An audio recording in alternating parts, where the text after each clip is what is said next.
Black Key Books presents The War of Winds by A.R. Knight, performed by J. Ossing.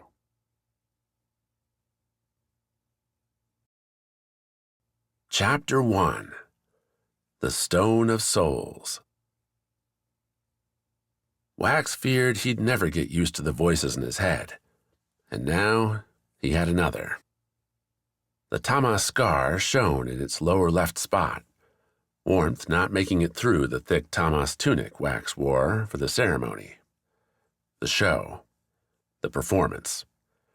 It was hard to gauge what the crowd thought all this was, as their expressions, sitting amid the same theater where Eujo's attempted etching had been narrowly prevented only a day ago, mixed in bemusement with boredom. "Congratulations," said the masked man who'd handed over the scar, the same one who'd called out Eujo's fate.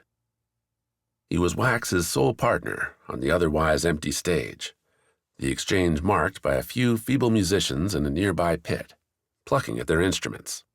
Eujo and Wax's guardians, the bandit Torny and Wax's sister Bliss, were out front, waiting for the pomp to end so they could head to the docks and get off the damned isle.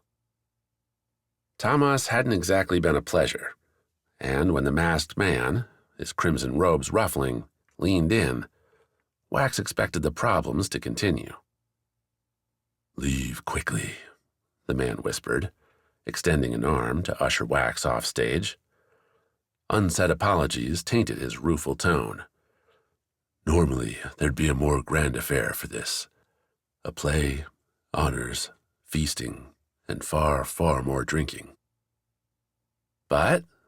Wax asked, when the man fell silent, answering the cue. "It's the Nijan. They're being aggressive. That scar you carry now, it's my own.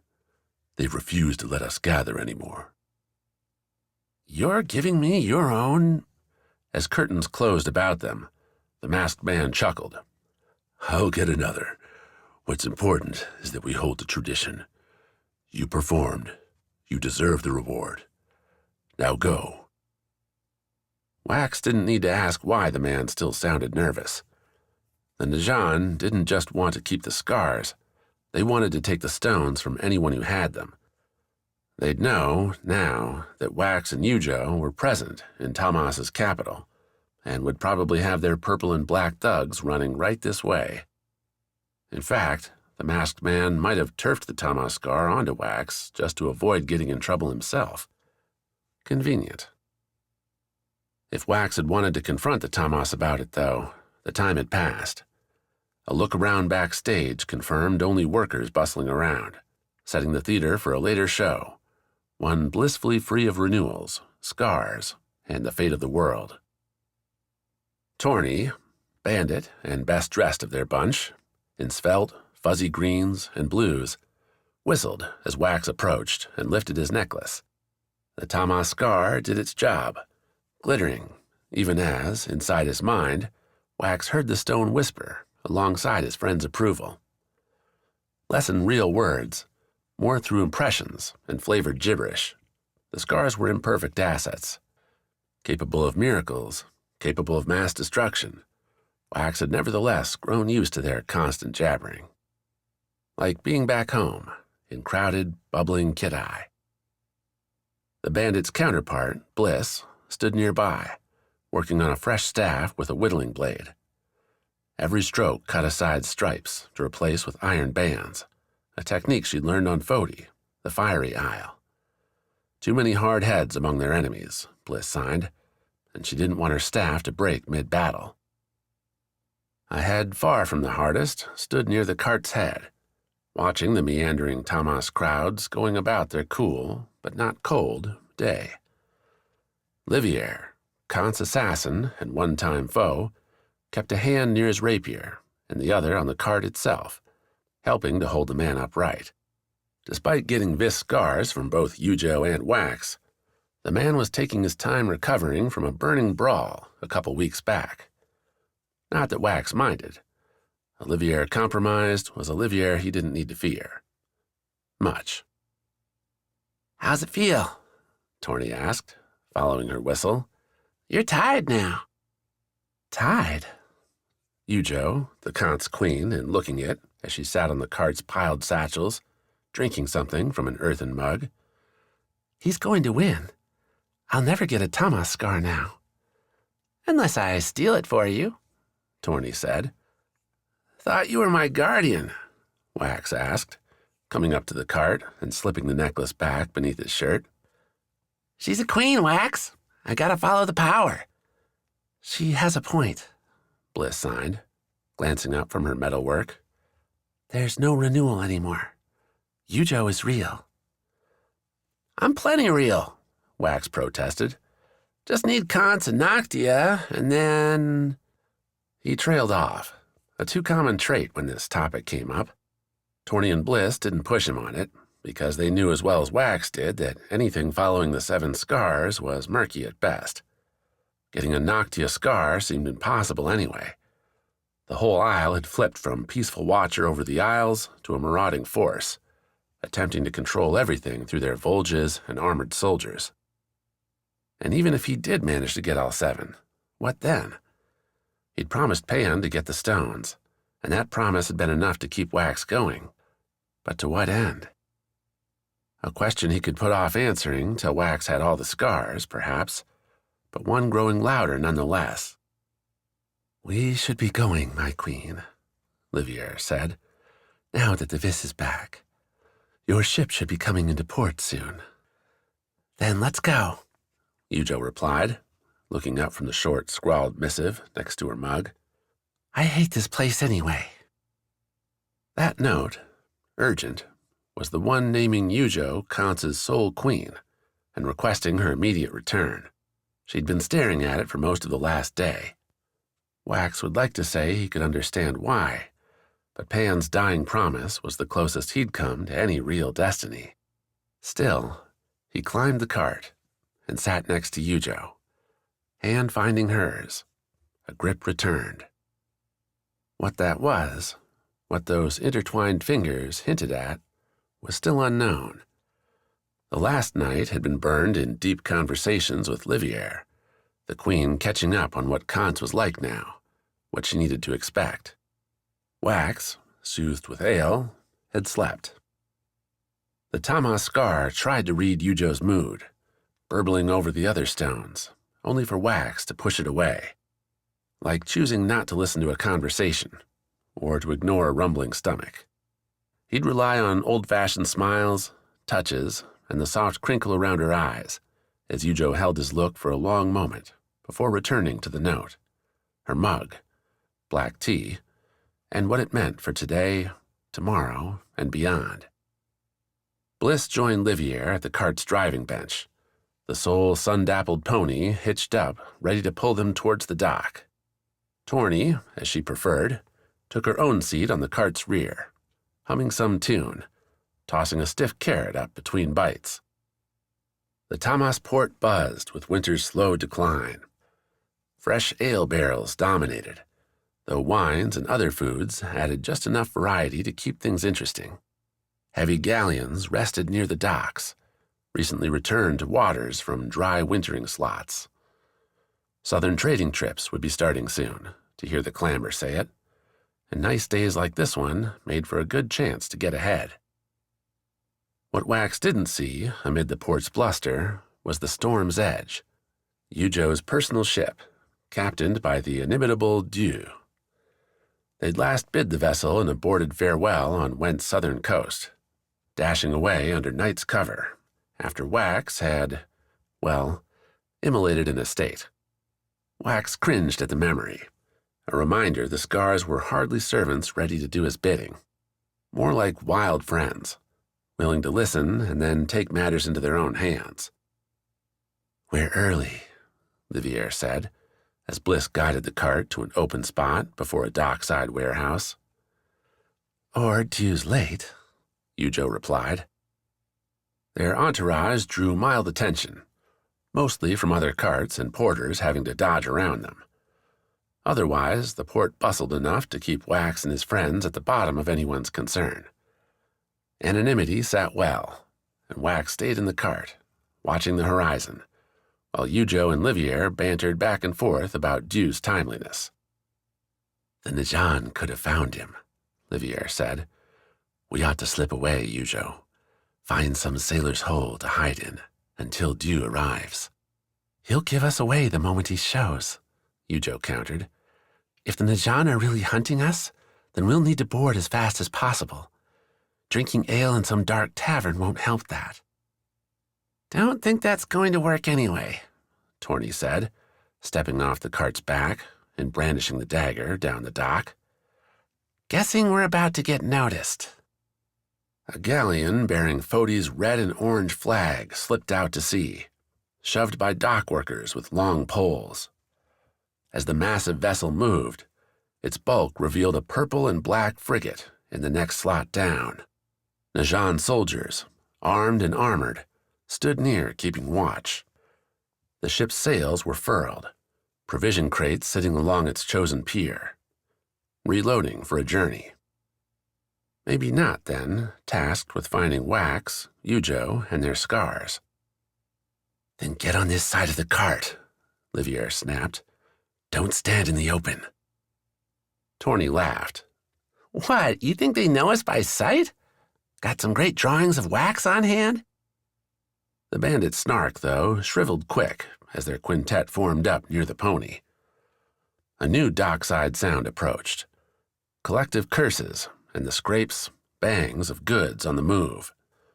Wax looked northward, the same direction their pony pointed in and opposite the Najan ship, to see a purple and black contingent heading their way. The group held no vulges.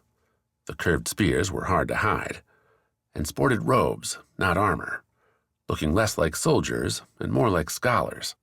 Stuffed packs and satchels hung heavy in the group. "Leaving?" Eujo asked the air. "Why?" "Noctia wants the scars," Torny answered. "Bet these are a bunch from Tamas." The scholars walked on by, seemingly oblivious, until a pair slowed, their eyes falling not on Wax, not on Eujo, but on the Kance killer next to them both. Livier muttered a unique curse, one that had Eujo blushing. "Now, this is a strange coincidence," said the first scholar, an older woman with more than one mark across her face. As she spoke, the rest of the scholars slowed, turned, putting almost 24 stares on their group. "Last I saw you were pawing through our library on Noctia, looking for information on Went and its golden gash. Now you're here." The scholar weighed Livier, gauging his limped appearance. "Did you find what you were looking for?"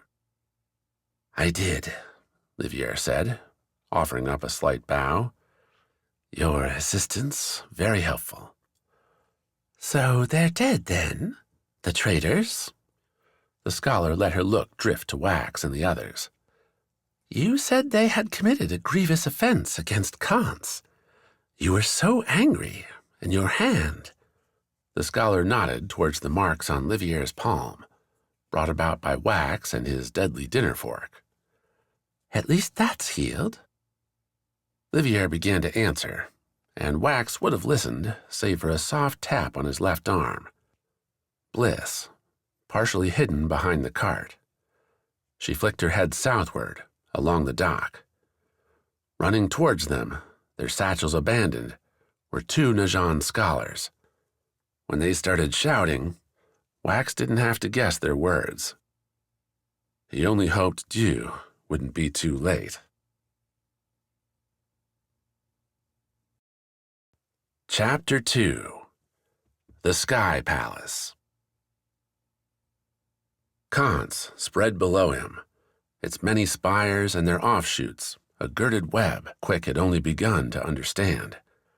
An evening, and now a morning, and a late one, going by the sunlight filtering all around him. Quik had to suppress a shiver, even a shout, as he shifted beneath the light blanket, the small pillow. Even in winter, he'd been advised, the nests would get hot. Molded glass formed the enclosure, save the steps and small circular door to Quik's right.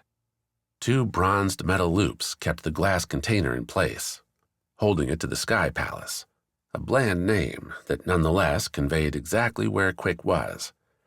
Guests of the 2 queens. One they'd left to die, and another lost. Quik rubbed his eyes, blinked at the gliders, the plant strings, the birds filling the air beneath, around, and above him. The usual needs, food, drink, and somewhere to expel them both, burbled to life. Where would his brother be right now? The last Najan report put them on Went, fleeing east, but that had been some time ago. Quik hadn't had much chance to get information after that, what with Gladring's rebellion. Which left Quik where exactly? The original reason to stay on Noctia, to give Quik time to recover, to build a relationship with the Purple and Black, to get their support to help his brother, had failed. Had collapsed so completely that Quik was now an enemy of that same organization. He'd lost his friends, family, and what little help he had came from an even bigger traitor, one manipulative and taciturn enough to all but guarantee Quik would find himself betrayed or cut loose before long. But without knowing where Wax was, Quik couldn't go after his brother. Not with the fiends, the fighting, the turmoil. The isle below, though, presented something different. Kance wasn't Vis, was, with its lancing spires, mountains, and misty valleys, far from it, but the natural beauty brought with it a home Quik realized he missed, realized he might be better off returning to. Vis, so rumor had it, was fighting the Najan too. His parents might be laboring under a Volge's threat. One Quik could try, at least, to fight. Some clarity restored, Quik tossed off the blanket, pushed through the circular door into the odd round node serving as entry for at least 4 nests. A slim hallway, similarly sporting curving glass on top and straight clear slats below, would bring him into the palace proper. Before then, said a silver-blue Kance robe hanging from a hook next to his door, the Vis would need to get dressed. Gladring's voice did as much work to guide Quik as did his dim memories of the tour the night before, a walkthrough that came after so much exhaustion on the seas. Tension compounded by fears the Najan crew would turn on him and Gladring, leave the pair either dead or dead in the water, the Najan cutter now holding a few more corpses. Quik had passed out hard last night and found the late morning reprise a confusing one. Kance, it seemed, loved portraits, and all done in a dappled style, framed in dried filaments, soft rainbows haloing past queens, Kance soldiers, and, according to the gilded nameplates beneath each pearl wall-hugging portrait, random citizens. What had Jonas Mottilan, merchant, done to deserve his pasty visage hung in the palace? Or Poliva Veen, caretaker to the infirm? Did Kance pick its heroes at random? Beyond the portraits, the Sky Palace adored blues in all shades, and plastered the color on chairs, benches, hard tile at Quik's feet. Servants, soldiers, and bureaucrats bustled here and there, more than a few stopping to stare at Quik's inked face, the heavy gauntlets hanging at his waist. Those weapons, wood-carved, and now, thanks to a Najan blacksmith, metal-tipped, would never leave Quik's side again. There had been too many times chaos appeared with little clue. The deadly force was demanded, to err on the side of politeness. After all, Quik was a Vis. The other Isles thought him a wild man, so why not embrace it? Gladring held the throne room's attention, a wide chamber near the palace's summit. Quik had taken one of the many elevators, working through some elaborate pulley system he had neither the time or desire to understand, up from his nest, and found he was far from the first or second person to arrive. He was not, however, too late for breakfast. The spread, a fish and fruit medley with mountain spring water, lay on a side table just inside the room, and Quik busied himself loading a plate, while Gladring continued his overwrought tale to a crowd of killers and paper pushers. They hooked on Gladring's every word, the expressions ranging from sober determination on the soldiers' parts to wide-eyed hand-wringing by the scrawny politicians. Gladring, though he hadn't tried to claim the throne, nonetheless had the crowd circled around him, hands waving about like a conductor, spinning the group to his tune.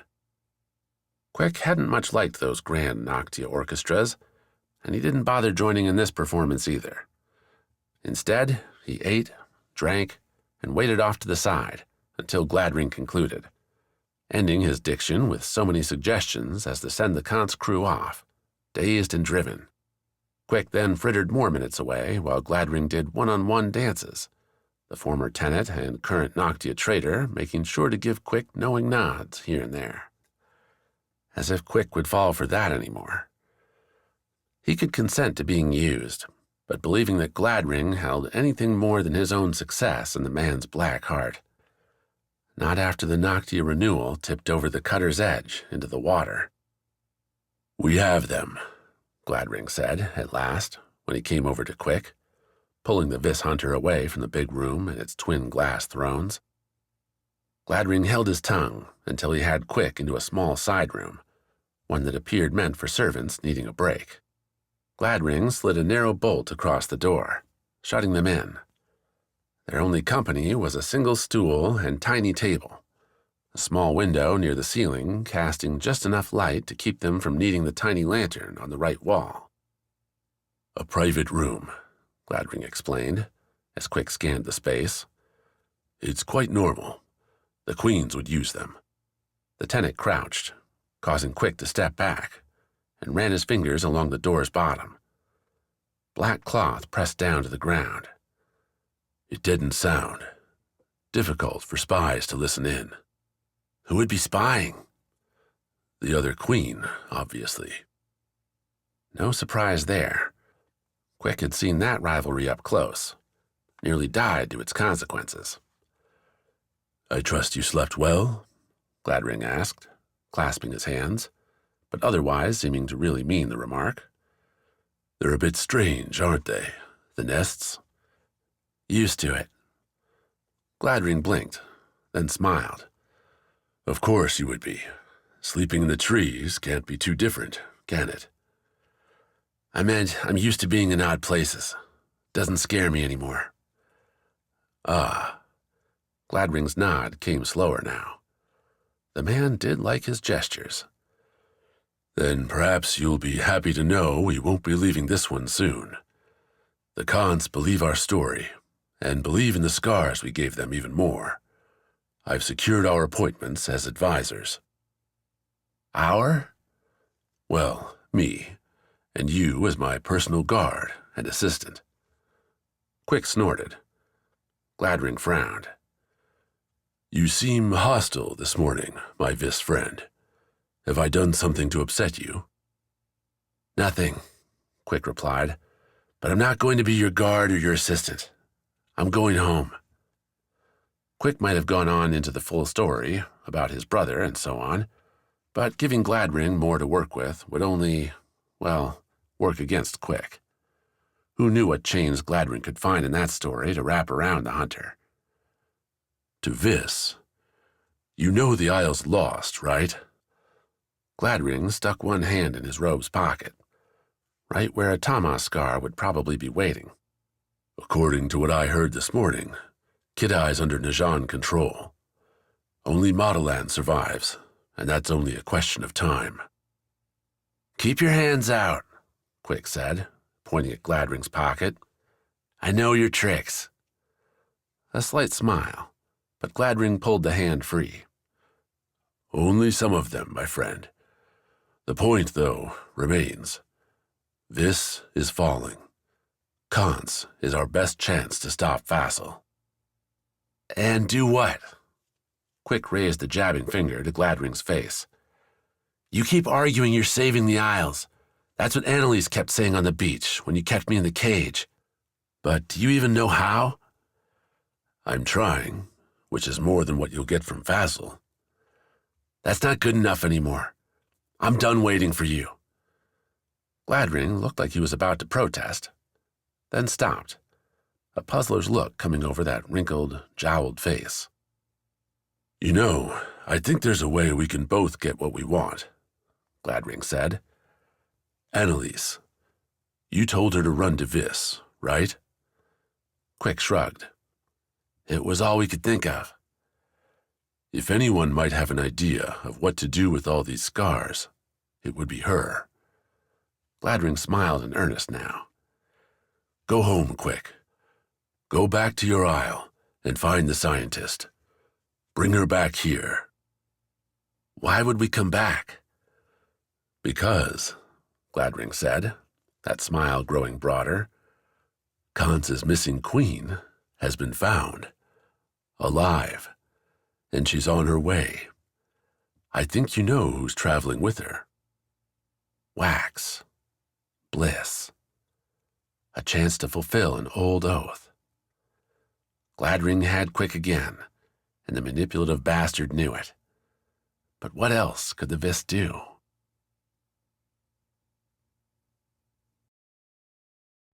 Chapter 3. Split Savior. She'd forgotten how it felt to be alone with her own thoughts. As if you ever were.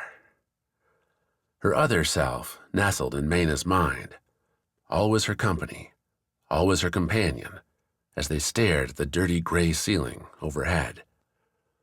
The moldering straw beneath them, beneath the worn Rana leathers Mayna still put on every morning, adding a rotting tinge to the room. She should change them, should clean up the box she'd claimed for herself when the Went arrived.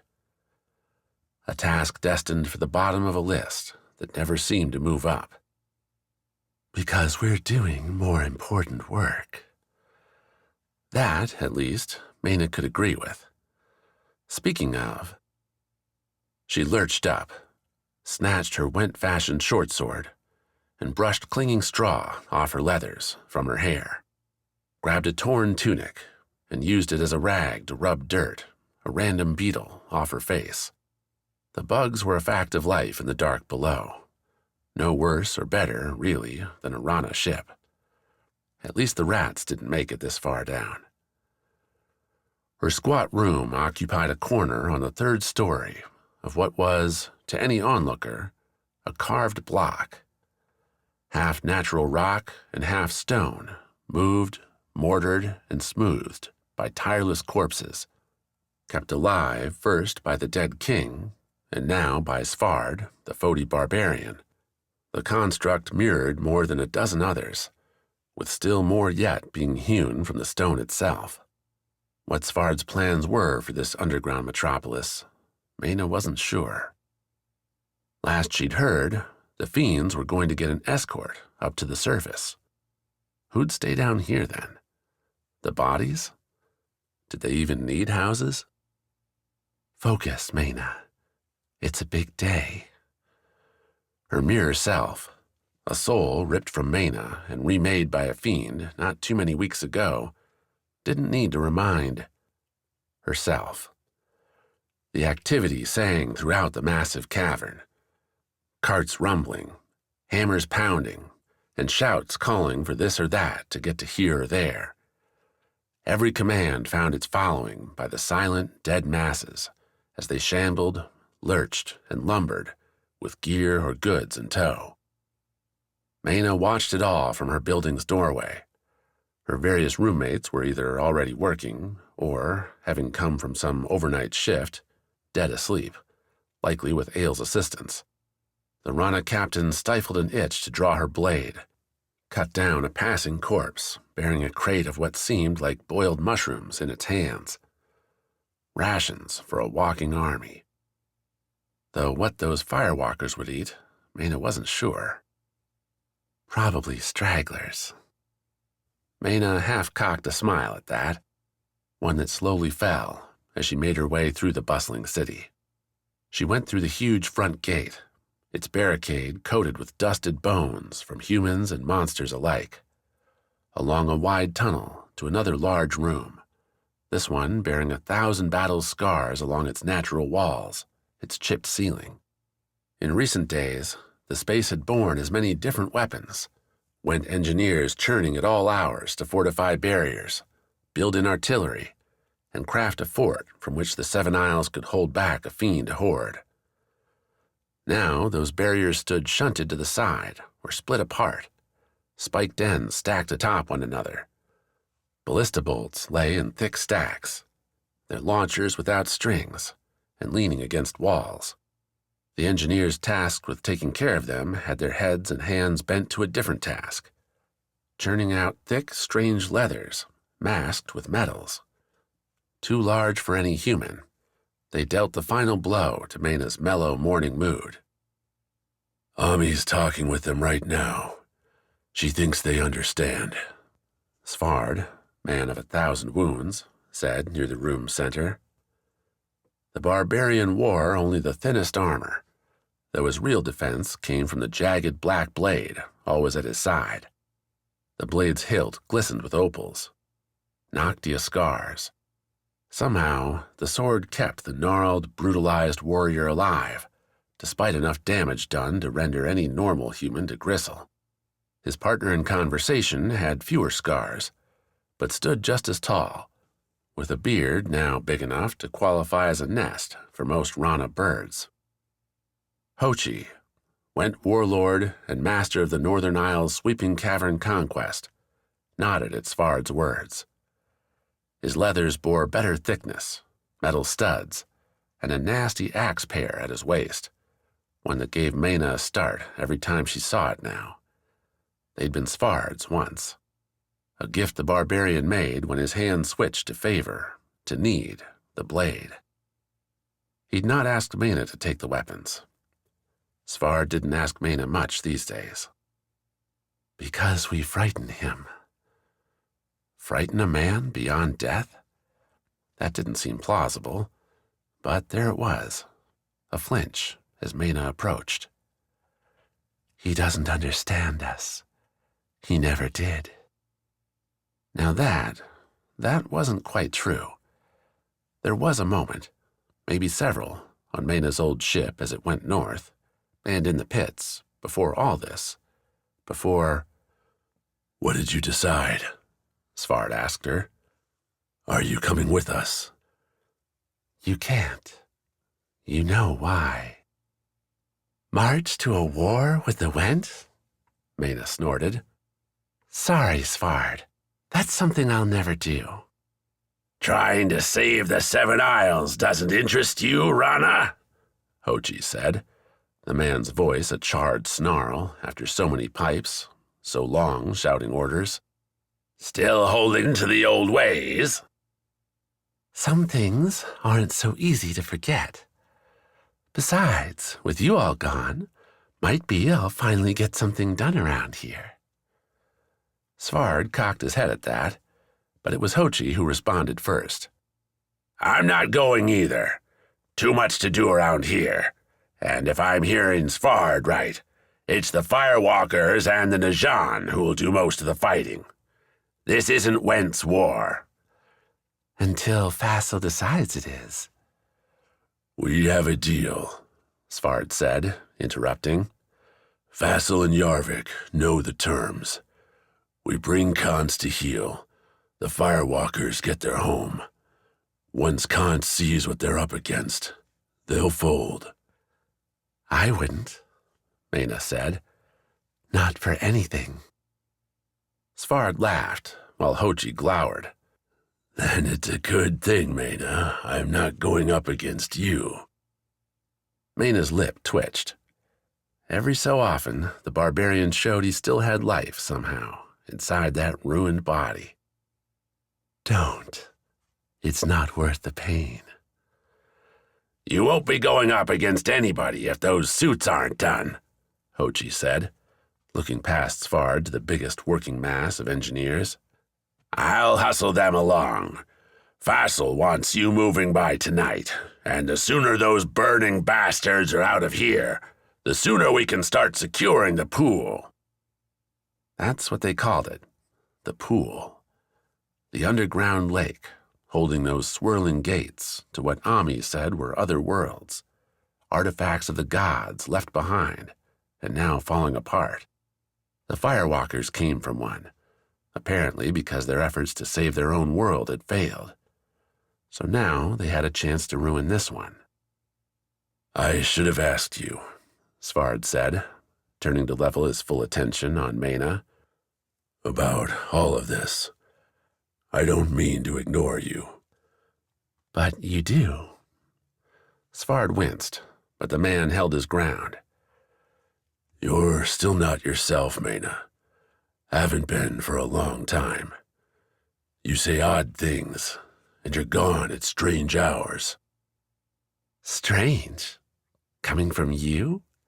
A man who never sleeps, never eats, never drinks?" A nod.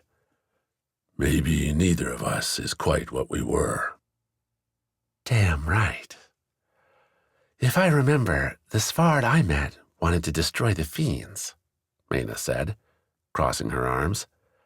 "He said he would do anything to rid the world of the monsters.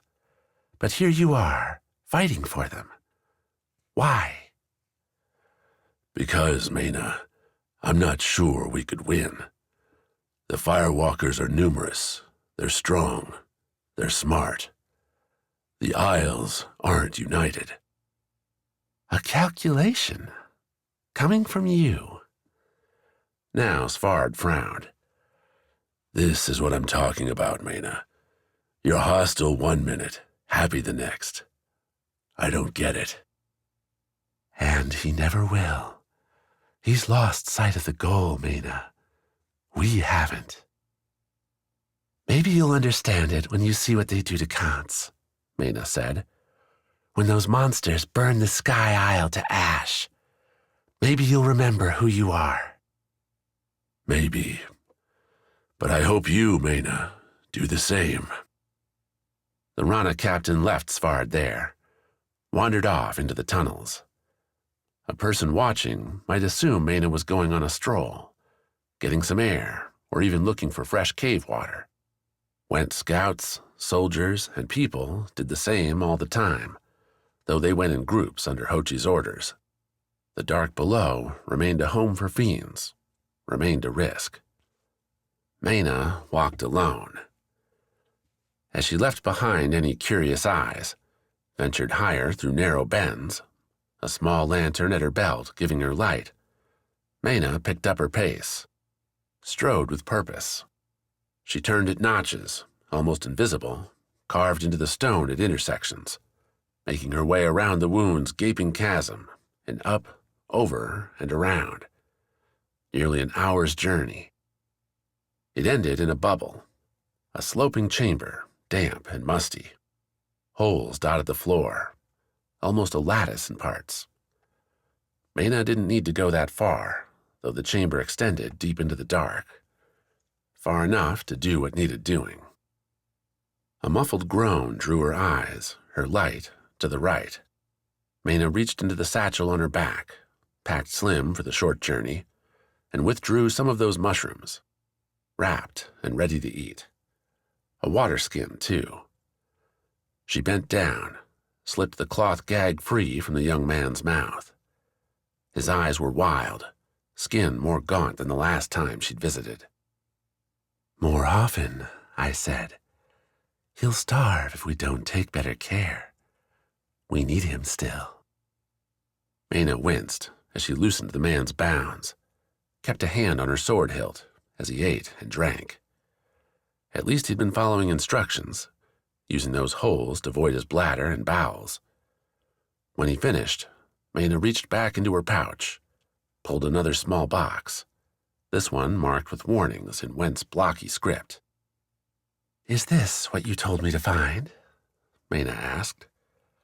The Went nodded. Mena turned it in her hand. It seemed so small for what it promised. "How many?" she asked. He gave her a number, one that would take time for her smith to make without notice, but doable. "Thank you," Mena said, reaching then to retie the man's binds. He lurched for her then, a desperate scrabble for her sword, and one Mena batted aside with an elbow to the man's jaw. He crumpled to the stones, a raspy moan marking an end to the struggle. "You're lucky I need you, Rockbiter," Mena said, resuming her work. "And I'll forgive you that, as will the Isles, when they find out what we've done. Yes, you'll finally fulfill your oath." Their oath. Together. For too many lost friends, Mena would do what Svard would not, and put an end to the fiends. Chapter 4. The Long, Dark March. Success brought Svard exile. Failure made him a king, albeit a king with a kingdom made of stone and corpses. Still, on the whole, a better end than the cabin on Viss's southwest corner, where his only friends were the wind, the rain, and... Kivy snorted, just ahead, warning Svard of a drop in the tunnel's ceiling, one that'd force a crouch. He and the ferrite walked at the rear of an amalgamated force. Dead things, firewalkers, and went engineers. Hochi refused to spare his soldiers for the Najan War, but gifted his scientists to ease the way for the burning fiends. Command's raiments had grown less suffocating in the days since Svard had first grasped the jagged blade, found himself beholden to its life-giving power. Noctia's scars in the blade's hilt mingled with the blade itself, a piece of a larger dagger fashioned by Viss back when the god lived, plotted, betrayed Noctia in a brutal stab. At least, that's how the legend went, and Svard no longer put much stock in those. Lifelong truths had been put to many tests in the last few months, and had failed most. Up there had to be Katya's unnecessary prison, her forced aging as the scars sapped her life to create a fiend-flaying net. The Isles had regarded that net so necessary as to force renewals, a world-spanning race run by the younger souls on the Isles to gather all 7 scars to reap the ravaging reward. Svard had taken up the Guardian's role with solemn honor, left the woman he loved at its end to wither, and ran.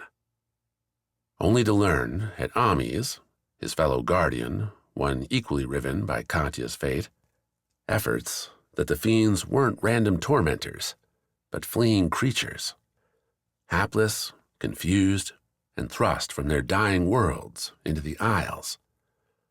Would knowing the reason these monsters journeyed into homes, farms, and forests make much difference? To a younger Svard, who preferred nursing his bitterness with violence and ale, probably not. To the older, "Perhaps that's where you came from," Svard said to Kivy, the rock-plated lizard, at home in the hottest places, who glinted her sapphire eyes at him.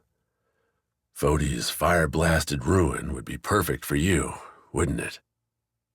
As if in agreement, Kivy turned and took a bite from the wall, her stone jaws scraping away rock and leaving sparkling geode bits behind.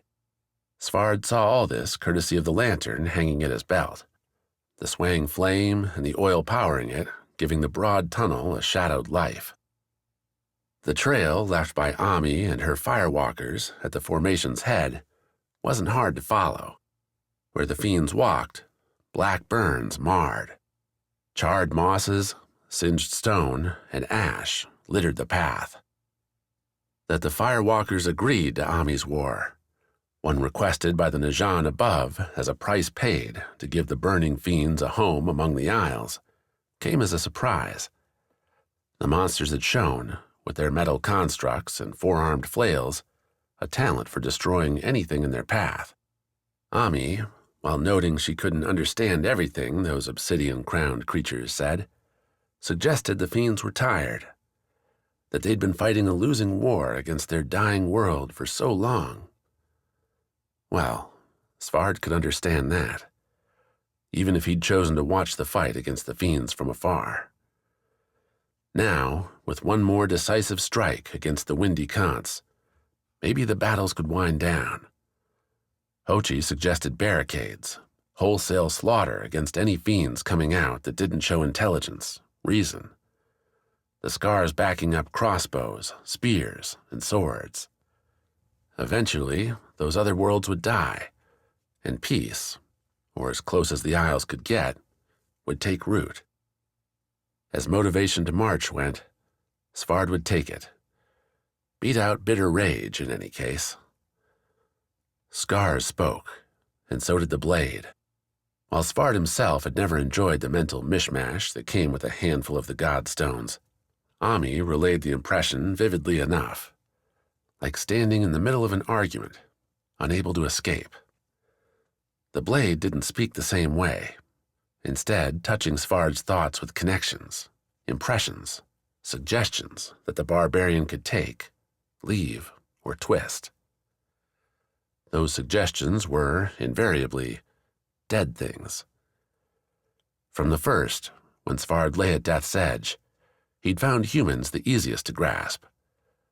The blade took Svard's commands: move, build, protect, assist, given in a form less verbal and more emotional, like willing himself to stand or breathe, and translated them through some Noctia magic those bodies could understand. Humans fit those impressions best, reacted to them as Svard wanted, though there had been mishaps. One took Svard's demand to find food and attempted to tear apart some nearby Went workers. Another tried to build a cooking fire by lighting its own arm to start the blaze. Kinks to smooth out, and Svard did, with one exception: linking to anything beyond a human. Ami had mentioned her attempt to gather more fiend bodies for Svard to practice on, and the barbarian could ask the blade to dig for insects, old animal bodies lingering about the caves, but his asks of those alien forms went unanswered. Perhaps Svard wasn't pitching the command correctly. Perhaps the blade didn't command dominion over inhuman souls. Either way, the walk through the caves, as it drew Svard away from the dead he'd been directing, had let the blade settle into a soft silence, like someone breathing, asleep in the same room. Until the weapon woke. The spark came from up ahead, like a light flaring up in Svard's mind. He stumbled, scuffing a dusty cave floor. Kivi snorted a question. "Something's wrong," Svard said, shifting the blade to a two-handed grip. "Someone's died up ahead." Kivi took the information and scurried to the side, climbed the wall, and resumed her forward scuttle on the ceiling. Better for an ambush, though Svard couldn't imagine what would be lingering in these caverns with the firewalkers moving through. The answer came almost an hour later, after picking through a series of oblong rooms with sharp jerks around dripping pools. Some smoked, still from the firewalkers' leftover heat. Two Went engineers, their faces pale and sweat-stained, stood over a third, the blade's detected body.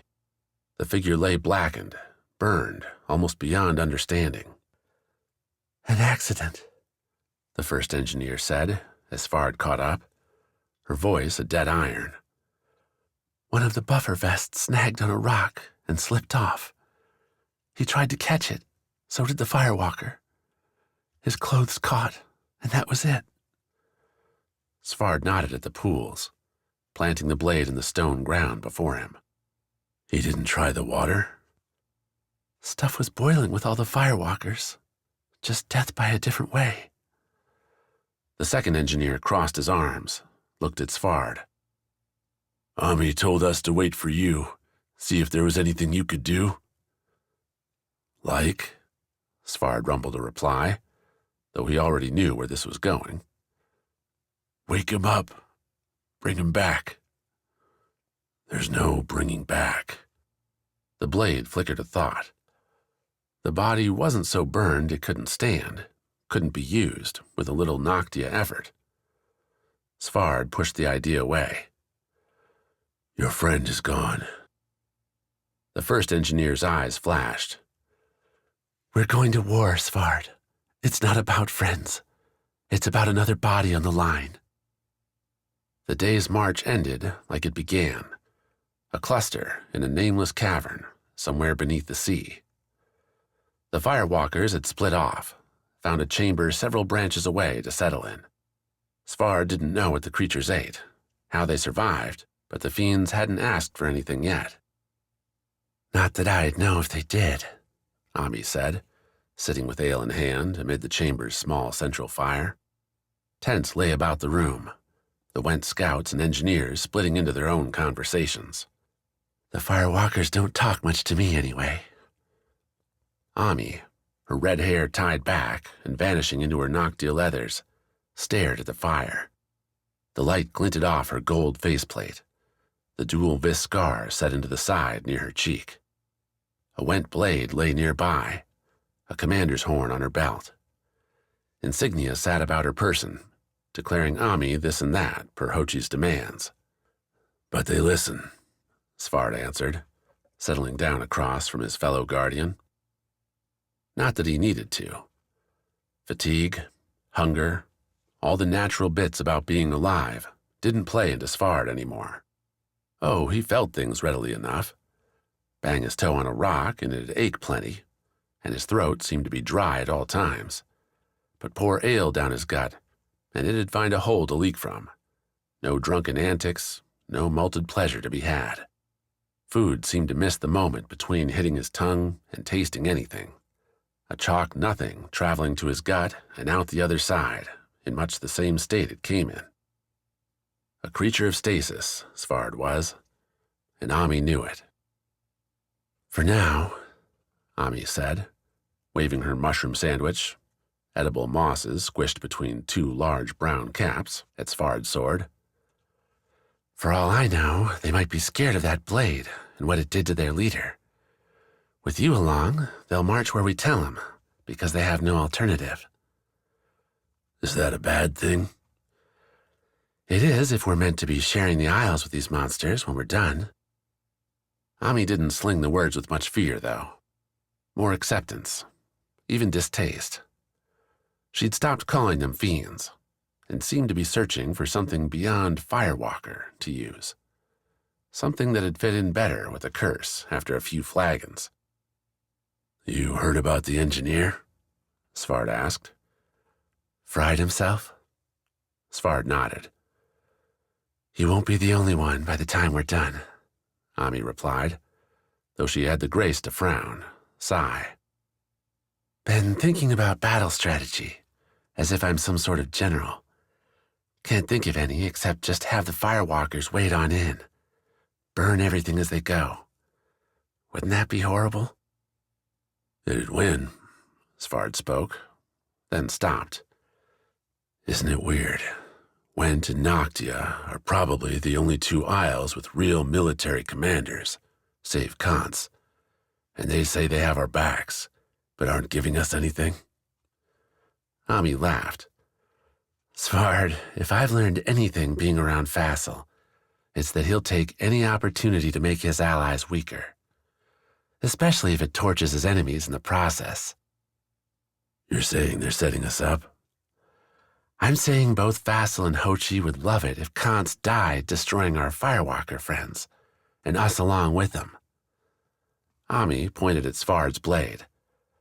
"That's why you need to take every body that falls and put it back in line. Our power in the next war is going to hinge on how many firewalkers make it out of this one alive." Chapter 5. Dockyard Brawl. A scenic winter port, snowflakes blustering in as the few ships big enough to brave the ice for bigger profits went in and out. Dock workers stuffed beneath thick leathers and furs called orders and shoved crates over cobblestones. Laughter, industry, and sunlight glinting on purple and black armor. That last bit stuck out more to Wax as he fought off a sigh. What would have been panic a few months ago resigned itself to a new certainty now. Torny drew her daggers, Bliss her metal staff, and even Livier pulled free his rapier, the silver sword looking like it belonged in the cold. Only Eujo matched Wax's resigned frown. "The scars, then?" the Queen said, as if pronouncing a bad deal. Think so. The Najan, Wax counted 8 or so, slowed as they passed the fleeing scholars that had sighted the renewals. They formed into 2 ranks, dock workers and porters, parting like some burly sea around them. The front Najan pulled out their volges, held them at ready, while the rear lugged off the chakram discs with their razor edges. Another few strides to bring them within range, and Wax guessed those discs would aim for their heads. It wasn't about the renewals anymore, but the scars. Burn 'em? Have the ground swallow them up? Eujo said, matching Wax as they took their place behind Livier, Bliss, and Torny. A dozen different ways to die. They don't have to. Don't think they'll be letting us walk, Wax. So we washed them out of our way. Wax threw Eujo a grin he knew was infuriating. Buy me a few minutes, and we'll be good. What are... Wax didn't wait, instead dashing towards the ocean and a nearby pier spiking out towards it. At the pier's end waited a small tug, currently on break from ferrying larger ships through the shrinking ice floes. The poor captain stood near the boat now, shading his eyes with a hand, watching the odd figure running towards him. A vis covered in warm leathers didn't look much different than anyone else on the Isles, but Wax ran with a jungle lover's loping style, meant to dodge around ferns and keep footing on leaf-strewn ground. That must have drawn the inquisitive look, the wonder Wax's new scar picked up into his mind. The Tama scar fed possibilities, and Wax blended them, as if molding a daydream, with his own desires. The captain flinched, as if someone had slapped the man across the face, then leaned down to start untying his ship. We'll need to borrow you for a moment, Wax said, as he came up to the captain, the Tama scar continuing to infuse the words with fresh need, desire, want. The stone gave Wax back what it felt. The captain's boredom, search for meaning in a dull daily routine. We're renewals, and we need to escape the Najan. Boat won't go that fast, the captain muttered, still nonetheless untying the thick ropes. But you can guide us through the ice. That's what matters. A hero, that's what the captain would be, and the Tama scar made the man believe it. Made it so true that Wax reached out, put a hand on the captain's shoulder to steady himself. He told the stone, like pushing away an itch, to ease off before Wax collapsed. Like running a hard sprint, these scars. Shouts drew Wax's attention back towards his friends. Those guardians weren't watching Wax or the Najan. Instead, Livier, Bliss, and Torny had ditched Eujo for the cart, hopping on and kicking the pony into a confused, wild charge down the pier. Eujo, off to the right and alone on the boardwalk, held a single hand out towards the Najan.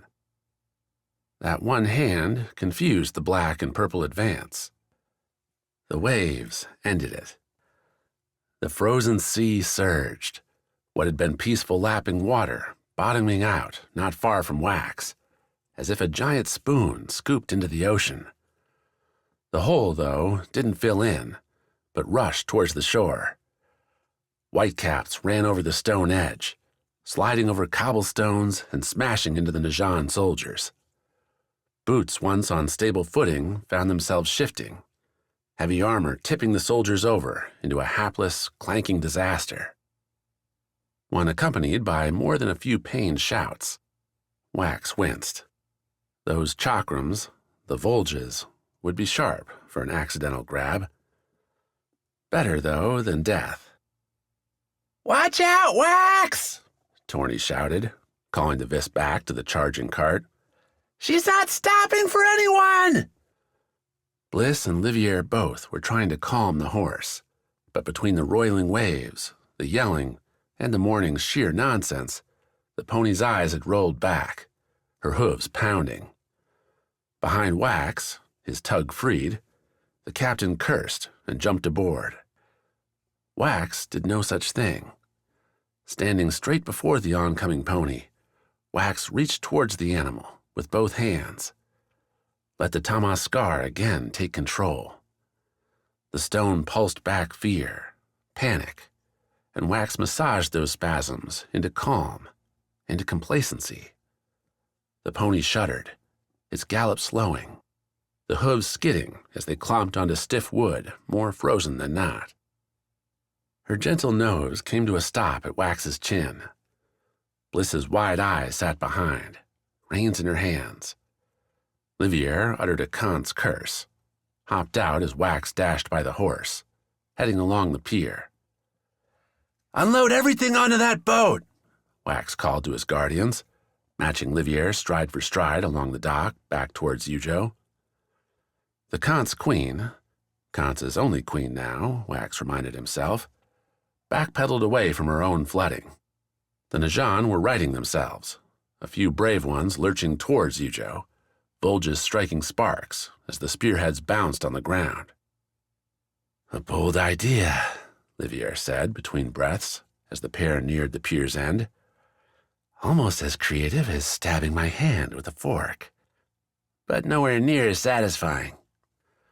Livier grinned, though the Tamaskar suggested the assassin wouldn't mind planting a blade between Wax's ribs at some future point, a warning to follow later, when Livier's absolute loyalty to the Kance queen wouldn't prevent it. Then again, Wax had been surrounded by threats for weeks upon weeks now. At least Livier wasn't hiding it. "Get going," Livier said as they reached Eujo, the Kance killer again drawing his rapier. "If any chase, I'll take them." "So eager to give your life for me now," Eujo said, walking past Livier and joining Wax without a second look. "Pity that wasn't there before." "For the Sky Palace," Livier replied. Eujo's eyes couldn't have rolled harder, but she moved on quick with Wax, catching his point towards the tug. Torny and Bliss, now joined by the captain, tossed their satchels aboard with more concern for speed than gentleness. At least one bag broke on the tug's hard wood. Still, among the day's possible disasters, a torn satchel didn't register. "How'd you bribe him?" Eujo asked as they ran back, Livier following with his waving rapier, the Najan deciding their lives were worth more than a haphazard chase. "A smile? Promise of some fresh vis mangoes?" "Like you said, the scars." Eujo took a stride to catch on. "The Tamas? What did it do?" "Let me know what he wanted." "You read his mind?" "Better than I can read yours." Eujo frowned.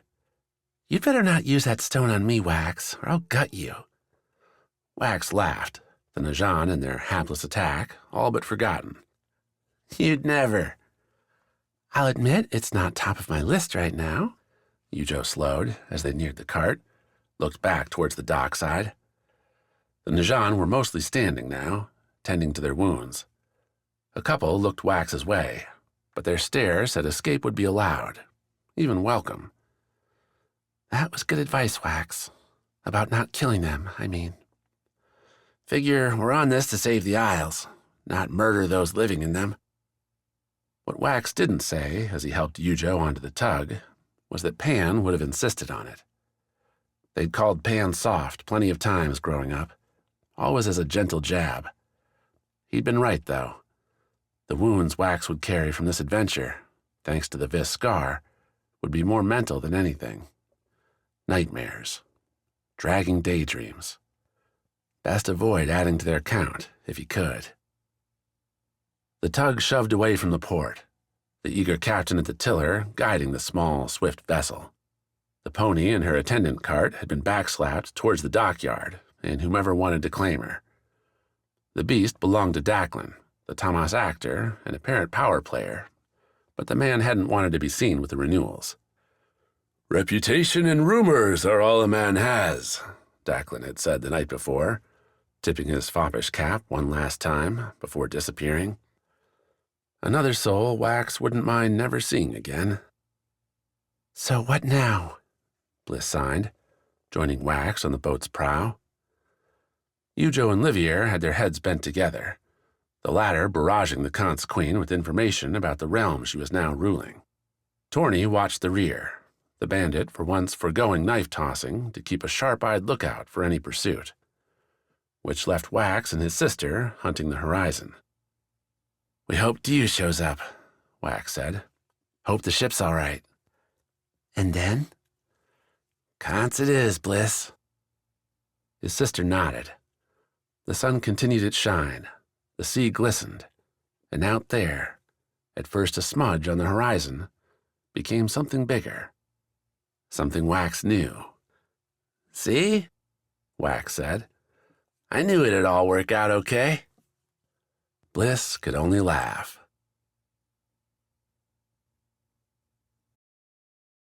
Chapter 6. The First Blow. Leaving the Sky Palace came by several options. The steadfast and scared could use the stairs, climbing down steps for hours on end, a journey arduous enough that an inn did brisk business at the base of the palace's spire, catering to those needing Kance wine to make it up, or a bed to collapse after coming down. Braver souls could try a Kance-crafted elevator, one of two that would shoot top to bottom and vice versa through huge interconnected pulley systems. That they broke often, leaving would-be travelers stranded for hours or days, was a risk taken for convenience. Quik chose the third, if only for the reason it was the fastest way to get to the port, to the waiting ship, and away from Gladring's meddling. Even with the order giving him purpose, Quik continued to feel a sticky shadow pulling his strings, something the hunter hoped distance would blunt. Achieving that distance brought Quik to a ledge, one with a red-painted edge warning ignorant wanderers certain death lay beyond. The Sky Palace's gray walls galloped around Quik and the ledge, blocking the hissing wind. Beautiful skies sprawled out before him, occupied by birds, by a few wispy clouds, and by the very thing waiting for him on that ledge. The glider clung to its berth with ropes looped through metal rings. Those ropes ran up to a simple clutch along the glider's central bar, where a light tug would let them loose and send the glider into fate's own hands. Furled sails in the classic Kance blue and silver design scrunched up on the sides over the central bar, while woven baskets and straps waited below for any gear.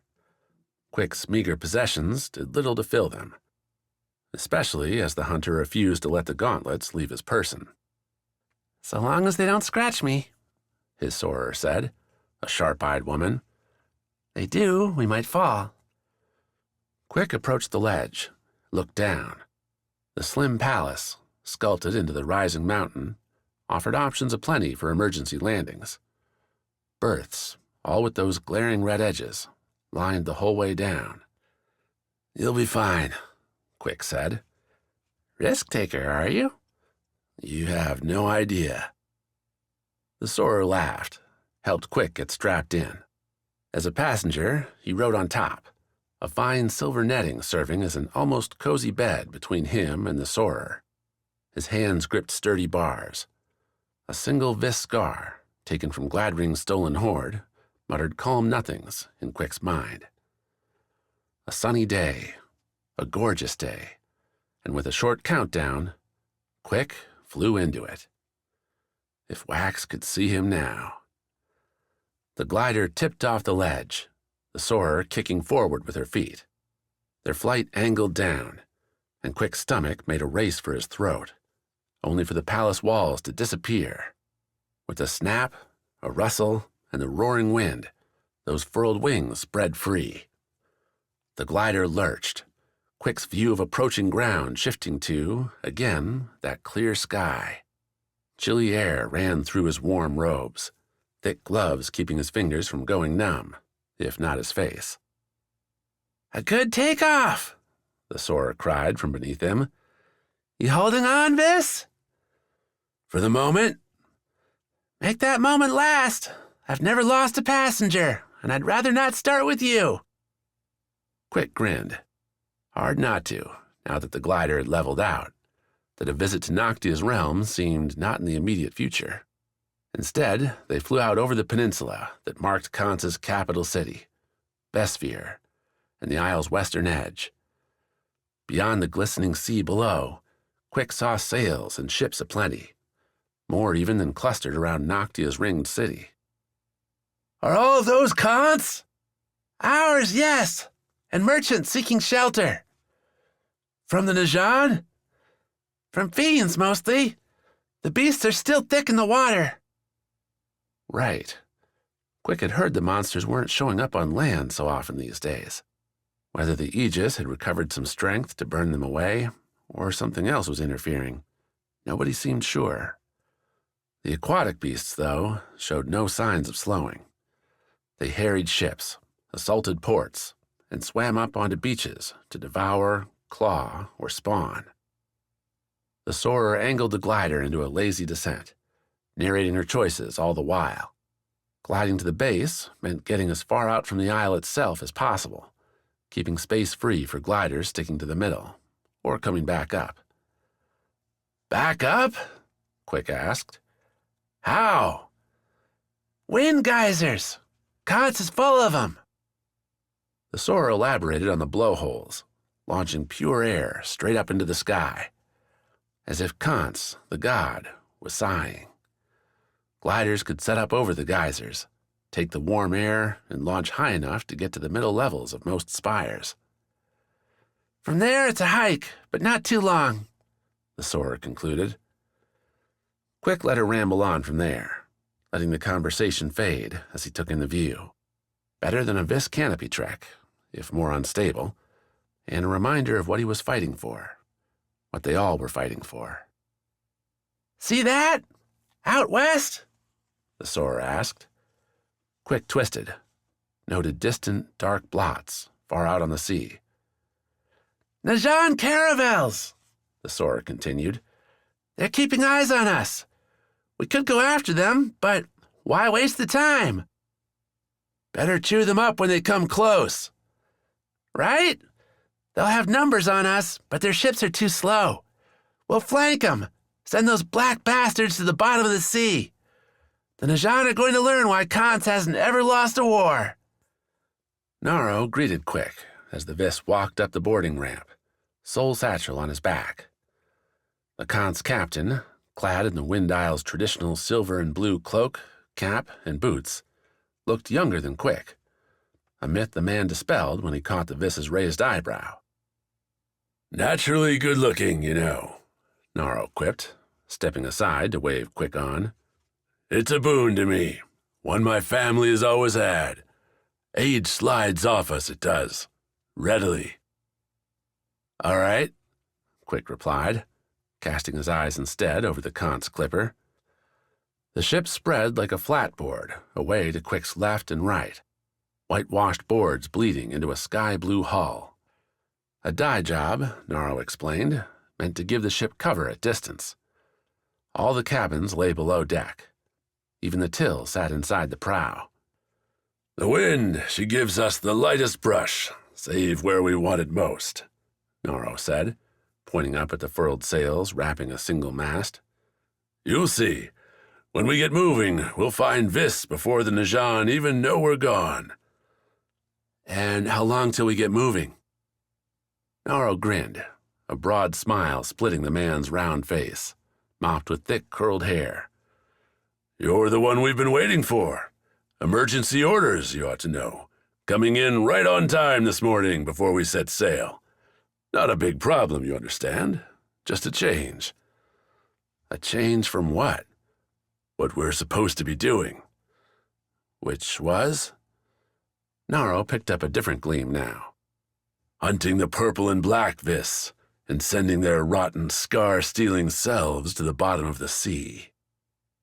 The likely success of Naro's original mission became obvious not long after the clipper set sail, launching free from Kance with enough speed to push Quik back against a storage chest, one of several, in what served as the ship's bridge.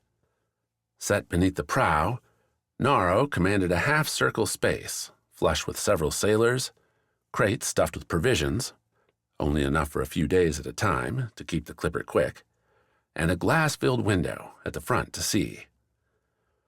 From Quik's few sea voyages, He figured a normal vessel would see wave after wave crash into that glass window, making it useless. The Kance clipper, though, didn't ride the waves so much as skip across them. It bounced as it scampered, the small touches sending light tremors through the hull. Hours sped by, the day slipping into sunset, but Naro refused to lower the sails. They'd make Vis the next day. Around Quik, those sailors, those soldiers not involved in managing the swirling filament canvas, giving the clipper its speed, spent their minutes polishing armor, sharpening rapiers, and oiling Kance crossbows. Two, near the bridge's rear, also worked with several pots. A single black iron cauldron, with a wood funnel sitting on its top, sat between two smaller vessels. Each sailor, using high-rimmed ladles, spooned 1 or 2 scoops from their vial into the central one. As Quik watched, slight steam rose, followed by one of the sailors scooping the blend into a third container, a glass globe, and plugging the thing with a hardwood stopper. "What's that?" Quik asked as they hit the open ocean, and no answer, no explanation presented itself. "A surprise," Naro said, turning from the till and talking before either sailor could offer up anything. "One you'll see soon, unless I mistake my guess." "Soon?" "See that?" Naro pointed. The orange-lit sky, purple clouds, bled into a dark sea, one broken up by several lit points sliding across the view. "That, my friend, is a fool." Seeing Quik's confusion, Naro again adopted his feral grin. "A Najan ship, heading north. Those lights are a signal, calling for escort. They think they're in safe waters because Kance has been quiet. Be honored, Quik. Tonight, Kance strikes the first blow."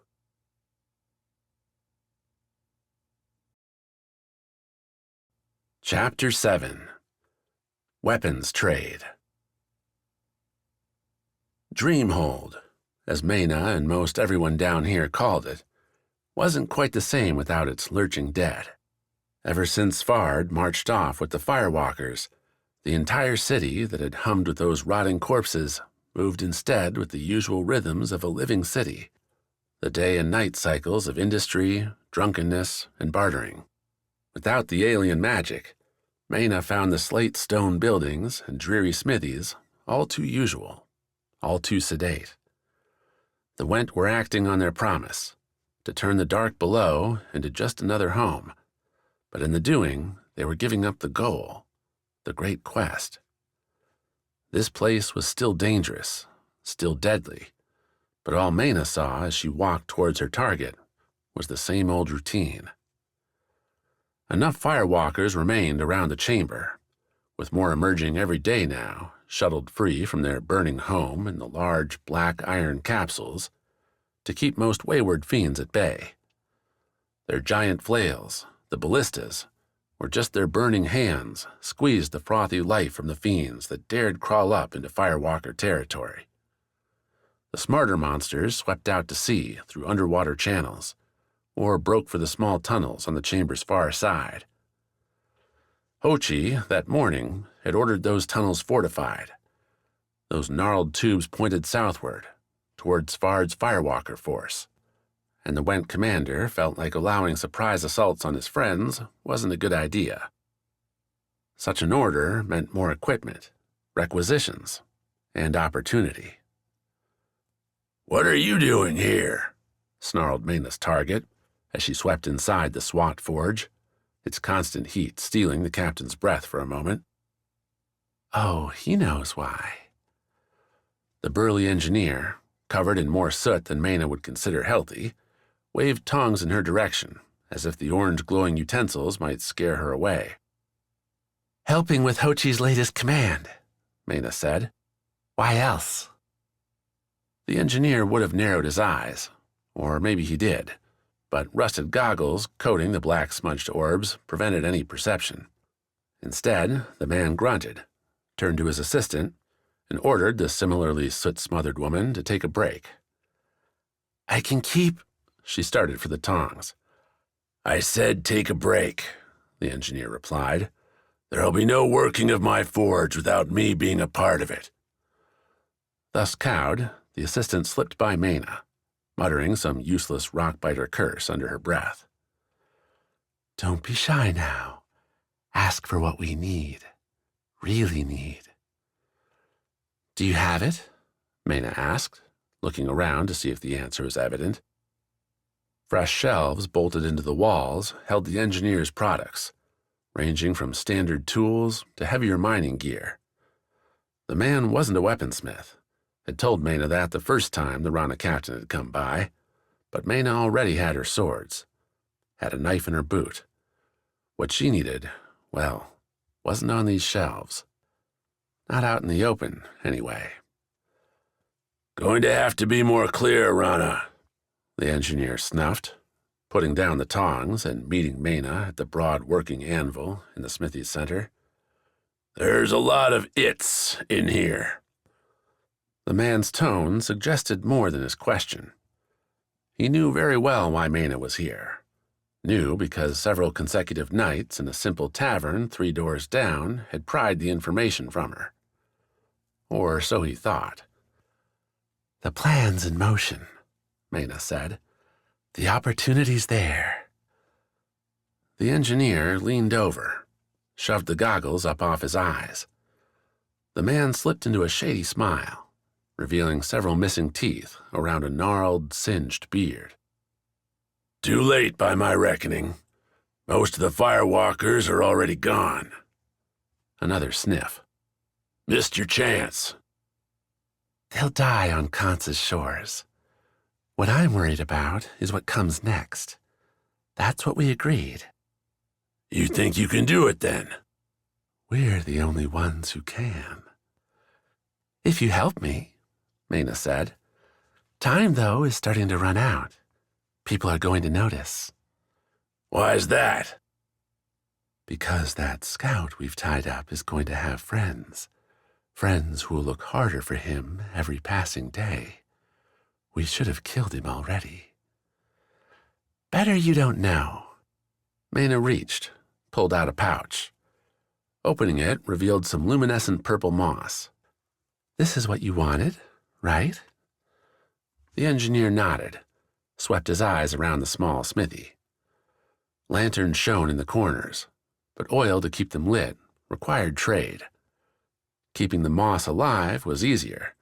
A splash or two of cave river water, and the purple glows would keep a small room shiny. Trading, growing the mosses, had become one of several lucrative businesses in Hochi's underground empire. "I'll need more," the engineer said. "Especially if you need as much as you've said." Mena's lip curled. "Deliver, and you'll have as much moss as you could ever want." "Then I got your first batch right here." The engineer turned, went to a back shelf, one little hit by lantern light. Satchels sprawled across it, most full with lumpy contents. The engineer grabbed one on the far right, pulled it off with a groan. "She's heavy. Think you can handle it?" "I'll be fine." The engineer didn't look quite sure he believed Mena, but his complaint stayed quiet as the 2 satchels changed hands. The man had it right. The satchel almost bent Mena's back, but she drew on a particular endurance, a special sort that came with sure conviction. "It's not enough, mind," the engineer said. "Give me a few more days and you'll have the rest. With the moss." "As I said, you'll get it." "And no talking about this." "Obviously," Mena replied. "I wouldn't want either of us fed to the fiends. Such a terrible way to go." The engineer scowled, said nothing more as Mena left the smithy. The prisoner had a pallid cast when Mena dropped off the satchel, the day, if you wanted to call it that, having dwindled without the man getting a meal. An unintentional torture, but remembering, much less acting on the Went Scout's well-being, ranked low on Mena's concerns. She was, after all, bent on stopping the fiends, on keeping anyone else from suffering what she'd suffered. Compared to that, a little thirst, a little hunger, did it even register? "Please," the scout said. "I've shown you everything you wanted. Let me go, and I'll never say a word." Maina had the satchel on the rocky ground, her belt lantern scattering orange about the small stone patch before the natural lattice hanging over the chamber below. The drawstring pulled away, revealing clumped boxes, all metal with two divided halves. A thin twine tied them all together, looping through a small ring at the top. If Maina pulled on that twine, a divider within the little boxes would shift, allowing the contents inside to mix. From there, light the twine on fire, and as the flame reached each container in succession, the cavern would explode. The stones would crumble. The gates, the pool, would be buried beyond all saving.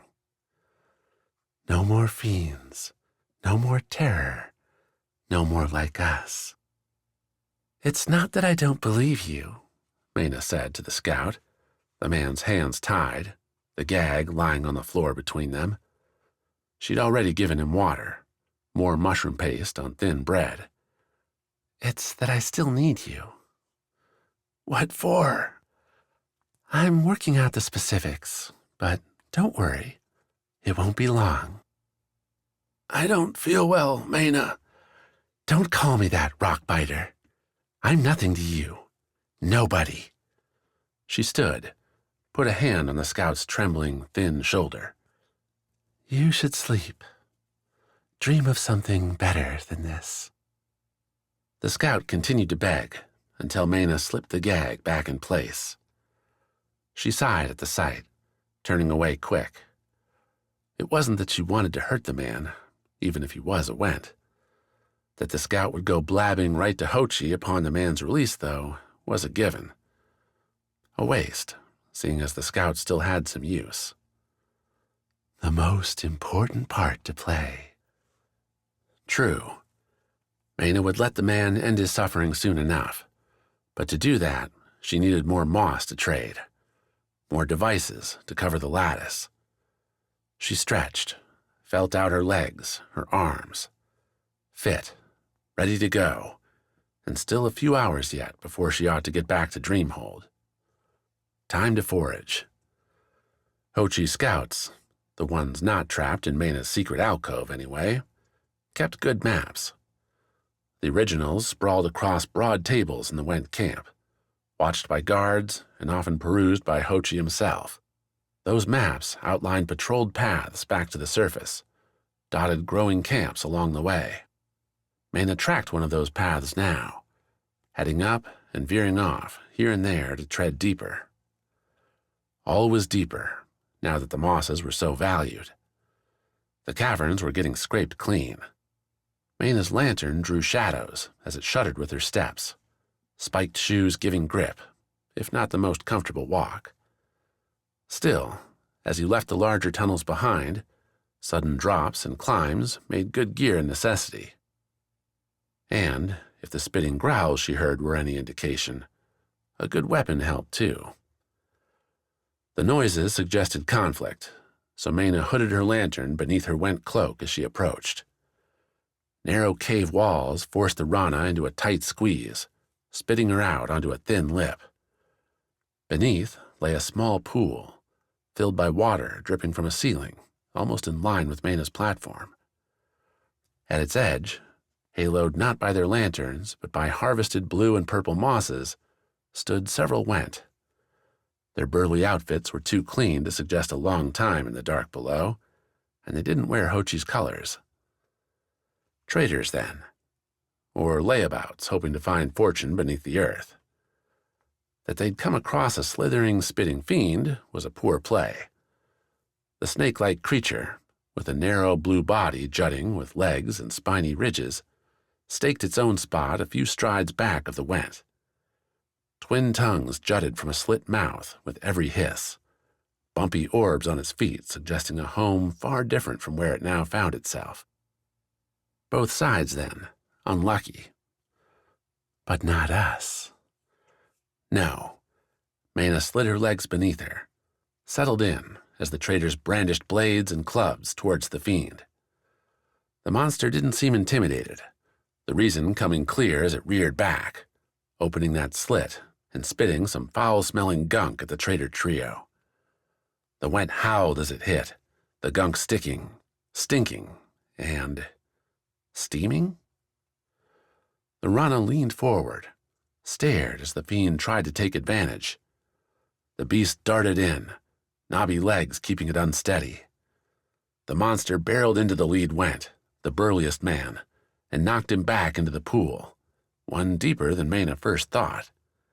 The went disappeared, sucked down by his heavy clothes, a disaster that nonetheless left the fiend open for a brutal strike by the trader's allies. Club and blade hit, digging deep, and sending the fiend into a blue-blooded frenzy. Wounds traded, and as the fight grew more desperate, a joint fatal defeat seemed more certain. Mena watched, smiled, and thanked Rana for the foolish rockbiters. Today was a good day.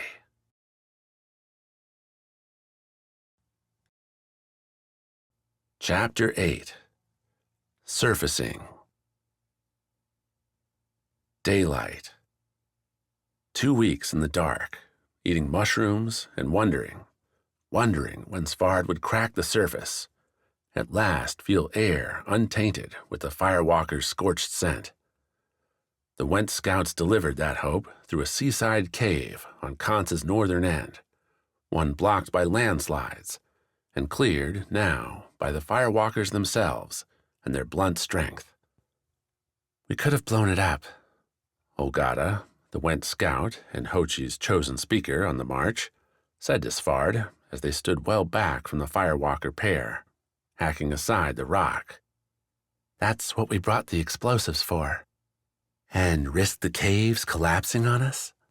Ami asked, wearing her full Noctia armor, pink moss light turning it an ethereal violet. We're not morons. We would have planned it right, as we have 1,000 times before. Then consider it a benefit to the firewalkers, Svard said, calming Olgata's frown with a dead man's ease. Drama seemed so far away when life had disappeared. We give them a task. Let them complete it. Bind them to us, ever so slightly. Olgata sniffed. If you think they care one whit about us, you're reading them wrong. At furrowed looks from both Svard and Ami, the scout continued. They're desperate is all. They want to survive. They'll do what it takes for that. What Olgata meant, that the firewalkers might decide, at any point, that working with Ami, Svard, and Noctia wasn't the most important key to their continued existence, went unsaid. It was an eventuality that couldn't be confirmed, planned for, plotted. Instead, Svard figured they'd keep the firewalkers busy and rewarded. Enmity kept at bay through bribery. The sun and fresh sea breeze sank into the cave as the hole expanded, the firewalkers coming to their conclusion when the opening was large enough to handle a pair of the hulking, burning beasts two abreast. Those fiends wouldn't be the first ones out, though, necessitating the minor dance needed to get the scalding creatures around Svard, Ami, and Olgata without charring the humans. A trick in the caves, but one that, by now, everyone was used to. Though, for all his time, Svard still couldn't understand the firewalkers and their motes. Ami seemed to have some idea, and that was enough for him. Not like Svard would be living among the monsters for that much longer. One torched wind isle, and he'd be free of the burning fiends. Would have time to... Svard stopped that dire line by leaving the cave, setting foot on real sand, albeit sand crusted with melting ice and driftwood. Scraggly winter bushes and thin trees lined the beach's end to the south, Kance's spires rising right behind them, up, and up some more, Birds swooped and swirled, a few diving down to investigate the new creatures emerging into their midst. Any land-bound animals stayed well hidden and away. Smart. "I'll take a look," Ogata said, breaking away to the south. "What's our first objective?" "To get a surrender without a fight," Ami replied, shading her eyes as she looked around. Her gold faceplate glimmered, itself almost as blinding as the sun above. "Failing that, we signal Noctia and start a bloody march south."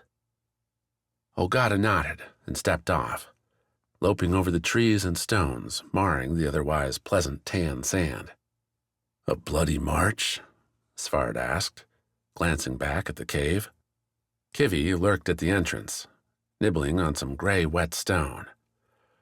"Guessing it's not our blood you're talking about." "Do the firewalkers bleed?" Ami asked, sounding more tired than excited. "I don't think so." By the time Ogata returned, the firewalkers and their went followers sprawled out across the sand.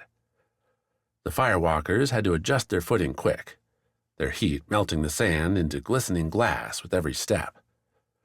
Soon the beach became a glinting mirror, a slate both searing in its heat, despite the cool temperature, and slippery to walk on.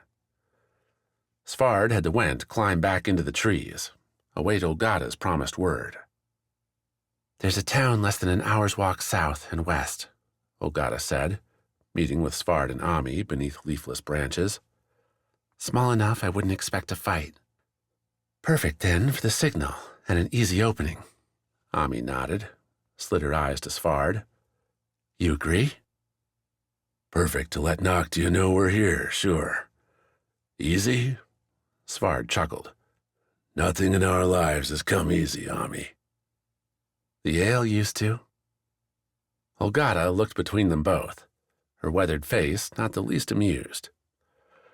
"The scout doesn't seem to appreciate our humor," Svard said, stretching his gray face into a wider grin. "You're too serious, Ogata." "We've an army of burning fiends at our backs," Ami added. "The Kance will either fold like a weak breeze or burn like soft paper." "How can you know that?" Ogata asked, turning to look back towards the noted town. "They've fought raiders. They have strong armor, and they've never fought anything like this before. Everyone's a coward when the unknown comes to call. Kance will be too." Ami wrangled the firewalkers forward with simple words and gestures. A point down the beach, a walking motion, and off they went. The firewalkers, their diamond-shaped obsidian heads sparking, set off after the guardian. Most carried 2 heavy flails, the chains and spiked balls dragging through the dirt. The big constructs so noted in their assaults hadn't made the journey, the tunnels too tight for those massive treads to travel through. In that, at least, Svard found a certain relief. The firewalkers would be alien enough. Bring in the creaking, crunching metal machines, and even their Noctia allies might find it hard to accept. It was one thing to invite military aid, another to play a part in your own destruction. Then again, here Svard walked, now up next to Ami, with Kivi in tow. An undying man with a jagged blade, who at once was and was not like the woman he matched stride for stride.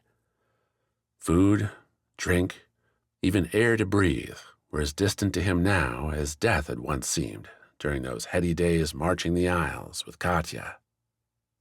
A strange force, but one with noble ends. The dream would carry them. Olgata's target, the small town, lay nestled between several towering silver-gray monoliths.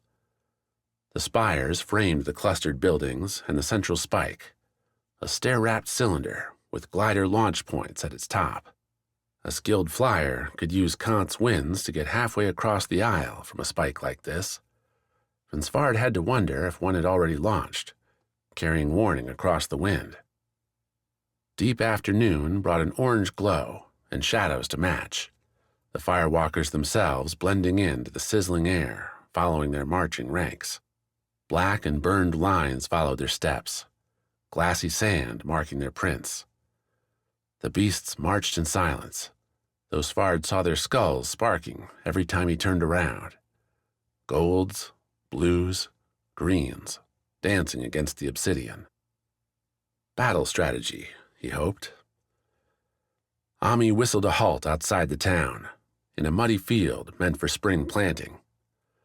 Spindly trees and the monolith edges bordered their formation, which had Svard and Ami in front. Kivi snorted between them, and the firewalkers well behind. Olgata and the other Went stayed beyond sight, back on the beach, holding to their role as, if necessary, reserves. The town, with curling smoke rising from reddish chimneys, its shock-white buildings standing firm, didn't notice. "Wait for it," Ami muttered. "Oh, I know what's coming." Ami curled a smile. "Do you, Svard? You ever invade an isle before?" "The last time I wound up helping Went fight off some fiends. Don't imagine it'll be the same now." "No, probably not."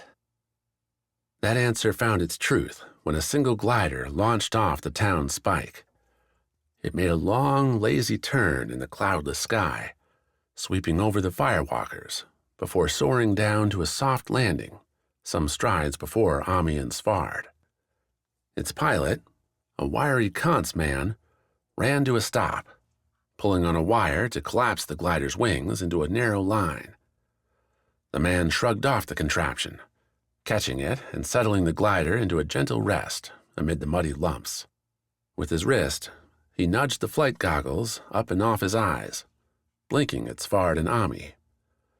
A lone rapier rested in a sheath at his side, his gear otherwise made for flying, not for fighting. "Hello, invaders," the man said, walking up, a slim mustache and brave grin lighting on his face. "Welcome to our blustery isle." Ami frowned, glanced at Svard, who laughed. "Welcome indeed," Svard replied. "I'm Svard, this is Ami, and behind us are our friends, the Firewalkers, who come to fight for their right to live in our world." The man stuck out his lower lip, nodded. "An unusual request, but then, when one marches with fiends, I suppose the usual has already left. My name's Velok, and I'm here to say that Kance has no war with you or your fiends. In fact, I'd say we don't have a war with anyone, save those damned purple and black." Velok nodded at Ami, wearing her Noctia armor. "Guardian, I'm surprised to see you wearing their colors. Last I heard, you and the Circle weren't on friendly terms." Another glance between Svard and Ami, though this time the flame-haired Guardian took the lead. "You're well informed, Velok, for being so remote," Ami started. "You make it sound like I shouldn't be." Velok crossed his arms. "It's not like Went's been keeping their mouths shut. Winter's thawing and rumors travel fast. What matters now, though, is the truth. What are you planning, and what are you expecting us to do?" "Surrender, and tell the other towns on Kance to do the same. We're not interested in destruction." "Then what are you interested in?" "A home for the Firewalkers, and more fiends besides if we find them." Velok strode past Ami and Svard, drawing a curious snort from Kivi. The man peered at the Firewalkers, standing in calm formation, their obsidian flashing. He watched them for a long moment, before scratching at his chin. "So they are smart, then? Civilized?" Velok asked. "Enough," Svard replied. "They deserve a life." "I'd ask why, but the day's drawing down, and I fear we're at an impasse," Velok said, and for the first time his voice tilted away from a scoundrel's snappy verve. "I've no desire to see my home obliterated, and I know my ale-swilling friends stand no chance against those monsters you've got over there. I can't, though, promise you the Isle, Velok walked back, planted himself again between Ami, Svard, and his town. "Give me 1 day. I'll send a messenger, explain our dire position, and advocate for peace. Then, if Kance says no, you can march on with no fear from us. And if they say yes, well, we can put this fight to bed without a single life lost. How does that sound?" "Like a fool's promise," Ami said. "But one we can try," Svard cut in. "Ami, if the first stories of the Firewalkers are about how they destroyed a town, they'll lose any chance of acceptance. We need to try." "The man, the very ill-looking man, has it," Velok agreed. "With the gliders, our news travels fast. A day, my friends, and then you can have all the violence you desire. Make your camp here if you wish. I shall return on the morrow." With a sharp bow, Velok turned, began his walk towards the town. As he went, the man held up a single hand, a white cloth pulled from a pocket and waving. At the sight, 2 gliders launched from the spike, their dark forms surfing the twilight winds around the monolith, curling south, death or deliverance on their wings.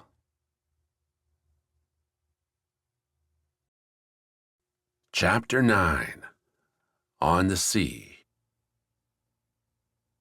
If asked to compare his treehouse on Kidai with the accommodations aboard the Storm's Edge, Eujo's decadent ship, Wax would have to admit the fine bedsheets, the dinner spreads, and general luxury made a striking impression.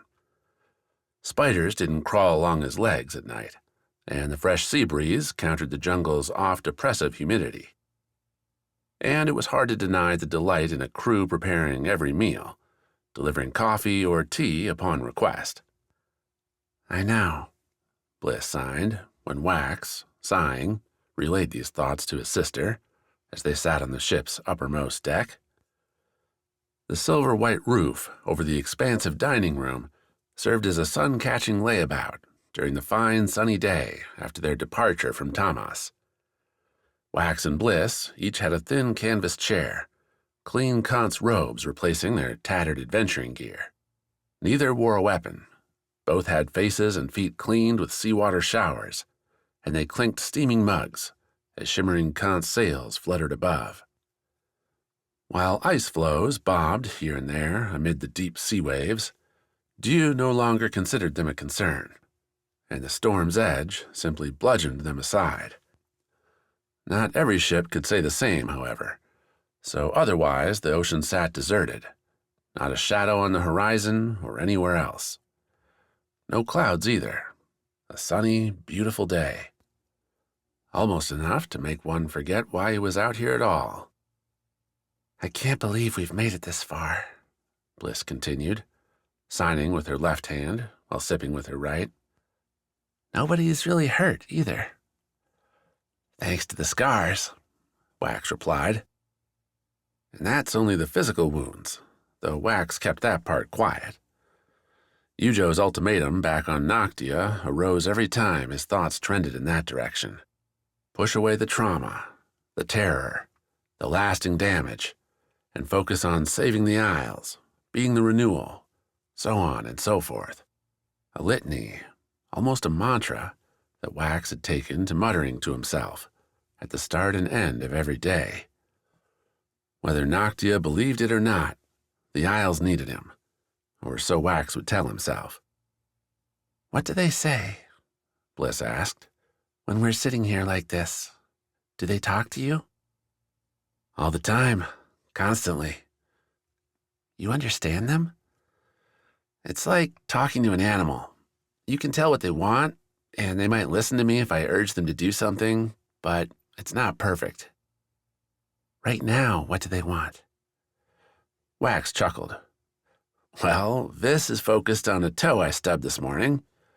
Fodi's quiet now.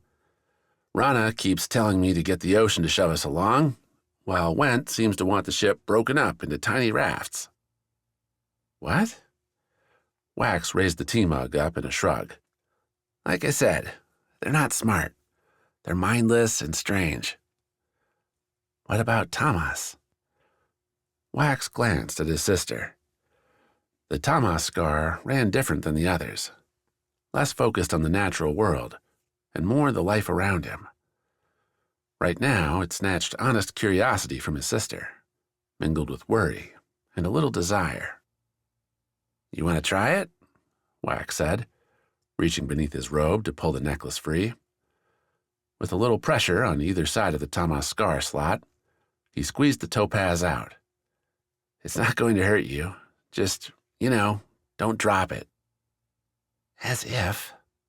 Bliss held out her hand, took the stone, closed her eyes for a moment, then shook her head. You're not very interesting, Wax. Don't I know it?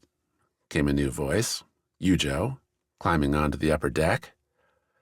Hey, Wax said, turning in his chair to throw the queen a hurt frown. I'm plenty interesting. I've been to all but one of the isles. Eujo took the third and final chair on Wax's left, her silver-blue robes rippling in the wind. Have you? See anything interesting? Well, Wax said, putting his arms behind his head, leaning back against the chair's canvas. I met this crazy lady who keeps insisting she's royalty, but she's such a bad actor she nearly got us killed, and... Hey, they weren't going to kill us. Just give me a nice tattoo. Is that what that was? Should I have let them then? You? Eujo laughed. If I recall, it was Livier that did the saving. Wax denied, deflected, joked, and jabbered with the queen, the two trading barbs and banter, stories and silly ideas until the tea ran dry. About as perfect a morning as Wax could imagine, until Eujo lifted herself off the chair, mentioned she, Dieu, and Livier had to discuss what would happen when they reached Kance, when the queen would become the Isle's sole ruler. As Eujo left, Wax looked over at his sister, who'd napped some of the time, but now had her eyes open, wore a wide grin. What? Wax asked. Bliss held out her hand, the Thomas stone sparkling in her palm. Know what this told me? That I'm the best? A slight headshake, still smiling. That you love her, Wax. Torny's surprised curse at the news Fassel and Yarvik were working together made the bandit blush, drew Dieu's raised eyebrow from across the long dinner table, as the foursome, plus Livier and the ship's captain, shared a late meal. I'm saying, the bandit continued, that these two have been fighting in the dark for, as long as I've been alive. We're talking throats cut, stolen treasure, bribes, and blackmail. There's no way. Apparently, a way has been found, Livier said. The assassin still looked a bit pallid from his wounds back on Thomas, but nights spent clutching a Vis scar did work. Necessity and all that.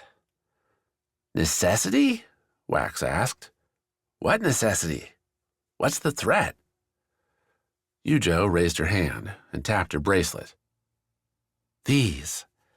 The scars are why Fassel cut off the renewal, and I guess Kance stole a bunch from Noctia.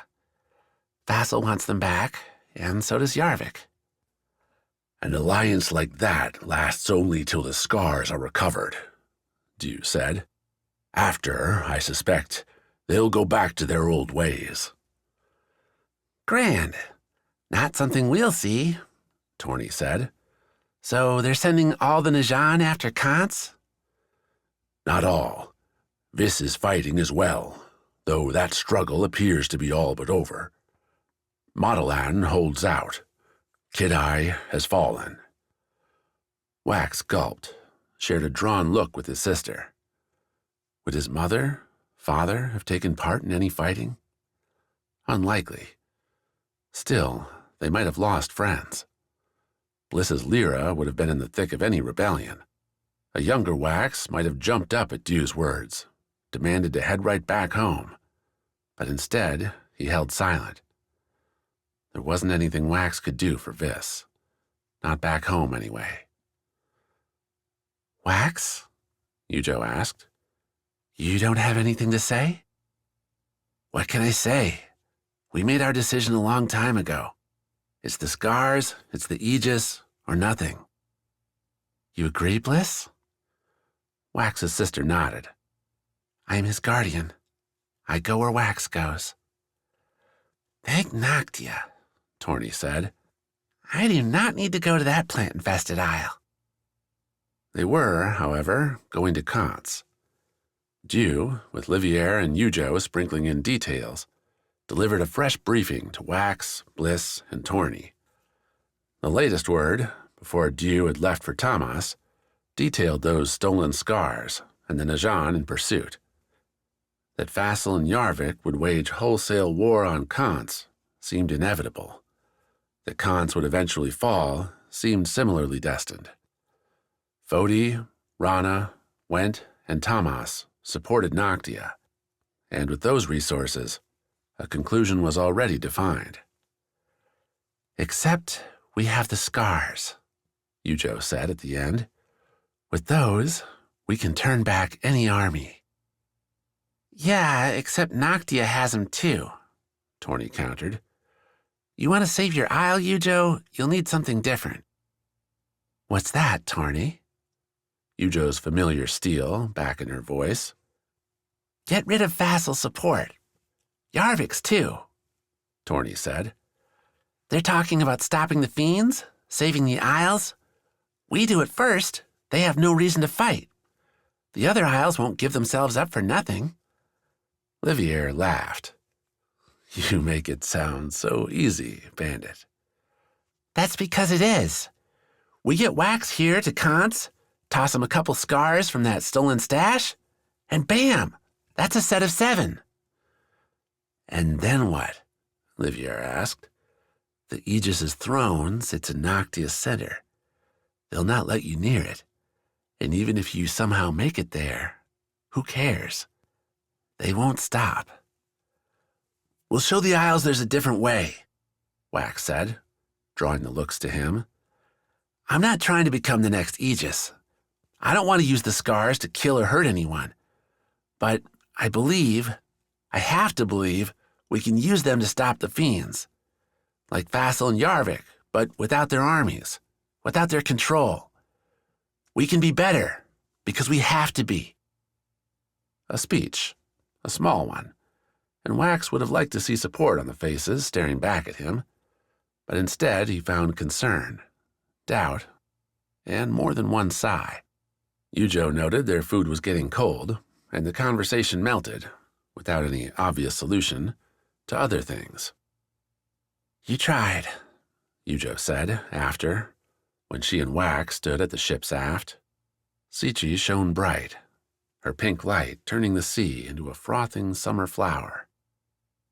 I am trying, Wax replied. I just don't know yet how we're going to do this. Stop the fiends?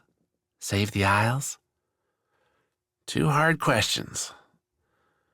Eujo leaned over the aft rail. She bore a serious look, her hair flying in the breeze. All was so driven, so set on conquering the next challenge. So different from himself, from those days swinging through the jungle. From Sawi, too. We can't rest, Wax. We can't give up. I'm not going to let my isle fall. Eujo didn't look at Wax as she spoke, as if the ocean held some answer out there.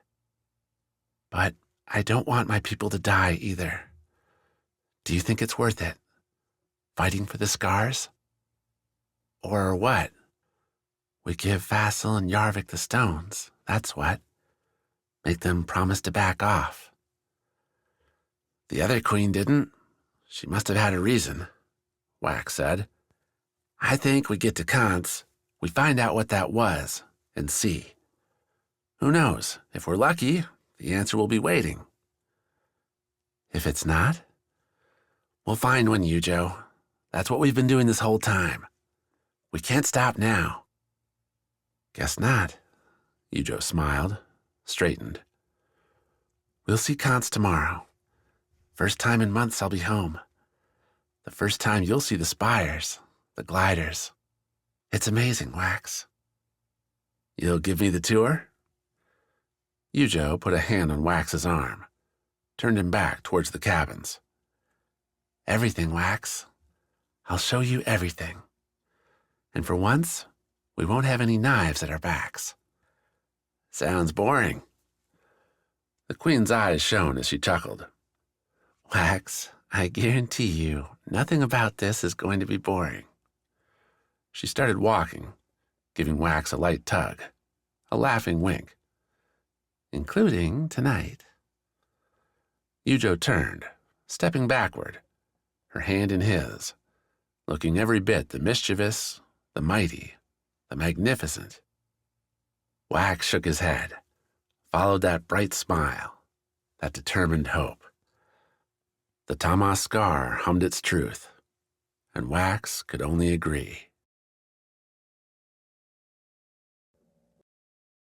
Chapter 10. Boarding Clause. The Kance embraced terror.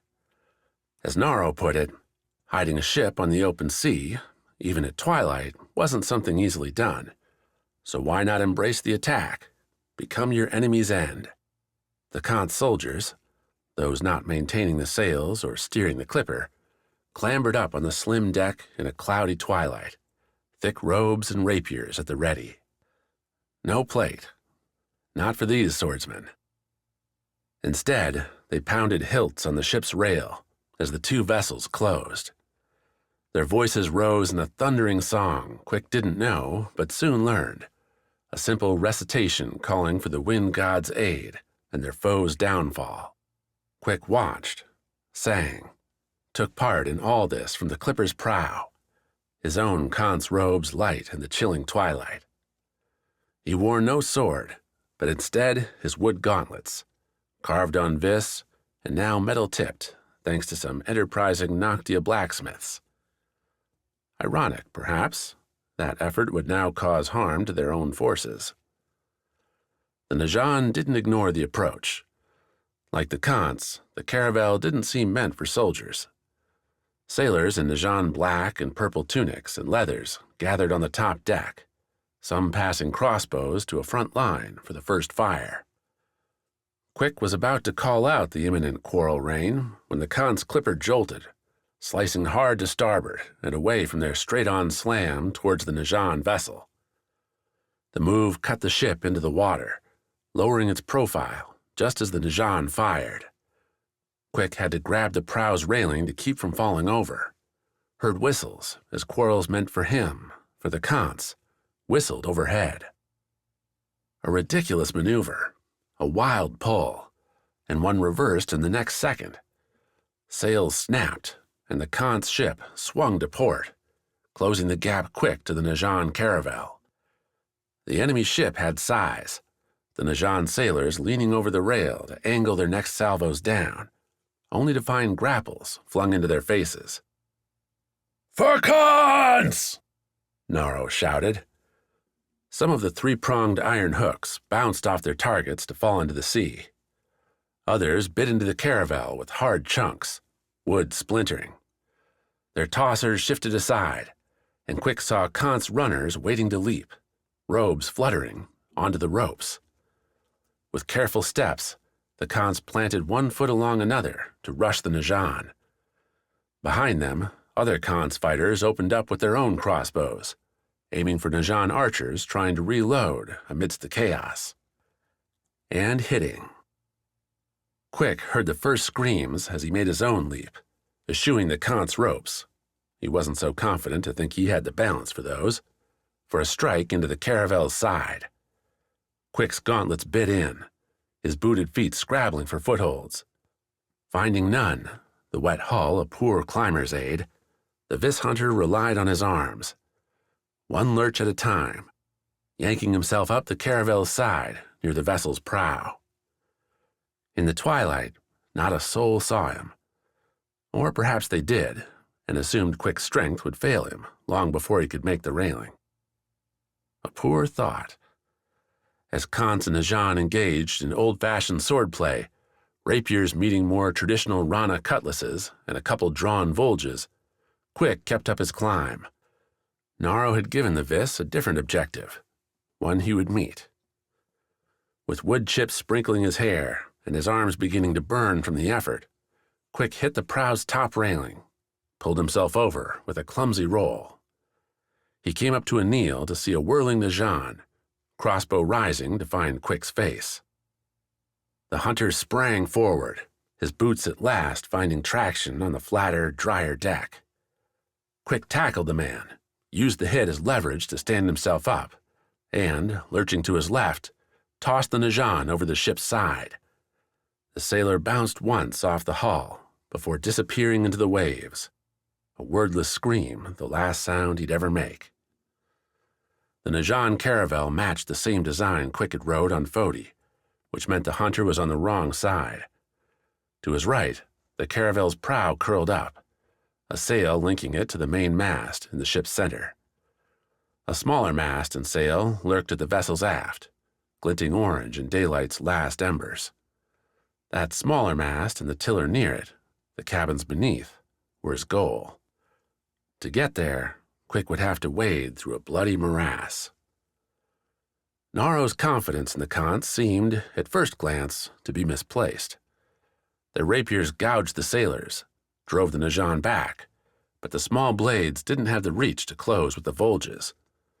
The curled spears came to the fore, the Najan dropping their cutlasses as more volges came from the lower decks, handed up by servants, prisoners, or other sailors.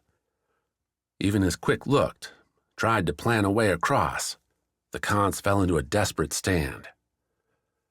The Vis hunter had never fought in a war before.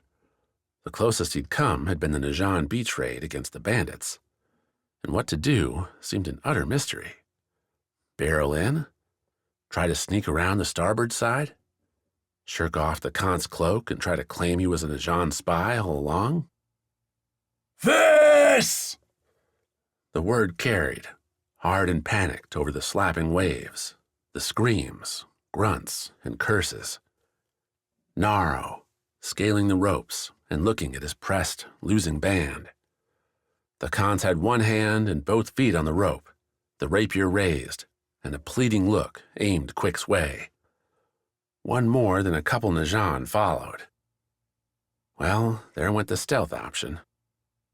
Whooping, Quik juked towards the wide steps at his left. Two Volge-wielding Najan reacted, breaking away from the Kance attack to aim those curved spears towards the stairs. A normal soldier might have run right into those sharp ends, betting on his abilities with blade or shield to knock the Volges away. Quik was no normal soldier, and while that might mean he had no idea how to fight in formation, no idea how to counter and thrust, it meant he had something else. Unpredictability. Kicking from his juke, Quik leapt off the second step, bouncing off the prow's higher deck to his right. Like launching off a jungle tree, Quik felt his foot plant and press down, flying higher than those raising Volges reacted, and landing in a flailing, tackling sprawl. The Vis drove both Najan to the ground, those gauntlets piercing the poor protection offered by the Najan's robes. Hot wet splattered Quik's own robe as he bore the pair to the ground, the momentum spurring his next move. When hunting Hanako, always assume the cats came in packs.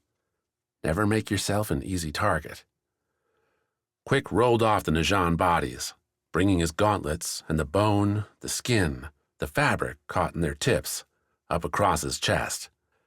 The expected strike from a third surprised Najan came, slashing down with wild intent. The blade cracked into Quik's right gauntlet, lodging into the wood plate. The Najan sailor stared at it, attempting to withdraw the edge, and failed. The Vis snarled. The Najan flicked his eyes from weapon to warrior. He had but one blade.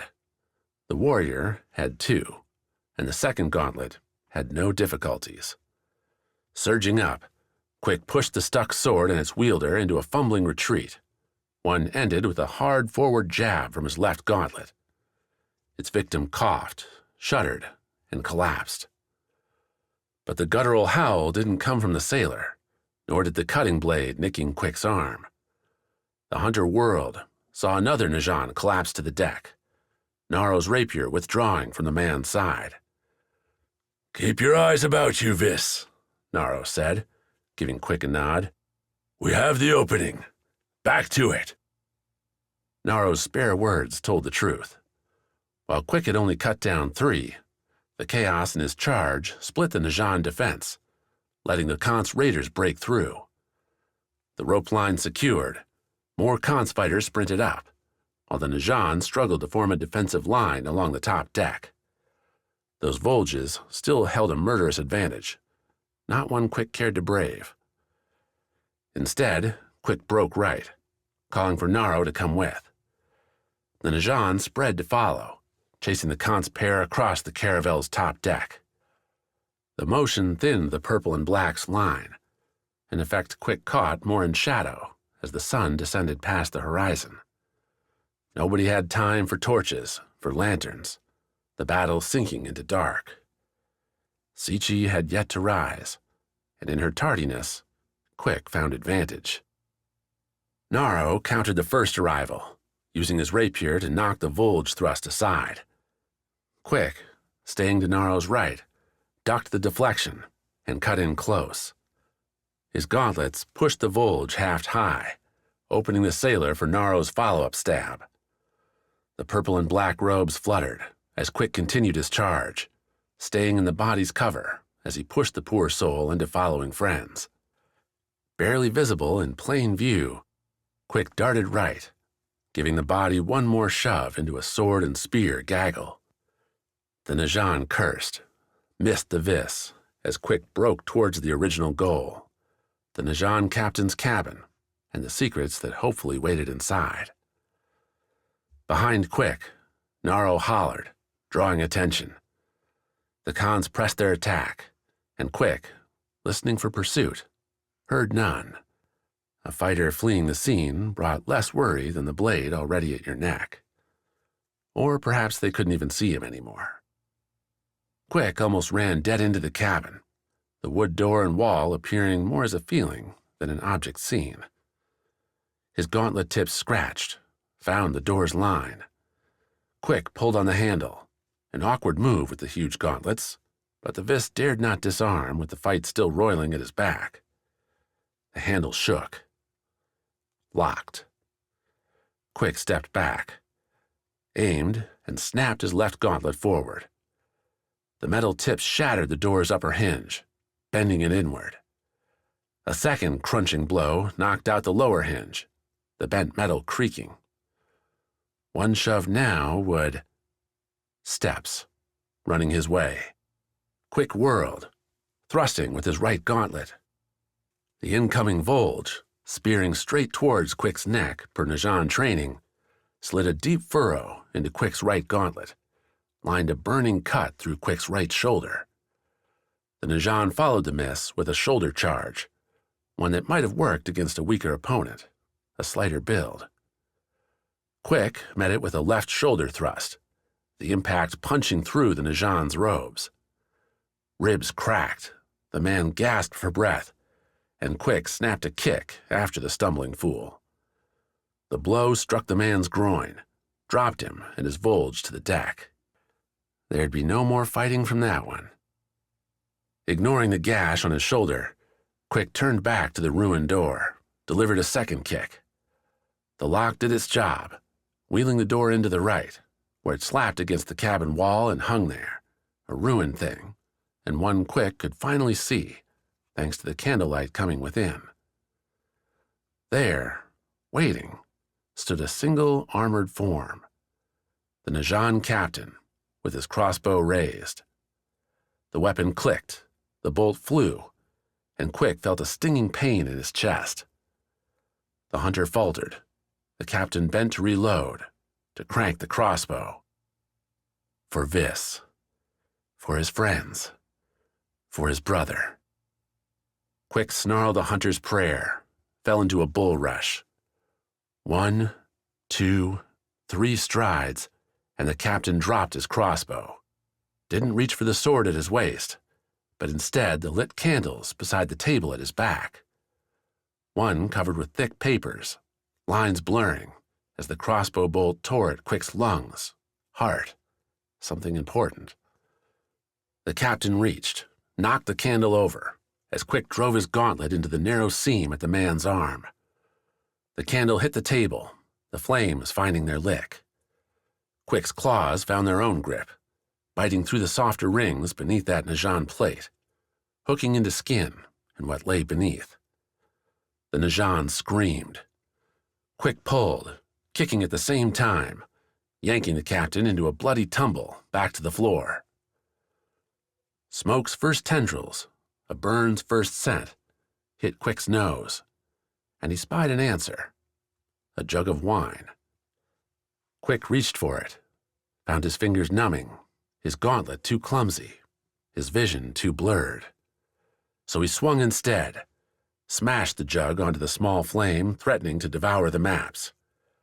A deep purple washed across the table, swallowing the orange, two colors dancing, until they became one single dark.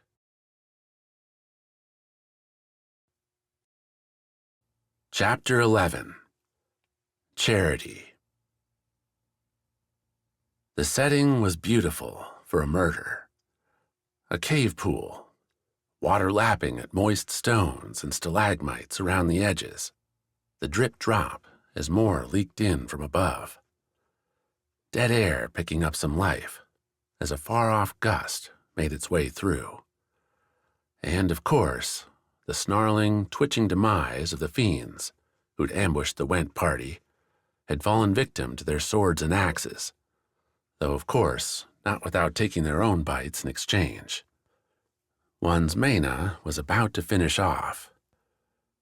Two rockbiters made it out of the fight alive, one sorely wounded and trying to bandage himself up, while the other checked the bodies of their comrades. A grim effort, marked by claws, offal, and curses. One that also kept him from checking on his friend, a check no longer necessary, as Mena dropped from her vantage point. The cutlass led the dive, angling down and delivering its mortal blow with only a shocked sigh's sound. She rode the crumpling body to the rocky path, stepping off into a striking crouch, each foot nestling into the grit without a crunch. The cutlass, ever sharp, withdrew at a tug from Mena's hand, her left serving to balance the Rana into her next move. The narrow path to the pool lit up with the target. Pink glowing moss. Clumped here and there, the moss coated the space in a rose glow. The blood and bits scattered about, picking up shadows, a more crimson hue. Her target bent over the last of his friends, axe back on his belt, and another curse on his lips. Finish it. The man put a hand on the body's shoulder, an affectionate squeeze. A harsh rebuttal to the voice in Mena's head, and one that prompted a question, a shift, a gasp of something she'd thought was long gone. What happened? She asked, her voice a stiff whisper.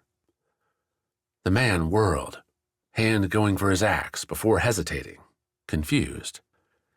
He bore a Went's typical trappings, thick clothes, a beard, scars mingling with broken noses past. Bulky, wary. A crushed pine scent rolled her way.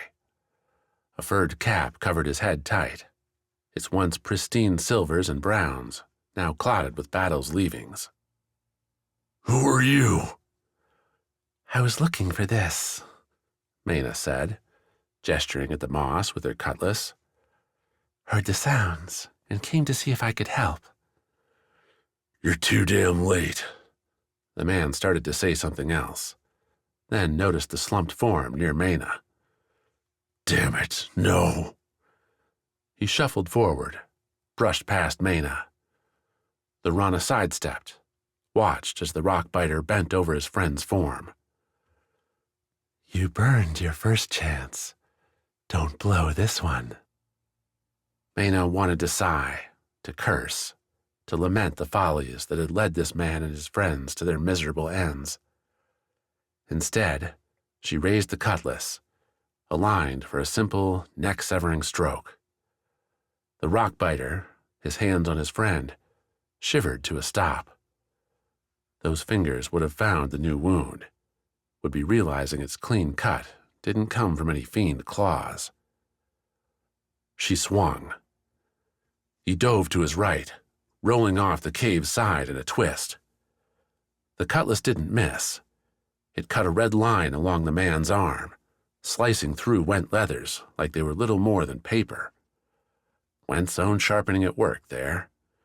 Hochi's efforts going against his own people. Fitting. "What are you?"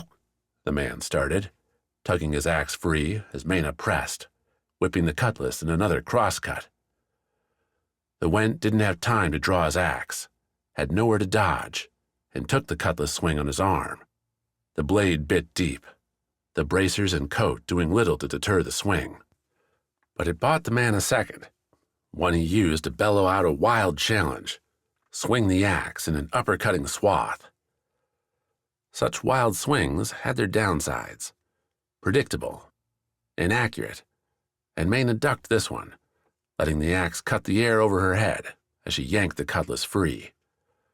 In a crouch, she sprang forward, aiming for a fight-ending gut shot. The opening should have been there, should have been an easy take, but the Went didn't withdraw his swing, instead dropping his elbow as he continued sliding along the cavern wall. The hit struck Mena's unprotected head, dashed her towards the ground. The cutlass skittered off the rock wall, blade striking sparks and missing flesh. Mena tasted gravel as she hit dirt, her hands and knees pressing to keep her moving, keep her. The axe bit into the wall above her head, a consequence less of luck and more of the Went's dodge. His sidesteps had him splashing into the pool, his footing sliding ever so slightly to put the swing up. Mena dropped her cutlass, instead popping up to grapple the Went's wrist, bend it down with all her weight as he tried to keep hold of his weapon. The tension, the torque, made something crack. The man howled and let the axe go, pulled his hand free, and stumbled back, falling into the pool with a chill splash. Mena let the hand go, rising slow and adopting the lost weapon. She retrieved the cutlass, too, wielding both axe and blade as she turned to the wounded Went, the pool losing its pristine clarity as blood and dirt fouled the waters. "What do you want?" the Went snarled, kicking back into the pool, the deeper water. "As I said, the moss," Mena replied. "All of it." "Then take it!" The Went broke into a half-sob. "It's not worth dying for. None of this is." "That's where you're wrong. What this moss will get, what I can do." Mena shook her head, approached the pool's edge. "Do you know me?" "What? Know you?"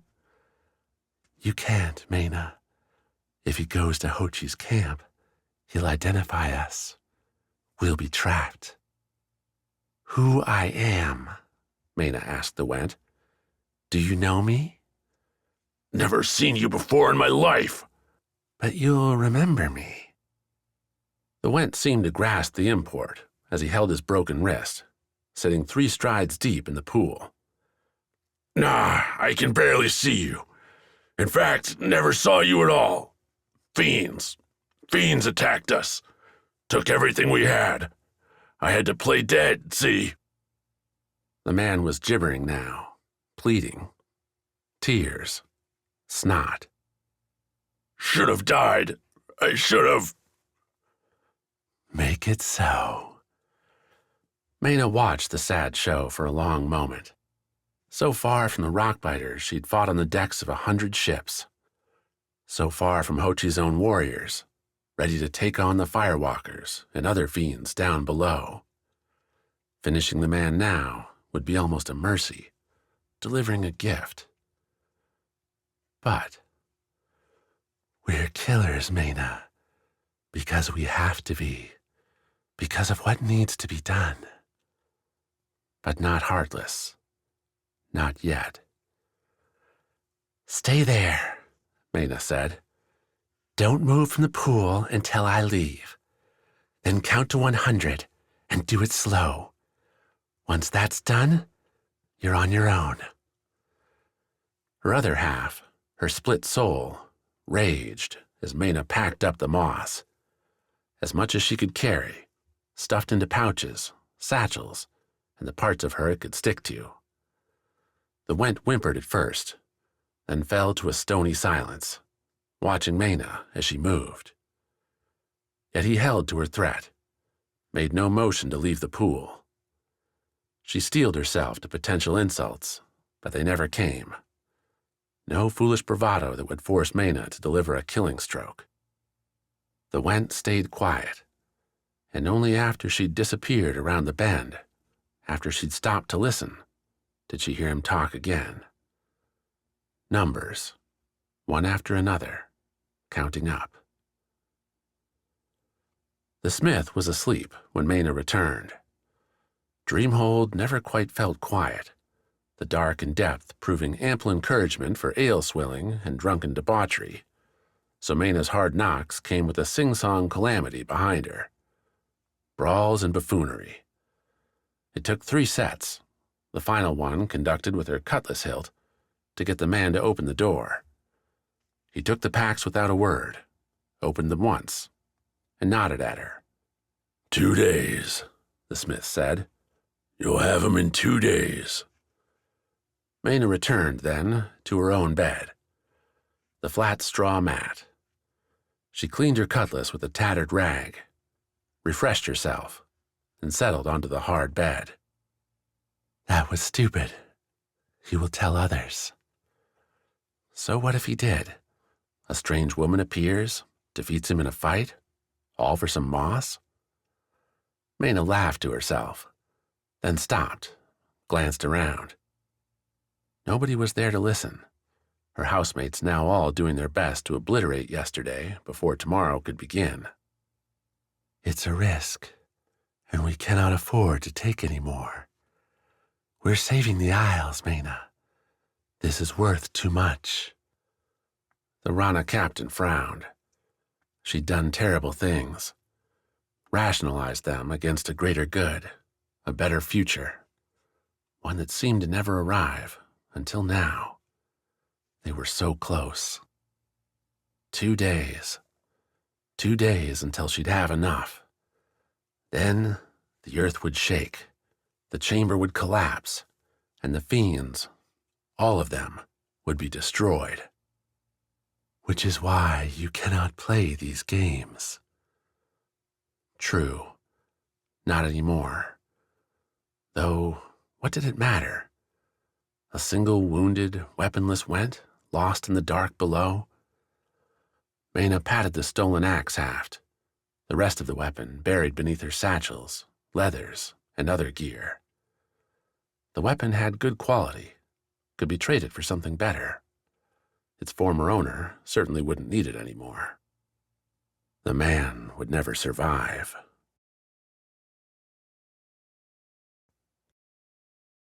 Chapter 12. Gliders and Glory. Because sleep was no more necessary for Svard than breathing, the barbarian, along with a few Went scouts keeping watch, caught the Kance attack. It didn't come via the ground, some mashing army marauding across the roughed-up fields towards the firewalkers and their friends. Instead, the glimmers arrived with the early dawn, Sichi's rose colliding with the sun's first oranges to highlight those Kance filaments like waving blades just pulled from the forge. A swarm, that's what Svard first thought, as the array swooped around the mountains to the south and east. At first nothing, then bright dashes, all lining up in a tight formation. High and steady, they came in towards the sleepy encampment. The firewalkers, while Svard wasn't sure if they slept, did settle into a calm, crackling doze overnight, just now being roused by alarmed went whistles. Some tundra drum banged, a rapid beat overpowering the constant Kance bird calls and the soft waves. "Kivy, best we find cover," Svard said, lurching up from the stone he'd selected at the field's edge. Part of a marking line and good enough for a seat, one he'd lurched up from every so often to take a walk around the nighttime camp. "Whatever these wind riders are planning, we won't be able to do much to stop it." Ami, closer towards the field center, didn't share Svard's fatalistic view. She'd bounced up at the first Went call and started running around, barking at Firewalker and Went alike to rise, grab arms, and prepare for an attack. As if they had the time. The gliders moved faster than any marching army, and they swooped in like diving birds. From beneath a palm's broad fronds, Svard watched as the first gliders dove in. At first, he couldn't make out their weapons, those golden dashes seeming to have nothing, but puffs from the ground suggested otherwise. Went scouts and soldiers too slow to leave the field began calling out in pain, a few stumbling into the sand and not rising again. The Firewalkers had no bellows, no war cries, crossing their arms to deflect any incoming missiles. Svard saw not a single one of the burning fiends go down, even suffer an injury. No ash-white patches, no sparking fury. He did see their counter. As the gliders leveled out their dive to soar overhead, the Firewalkers leaned down, ditching their flails for rocks, for dirt clumps hardened by the fiend's heat to molten glass missiles. With 4 arms, the fiends launched their replies at the passing gliders. One took a strike in its gentle wing, the craft spinning hard into a circle before plunging straight into the ground. Another lost its pilot, the flailing, struck form falling to a final landing. The gliders didn't take the deadly fire without action, the smooth assault breaking as gliders twitched this way and that, a spastic dodging that held its own consequences. Svard winced as one glider pair flew into each other, as another, ducking a thrown stone, turned too sharp, slammed into a nearby mountainside. The first wave broke up, most turning their gliders back towards the town. As if they'd be safe there. "Come on, Kivy," Svard said to the loyal ferrite. "I know how we can be useful." The barbarian broke into a loping jog towards the town, the great black jagged blade resting on his left shoulder. No axes at his waist, no shield in his right hand. The Noctia and Vis scars, or the blade fashioned from them, joined their whispers in his mind, a constant hum both feeding Svard life and removing it, rendering him a tasteless void, albeit a capable one. Kance had some tricks left, the results visible as Svard kept his glances going back to his army.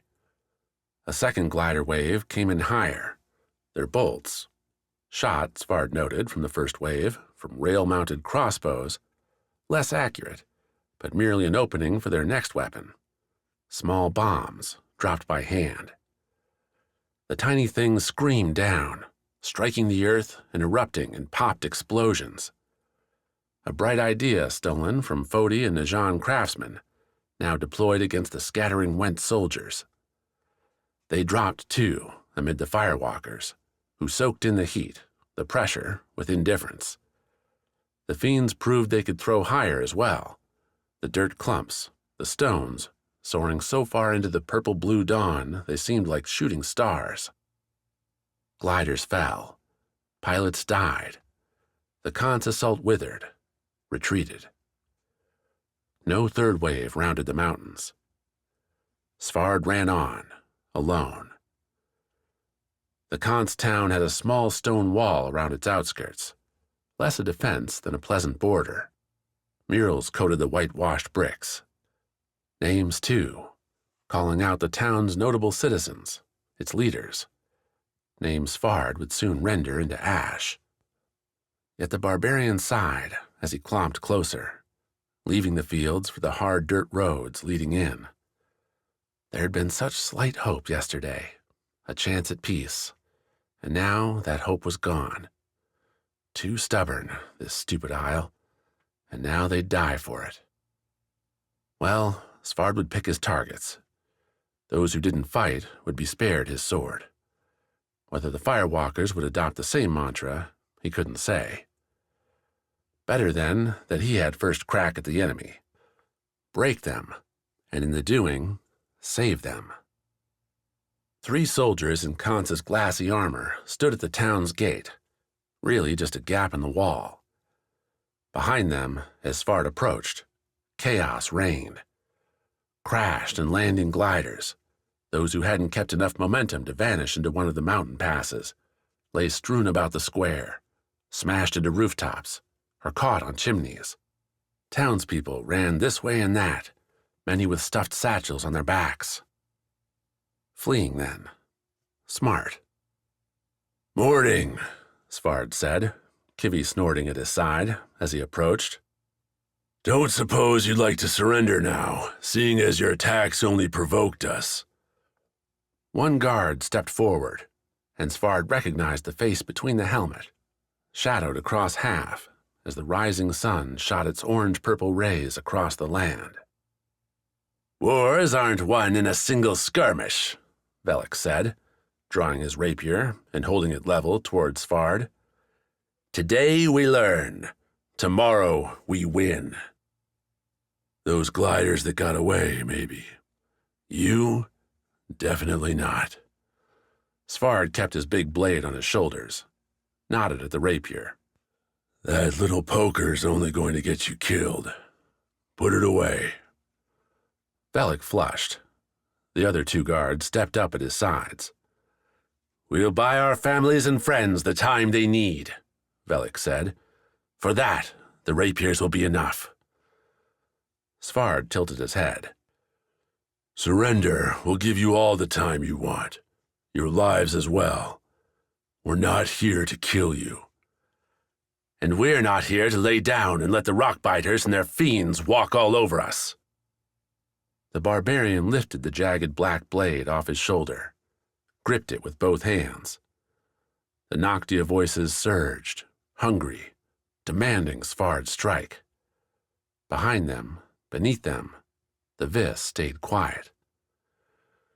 "Your choice, your consequences," Svard said, then gave a low whistle. Kivy darted forward and left, angling towards the guard on that side. The man, seemingly startled at a ferrite speed, jabbed at the rock lizard. The strike came in wild, the rapier hitting Kivy's stone skin and shattering. Kivy didn't stop her charge, barreling into the guard and carrying him to the ground. "Help him!" Velik snapped to the other guard before taking a step towards Svard. "If I kill you, will your army break?" "That's the thing," Svard said. "You can't." Velik's puzzled look turned horrified as the man's stride turned into a straight-on stab, one Svard let puncture his right side. The rapier slid in, and Svard felt the pain, albeit so distant, so vague, as to resemble a dream. No blood came forth, no wince, no agonized shout. Instead, Svard cut across with the jagged blade, battered the rapier from Velok's hands to the dirt. The Kance soldier backed away a step, head shaking. "You're not real. This isn't real. It can't." "It is." Svard kicked the rapier towards Velok, the blade's hilt bouncing off the man's armored boots. "Pick it up and die, or leave it and surrender." Behind Velok, his 2 guards didn't make the choice to fight any easier. Kivy, having headbutted her first target into unconsciousness, had the second guard's leg in her mouth. The ferrite's jaws crunched, shattering the Kance armor and causing the woman to scream. The noise found its echo in the town, those scrambling people realizing the war had arrived and sooner than expected. Velok gulped, found enough bravery to pick up the sword. Again he leveled it at Svard, though the barbarian saw the tip shake. "Bold and stupid," Svard said. "I am no coward." "Didn't say you were." Svard moved as he spoke, driving into a broad, two-handed sweep, one that would have knocked Velok's head from his shoulders. The Kance fighter ducked, dropping to one knee, as Svard's blade whistled overhead. Velok took the opening, again dashed forward, stabbed Svard in what should have been a fatal blow to the barbarian's gut. Again the distant pain, the vis murmurs. No blood, no heat, no dimming of his dead vision. Svard reversed the swing. Velok, his rapier catching on Svard's leathers, couldn't retreat fast enough. The barbarian's strike caught the Kance mid-chest, the blade breaking Kance's armor and flinging Velok to the dirt, wet red following. The rapier lay beside its owner. Velok, groaning, put his palms to the ground, started to rise, only for Svard to get a booted foot on the man's back, pressed him to the dirt.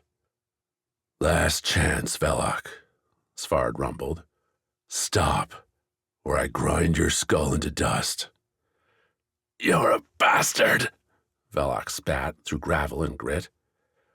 "A point I won't argue, but my offer stands." Velok cursed, a weak, sad thing, then fell limp. Svard nodded to nobody, then stepped off the man's back to kick the rapier away.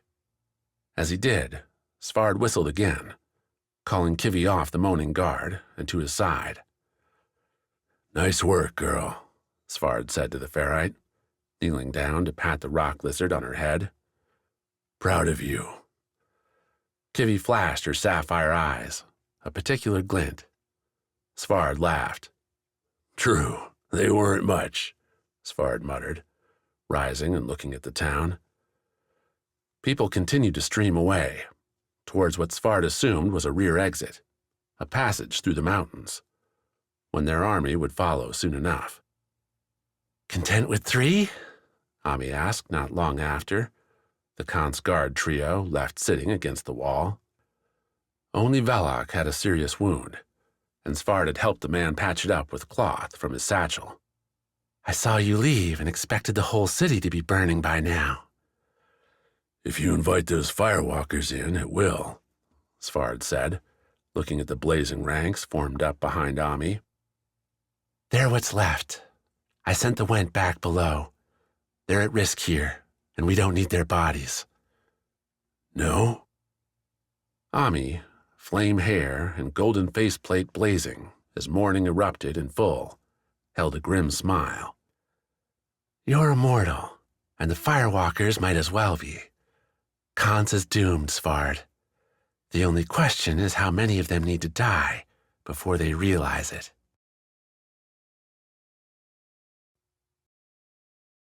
Chapter 13.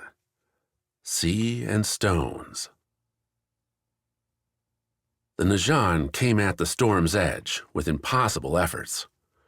Dew's first call to the deck came soon after dawn, with Kance soon to appear on the horizon. Already visible to the east and closing quick were several Najan clippers. Behind them, bloated Fodi galleons conscripted by the purple and black emerged. "An early thaw has made this harder than expected," Dew said to Wax and Eujo as they made it to the deck. Both Queen and Vis wore a pleasant exhaustion, one partially shed after a rinse from a seawater shower. Any lingering good mood from the utterly amazing night before dissipated fast at those closing flags and the soldiers they represented.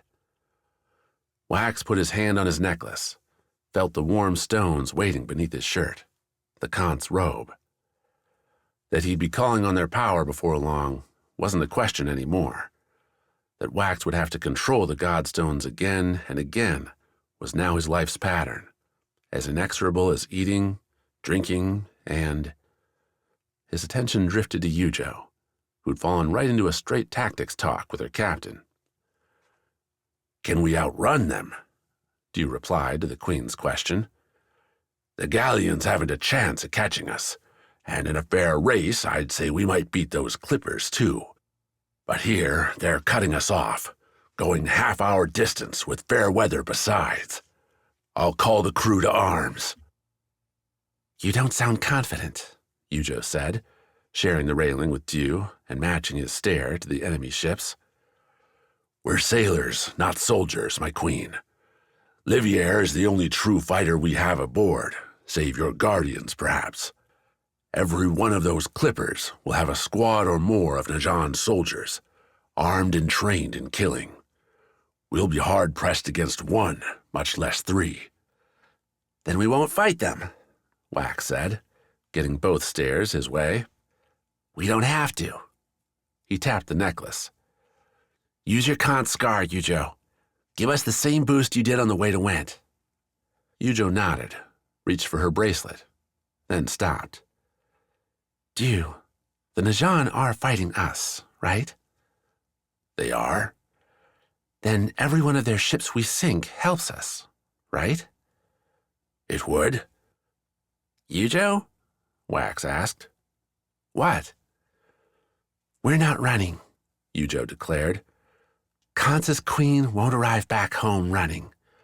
I want to inspire my isle, not give them more reason to be afraid." Dew's brow furrowed, loosened, as Eujo held up her wrist. "You want to use the scars?" "Not want, but will. I will, Dew. For my isle, my people, and to win this damn war." Wax stayed quiet as Eujo and Dew planned the defense, the first clipper nearing the storm's edge. Bliss and Torny had their robes on, leathers beneath, staff and daggers ready. The Kance sailors had armed up too, though Eujo had them focused on keeping the storm's edge sailing at high speed. Just because she wanted to use the scars to annihilate the Najan didn't mean she wanted to make a lucky boarding easy. And that there was the thought Wax kept coming back to. Eujo bristled with a cold fury. The Tama scar hanging from Wax's neck told him as much. The Kance queen wanted to bring fear and ruin, destruction and death to the purple and black attacking her home. She was ready, and though she hadn't asked, Wax knew what was expected. When the scars sapped Eujo's energy, he would need to take her place and complete the massacre. Accidents and desperation had driven Wax's scar disasters before. The Rana Bubble Fiend, the estate in Went's coastal city, the swirling fire and rippling earth at the Najan outpost near the Golden Gash. Eujo could have fled. Instead, she wanted to use the scars as weapons. "Shouldn't you be up there?" Bliss signed, moving before Wax with a frown on her face. They both stood strides back from the storm's edge's prow, where Eujo and two Kance sailors holding stiff wood shields waited. Those sailors would catch any incoming missiles, give Eujo time to focus her onslaught. The clipper was moments away now, its narrow deck coated with armored soldiers. Chakrams, Volges, and crossbows bristled. An old way of killing, about to meet the new. "Pan wouldn't have wanted this," Wax said. "Pan wouldn't want you to die either. So that's the choice? Use the scars to kill or die?" Bliss didn't give Wax a frown, a hand, any support, just a straight look. "Might not be your fault, but that's where we're at, Wax." She flicked a glance towards the clipper, closing fast. "Only kids get to pretend otherwise." "That's not—" "Find a way, brother." Bliss nodded at Torny, the bandit oblivious, watching the approaching Najan. "I didn't come all this way, find her, to lose her now." The Najan didn't offer a preamble. No negotiation, no terms, no calls to surrender. The collection on the prow raised their crossbows. Wax didn't hear the clicks, but the bolts flew, darts soaring into the air towards the storm's edge. They never made it. Eujo took the first volley. The wind picked up as the queen extended a hand towards the clipper. The bolt slowed, tilted, and splashed into the waves, not a one reaching the Kance ship. Wax kept his eyes on the Najan, saw surprise pour over some faces. Some, not all. "They know," Wax said, hands on the prow beside Eujo, the two ships coming near each other. "They're expecting the scars." "So?" Eujo replied, breathless. "They can't stop us. Your turn." Wax looked towards the waves. The Rana scar leapt up in his mind, fresh inspiration, bright and ready. Wax let it loose, and the stone lurched. Wax himself leaned forward, pressing into the rail, the water pulling at him as much as the scar lunged for it. Below, the waves shifted, a rush billowing away from the storm's edge and rising towards the clipper. Against any current, against the other waves, an unnatural wall. The clipper slammed into the wave, the force shoving up the ship until it stood vertical, toppling over. Soldiers fell into the cold ocean, splashes and screams riding up as the clipper vanished with its crew. Wax saw it in a haze, like watching a party after too much peach wine. The Rana scar snatched, stole, and devoured him, and the renewal would have fallen over if his sister, if Torni, hadn't grabbed his arms and held him up. The single broken wave began to swirl, twisting around the ruined ship, the swimming soldiers, frothing into a whirlpool. The storm's edge passed by as those purple and black souls vanished forever. The scar wanted them deeper, buried into the bottom of the sea. It reached for more, urging Wax in wordless pressure. "Wax!" Torni's voice a distant noise. He couldn't let the Najan come back, couldn't let them swim away. The scar wouldn't let them either. Together, they could. Wax hit the deck hard. What little breath he had flew out, the Rana scar dissipating in a confused cacophony as the other stones around his neck urged their own reprisals. Eujo's glare pushed them away, the queen's drained, icy look paired with the concerned eyes from his sister and Torni. "It's done," Eujo said. "Let it go, Wax. Let it go." No sooner had Eujo spoke than one of the Kance soldiers pulled her away. Dieu's voice rose, calling for Eujo to head back to the bridge. Bliss reached out a hand, grabbed Wax's own, but the Vis didn't move. His legs were lodestones. "Not yet," Wax said. "Sorry," Torni replied, matching his sister's grip, and together, the two pulled Wax up. Bliss snuck her shoulder beneath Wax's right arm, steadied him. Torni nodded further starboard, past the dying whirlpool. "That's one down, but those other two are closing quick. You'd better get some spice fast, Wax." Spice? If Wax managed to stay awake another few minutes, he'd consider that a victory. Eujo, at least, seemed to have her color back. He caught her iron eyes for an all-too-brief moment as the Kance sailor swept her aft, where the other two clippers closed. "Go," Wax said. "Go with her." "You can barely stand," Torni replied. "Kinda hard to—" "You can fight. That's what matters." The bandit, ever ready with a cocky retort, only frowned and looked across Wax to Bliss. The Vis hunter gave Torni a slight nod, and they pulled Wax back, leaned him against the dining room's forward wall, a slanted slat of bleached white wood. As a resting place, it'd do well enough, and with his guardians dashing away, Wax didn't have much choice. The storm's edge sailed on, a smudge on the horizon, growing more and more clear with every passing minute. As calls for counters, for shields, for boarding rang out behind him, Wax found it hard to keep his eyes open, to do anything save listen to the Scar's ever-present mutterings. Their wordless rumbles offered no solutions, no destructive demands, and in that, at least, the Vis found some small comfort.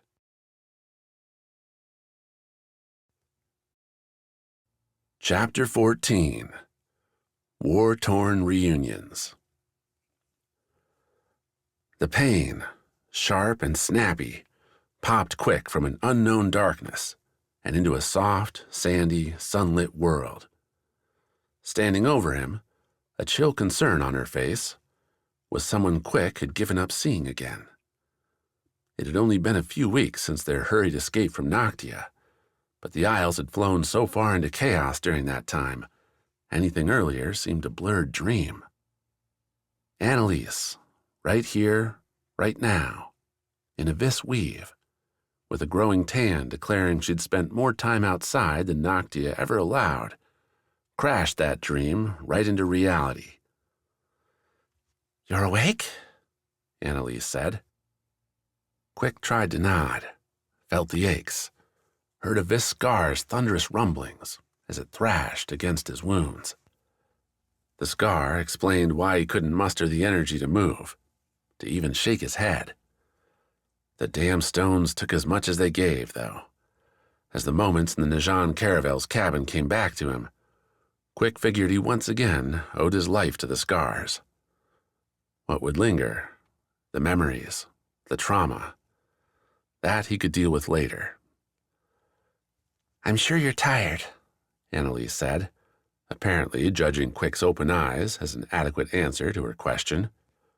"We're going to need you to get past this fast." The blunt line led to more. The Kance ship, with the wounded Naro still captaining, had careened into port hours before. They'd put the torch to the Najan Caravel, dragged the wounded and the prisoners with them, and sailed for the closer Vis. A decision made in equal parts to get faster aid, and because of what Quik had preserved in the Najan captain's cabin. "Crude maps, but maps nonetheless," Annalise said, settling into a sit next to Quik. The pair weren't alone. The Kance ship swayed at a nearby pier, Mottilan porters working with Kance sailors to unload the vessel, its slim cargo, and its fresh prisoners. "That caravel had been crossing our coast, noting likely landing spots, where we did and didn't have defenses. There were also plans outlining an overland attack." The Najan would be pressing from the west, apparently ignoring or overwhelming Kidai's remaining resistance. When the soldiers crossed the mountains, the Najan Navy would come in from the sea, smashing Mottilan between two hammers to force a quick surrender. A plan that'd be a risk so long as Kance held any control over the ocean between the two isles, something Naro said the Wind Isle was committed to. "Which leaves us with a puzzle," Annalise said. "The Najan have to know Kance wouldn't let Vis, their only ally in his fight, to struggle alone. What would get Kance to withdraw its own ships? What would keep them away?" Annalise glanced down at Quik, still too tired to lift his own head. "You don't know anything, do you? Naro didn't." Quik forced the slightest headshake. "Thought so." Annalise swept a look out beyond the waves, as if the answer might be lurking there beneath the midday clouds. "Then we have to plan for what the Najan might do, and that's attack." "When?" Quik's throat scratched. A faded iron taste lingered on his tongue. "The scouts say a few days," Annalise said, pulling a water skin from her waist and pouring the cool nourishment down Quik's throat. "They're moving fast." She pulled back the water, as grim a look as Quik had ever seen coming over her. "They must think Mottilan won't fight back.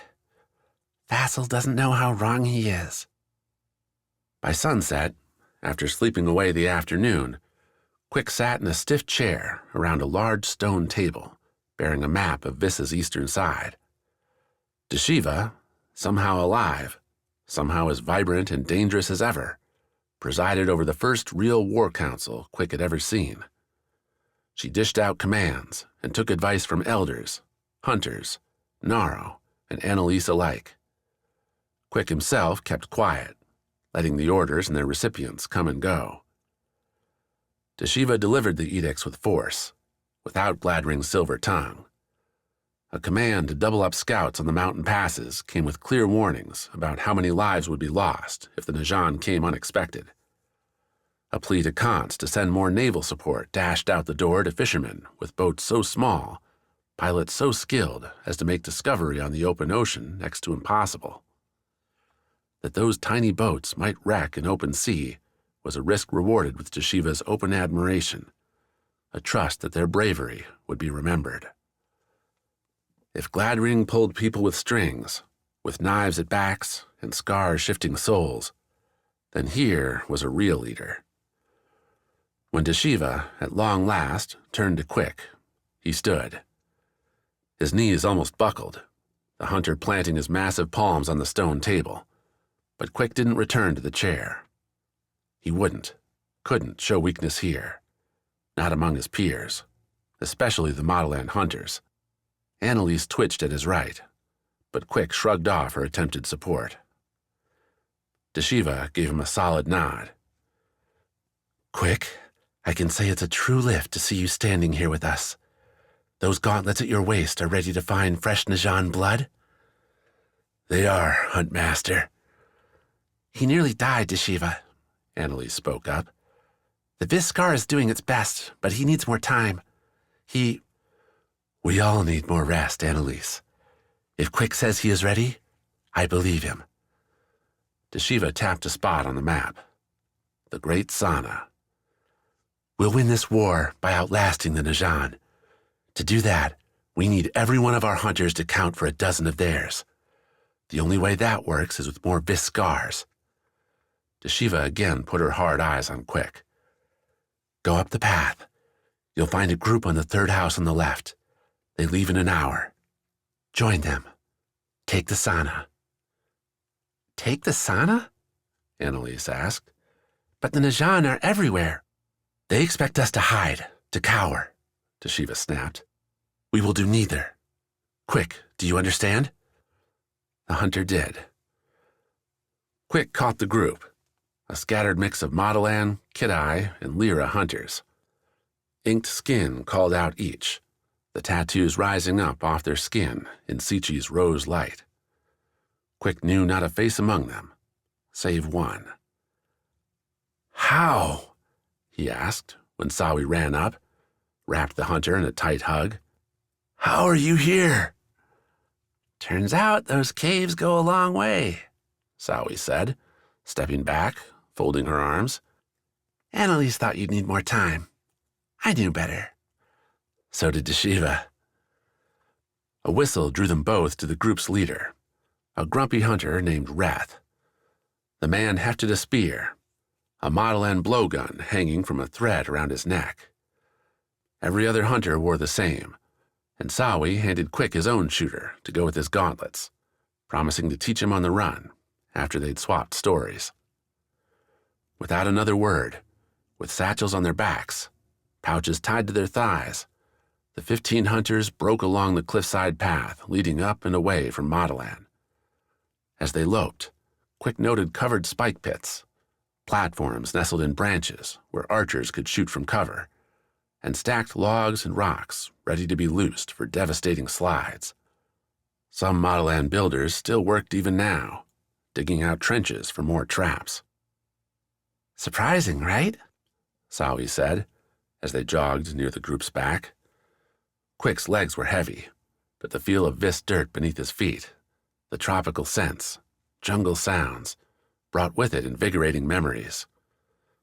"Mottilan isn't the lazy disaster we thought." "Didn't they try to kill you last time you were here?" "The man who did that's dead. The Najan killed him." "I would have done it if they hadn't." Sawi laughed. "You would have been too late." The words forced a different look from Quik. That Sawi, once the mild-mannered gatherer, would talk so casually about winning a fight against a noted hunter that she would throw out vengeance as a certainty rather than a wish? They were so far from where they'd been.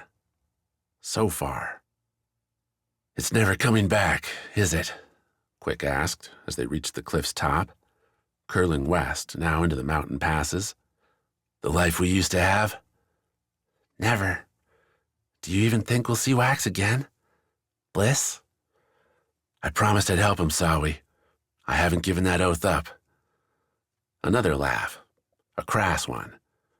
Sawi started to say something, then broke it off. "Quik, I hope you keep that one. I really do." "But you don't believe I will?" "I came home, Quik, because I wanted to be here." Sawi's voice dropped, almost to a whisper. "But no matter who wins this war, the Isles are never going to be the same." Ahead, the trees thickened. Tree houses that, in better days, would have held Mottilan families, sat dark and abandoned, their owners huddled in makeshift shelters on the beaches below. The dirt road bore little evidence of traffic, the usual trade dead. An alien feel, and one removed only minutes later, as Reth directed their group off the road, into the undergrowth. They'd be approaching the great sauna from the jungle, using the Najan's ill abilities in the wilderness against them. A good plan, one Quik didn't think much about as they hiked the night away. Because as Sawi described the dark below, the coming fiends, and the undying barbarian at their head, the journey back to the life Quik loved seemed impossible.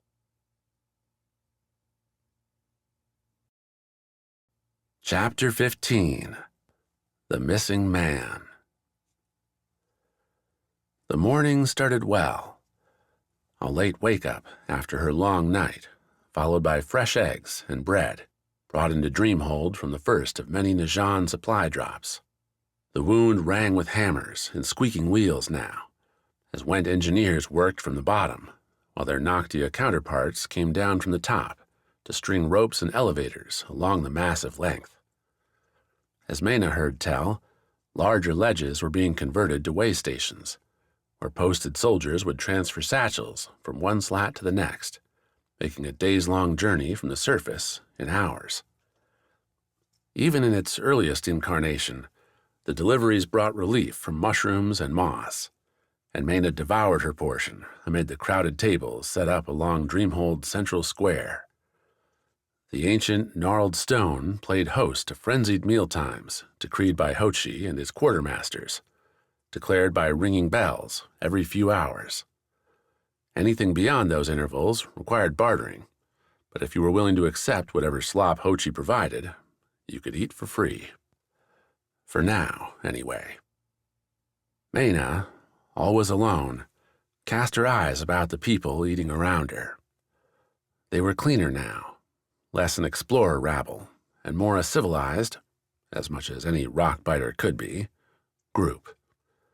Color-dyed leathers and furs denoted positions, ranging from brown and black engineers to deep crimson for the scouts.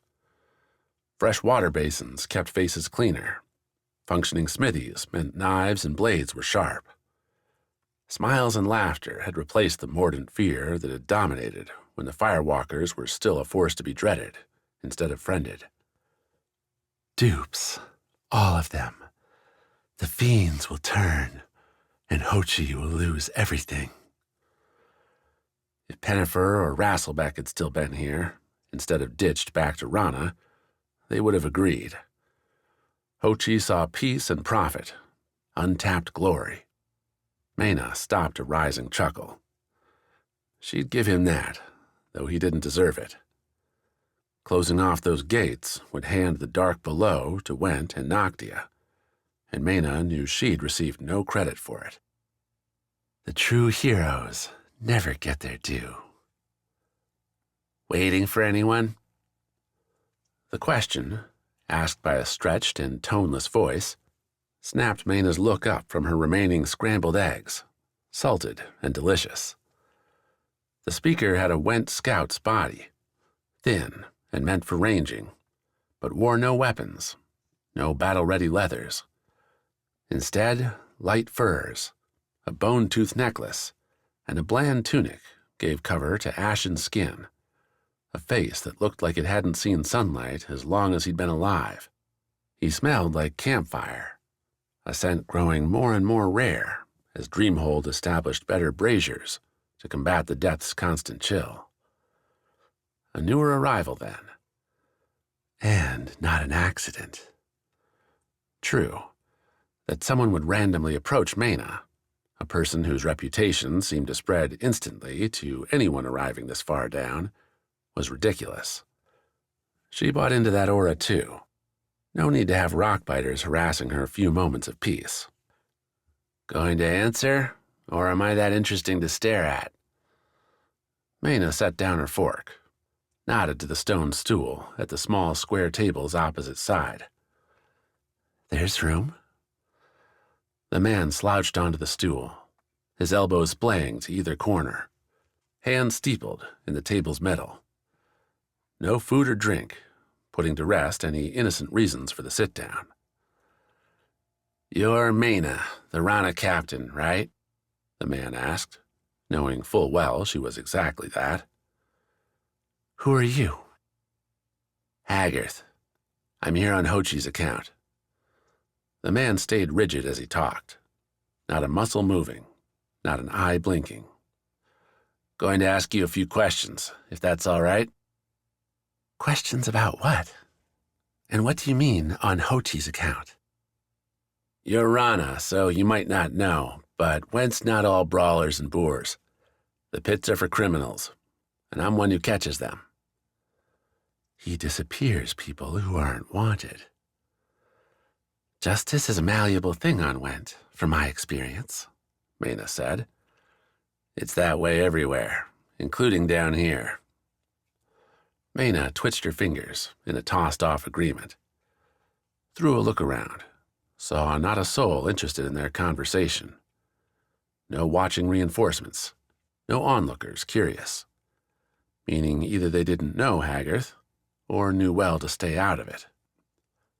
There's a scout that's been missing a few days now, Haggarth said, keeping those slate eyes on her, letting the words dangle.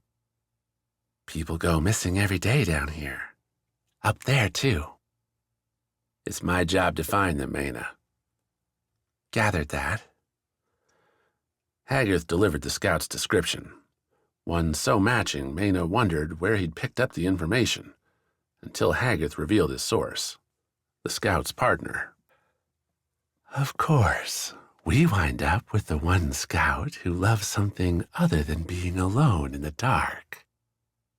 Our missing man's been a scout for a long time, Haggarth continued. Not like him to disappear without a word, without a sign. You catch what I'm saying? Maybe that's how it is up on the surface, but that's not where we are, Haggarth. Fiends crawl these tunnels, and they don't like to leave evidence. Haggarth nodded, except he wasn't on ranging duty this month. His lead and his partner both say he'd been tasked with detail mapping, sites for camps, mining, and so on. Well inside the shell. The protected range, where Went troops kept tunnels clean and clear. At least, the ones they knew about. Don't give him anything. As if Mena would. She matched Haggarth's stare. You're telling me all this. Why? Mena asked. Because I've been talking to more than one person who says they saw you with him last. Talking, leaving by the southern tunnels. You and him, alone. He's done the work. That's the man you're talking about? Mena asked. It is. He showed me a faster way to the shell's edge. We parted ways. That's it. Haggarth moved not a muscle. Not buying it. Why him? Haggarth asked. Of all the scouts, why him? Because England hadn't recoiled at the tavern the night before. hadn't edged away when Mena started talking, had nodded when she whispered the truth about the swirling gates and how they could be stopped. Too bad his faith broke. He was going that way. That's where I was heading, and I needed help. Help with what? You haven't been down here long, have you, Haggarth? Mena said, spooning the last bits of her eggs into her mouth. Never let a good meal go to waste. Long enough to know you've been here longer than most, Haggarth replied. You're a Rana captain. Means you have experience navigating unfamiliar places. Means you don't hold a healthy opinion of us. Went? Haggarth gave her a nod. None of that matters, Mena said. What does is what's in that chamber, below those waters. Haggarth tilted his head. Which is? The reason we're here, and the reason I've stayed. I'm listening. Mena stood, lifted her ceramic gray plate. Haggarth matched her. Listening won't help you much, Haggarth. This, you have to see to understand. Haggarth plunged his hands into the light coat, drew it in close around him, as if the idea of going anywhere gave the man a chill, which, looking at his thin frame, wasn't surprising. For all his talk, Mena would bet the man hadn't been on the rougher side of the outdoors for long. An opportunity, then. You'll show me? Haggarth asked. Depends. Mena ditched the plate into a washing basin. Do you want to know what's really happening here? It's my job. Mena laughed. Then come along, Haggarth. I don't know anything about your missing scout, but I can show you something much more important.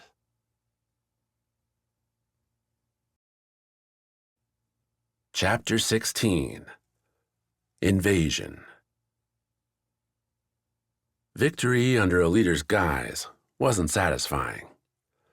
Svard watched the Went move into the Kance town, claiming buildings and forming the few remaining residents into groups to be watched, ordered, occupied. Beyond the walls and back to the dirty, fallow fields, the firewalkers clustered into their usual camps. Ami was out there somewhere, talking with the one fiend she trusted, the one she aptly named Spark. Doing a general's work, while he sat on a drained fountain's rim and stared. Kivy munched on the same, gouging out a grainy stone snack. How's that taste? Svard muttered to the ferrite, and Kivy snorted in response. That good, eh? Another snort, the ferrite not breaking from her meal. High-quality stone indeed. For a day marked by battle, the night's only issue seemed to be the clouds on the horizon, thick and heading their way. What might have been snow a week or two earlier would likely spit rain now, and not the nice drizzle. The Went around Svard were shuttling their gear inside homes, using Kance stoves instead of open fires. Windows shuttered, the streets clearing. What victory songs and celebrations there were stayed within closed doors. Then again, the Went had done little but watch the gliders go by. What did they have to celebrate? Going to get wet out here, Olgata said, the Went scout and the main link between Ami, Svard, and the Rockbiters. Svard winced at the term, an old habit he'd need to kill. Storm's coming. See that? Svard nodded down at the jagged blade, its great line resting on his gray thighs, the battered leathers over them. Just might ride it out. Don't feel the wet either? Feel it plenty, but I'm curious. Svard looked towards the town walls, the burning groups beyond. I'm worried. Svard chuckled. My guess, a lot of steam. That's what happens when you get water too close to heat. Real foggy tomorrow. Olgata didn't join in the laughter. You've seen that? The rain on these firewalkers? Surely they've dealt with it. Olgata scratched at her nose. You think Fodi, the god of fire, puts rain in his home? The scout's damn premonition came true. Svard wasn't asleep when the storm struck. He was never asleep, but he'd gone deep enough down a what-if rabbit hole, rerunning Katya's renewal, that the first drops came without notice. The firewalker's panic, though, was hard to miss. Steam did bellow up into the dark, the burning forms out in those fields like beacons in the night. Orange mist rose like clouds. Svard started to stand when the tremors began, a mystery to his feet, answered by his eyes. The firewalkers were running, as one, towards the town. Kivi, Svard said, standing. As ever, despite sitting for hours on end, his legs obeyed with nary a complaint. What he'd give for a little needle, a little twinge. I don't think the firewalkers like the rain. The Went had posted watches, cowled wanderers patrolling the town in pairs, and they responded to the approaching maelstrom of steam and fire with curiosity. Svard, with Kivi at his heels, ran past gawking groups. "Spread the alarm!" the barbarian shouted, the words breaking the rainy night spell. "Alarm?" one called back. "Aren't they on our side?" "Right now they're on nobody's side but their own." Svard passed houses, inns, dark shops, and stables. His feet slid and stomped on wet stone. The walls sat in shadow, haloed against the oncoming rumble. The firewalkers clumped together as they ran, the glows merging into a single bright ball, heading right for the town. They'd arrive in moments. The Went guarding the gate fled by Svard, heading the opposite direction, a choice the barbarian encouraged with another bellow. "Tell the others to leave the buildings! Stay in the open!" Svard called after them, making a guess. To keep a forge hot, you kept it covered. If the firewalkers hadn't lost their minds entirely, they'd be seeking the same. Those Kance roofs were the closest things this inlet had to shelter, and anyone stuck inside would be... Svard snarled, stuck a battle stance in the gate's middle. Wide enough for large carts and little more, Svard's bulk made an imposition, one added to with Kivi's snorting assistance. He held the jagged blade out before him, hoping for a little remembered menace, hoping for a different sort of fear. The firewalkers swarmed, a churning mass of hissing white and gray, broken here and there by orange and red flashes. Those obsidian triangles floated too, hovering on the mist, their surfaces a wild light surfeit. No clarity rested there, only panic. The charge ran wider than the gate, stood taller than the walls on Svard's either side, and paid no mind to what they approached. "Stop!" Svard shouted into the storm, the blitzing wind and rain making a mockery of his call, when the firewalkers heeded, not in the slightest. They would have to heed his blade. The firewalkers crashed towards him, no weapons trailing their forms, no metal gear, only pure flame, and Svard met it with his sword. Roaring out another plea to stop, Svard stepped into his first swing, aiming it low towards the leader's legs. Like attempting to hit the sun, and Svard's attack slowed as the heat washed over him, seared his dead eyes, and burned what remained of his crackled beard. The blade swept into something, into that raging inferno, and found a mark. The firewalkers did not slow. They trampled. The inferno wrapped around Svard as panicked, burning, massive bodies buffeted him. There was nothing to see save fire, nothing to feel save stifling heat, and nothing Svard could do save hold on to the blade with blistering skin. Something heavy and hot fell on Svard, smothering him in dancing fire. For yet another time, a deserved death was stolen from him.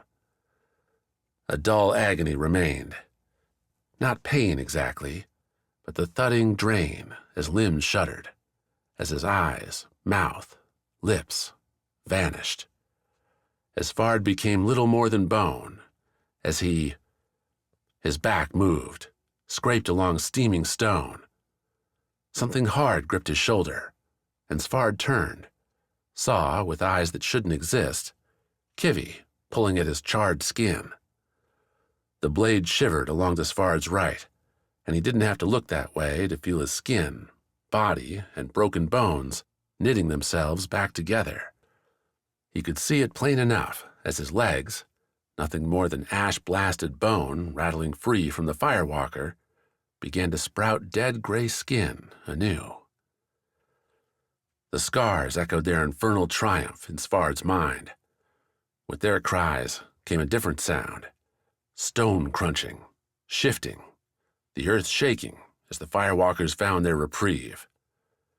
If any went or Kance died in the rush, Sfard wouldn't know. The rampage drowned everything else. Sfard sat up some hours later. His body's knitting continued, a slow growth done muscle by muscle, or at least that's what Sfard told himself. That no organs would be replaced, regrown, was a fact he refused to consider. What was impossible, though, to acknowledge were the smoldering ruins out in the fields, and, of a different sort, in the town. Amid the muddy tracts lay great ashen bodies, a sight that would have stolen Sfard's breath had he any to lose. At a measured glance, Sfard counted more than half the burning fiends had died out in the storm. A massacre by nature's hand, by their own ignorance.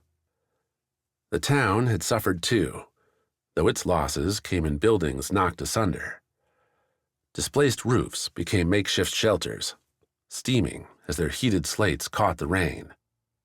The firewalkers beneath, visible as Sfard looked over the wall, cowered. The mighty burning warriors curled into balls, embraced each other in sputtering candles. Many bore telltale ash patches, wounds suffered far from any battle. "What have we done, Kivy?" Sfard asked the ferrite, steadying himself on the gate's singed remnants.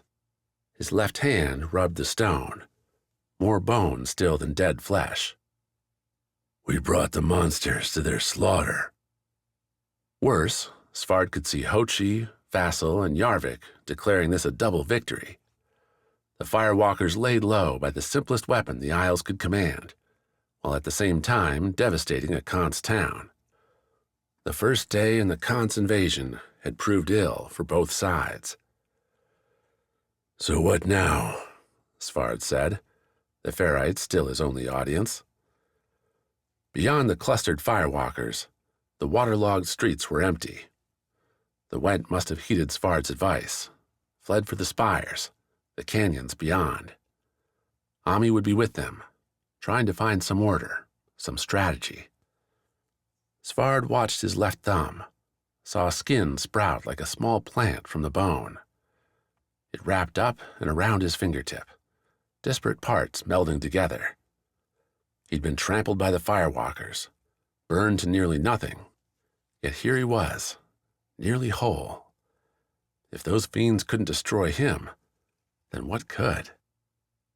They'd brought an army to Kance, but perhaps the Isle needed something both less and more to lay it low. Perhaps Sfard ought to do what he did best, and do it how he liked it. "Kivy," Sfard said, "I think it's time we put an end to this ourselves." The ferrite snorted a question, one Sfard answered as he started a halting walk into the town. The narrow pass lay on the far side, and through it, after a long march, waited the Sky Palace, waited the Wind Isle's leaders. Sfard would break them, one by one, until they surrendered. And once they did, the barbarian would escort the firewalkers through the deep tunnels, safe and secure, until, at last, they found their new home.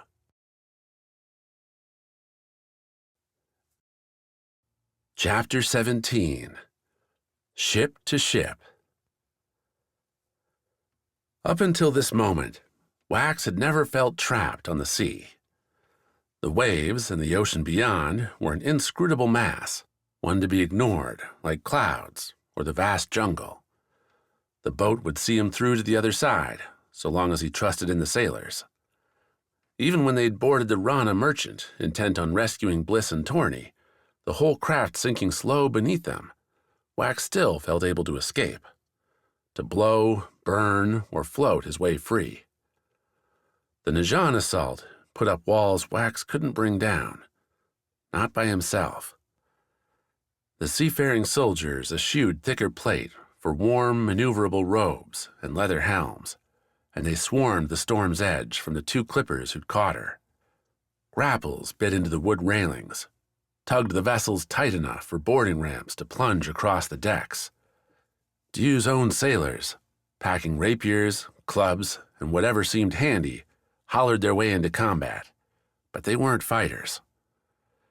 Kance hadn't been in a real war for years upon years, and the Queen's ship wasn't meant for this sort of fray.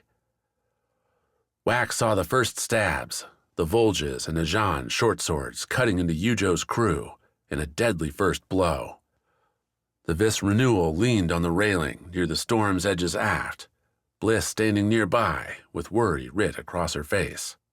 Wax couldn't see Eujo herself, though sudden shouts and loud splashes from the opposite side, where the second clipper attacked, suggested the Kance Queen wielded the scars now.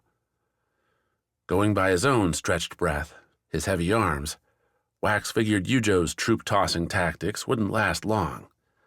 Then it'd be...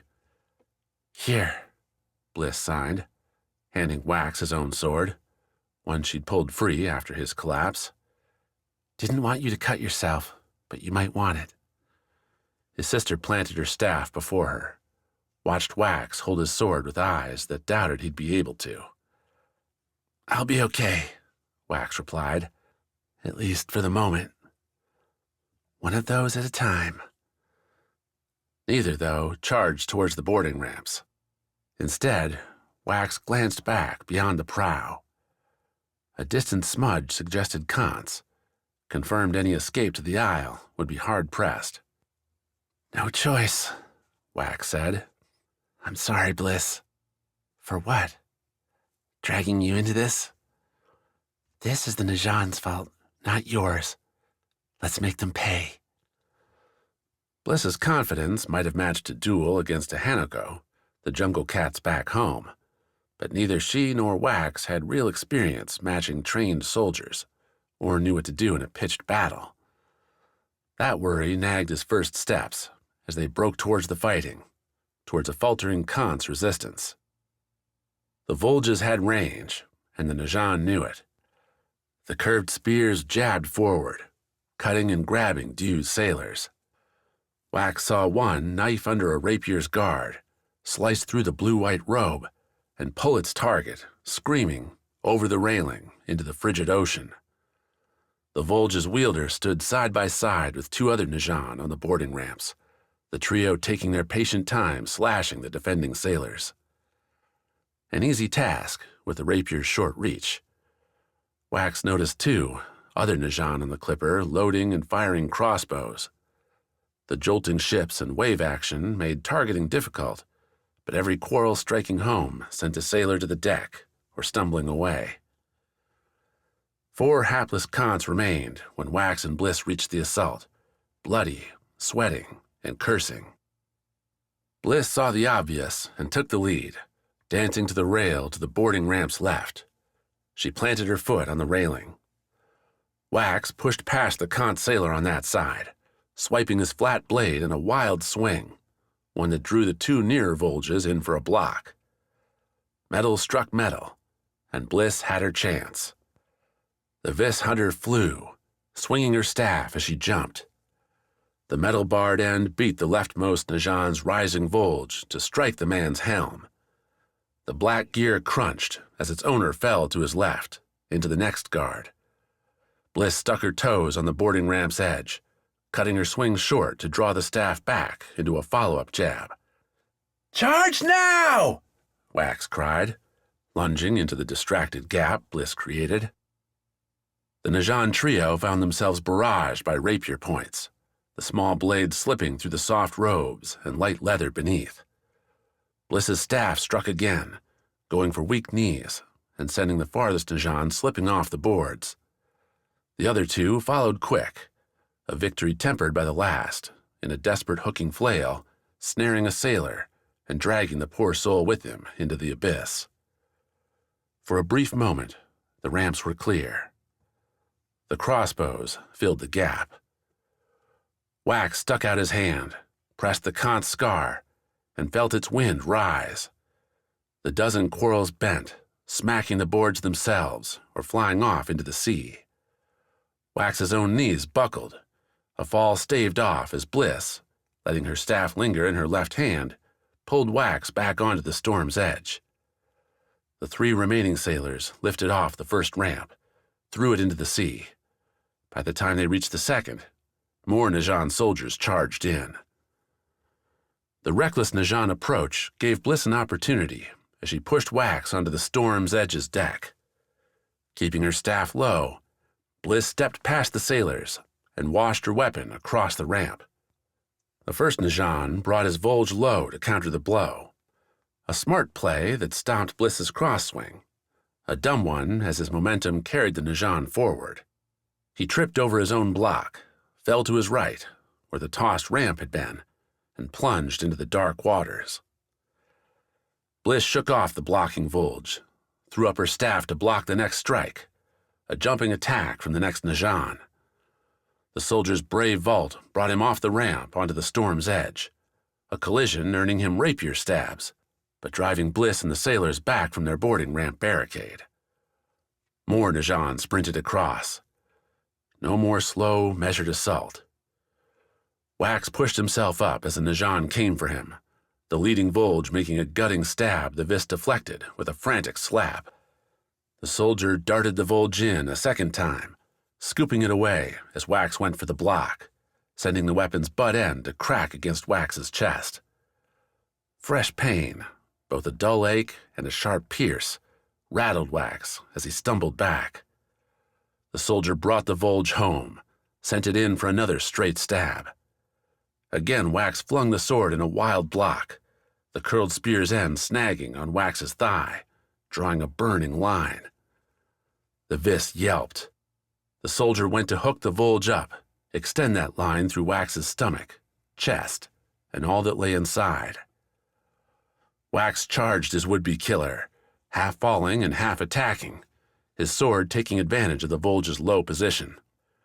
Wax struck the Najan's shoulder, the strike sliding through with only a grunt. The move, though, had closed the distance, freed Wax's leg from the Volge, and put the Vis's head in the wrong spot. The Najan snapped his own armored skull forward, delivered a crack that sent Wax's vision blurring, his sword tumbling from his hand. The Najan, though, reached out, caught Wax as he fell back, pulled the Vis up by his shirt, the Najan's hard eyes locking on Wax's neck and what lay clasped around it. "We have them!" the soldier barked, wheeling Wax around towards the ramps. With blood streaming from his nose, Wax started to swing at the soldier. His fist struck the man's robes, drew no reaction. At his sides, Wax saw more Najan streaming by, the Kance sailors driven back or dead. Beneath him, the ship's deck gave way to the boarding ramp, bordered by frothing surf and the last gasps of drowning fighters. "Bliss!" Wax tried, the shout going nowhere, getting nothing.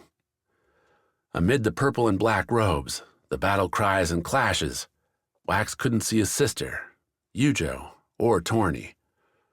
The scars burbled in his mind, but when Wax reached for one, felt Fodi's fire ready to burn, the soldier noticed. As the man jumped down to his own deck, he put a hand to Wax's throat, pressed in his thumb. "Call to the stones, boy, and you'll die before they answer," the man snarled.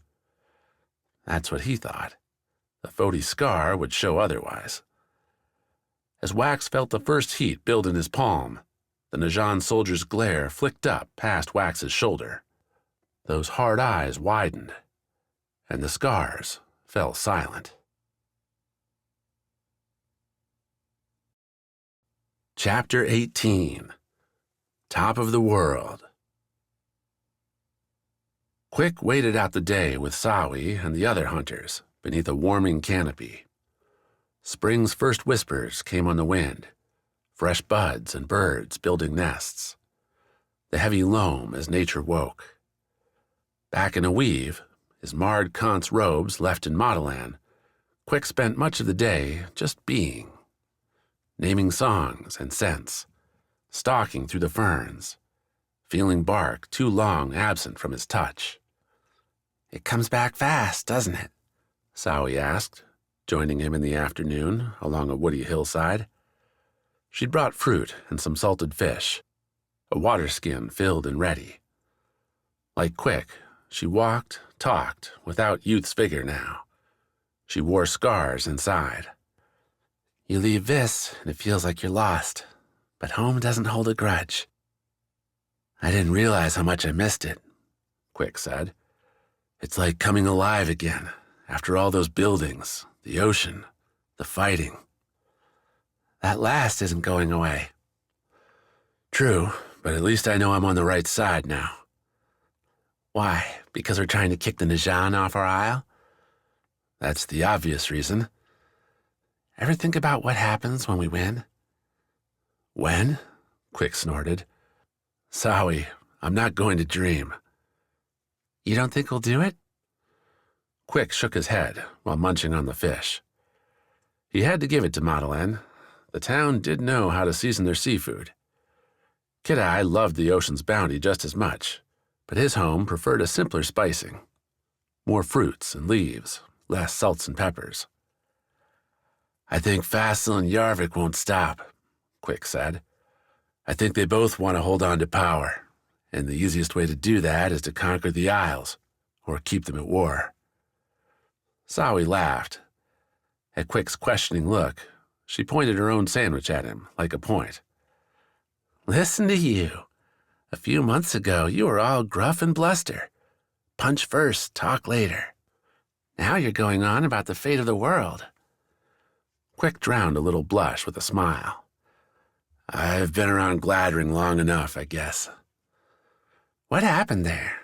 I mean, not while you're here, but with Gladdring. Getting away from Noctia?" He told the story, starting from the top. When a note had been left in his barracks bunk, continuing his Najan rotation, Quik had been spending time on portside patrols, asking him to show up outside a bar late that night. Gladdring, somehow still alive, had made an offer Quik couldn't ignore. Get back into the action, help his brother, and stop wasting time. "From there, it was one fight after another," Quik said. "We fled with the Kance queen, stole a bunch of the scars on the way. You should have seen what they'd done to the lab, Sawi. A mess. But they were dumping new scars there anyway." "Guess that's what happens when you lose the best scientist you've got." "Maybe," Quik said. "We sailed to Kance, and the Najan declared war.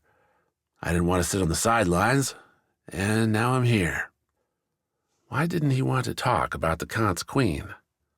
About leaving her to die in the ocean, or what Quik suspected happened to the Noctia renewal? Dark thoughts like that demanded darker times, and the afternoon was too pretty to ruin. That and Sawi might not understand. Might not. "I'm glad you are," Sawi said. "I mean, Annalise is nice, but she's not one of us. Not, our group." "You mean the morons who wanted to play in the trees all day?" "Hey." Sawi gave Quik a little shove. "You liked it too, before you decided to be all hunter or nothing. So serious all the time." "It's what Kidai wanted." "Funny how it's always what everyone else wants that pulls us around, isn't it?" To that, Quik had no answer. Night brought with it a long run. Wrath had them gearing up and going as soon as the sun slipped beneath the trees. Sichi was stuck somewhere behind the eastern mountains, making their dash through the jungle a dangerous trek. Ankles twisted, feet caught on branches, and Quik himself earned more than a couple scratches from thorn bushes, impossible to notice in the utter black. Any sane attack would have been called off or delayed. But Mottilan was desperate, and if the Najan wouldn't expect an assault, so much the better. The Great Sauna claimed a midpoint on the slow rise from jungle floor to the mountains on Vis's eastern side. Quik had once thought those mountains large, but compared to the spires on Kance, and even parts of Noctia's jagged craters, Vis failed to impress. Not that he minded now, the crossing and its descent to the giant flower taking only a day at swift speeds rather than several. A longer journey would have only given the Najan more time, and the hunter's alacrity found its reward as they approached the Great Sauna's base from its backside, where trees, ferns, and other foliage grew thick. The near-total black broke with blurred oranges from the Great Sauna's far side, Najan torches giving Reth enough shadows by which to direct his forces. Quik and Sawi would break right with one group, while Reth and the others would sweep left. Further responsibilities had been laid out earlier. Not ones to Quik's liking, but he knew what it was to be a soldier within the ranks. A Mottilan hunter took their group's lead, pulling their soft-shoed footsteps across chilled grass to the sauna's barked base. The flower itself lay inside a massive shell, ribbed and thick from centuries of slow spread. Quik put his left hand on the outer bark, felt its solid texture with his palm. His gauntlet's tips nicked the surface, drawing a glare and a silent admonition from their leader. Not that the warning mattered. Before Quik's group made it near the entry, those torch halos flickered. Grunts and a single gasp leaked into the chirping night. No alarms, no screams. A good start. Their Mottilan leader, apparently following some intuition, beckoned the group around their side. 3 Najan lay on the ground, tugged beyond the torchlight to sit, bound and gagged with cloth in the grass. None wore real armor, only robes. The Volges splayed on the ground. "Blow darts did their work," Reth said, as Quik and the others formed up. "Get to the top fast, and take every scar you can. We'll hold the base until you return." "Hold against what?" their Mottilan leader said. 3 Najan? And no other guards on the trail? The Mottilan had it right, an odd fact Quik struggled to reckon with. The Great Sauna had to be the most important place on the whole isle, yet the Najan only secured it with a trio of slipshod soldiers? A look down the hill, towards the damaged outpost, showed some late-night activity, but no patrol heading this way. No watch, wondering why a whole host of shadows now stood before the giant flower. For so long, Quik had held the Najan as the greatest force on the Isles, yet here they were, letting the Mottilan walk right into victory. "Vis favors us tonight," Reth replied. "Don't question fortune. Use it." While they might have dared to run through the jungle in the dark, nobody cared to attempt the same inside the Great Sauna. Quik, Sawi, and the other hunters lit new torches and started the long climb, making their way up the mushroom-like platforms, the odd ladders, and the bug-infested webs. Along the way, Quik and Sawi stuck together, both knowing they were the only Kid-Eye Vis in the group. A pair among rivals. Quik felt the stares, the scowls here and there. Sawi had mentioned the failed attack on the Najan outpost not long before, one where Kid-Eye and Mottilan fought each other and wound up giving the base right back to the Najan. Their desperate circumstances now would hopefully preclude the same outcome, but there wasn't any harm in being cautious, right? "Wax and Pan would have climbed all this," Sawi said, as they scaled another mushroom ladder. "Think they were afraid?" Wax had told that tale, another Mottilan and Kid-Eye clash. another one best put aside. "Knowing my brother, he would have been dragging Pan along," Quik replied. "I'm not so sure." Quik smiled. "What do you think, then?" "I think, for all his talk, Wax was happy enough with the way things were." "Because he could spend all day with you." Quik, his hands, those gauntlets had reclaimed their ties against his legs, mid-hold, said the words without thinking, with jest. Sawi, just ahead and crawling over the next lip, turned, met Quik with a fierce glare. "We were perfect for a moment," Sawi said. "That moment's gone. Wax killed it when he chose to go to Fodi." "When he kept his promise to Pan, you mean?" "When he left me." Sawi spun on her heel, bounded towards the final stretch. His brother had made a bad choice there, Quik had to admit. Sawi had fire, spirit, more adventure than a bunch of god-possessed gemstones would ever offer. That thought, the potential life his brother would have had with Sawi, dissipated as Quik climbed up onto the great sauna's flower petals. Rather than celebration, the scraping of life-saving Vis scars from the flower's center, Quik joined Sawi and the other hunters in mute shock. He'd never seen the great sauna's top before, but Quik knew ash and fire well enough now, knew the barren slag in the flower's center wasn't what belonged. "There's not a single one left," Wrath said, voice dead and drained. "Not a damn one." The words ended with a whoop, though one that came from the ground far below, not from their group. Quik, closest to a petal's edge, turned and saw, crawling like embers, a torchlit swarm rolling towards the great sauna's base. The Najan hadn't just taken and torched the Vis scars. They'd set a trap. Chapter 19. The Hard Truth. Murder morphed into something more as Haggarth proved willing to play along. At first, leaving their morning meal, Mena offered the journey as an opportunity to find answers, expecting to knife Haggarth as soon as they'd traded Dreamhold and any watching eyes for the caves and their secrets. Instead, Haggarth agreed to grab satchels, food, water, and went lanterns to carry on their belts.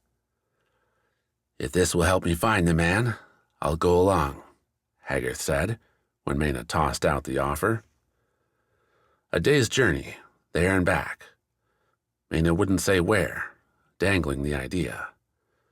Haggarth took it, because what choice did he have? "He's already sure you're the cause."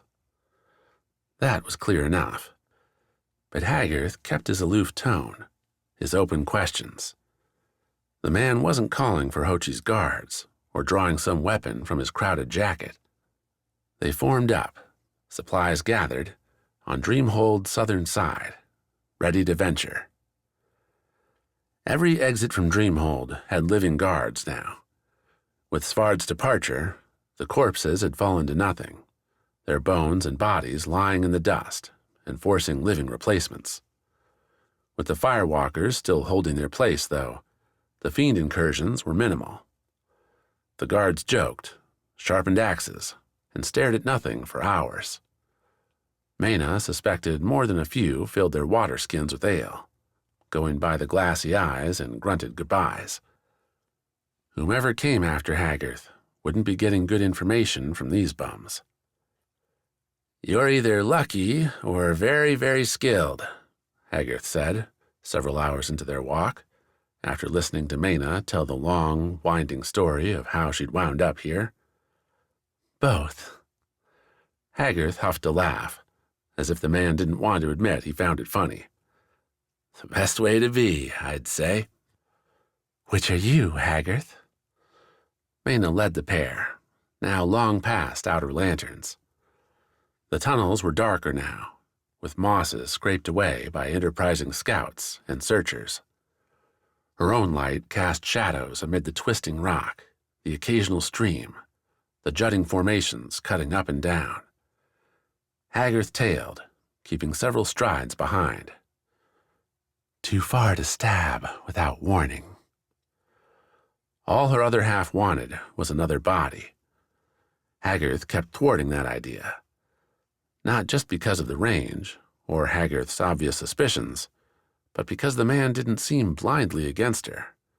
He listened. He asked questions. It's a ploy, Mena. You know this.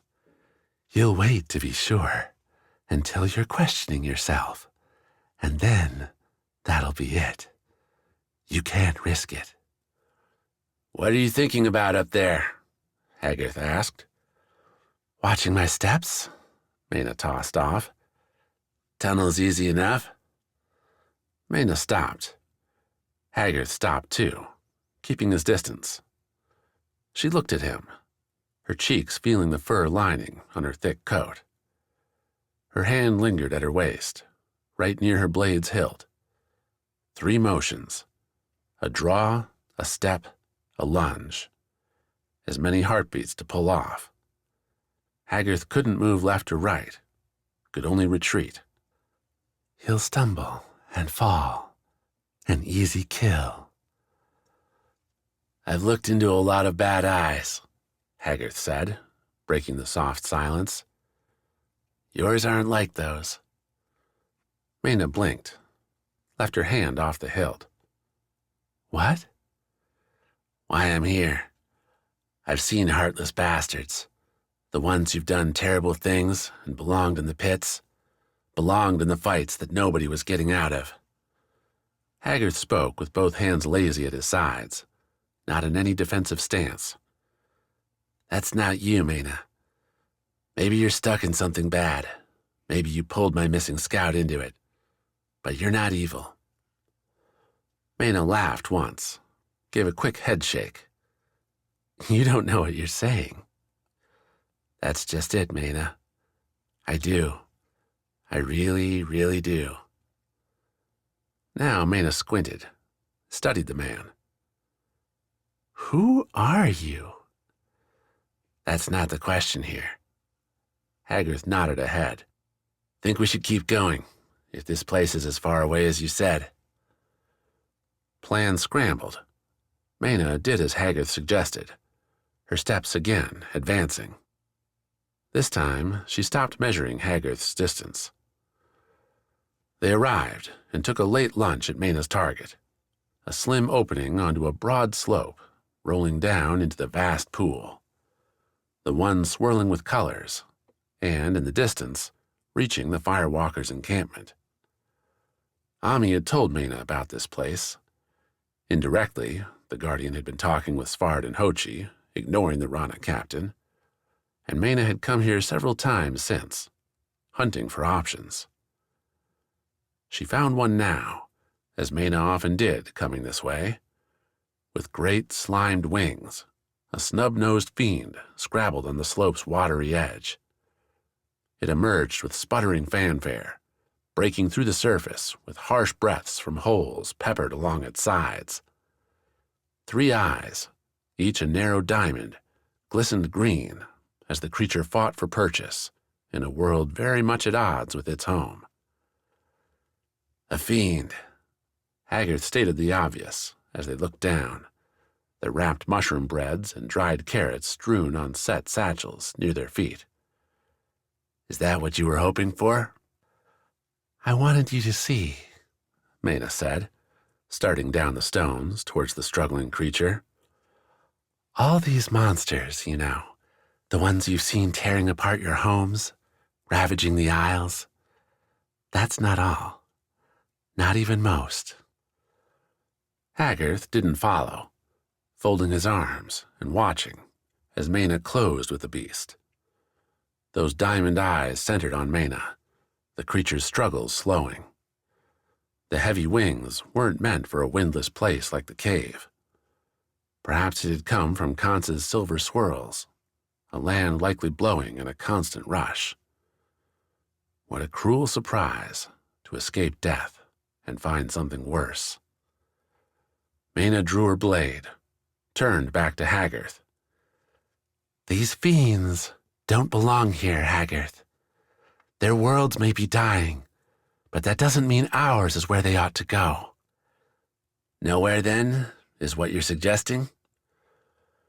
When a Rana reaches their final journey, we don't drag them on, Mena said. We give them a dignified end. We don't let this happen. She pointed the blade at the exhausted fiend, resting its head now on the pebbles. Breath no more than a whistle. It's cruel. It's pointless. And the ones that can survive? Like the firewalkers? Haggarth asked, his voice as toneless as ever.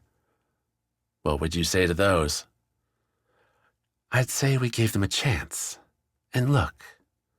Mena lifted the blade, waved it at the glow across the pool. They've barely moved. The ones that have, they're just a weapon. I thought a deal was made, that... A lie, and Svard knows it. The firewalkers will be used or destroyed. Nothing in between. And you would give them mercy instead? The fiend lurched, a sudden push up the stones.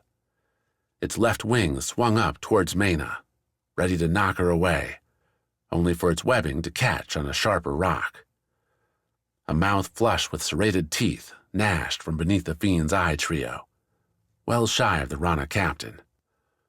She turned, and, with a single thrust, ended the pitiful creature's short time in her world. Mercy, dignity, Mena said, withdrawing her sword slow. Call it what you will, Haggarth, but the end's the same. The gods made this world for us, and us alone. All this, then, Haggarth said, when Mena returned to his side at the slope's top, has something to do with my missing scout? All this has to do with a choice, Mena replied. She still held her blade, dripping with water after a cleansing dip in the pool. It rested on her shoulder, Mena's other hand tapping her lantern's top. Haggarth, as ever, kept his hands loose. He leaned against a rough gray rock wall, his lantern at his feet. I've told you what's going to happen. You can either help me or not. What that or not meant was clear to both of them. What Haggarth would choose. I think you're making a choice that belongs to more than just you, Haggarth said. I think you're declaring yourself the arbiter of too many fates, Mena. If what you're saying is true, if the fiends are destined for nothing more than death, then why is it your responsibility to give it to them? Because I'm the only one who will. Haggarth sighed. Mena, I said your eyes didn't mark you as a monster. I still hold to that. But I'm seeing something else instead. Something altogether more dangerous. The sword came off her shoulder, leveled at Haggarth. Your next words could mean your life, Mena replied, low. You're a zealot, Rana. You've been alone with your own thoughts for too long. Haggarth spat to the side. Thing is, though, you can have those thoughts. What I care about now is my scout. You tell me where he is, and you can deliver mercy killings to these fiends all you want.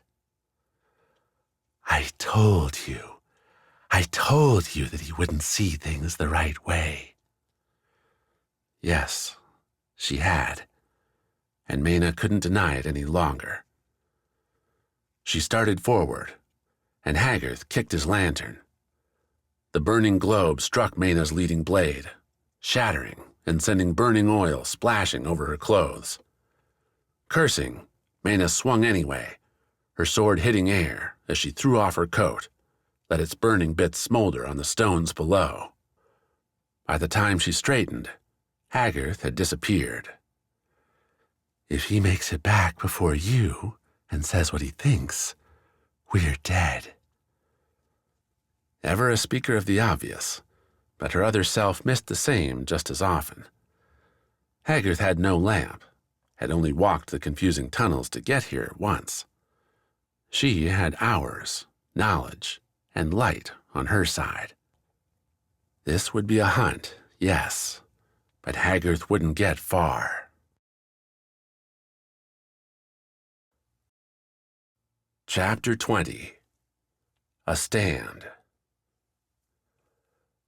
The miserable day turned into night, turned into day again, and Svard did not stop. His feet, in boots so far burned and crumbled, trod upon the cobbled road, bearing every pinch and rock in stride. Svard felt the pain, but like any pointless thing, he pushed it so far away until it was as distant as the memories of home, of their journey, of Katya. Much closer was the ferrite. The stone lizard kept Svard tethered, as much as he could be, to reality. She snorted as they walked, pointing out roosting bluebirds and their golden chicks, hanging from the crystalline bushes, poking from the rising gray spires all around them. Those same bushes let loose the shimmering webs when the wind picked up, tinsel that somehow had the grace never to fall in Svard's hand, hair, eyes. As if Kance itself refused to countenance such rudeness. A poor thing, then, for a barbarian to tromp through her wilds. After the rainstorm, the air weighed heavy with humidity, spring's early grasp thwarted by winter's remaining chill. Those gusts snapped and writhed between the thin trees and rocks, as alive as the Foti lava rivers or those Vis jungles. Svard's hair and beard had burned away in the firewalker assault, their lack making Svard shiver as Kance held its windy conversation. Not that he could freeze.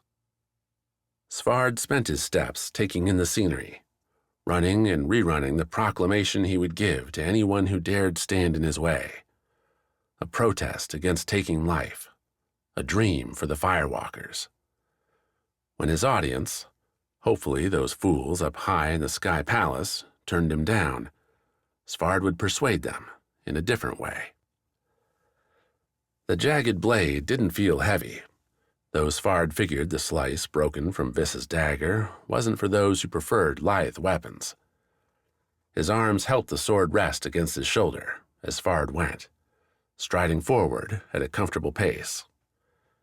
Maybe Svard could have jogged, held an outright sprint with his unflagging energy, but that would have meant ditching Kivi, putting his precarious barefoot balance at risk. Then again, the speed might have slipped him past the array, now clodding the path before him. 7 Kance soldiers, skipping the robes for the glassy armor the Isle's more serious fighters sported. They stood in a line across the road, and Svard didn't have to search the trees, the cliffs on either side, to guess there were archers hidden too. "Hold, invader!" called the center one, a woman stocky enough to defy Kance's windy reputation. She still had a rapier at her side, though the blade looked tiny next to her mail's ridges and sharp angles. "Your march ends here." "Does it now?" Svard asked, slowing to a stop 10 strides away. Next to him, Kivi snorted and released her vents, steam puffs floating up around them. "Who are you to stop me?" "Typhate," the woman replied. "Commander of the North Kance Guard. You are Svard, are you not? Barbarian of the West?" "Barbarian of the West? Is that what they call me?" "You're no longer a guardian, in spirit and in action, so we needed something new." Typhate made a show of looking to Svard's sides. "You walk alone?" "Kivi's here." Svard nodded down at the ferrite. "Otherwise, I walk alone to save lives." "By giving up your own?" The conversation had gone on too long already. Ami and the Went would be getting the firewalkers moving, assuming the burning giants could be brought down from their panic. Once on their way, Svard's whole purpose would be ruined if the army caught up to him, as would Typhate's life, her soldiers, and any Kance standing between the Firewalkers and Najan victory. "I have a message for your rulers," Svard said. "One that gives them a chance to keep their isle from being destroyed." "If it involves giving in to the purple and black, you can take that message with you to the grave." Svard brought the black blade off his shoulder, let its wicked point rest in the dirt near his feet. Let the Kance take a long look at its malevolence and decide if they really wanted a taste of its dark iron. "There are forces at play here, Typhate, that go beyond anything you could hope to defeat," Svard said, even and slow. "Your isle faces an impossible war. To wage it will be to lose everything. Take my offer and escape, damn you." "Threats will get you nowhere. One more time, barbarian. Turn around and leave, or stay and let your corpse fertilize the spring grasses." A small part of Svard had hoped for something different. Had hoped this time the enemy would see reason. But the barbarian did stand alone, and while Svard's gray pallor might seem odd, and his giant sword might make a bar fighter or a single adversary pause, a force with numbers and surprise might think they could win. They were, of course, mistaken. "Then persuade me," Svard muttered, before breaking into an old roar, a feral cry, and one that felt as good as anything Svard had done since grasping the black blade. Typhate didn't play the hero leader's game, nor did any of her soldiers. At Svard's first move, crossbows sang from the thickets. Quarrels broke into Svard's skin from the left and right, biting, tearing, and leaving a hot fire lacing the barbarian. A hot fire Svard quenched with another charging step, another. The next quarrel struck Svard's neck, singing in and robbing the warrior of his voice. Svard had seen enough men choked, robbed of their breath, to know he should have been collapsing, should have been grasping at his throat. Yet he stepped on, and while an aching weight pulled at his chin, no desperate need arose. The black blade did, as its curse demanded. Svard saw the first fear alight in the Kance soldiers. Their determined courage depended on a world they thought they understood, and now that world was breaking. Typhate called for her soldiers to stand for their queen, a well-timed inspiration, and 4 rapiers leapt to meet Svard's riddled advance. The barbarian greeted them with a sweep, rumbling forward with abandon so heedless as to guarantee death by any normal man. The rapiers to his left and right snuck under and over Svard's attack, taking a leg and a shoulder. The blows proved worse for the attackers, as Svard's reply cleaved their plate like smooth silk. The armor parted, lattice fractures spreading, followed soon by the dark red bloom. The 2 soldiers in the middle tried to parry, a pointless attempt that saw their rapiers cut off just above the hilt, the metal snapping and flying far away. As Svard finished the blow, the 4 soldiers stumbled back, fell, and Svard kept on charging. Off to his left, someone in the bushes screamed. Kivi, no longer on the path, finding a victim. He hoped the ferrite would restrain herself, knock out the poor archer. If the man hadn't tried to shoot the ferrite first, he'd have a chance. Otherwise, well, Kivi might find the Kance armor a tasty snack. 3 more remained before Svard, Typhate in their middle. All had their rapiers drawn, though their steps came in a backward retreat. Terror lit all their looks, so absolute Svard wondered at it, till he looked at himself, at the bleeding cuts closing up, the quarrels once lodged in bone being pressed away by the vis power roaring in Svard's thoughts. There is no victory here, Svard said, stepping over a fallen Kance soldier.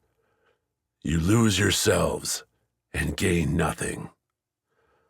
The words made Svard grin. He didn't talk much like his old ale-swilling self either now. Weeks with Hochi, the burden of leadership, and perhaps the dead king's fate, had turned Svard towards fancier speech, to the sort of words that build legends, that would be respected by kings.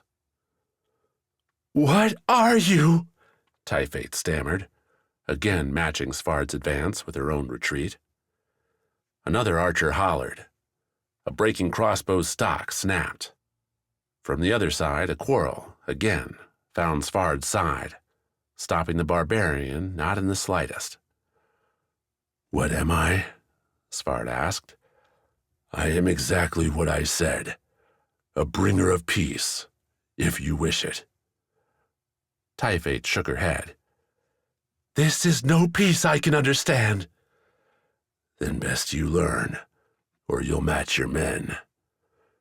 The Kance commander again looked at her two fellow soldiers. In their frightened eyes, she found some courage, some spine that had her slowing, stopping. We stand for Kance, Typhate said, her voice trembling at the first, steady at the last. We will not yield her. Her soldiers, to their credit, found their resolve at their commander's words, formed alongside her. Their rapiers gleamed in the mid-morning's dewy sunlight. Svard measured up, raised the black blade with both hands, the last fight's results still dripping from its edge. The old me, Svard said, would have praised your courage. I won't, because this fight is already decided. We will see about that. Soon, the barbarian said, not a trace of victory in his words. You won't be seeing anything at all.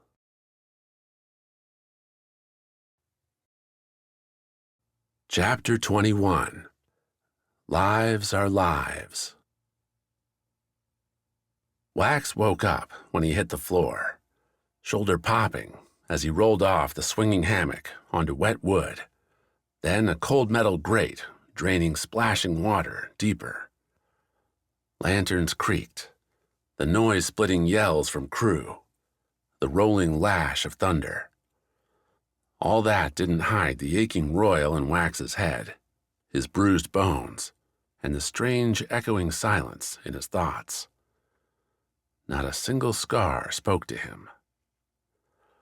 On his back, Wax reached for his neck, felt skin where the metal clasp ought to be.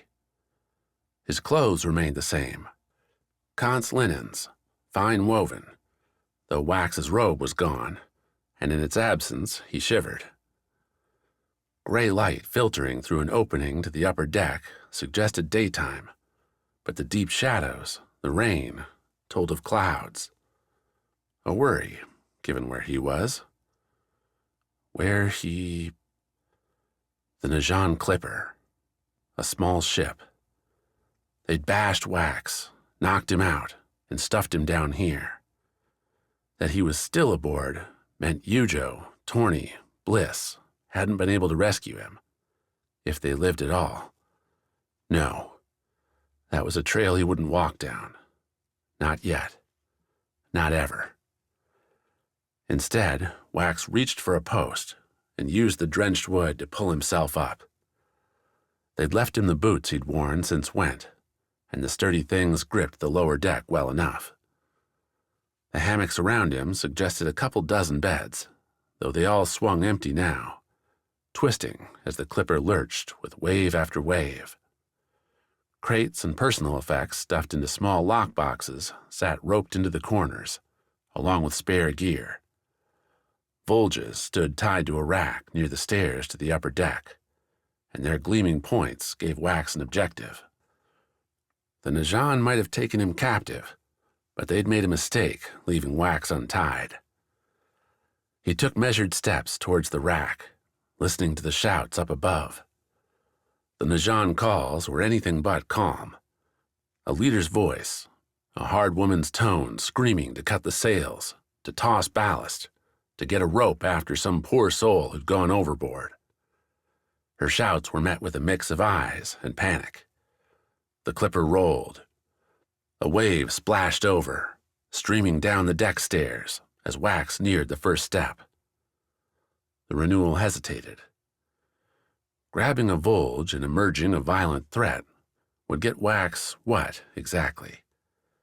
He couldn't take on the whole ship, and if they were truly out at distant sea, then Wax would ensure his own dismal fate by trying to slay more of what must have been a skimpy, wounded crew. The bandit encounter back on Fodi slashed through, a forced cooperation that let Wax live, carry on, because he'd been patient. Maybe the same would work again. Wax fell onto the deck ladder, held its sides with both hands, and pulled himself up, one short step at a time, to the top deck. As he neared, the cutting rain began smacking his cheeks in cold gobs. His fingers went numb quick, teeth starting to chatter.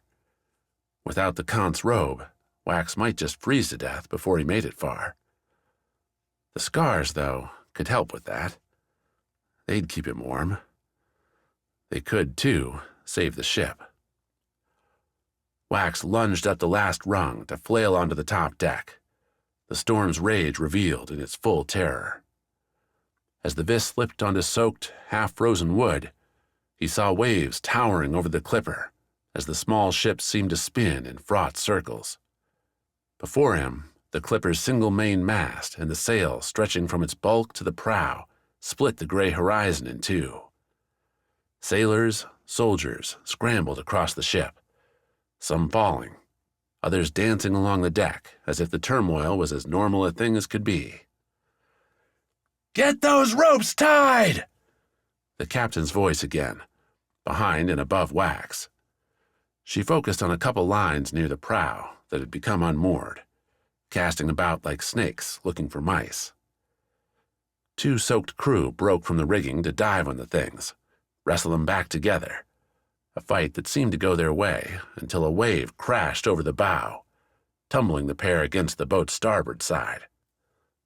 The ropes resumed their wild snapping, Wax getting to his feet and pressing his back against the captain's cabin for support, in time to see one, highlighted by lightning, whip across and knock one of the two sailors all the way off. The body splashed into the raging sea, deep blue and white froth disappearing the poor soul in a second snap.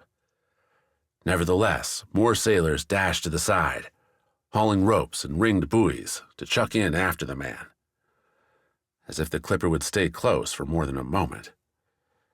Though perhaps Wax could help with that. Nobody had noticed his arrival yet, a fact Wax put to use as he looked at the captain's door at his elbow. He reached for the handle, pushed, and found it locked. Found it swinging open a moment later, a man with sword drawn, dry Najan robes waiting behind it. "You?" the man asked. "Me," Wax replied, and swung a fist. A desperate offense beat a perplexed defense, or something. Wax's swing, wet and numb, made contact with the man's cheek. The Najan, was this guy the captain, hiding in his cabin, stumbled back, and Wax followed, the door whacking closed behind him as the clipper rolled again. The Najan tried to steady himself against the pitching ship, in a cabin dominated with a table, a side bunk, and several crates. Low ceilings, a lantern hanging on a hinge, and a smell of vomit coming from the appropriate pot completed the picture, one Wax sought to disrupt by running at the blade-wielding man. The man, still backpedaling against the table, swung the blade in a broad arc. Wax slowed just enough to let the sword slash by before darting forward. The Vis's right hand snatched out, took the Najan's sword arm by the wrist, and pinned it across the man's body. With his left, Wax drew back, was about to deliver a throttle to the man's harried face, when Wax noticed his missing necklace, right there on the table. "A deal," Wax rasped, throat parched despite all the cold rain he'd swallowed. "A deal to save the ship." "What could you possibly do?" the Najan snarled, tried to wrest his blade free. Wax drove his knee into the man's gut, drawing a gasp. "I'm a renewal. Trust me." "You're a traitor." The man's words came hollow, died in another crack. More screams and frenzied orders from outside. "I can't. We'll all die if you don't." Wax felt something sharp against his abdomen, glanced down to see the Najan had pulled a dagger with his offhand, had the point pressed where it could flay Wax in a moment. The Najan, red-faced, wheezing off Wax's hit, held what should have been the final blow. "You destroy this ship, you destroy us. You'll drown at sea," the Najan said. "Gathered that," Wax replied. "Now either get out of the way or kill me, because you're losing more sailors every second." The man swept aside, a move smooth enough to make Wax wonder if the Najan could have killed him earlier. If, maybe, the Najan wasn't as dumb as Wax figured. That, though, was a worry for later. Now, Wax reached, grabbed, and pulled on the scar necklace. The stones and their reassuring nonsense flooded his mind. The Vis scar attacked his cold hands, the bruises on his back and head. The Fodi scar drew upon its warmth, drying Wax's soaked clothes. And the Tama scar confirmed the killer sharing the room with Wax was more cautiously curious than murderous. The stone that mattered, though, was the silver glint and the water it called. "Come with me," Wax said, spinning back to the door. "I'll need you." "For what?" "To hold me up." The Najan asked something else, but the words died amid the tumult as Wax barreled through the door. The rain continued, the sea swirled, and sailors ranged the clipper's sides, holding on for their lives while trying to throw ropes to those who failed. The captain seemed to have given up trying to steer the clipper, instead calling out where souls had gone overboard and how to find them. Wax had a better idea, the better tool. The Rana scar roared as Wax let it loose. A giant wave surging towards the clipper swung away, delivering the ship only a glancing blow rather than crashing over its deck. The Rana scar found, in the nearby waters, struggling sailors and pushed them to the surface. Cold threatened to take their lives, and Wax, feeling the sailors less as people and more as distant intuitions, gave direction to the Fodi stone. Behind Wax, the Najan stiffened, as did Wax, while the Fodi scars stole their own heat and shoved it out towards those swimming souls, enough to give their fingers strength to grip, their legs feeling to kick. "Help," Wax said, a murmur the Najan, trembling behind him, caught. Arms slipped beneath Wax's own, keeping the Vis aloft. The Najan called for assistance, though Wax didn't see if anyone heeded it. He fell into the Rana scar's efforts, let the stone's will cleave one wave after another, whisk away the icy wet from the deck, and push the clipper forward, a surge the captain felt and used. To save the Isles. To try. That's what he'd promised Pan, no matter what, no matter how, no matter if Wax went so deep into the Godstones that he never came back.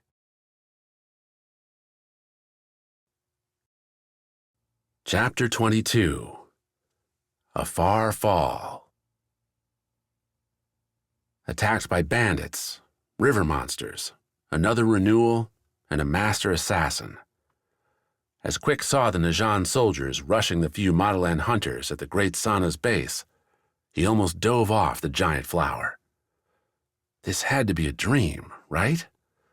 The sheer cascade of crazy conflicts that had pursued his footsteps over the last few months beggared belief, broke reality, sent the idyllic life of a Vis hunter swirling away into fantasy. What was he doing here? How had everything gone so wrong? "We jump," Sawi said next to Quik, the other Mottilan hunters with them jabbering in the background, everyone trying to find their own way out. "We catch a vine, swing away." "Have you lost your mind?" Quik said, only just covering his own. "The nearest tree is a long way down." "What other choice is there?" "Fight our way out?" Some of the Mottilan had already decided that, jumping down the hole near Quik to bring reinforcements to Wrath and the others at the Great Sana's base. The move made little sense unless the goal was to die with some false sense of honor, or maybe hope the Najan would be interested in taking prisoners. There would be no slashing their way through the attackers. "That won't work, and you know it," Sawi muttered, making no move to stop the other Mottilan from leaving. One asked what Quik and Sawi were going to do, and when neither answered, the hunter bared his teeth, declared he'd take a couple Najan heads before joining Vis, and disappeared. "That's a choice," Quik said, approaching the Grand Petal's edge and looking down. If anything, more torches glimmered now, sprawling well away from the Great Sana and back towards the mountain road. "Look, this isn't even all of them." "Surprise," Sawi said. "Someone must have seen us coming. The Najan get a whole bunch of hunters trapped out here, send in a surprise attack while we're all gone. Mottilan goes down easy." "Annalise has the scars. She'll fight. So will Deshiva." That they'd both die quick against those numbers, even with the scars, went unsaid. Instead, Quik went back to Sawi's earlier idea. A jump was true suicide, sure. No tree sat close enough to the Great Sana to make a leap viable, much less tall enough to catch them. But "I might have an idea," Quik said, standing and walking to the flower's opposite side, the one facing the dark mountains. "Can you hold on to my back?" "Like when we were little?" "Just the same." Quik slipped the gauntlets onto his hands, took a deep breath. He'd not recovered all the way from the boat stabbings, and it had been a long day trekking through the jungle, climbing the Great Sana. What he was planning to do now, well, a true Vis had to be ready to meet any challenge. "What are you doing, Quik?" "Just watch." Quik walked onto the petal, its smooth filament soft against his shoes. Kneeling, then sliding his feet to the edge, Quik moved himself as near the Great Sana's bark as he could. With his gauntleted left hand, Quik reached down and grabbed the metal tips into the massive plant's bark. The ancient wood split, a satisfying crunch proving Quik's weapon had teeth. That he wasn't all insane. "Get on," Quik said, and Sawi didn't hesitate. She understood then, both what Quik would try to do and the end that had come if he fell. Sawi gripped Quik's weave, slipping her fingers through the dried plant ropes, and held tight. Quik tensed his muscles, muttered a prayer to Vis, and dangled off the petal. Those filaments bent with his weight, and Quik used the flexibility to swing himself and Sawi into a hard strike at the Sana's bark. The knotted, wrinkled chips broke at the impact, the gauntlet sliding, scraping off the bits, as Quik and Sawi slid down. He swung his right arm, jammed it into the Sana's shell, and together the two grips slowed, stopped the pair. Quik's feet scrabbled for purchase, found tiny cracks. Muscles burned. Breath came fast.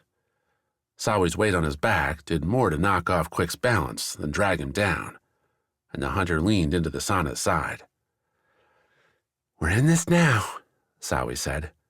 "Keep going, Quik." Quik wanted to snap a reply, but being clever demanded energy better spent on priorities, like staying alive and figuring out his next handhold. Down beneath the flower petals, they had no light, only the slightest glimmer from Sichi. The great sauna's side seemed a black wall, and only that, stretching down to a blank nothing, far, far below. The trees they might leap to flashed here and there, as a breeze brought stray branches, leaves, into the little light. A climb where he couldn't see the next move? Why not, given everything else? Quik found himself grinning as he slid the left gauntlet free, let those sharp claws drag down, twisting his hand as it came to his waist. They hung by a single gauntlet, the small support from Quik's shoed toes.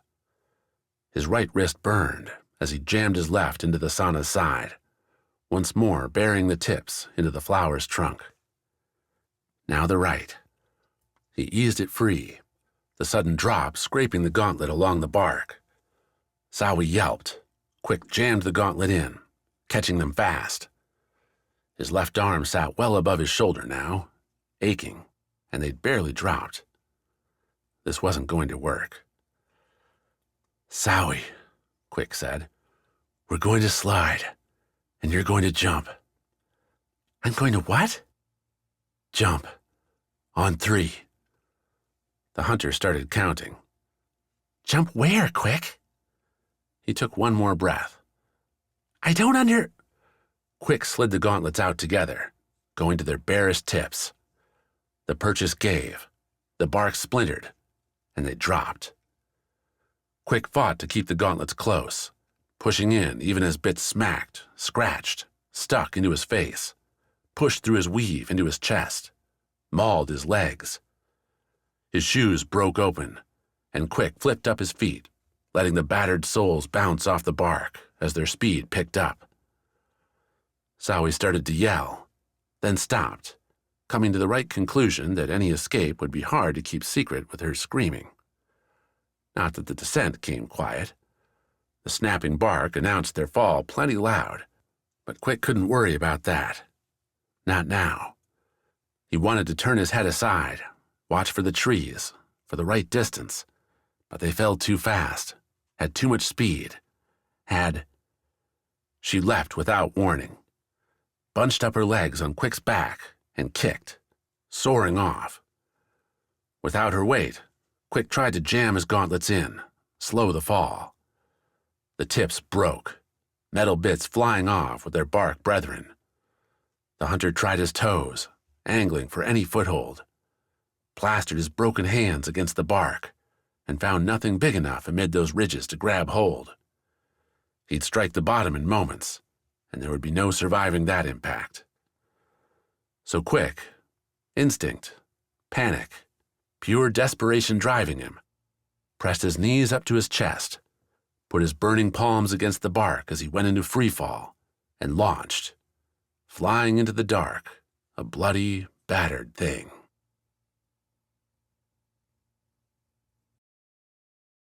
Chapter 23. Pursuit. Running through the dark below came with risks. A wrong turn might toss you down a slope, bashing your head on a sharp rock. A slip on gravel or years-old dust could spin you into a snagging wall, leaving you bleeding, a smell that might attract the wrong fiends. Or you might simply lose your light, the oil running out, ditching you in the wandering dark until you starved, gasping and crawling for help that would never arrive. Hagarth might suffer any one of those fates, should Mena not find him, and her search was growing ever more frustrating. She'd gone down one side tunnel after another, ducked through small openings, splashed through shallow pools, and climbed around deeper ones, but the went rascal hadn't left any traces. Or you're a terrible tracker. A possibility. Rana didn't teach its children to hunt like the Vis and Went did. Why, when the River Isle offered so much more to someone who could cast a line, throw a spear, rather than track a wild beast? As it was, Mena relied on what her eyes told her, what her nose could smell, what her ears could hear, and right now that whole collection offered precisely 0 hints. Then go where you know he'll be. She'd already been doing that, keeping her routes in pursuit of Haggarth to the ways that'd bring her back towards Dreamhold. Every jagging twist slanted Mena across the likely lines Haggarth would take to get home, and not once did she cross his path, which left one likely conclusion. In his lanternless flight, the man had turned the wrong way. A fatal mistake, and one Mena could let claim him. And if he shows up, a knife then will do the trick just as well. Mena sniffed in the dim glow of her own lantern, feet finding the automatic trail back to where she'd come from, to the corpse-addled town, now crawling with went explorers, engineers, and greedy hopefuls wanting to exploit the dark below for something better. The impression stuck with the Rana captain as she walked, the distaste moldering in her mind. What? It's the truth. You hate them. We hate them. They deserve what's coming.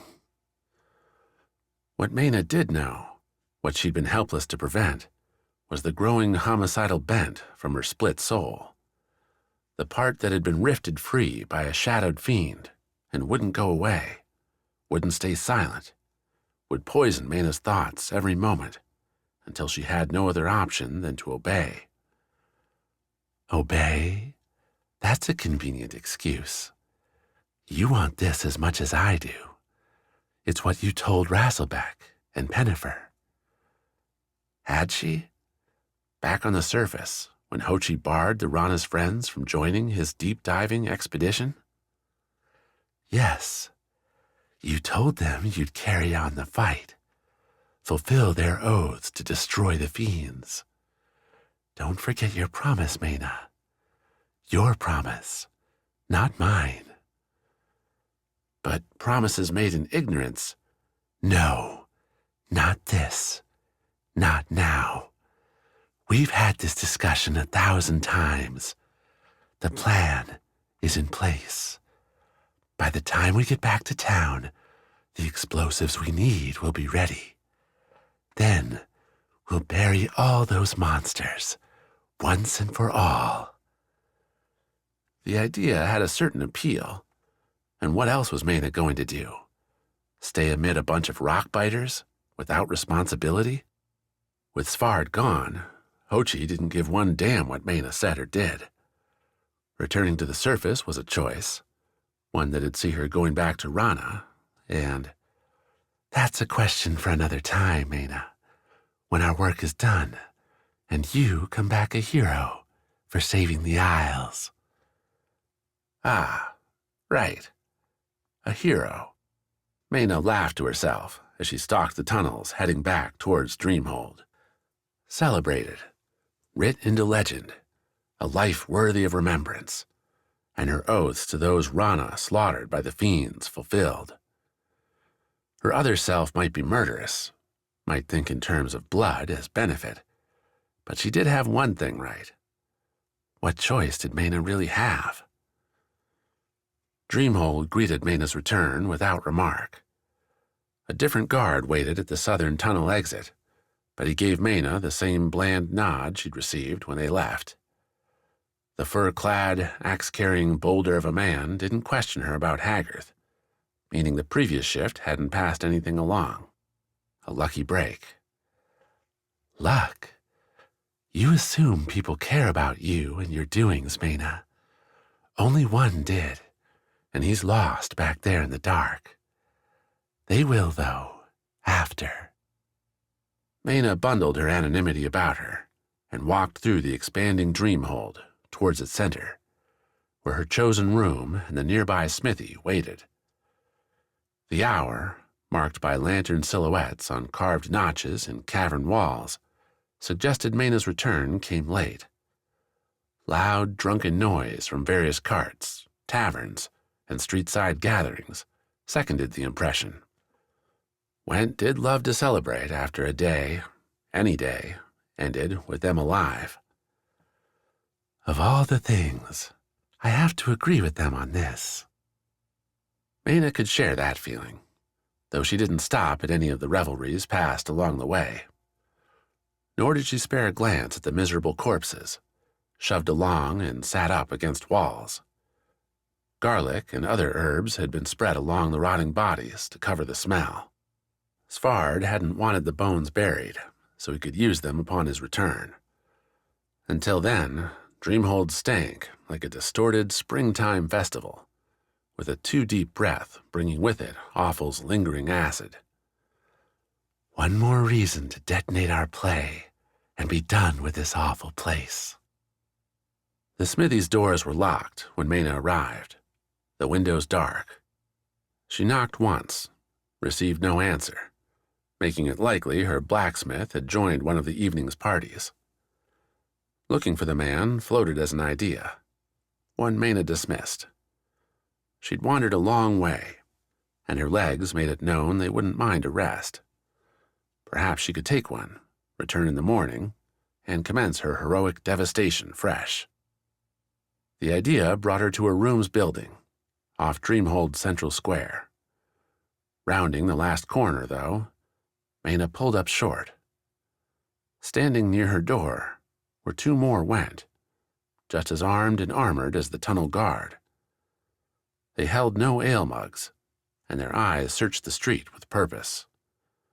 The Rana captain curled back around, leaned against a building's wall, and breathed. Haggarth might not have made it back, but the man had friends. A trick and a trap. But Mena hadn't fallen in yet. You can't go back. No, but she could go forward. If Hochi or some other Went forces were after her, then Mena couldn't depend on the engineer either. At least, not waiting till morning. She had to get those explosives and use them now, this very night. The walk back to the smithy took her on different routes, narrow paths between buildings, rather than the broader streets and their drunk crowds. Mena whipped her head around, watching for, well, the watchers. She tripped over an herb-wrapped body, caught herself on a wall, took a breath, inhaled the garlic, and retched. You're bad at this. She was a Rana captain, not a spy. Mena led raids, clashed blades. Skulking around wasn't her life. It is now. Tears threatened, their arrival sudden and unexpected, and Mena matched her back to the rough stone wall. Overhead, the cave's dark ceiling dripped spikes. No stars, no clouds, no horizon. You could only ignore freedom for so long before its absence encroached upon your every feeling. She was trapped, so trapped here. Until you bury the fiends. Then you can leave. Right. Journey back to the surface, either in a dashing, secretive escape or as a celebrated hero. Mena wiped her eyes on her dirty sleeve. She couldn't control that part. Only the trigger, the collapse. That was hers. The focus helped. Mena made her way with unflinching strides to the dark smithy. Nobody came after her. No drunken Went bothered to ask what she was doing. The barred door loomed. Windows around the building were narrow, too narrow to squeeze through. Even if you could? Hochi put a swift end to thieves, preventing crime with blood. The smithy pressed back against another building, with no alley on either side, limiting other options. How could she get in? Wait. Yes. Her apartment might be watched, but Dreamhold hummed tonight. Mena might be exhausted, but an ale or two, a light meal, could all be had nearby. She could mix, could mingle, and when the engineer returned to his store...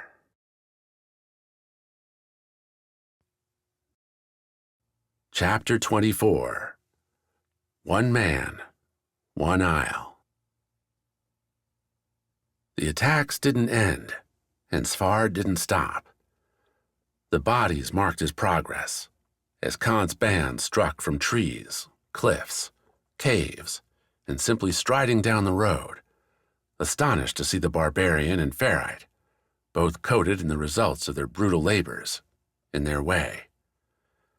Every confrontation went the same: a question, a threat, a conclusion wrought by Svard's jagged blade or Kivi's stone jaws. They left no survivors. If a Kance tried to run, Kivi chased them down, the ferrite's stamina greater than any soldier. Did Svard mean to be so final, so absolute? The question vanished as the hours, the 2 whole days, passed, and no sign of Ami and the firewalkers appeared at his heels. Their army, which had been an all-conquering force mere days ago, had been halted by a storm, or at least slowed to irrelevance, which put the weight of success, of securing the firewalkers a home among the Isles, on Svard and his ferrite friend. Being undying wasn't a free ticket to domination. Svard only had his body and its many scars. A prepared force could overwhelm, destroy, or trap him. Surprise remained his best chance, and one Svard realized he couldn't relinquish. So Kance fell, soul by soul, along the muddy road south. Svard took no side paths, would slip off beneath neighboring, skimpy trees if a glider appeared on the horizons. When a pool presented itself, the barbarian would bathe, but those were the only diversions on his otherwise relentless press. The rain, at least, kept the worst of it from his eyes, but by the time Svard crested a hilltop and looked down upon Kance's capital, the gleaming spires and sky filled with gliders, he wore little more than scraps, drenched in dried blood and spit. Kance's great city held the same enchanting look it had the first time Svard had traveled here. Admittedly, back then, Svard had been alive and with true friends, on an exhilarating adventure. This was different. How much of the city would he need to carve through to reach the Sky Palace, to convince the lords therein to give up their pointless war? I don't know, Kivi, Svard said to the ferrite, but if I don't try, then every single one of the firewalkers dies. Is that why you're charging ahead like a homicidal hero? Svard whirled at the words, though he knew the voice well enough to keep the blade low. Olgata, a lead-went scout, and the woman who'd been near Svard since they first reached Dreamhold, watched him from several strides away. She sat on a rock, a guide stone etched with the hours to the small town Svard had passed along the roadway. Slim pouches lined her thick scout's cloak, shirt, and trousers. A hatchet on one thigh and a blade on another. Deep green face paint cloaked her face. A setup for a long time alone. Someone has to finish this before it gets started, Svard answered. From what I can see out there, the Najan haven't assaulted the Isle. You being here means Ami and the Firewalkers aren't close either, which means I have time. To do what? Slaughter everyone in that city? Only takes the leaders losing their heads to change minds. To surrender? Kance? Olgata slid off the rock, gave Kivi a pat as the ferrite ran up to greet her. The Wind Isle isn't going to give in. They'll fight to the last. People say that, but you know what I found on Went? As proud an isle as this one? A town in flight, because a few fiends came to visit. When you're faced with impossible odds, you take your family and run. Olgata seemed to concede the point, matched Svard in his look towards the Kance capital. And you are those odds? I have to be. The scout's bluster faded as they watched the swirling gliders, the sparkling sails in the harbor. The firewalkers are in crisis, Ogata admitted. Ami hasn't been able to leave the town, and the roofs they've turned into shelters. The rain is too frequent, too dangerous for them. Then it's over. The next clear day, they should return to the caves. That'd leave you alone. All alone. I already am. Ogata nodded. Svard, why are you doing this? Why not come back with me? Leave Vassal and Yarvik to their blood. The firewalkers can argue for their place.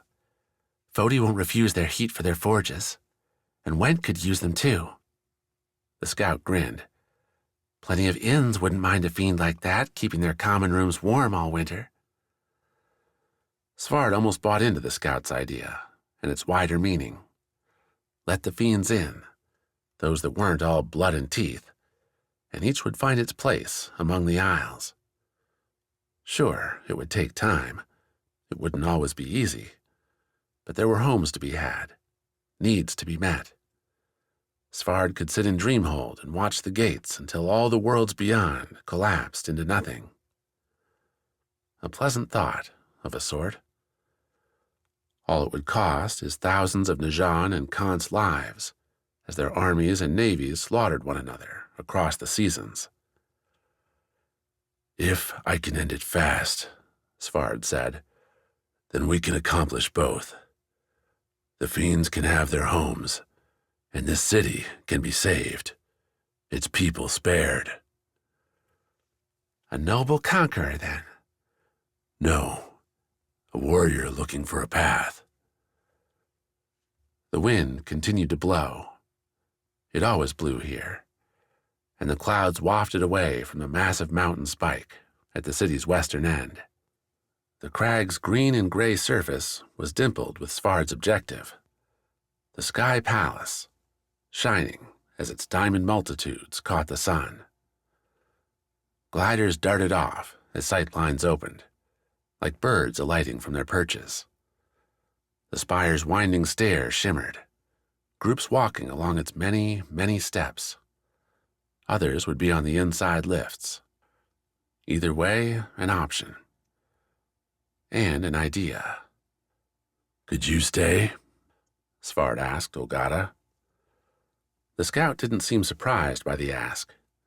She flicked up a small smile. Are you suggesting, Svard, that a monster like you might have a hard time getting all the way up there? Not without a mountain of bodies to match that spire. So you want me to find a path, then? So I don't have to carve one. Yes. Ogata squared up to Svard, looked him up and down. That small smile faded into a straight nothing, work going on behind her stare. I'm a wild scout, Svard. I don't infiltrate cities. Ogata trailed off. But we need you alive. Well, at least as much as you can be. Then you're coming. On one condition, Ogata said, then pinched her nose. There's a cave pool 20 minutes back. We're going to get you cleaned up. And then, Svard, then we can see how to keep you and that giant sword out of sight. Even Kivi snorted at that idea. Chapter 25. Arrival. The ringed city answered the call of the crisis. The Najan war engine and the efforts required had the huge port bustling as Wax had never seen it before, with winter's lingering touches doing little to keep ships flowing in and out, smithies humming, and trade booming.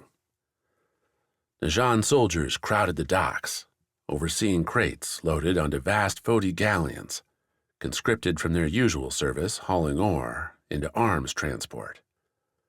Smaller clippers, like the one bringing Wax into port, abounded too, with new ballista from Rana getting fastened onto their railings, ready to target speedy Kance ships.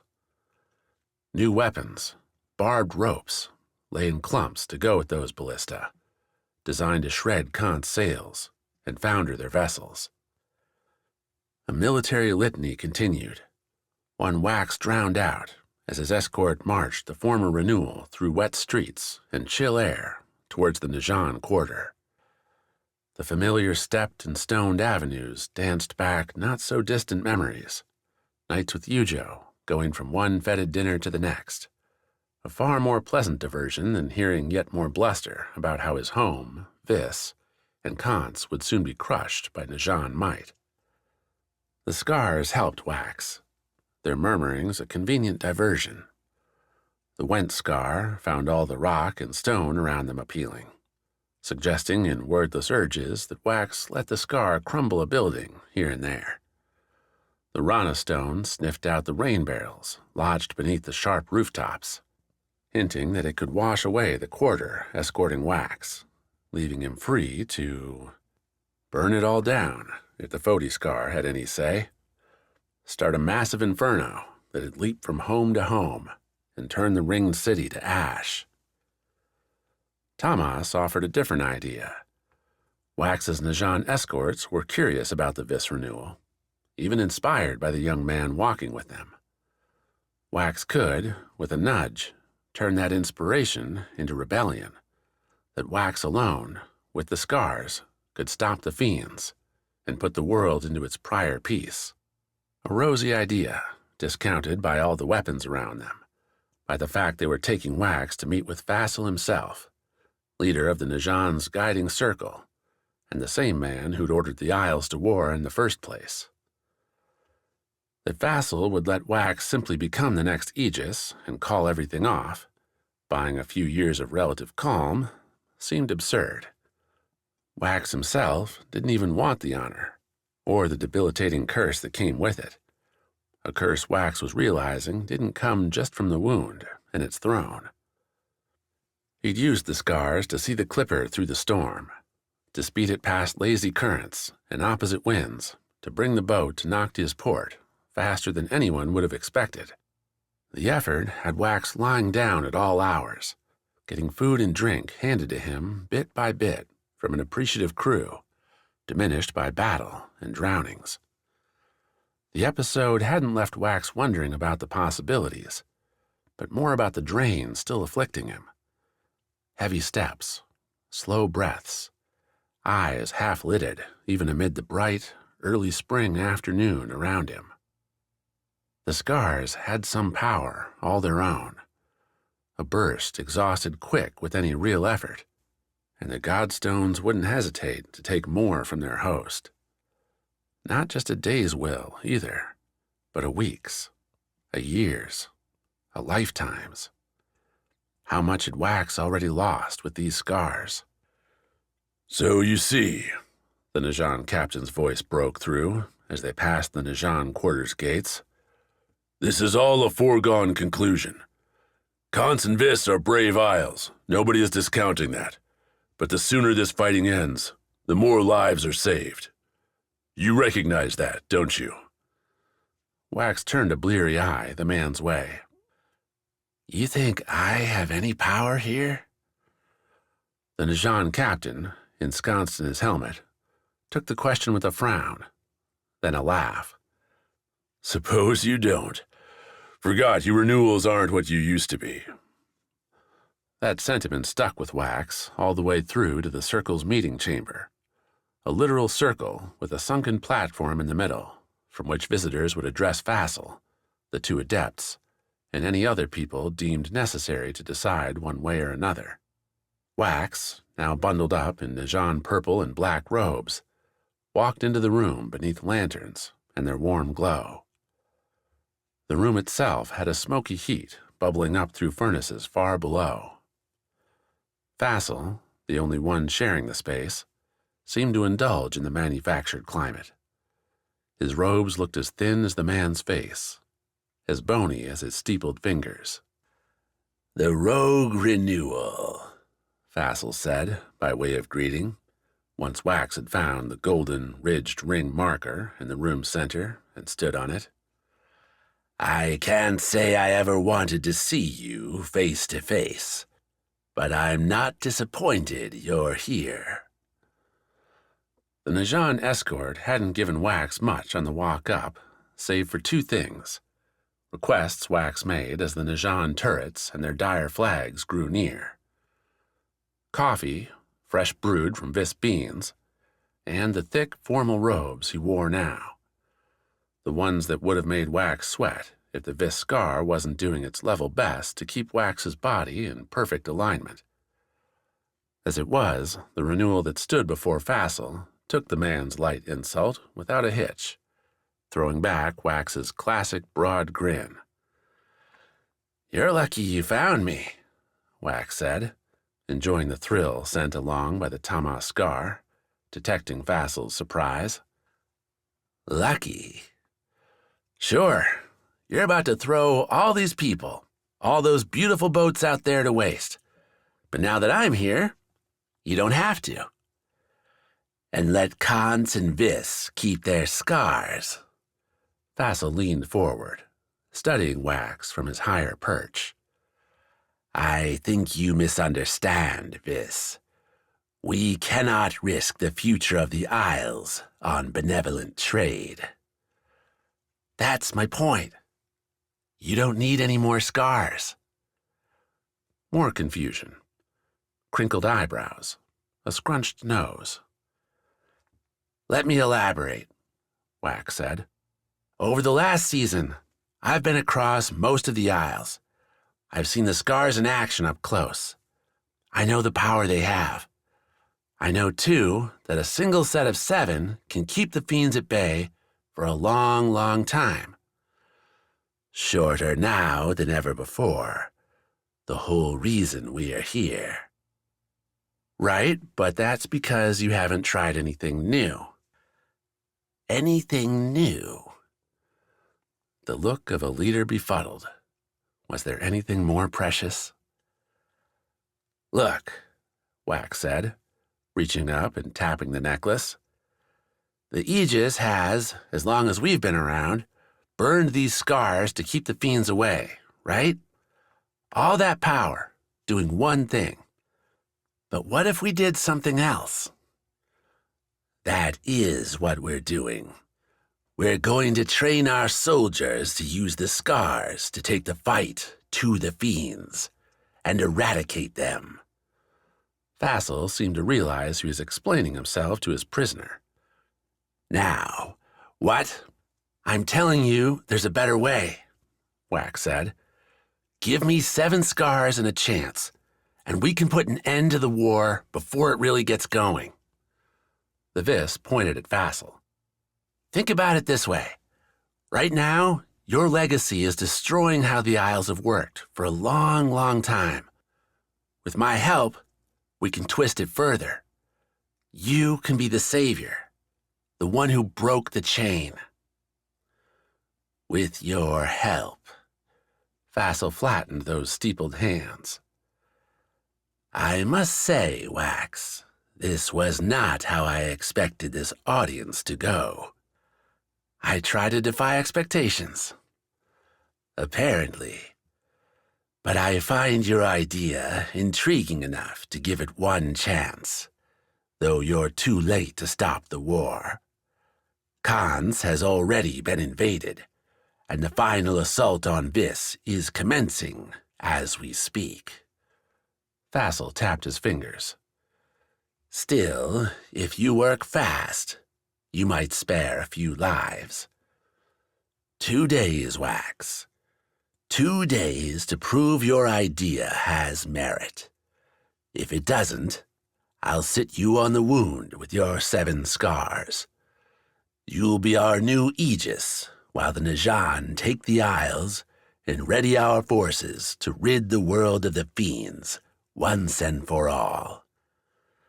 If all goes well, you shouldn't bear the scar's curse for long. A few gray hairs on that youthful head of yours. Agreed?" Eujo was probably already on Kance, possibly under assault that very second. Same with Wax's family, friends on Vis. Already late, possibly too late. Still. "Done. 2 days," Wax said. I'll need a Kance and Noctia scar, though. Oh, I know just where you can find those, Vassal said, and I think you'll be very interested to meet her. As Vassal signaled to a watching guard that the meeting was at its end, Wax turned his attention inward, to an imagination that hadn't failed him yet. Because the renewal had promised a miracle, and Wax hadn't the faintest damn clue what that would be. Chapter 26. Fall and Fight. Sichi saved the hunter, as the moon so often did. The rose light gave Quik a shadow to strike, a lingering branch at his reach's edge, as the vis plummeted towards grassy ground at the great sauna's base. His hands, still wearing those gauntlets, snatched up and found the thin stick, wrapping it in a double grip.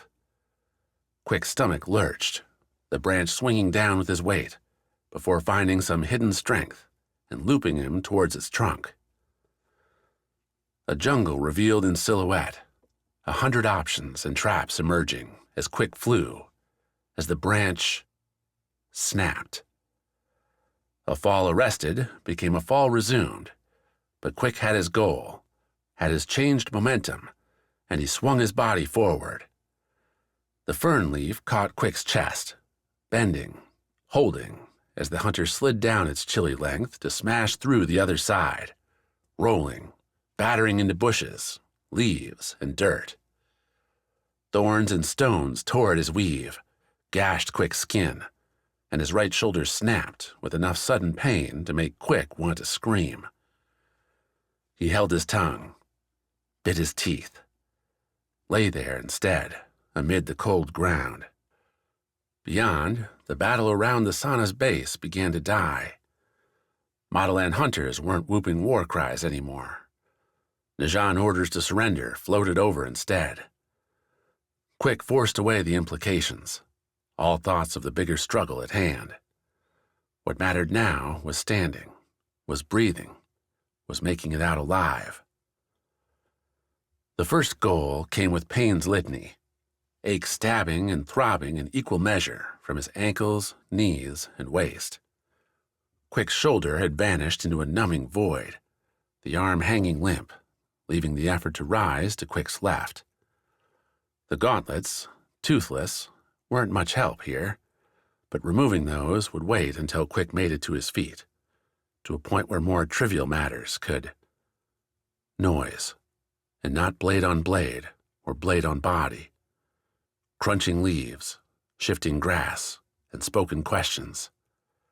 Armor's telltale clanks and clinks.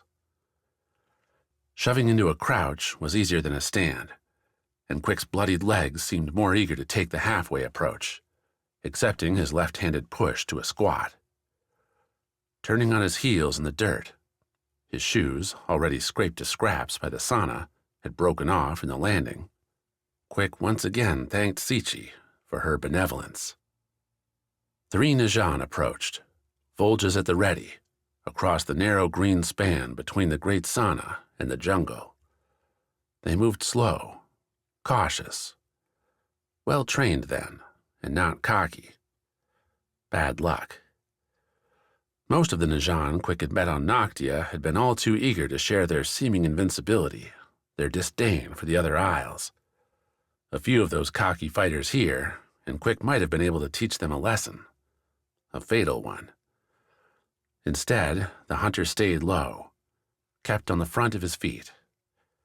He took a measure of his weapons. 1 working arm, a toothless gauntlet, and legs that might buckle after much use.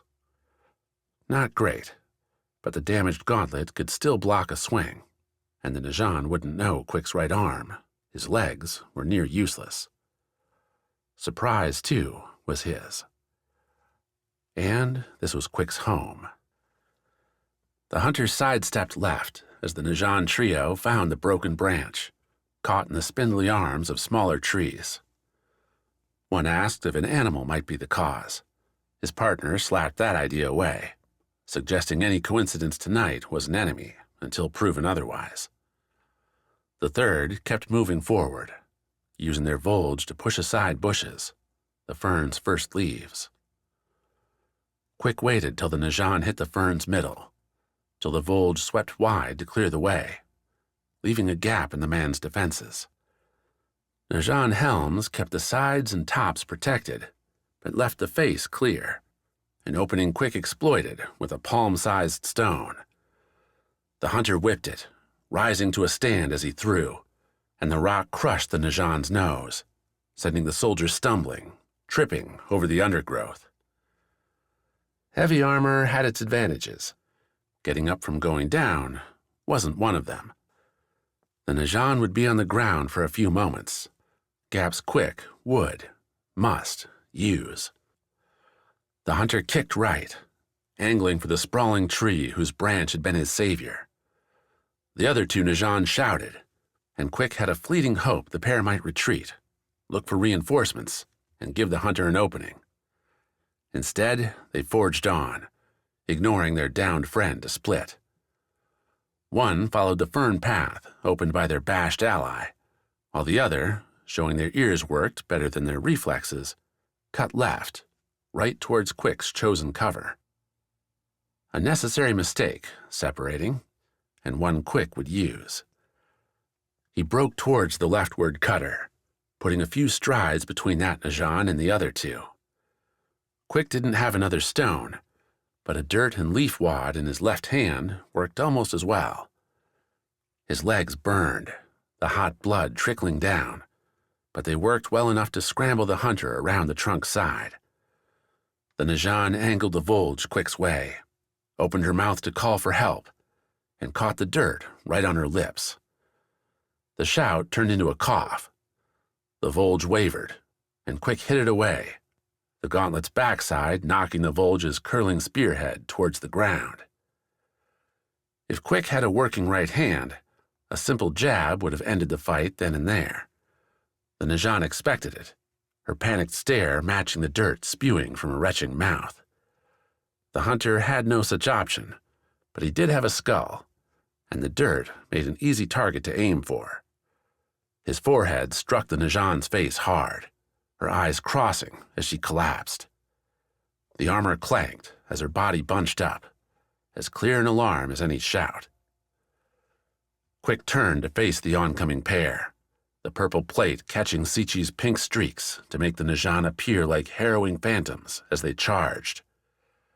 The simple turn taxed Quik's tortured legs one step too far, and Quik's right ankle gave out, collapsing like his right arm to send the hunter into a one-kneed defense. He raised the gauntlet, then dropped it, matching the weapon to its limp pair. The Najan duo stopped, volges leveled at Quik's heart. "Surrendering this?" asked the one Najan, as yet unscathed. "Don't let him," said the second, a blubbery, burbling voice. "He deserves what he's about to get. Pavarde can eat her orders. She's not on her ship now." Pavarde? The name itched. Something for later, if Quik lived that long. The first Najan glanced at the second, an opening granted by some small moral smudge. Quik used it. Like with his second ambush, Quik scooped dirt with his left hand and flung it at the Najan, rising with the swing's momentum into an uppercut follow-through, one that should have tracked right into the Najan's chin, one that glanced off an armored forearm as the two soldiers blocked the spray with volges and metal. The first Najan twitched the butt of his volge, catching Quik's shoulder and sending him sprawling into the soil. The second pressed the spear point against Quik's neck.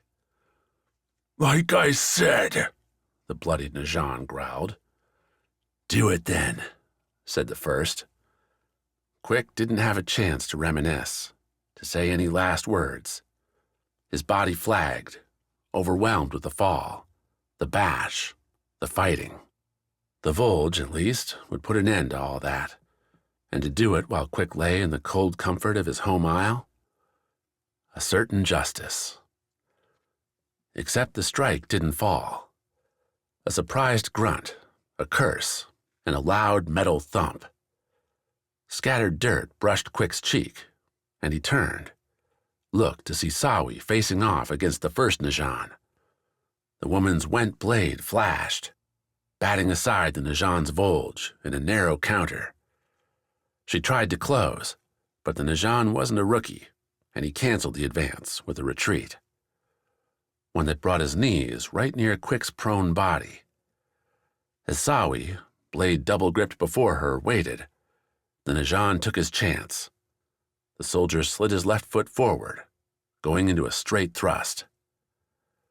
Quik swept his gauntlet in a backhand, a blow lacking power, but doing enough to stumble the Najan. The Volge strike went left and low, impaling a bush. A bad miss, and one Sawi didn't match. "Come on," Sawi said, a heartbeat later, with the went blade shoved in her back strap. "They'll come looking soon." "Can't move fast," Quik replied, accepting her assistance to get his weary legs under him. "I'm not outrunning anything." "We'll hide when we have to." Sawi threw Quik's arm over her shoulder, started them off in a shambling walk into the jungle. "This is our isle, Quik. We're not done fighting for her yet." Chapter 27. Drinking with the Dead. A single ale didn't make it much easier to party with the enemy. Mena drifted through Dreamhold streets, the nightly revelry flush with flagons, bad drum music, and the roaring challenge of one went arm wrestle, race, or drinking contest on her periphery. She watched for any searching eyes while trying to fit in, always ensuring Mena had a drink in her hand, a ready laugh at whatever stupid thing was happening nearby.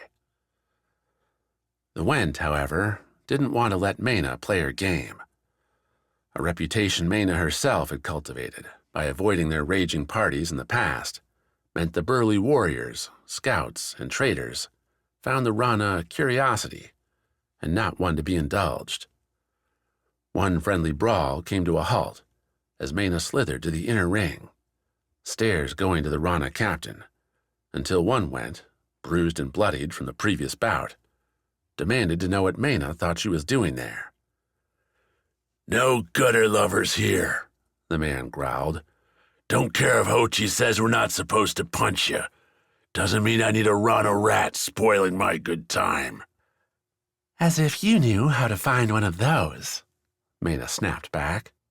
But she dashed off quick enough, as too many other fists rose to press the issue. Mena found similar treatment at drinking contests, while grabbing a snack from a table overflowing with mushroom pastries, and even just walking the streets. The hostility wasn't all new. Mena wouldn't lie to herself that she'd stolen a Went scout for her deeds in part to assuage the old, ever-present urge to deal some damage to her isle's ancestral foe. But with Svard gone and the corpses quiet, rusty tensions shook off their paralysis. "Don't pretend you're surprised. It's always been this way." Had it? Back on the surface, after Mena and her team had defeated those first firewalkers, Hochi gave her a rousing welcome, invited her into the long march into the dark below. She'd ate at his table, gave her opinions, and had them heard. Until they stopped listening. You know why. Svard's fault. The barbarian left, played vanguard with those axes and the ferrite, and left her alone. You don't need him, and that's not why. Don't lie to us, Mena. No. The invitation stopped coming because Mena stopped making sense. At least, that's what Hochi said. Too bloodthirsty, too wild, too dangerous. And her being a Rana didn't help things. Stay quiet for a while, the warlord said, and so she had. She'd chased Svard, and we grew close in the dark, didn't we? The ale's last drop woke Mena from her memories. She'd wandered away from the music, the bravado, and found herself in the silent cathedral Svard used to dominate. Now, sitting on the plain, huge stone chair, it was too bland to be a throne, was Dreamhold's former owner. Bereft of power after Svard left, the dead king hunched forward, massive, dented armor settling on itself. Was his body decomposing in there?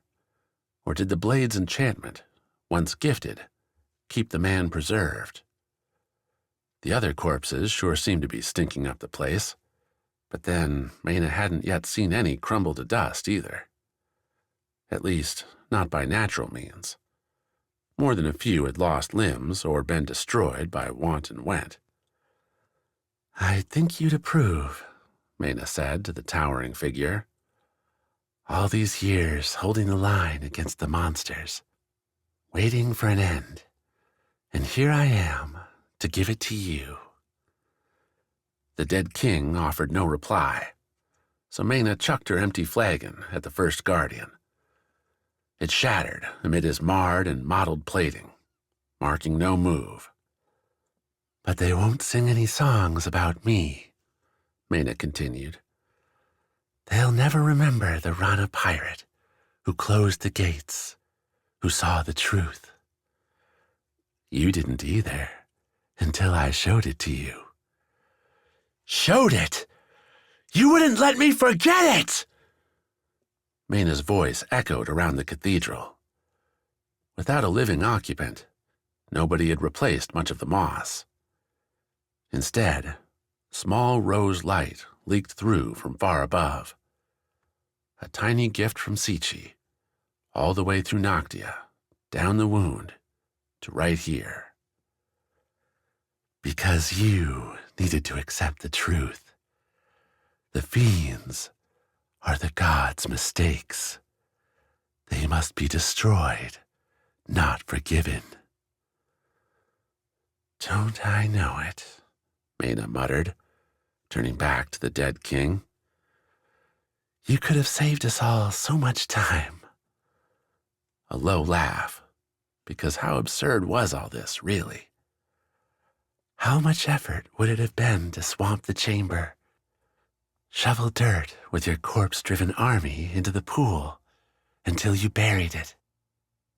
Once started, the accusations poured out, one road not taken after another, all laid at the dead king's feet. Mena crossed back and forth before that throne, finding catharsis in the solemn guardian's silent attention. Sure, the dead king didn't answer, didn't offer up suggestions, but Mena found them nonetheless. The messy, winding path that had brought her to this precipice couldn't be changed, no. But Mena could deliver others from the same fate. And even if not a soul knew her name, no statues rose to proclaim her brilliance, the effort would be worth it. Not all legends needed to be told. "I'm having a hard time finding you so noble," Haggard announced, appearing flanked by axe-wielding Went guards at the cathedral's entrance. Mena, who just wrapped up her declaration of purpose, wondered if Haggard picked his timing to avoid interrupting her. "Were you listening?" Mena said, putting her back to the dead king and counting the 5 soldiers, Haggard included, before her. None had Drink's glassy eyes. All had hands on weapons. "Judging me?" "Bad odds, Mena. Is there another way out?" Not that the Rana captain knew. Not that Haggard seemed prepared to offer either. "When a Went warlord falters," Haggard said, keeping his spot in the center of his guard, who began fanning out around the cathedral's broad, blank chamber, "it's often because they overstep their abilities. Delusions of grandeur, some call it. Too obsessed with becoming something they can't, that they lose who they are. Sound familiar, Rana?" Sounds like Haggard has no sense of purpose. There's a difference, Mena countered, backing up closer still to the dead king, as if the armored giant corpse would offer her an answer. I'm not in this for myself. I'm trying to save the Isles. Haggarth, who, now that Mena took a sharper look, did indeed appear like he'd stumbled through rough caves for hours. His furred went cloak held rips. The man himself bore dirt stains and cuts along legs, arms, and head, where a blind whack had taken its price. Good. Then why be so secretive? Why kidnap one of our scouts and lie about it? Haggarth asked. Why press one of our smiths to make explosives without even asking Hochi about your plan? You are thorough, aren't you? Didn't think I'd find all that? Haggarth, ever loose, stood his straight ground between Mena and the cathedral's exit. 4 guards flanked her now, on all sides. Didn't think anyone would notice? Or that the smith hadn't told Hochi what you'd asked for from the first? He knew? Some. The vanished scout was my sleuthing. And now the only missing piece is where, Mena? Where are you planning to put the bombs? Is that where we'll find our scout? Hochi knew and never asked me? Haggarth frowned. My question first. He won't kill you until he gets the scout. You have leverage. As if Mena hadn't ever been in negotiations before. Admittedly, most of the time, Mena had been pressing hapless sea captains to give up loot to save their own lives, but the reverse wasn't so alien to leave her floundering. All that mattered was finding the advantage and pressing it. A deal then, Haggarth, Mena said. Together, we'll go find the scout. I'll show you how to save the Isles. If you don't like it, you can kill me there. Haggarth considered, then nodded at the sword on her belt. No weapons, no tricks. From this moment, Mena, Captain of Rana, you are a went prisoner. At his words, the 4 guards approached.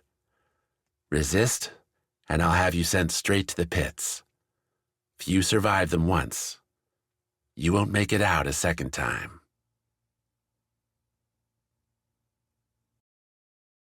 Chapter 28. Rising Reunion. Svard, much as he hated to admit it, owed Thomas his continued undeath.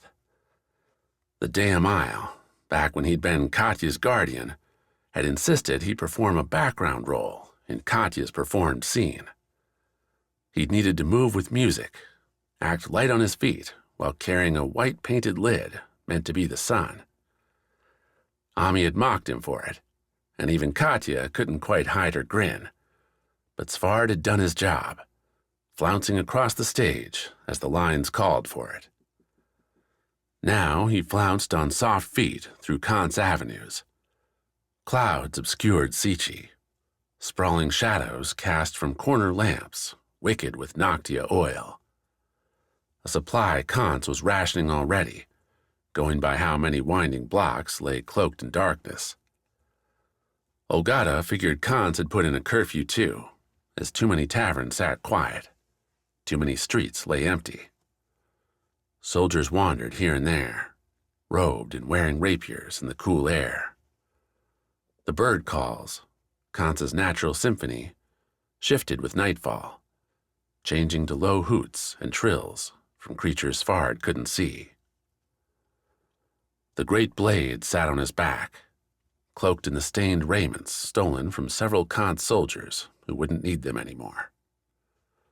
The robes weren't Svard's size and fit tight, the pants chafing against thighs that couldn't feel it anymore. At least death granted Svard that minor blessing. The aches and pains of travel, of war, were gone. For a wartime city, though, Kance kept its security lax. The patrols didn't come thick. Svard didn't feel eyes watching him, spies from a populace intent on remaining vigilant. Perhaps because Noctia hadn't brought the fighting this far. Perhaps because Kance believed its victory would come easy, or its defeat inevitable. "If we're going to get to the top of the Sky Palace," Ogata said, as they scampered to a stop between two dark houses, the Kance bungalows squat and dotted with windows, thin woods, "then we have two options. The stairs or the elevators." "Stairs." "Wrong. The stairs wrap the spire's exterior. They'll see us coming and trap us. You might survive that, but I won't." Svard huffed, patted Kivy, the ferrite scrabbling at his side. "You don't need to come with us." Ogata nodded at the blade's hilt, rising over Svard's shoulder, where it kept in constant contact with the gray skin along his upper back. A concession to the scars in the weapon, what they demanded to keep Svard alive. "That blade cannot fall into anyone's hands," Ogata said. "If you drop it, I need to take it and bring it back to Hochi." "That's the reason you're here? The blade?" "One of them?" Svard would have to reevaluate the Went Scout. Slippery, skilled, and always ready to ditch the moment for a bigger, more distant objective. Ogata had dashed away from Svard and Mena when the dead king's corpses made their first approach, and she'd taken the lead in mapping the tunnels south from Dreamhold to Kance, to Vis. "Why are you so loyal, Ogata?" Svard asked. "What does this get you?" The scout shook her head. "Not now. We lived through all this and you get me very drunk? Maybe I'll tell you. Until then, let's focus on the elevators. If we get this right, you'll be ruling Kance by breakfast." They lurked near the main avenue, heading towards the Sky Palace and the giant jutting spire it topped. Kance's love of flowing silver style dominated the view, even in very early morning's darkness. Sky diamonds lined the broad avenue, splitting sculpted hedgerows and flagposts, billowing various Kance insignias. Lanterns burned here, guards patrolled, and Ogata wasn't thrilled. "It's beautiful in the daytime," Svard said. "One of the few places in the Isles that was really worth it." "Quiet," Ogata said. They had their backs pressed to a stone building, one several stories tall, and that looked designated for official business. Kivy clung to the wall above Svard's head, the occasional chip from her claws speckling his robe. "Stealth's got us this far, Scout," Svard said, moving his hand up to his blade. "Might be time to change tactics." "I said they'll cut the elevator cables if they see us get in," Ogata snapped, her voice a hard whisper. "Weren't you listening?" "Just have to move fast, then." Ogata seemed ready to bat that idea aside too, when an approaching rustle, many feet on stone, cut her off. The pair, well in shadow, looked away from the Sky Palace, saw yet more guards, marching in formation. For a second, Svard wondered if they'd been discovered, if Kance was finally fortifying its most important place. For only a second. Then that thought vanished with a single face. The Vis wore fresh years in the seasons since Svard had seen her last.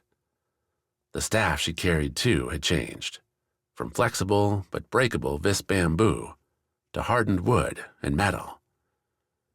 She wore Kance robes, too, and walked like someone who'd spent time with civilization instead of the jungle's jaunty ways. Svard took all that in with a glance, but spent the rest of the march by studying her other features, the downcast eyes and frustrated mouth, the tight fists at her sides, the way she kept throwing looks back towards the sea, the way she walked without any of those others with her. Bliss, that had been her name. The girl, the only one willing to share some pipeweed on his cabin's deck that night. A brave one, but how'd she come here? And alone? That's the queen, Ogata said, almost awed. Kance is only one now. She was their renewal, too. The scout put a hand on Svard's wrist, nodded towards the defiant-seeming woman in the soldiers' midst as they walked past. Her bracelet. There's scars on it. The stones are everywhere, Ogata.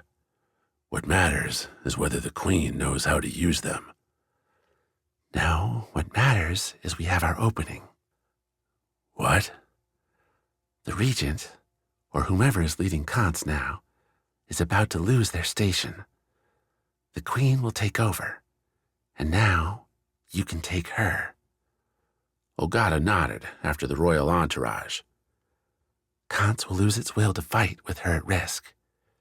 Your stupid plan might just work out. Wait, stupid plan? Ogata sniffed. Obviously. Now's our chance. Let's go.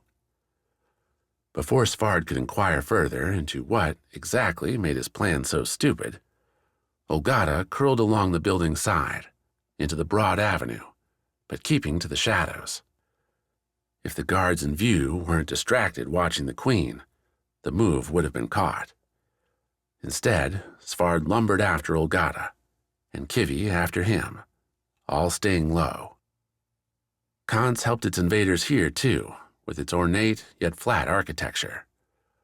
No fences, odd rises to entries, or other barriers forced Svard into difficult jumps or noisy twists. Instead, they kept at a crouching slow jog, using the hedges and budding gardens. Ogata said no words, and Svard made no mistakes, bringing them to the avenue's end without incident, just as the Queen's group split into several parties.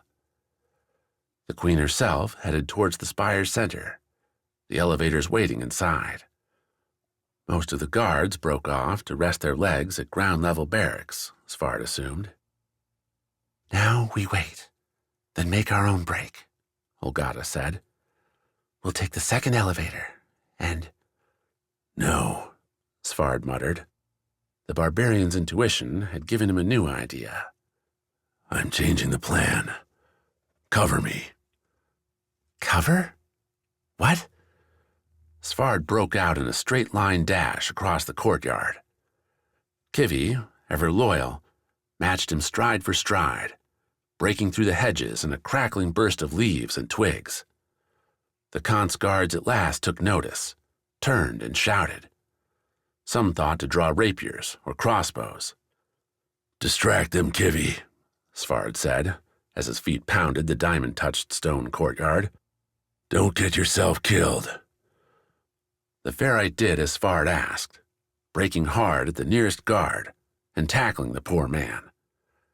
Kivi didn't stop to maim the soul, but kicked off at the next, one steadying his aim to shoot Svard. The crossbow didn't get its bolt off before the ferrite shattered it, driving its owner to a hard whack on the ground. Svard used those seconds, made it to the flowing arch marking the spire's entrance. Silver-touched lines swirled right and left, as if the spire's mouth was blowing wind. Instead, the man-made cave welcomed Svard in with nary a gust.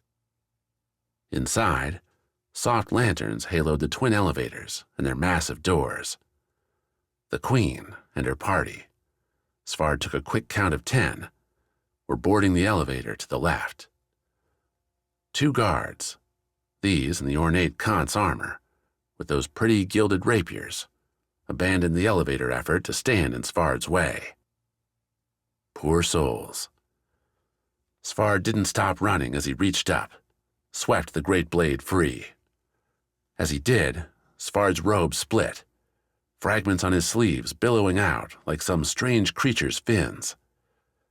The odd appearance didn't stop his swing amid the shouts, the curses, the calls to get the damn elevator moving. One rapier struck Svard's left shoulder. The other never made it, its owner cleaved to the left, and, with a swing, barreled into the second guard. Svard continued on towards the elevator, the rapier still sticking from his skin. The remaining group with the queen must have been a bunch of sniveling advisors, worthless politicians, as they shrank to the elevator's back.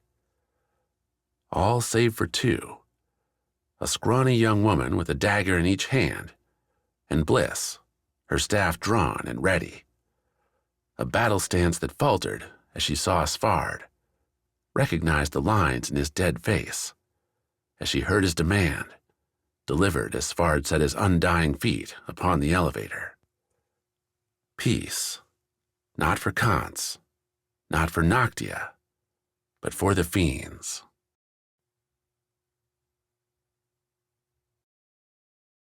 Chapter 29. Among the Flowers. For all the ferns, flowers, and vines Wax had touched on Vis, he'd never felt anything quite like the Laloon in Noctia's vast wound crater. A few flowers bloomed, Sichi sneaking through clouds to kiss the nighttime show with her rose-red light.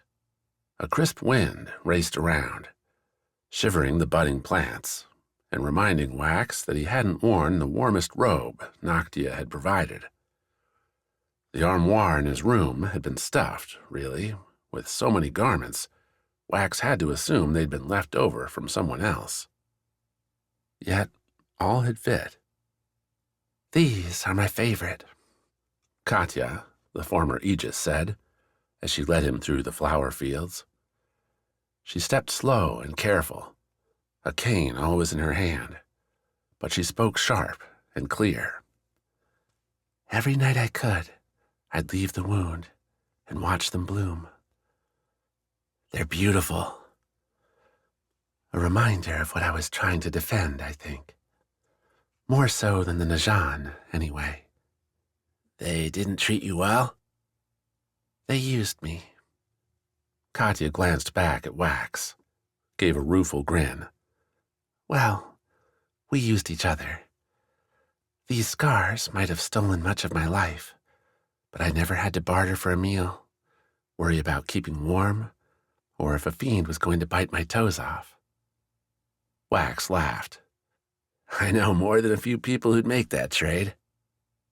"Would you?" Ah, the sudden tone switch again. Katya liked to do that, a habit Wax had picked up as their evening had gone on. The Aegis would laugh about this, joke about that, or seem lost in a pleasant anecdote, only to twist it on Wax, like some sneak attack.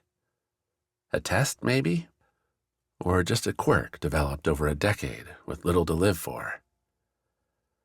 "No," Wax said. "I made a promise to go this far, but I'm not sitting on that throne." "Because Vassal put an end to it?"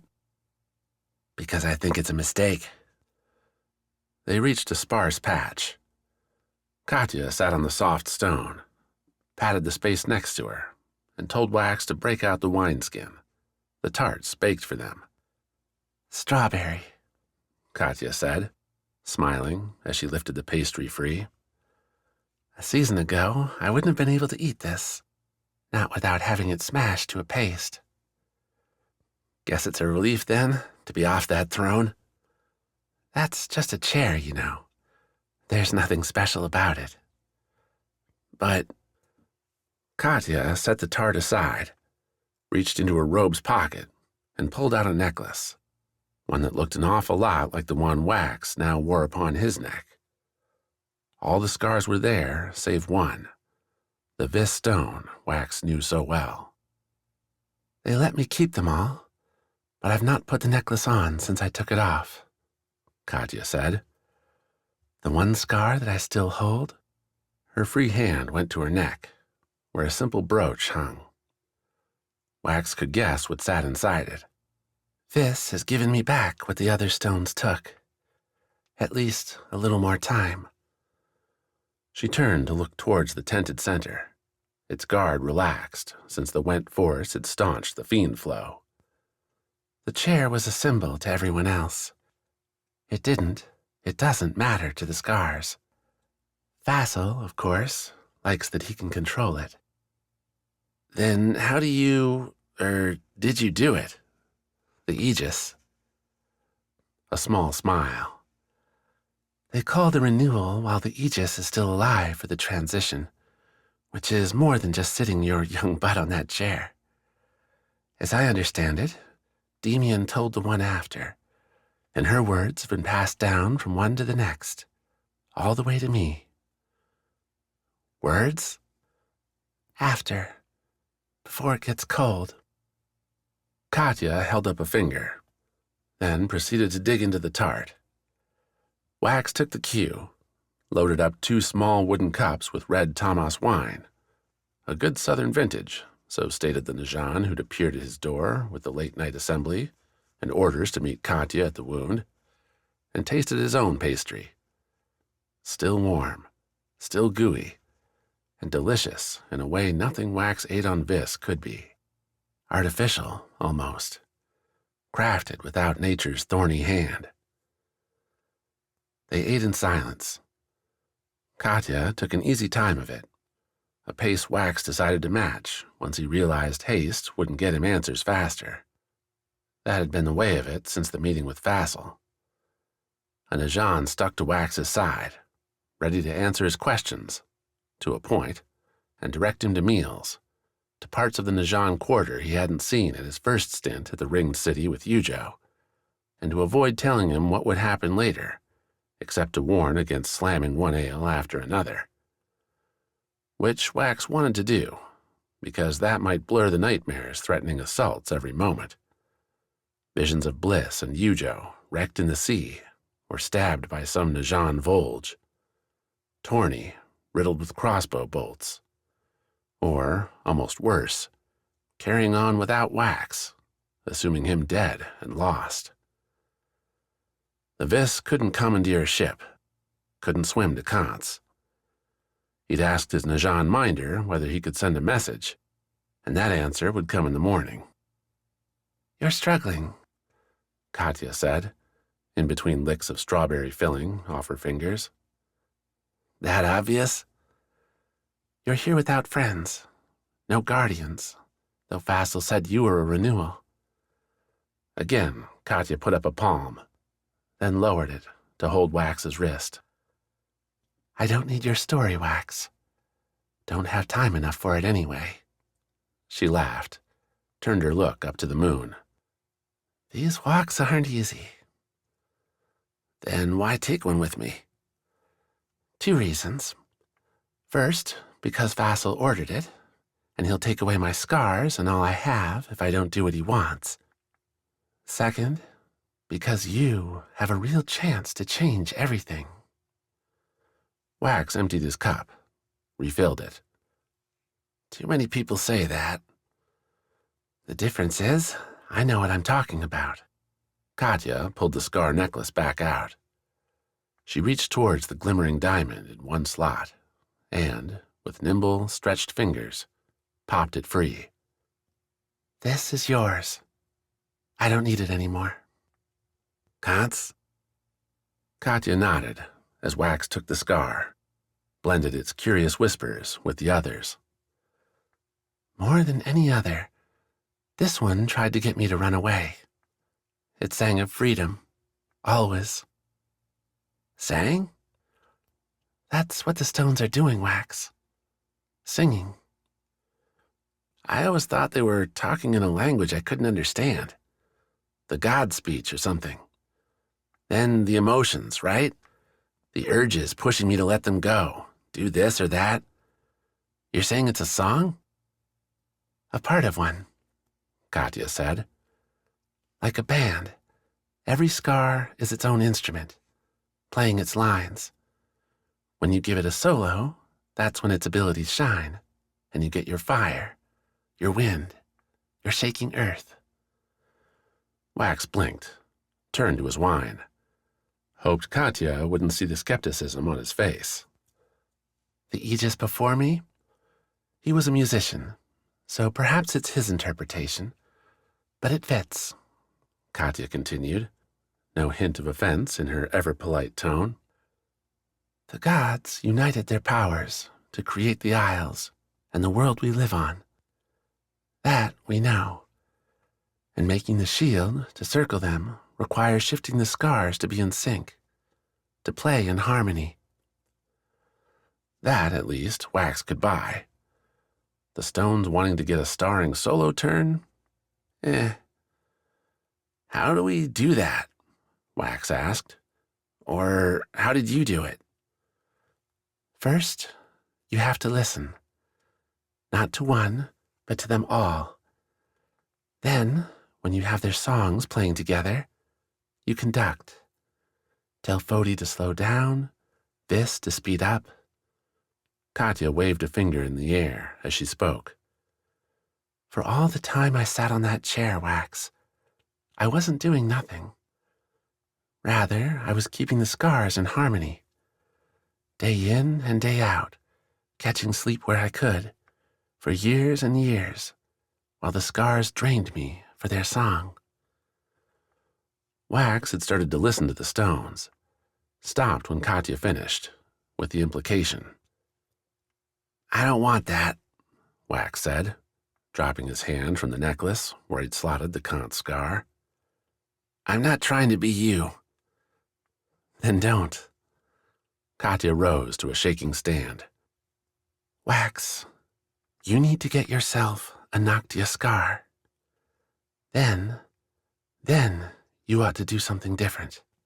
Something I didn't consider until I saw all these scars being used in new ways. Which is? All the Aegises before me had the scars play a single tune, the one that keeps the fiends out. Wax, I'm telling you, there has to be more. Katya reached, put a steadying hand on Wax's shoulder, while she planted her cane on the crater's pebbled floor.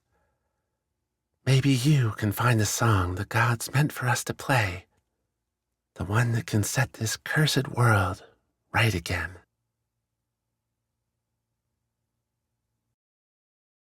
Chapter 30. Bugged. Limping through the jungle on a dark night after an exhausting day took much of the joy from Quik's home. Every fern, vine, and gnarled root became an obstacle. Every slick patch, made so by melted mountaintop snow, became a chance to twist a sore ankle.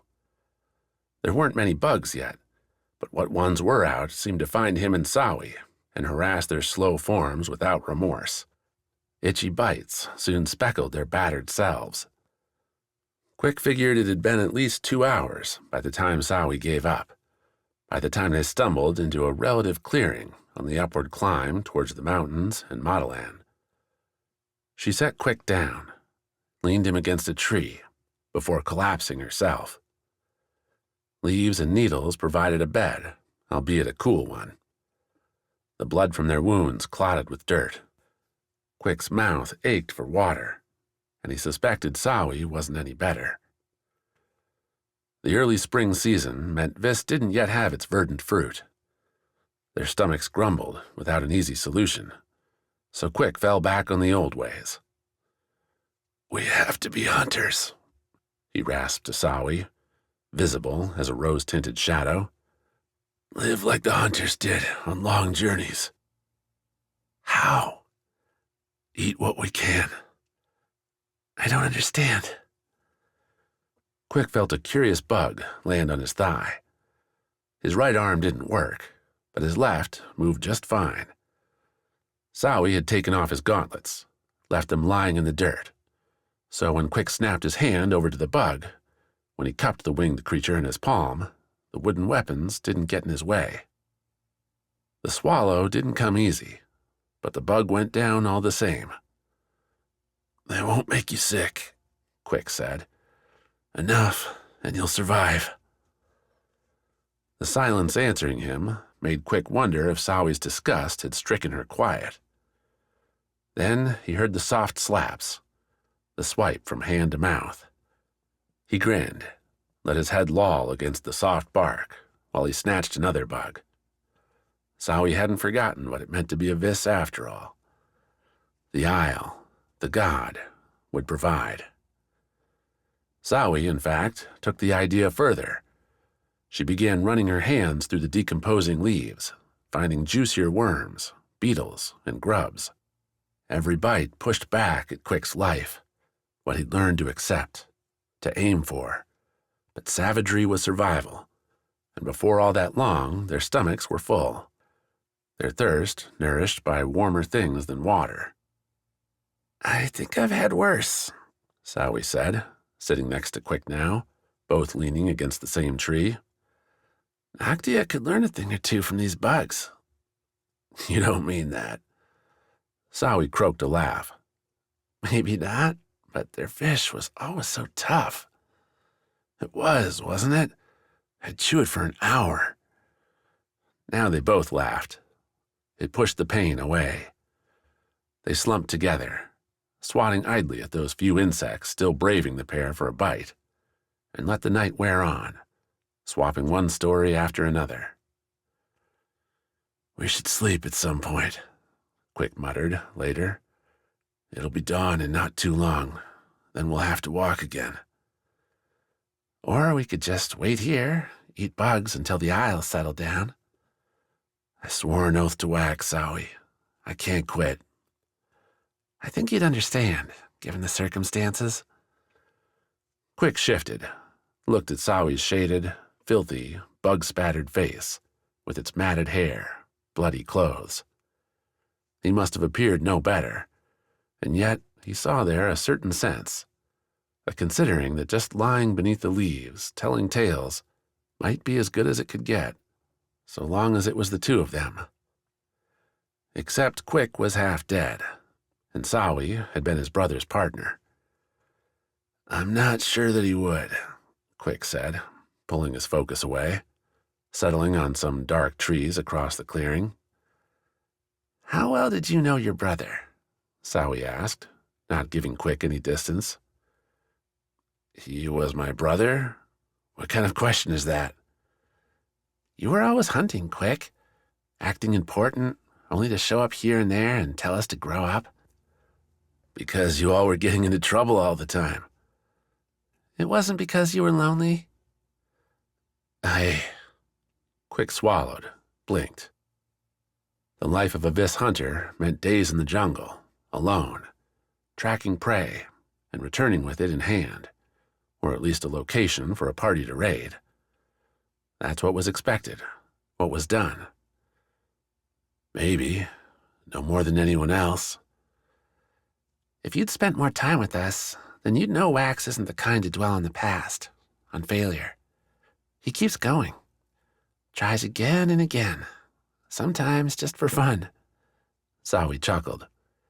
"He'd get us into trouble because he wouldn't say no to an idea. He always wanted you to come too. He missed you when you grew up." "I miss him now." "Me too," Sawi said. "He'd have some dumb idea to get us out of this, something we wouldn't think of." That Wax would. Quik stared off into the trees. What would his brother do now? He'd have the scars, which would change things. A Vis scar, for example, would help quite a bit right now. Quik should have taken one from Annalise. Wait. Quik looked at Sawi, saw the girl had indeed fallen asleep. Her head lay on his shoulder, but at her waist was the went blade. One that could, used right, maybe... "Give me your sword," Quik said, reaching towards the blade. "Why?" Sawi asked, without opening her eyes. "I have an idea. Like wax." That roused Sawi further, and she drew the blade, handed it to Quik. "What are you going to do?" "Help me find a rock." That search, on a forested mountainside, didn't take long. A stone about twice as large as Quik's fist, dragged over by Sawi. They set leaves in a pile on one side, Sawi muttering about the chance they were taking. "Mottilan has people watching. They'll see it," Quik said, measuring the stroke, the moment's hope doing its best to push away the aches and heavy eyes. "They'll come find us." "Or maybe the Najan will do it instead," A Volge apiece. Wouldn't that be nice? Wouldn't have to worry about all this anymore. Quik slid the sword across the stone. A shriek. No sparks. Have to get that blade in there, Sowie said, and Quik ran it again. Still nothing. Here, let me try. Easy enough to hand the sword over. Quik only had one working arm anyway. He slumped back to the tree, watched Sowie sight her angle. Think Annalise is wondering where you are? Sowie asked.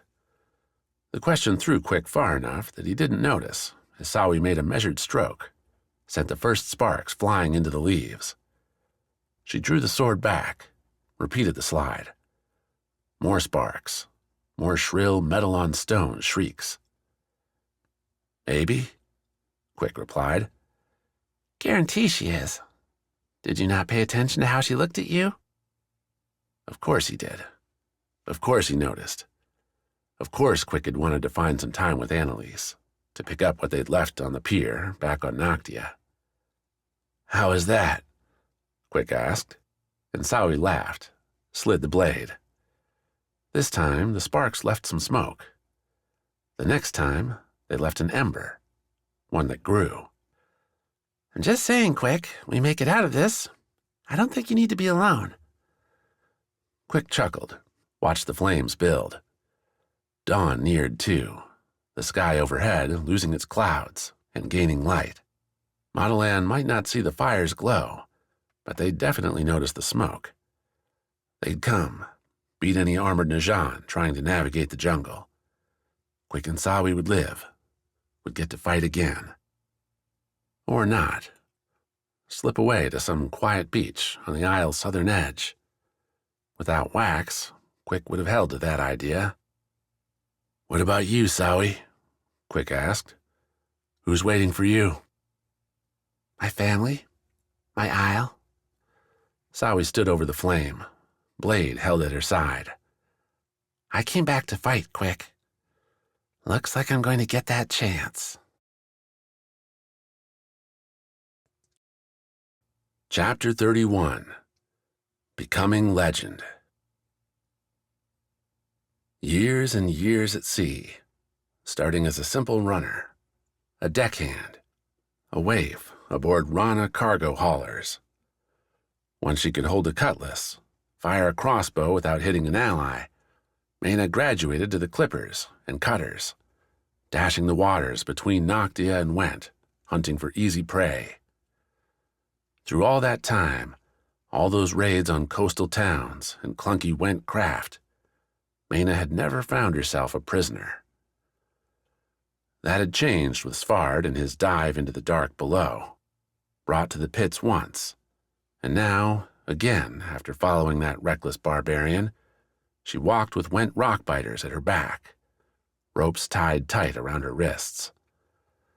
Haggarth paced closest, his breath near enough to tickle her neck.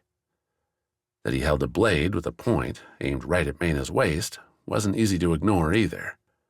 He made sure to nick her leathers any time Mena slowed up. They'd left Dreamhold well behind, trekking through the slanted, thin tunnels upwards and around the vast chamber whose waters held those dire gateways to other worlds, to the gods' first mistakes. Mena had at first tried to think of a clever trap for the Went trio following her. Maybe a side passage to a cavern where fiends might live, or a quick dash to disappear ahead of their lantern lights. Both of those options ended in the same way. Mena lost in the dark, without weapons and with bound hands. Food for the same fiends, hopefully eating the Went. Those fiends, too, couldn't be counted on anymore. The monsters, with the Firewalkers proving a bulwark and Hochi expanding Went territory as more and more people arrived seeking fortune or freedom from a more miserable existence, had largely disappeared.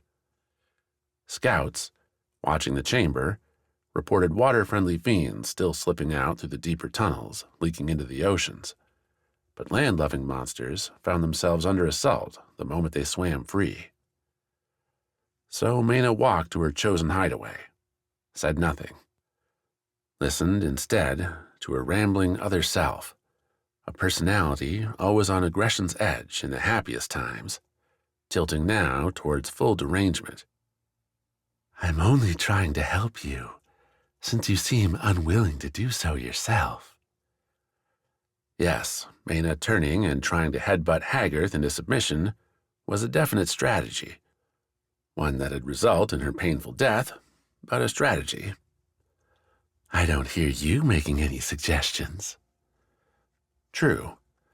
Mena had her focus on something different, something she was going to have to deal with in about another minute or two. Nearly there? Haggarth asked. We've been walking a while. Been a long night. Your choice. Actually yours. If you hadn't done any of this, I'd still be back up on the surface, asleep in a cozy bed. Still your choice. Haggarth snarled, but let the sniping die. The man's cool demeanor had been fraying the whole walk over here, like a costume peeling off. Whether it was exhaustion or the fact that Mena hadn't yet folded, the slick guys slipped. A possible weakness? If so, exposing it would have to wait, as they'd arrived. Mena tromped up, with Haggarth having to help her with his free hand, the last few strides into the broad cavern spanning the pool. The group walked in, and the scout, Mena's prisoner, gave a pathetic whimper at the sight. The man, thin, drawn, and dry, stretched his head towards the went trio, and Haggarth ordered one of the guards to untie him. Stand over here, Haggarth said, directing Mena to the left wall. The man unclipped the lantern from the hook on his belt and set it on the ground, told the guard not tasked with helping the prisoner to keep tabs on Mena. Then Haggarth walked forward, taking in the chamber. The gaps in the rock floor gave clear evidence what lay beneath their feet, and the dark boxes, tied together with fuse cords, offered a puzzle that had Haggarth crouching, poking at one of the cubes with his blade. What are these? Haggarth asked. Mena eyed the guard watching her. The man seemed as tired as the rest of them, but had a hand on his axe hilt. A bold beard, thick leathers, and a face coated with dirt. Someone who worked the stone by day, then. Not a hand-picked Hochi expert. Was it Haggarth's hubris, or had Hochi too many higher priorities, like the war with Kance, to spare his best soldiers for this little side mission? Mena? Haggarth asked again. What was your plan here? To solve a problem Hochi and Svard aren't willing to. That's not an answer. The former prisoner was on his shaky feet. The scout tottered, the went lifting him, almost losing his footing. Mena's own guard shifted, held out an arm to steady the man. Now. For once, Mena and her other self had the same idea. The Rana stepped forward, swung her leg, and kicked Haggarth's lantern. The globe spun through the air, struck a rock slat, and burst, scattering burning oil. More than one drop landed where it needed to, igniting the fuses at several points. Hissing filled the cavern as Mena's guard cuffed her, knocking the Rana sprawling back to the side against the rock wall. Run, damn it! Haggarth shouted. The Went's experience hacking stone showed its worth, as they understood what the burning fuses meant and moved fast. Dragging the scout, leaving Mena, the trio scurried down the tunnel. Haggarth followed, stopping to pull at Mena's shoulder, lift her up. Come on, Haggarth growled, those fuses glowing brighter. I'm not going to let you escape this easily.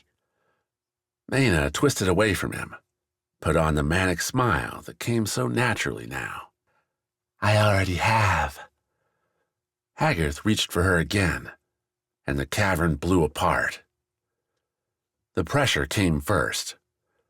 a wind so hard and strong shooting Mena right into Haggarth, barreling them both into the wall near their entry. Fire followed, a brief lick giving way to more blasts as the other explosives took their turns. The earth rattled. Dirt and stone smashed Mena's back, sliced her every exposed skin. Her breath shoved out in an instant gasp. Through it all, the force pushed her against Haggarth, and she saw his eyes roll back, consciousness leave as his head bashed hard on the cave wall.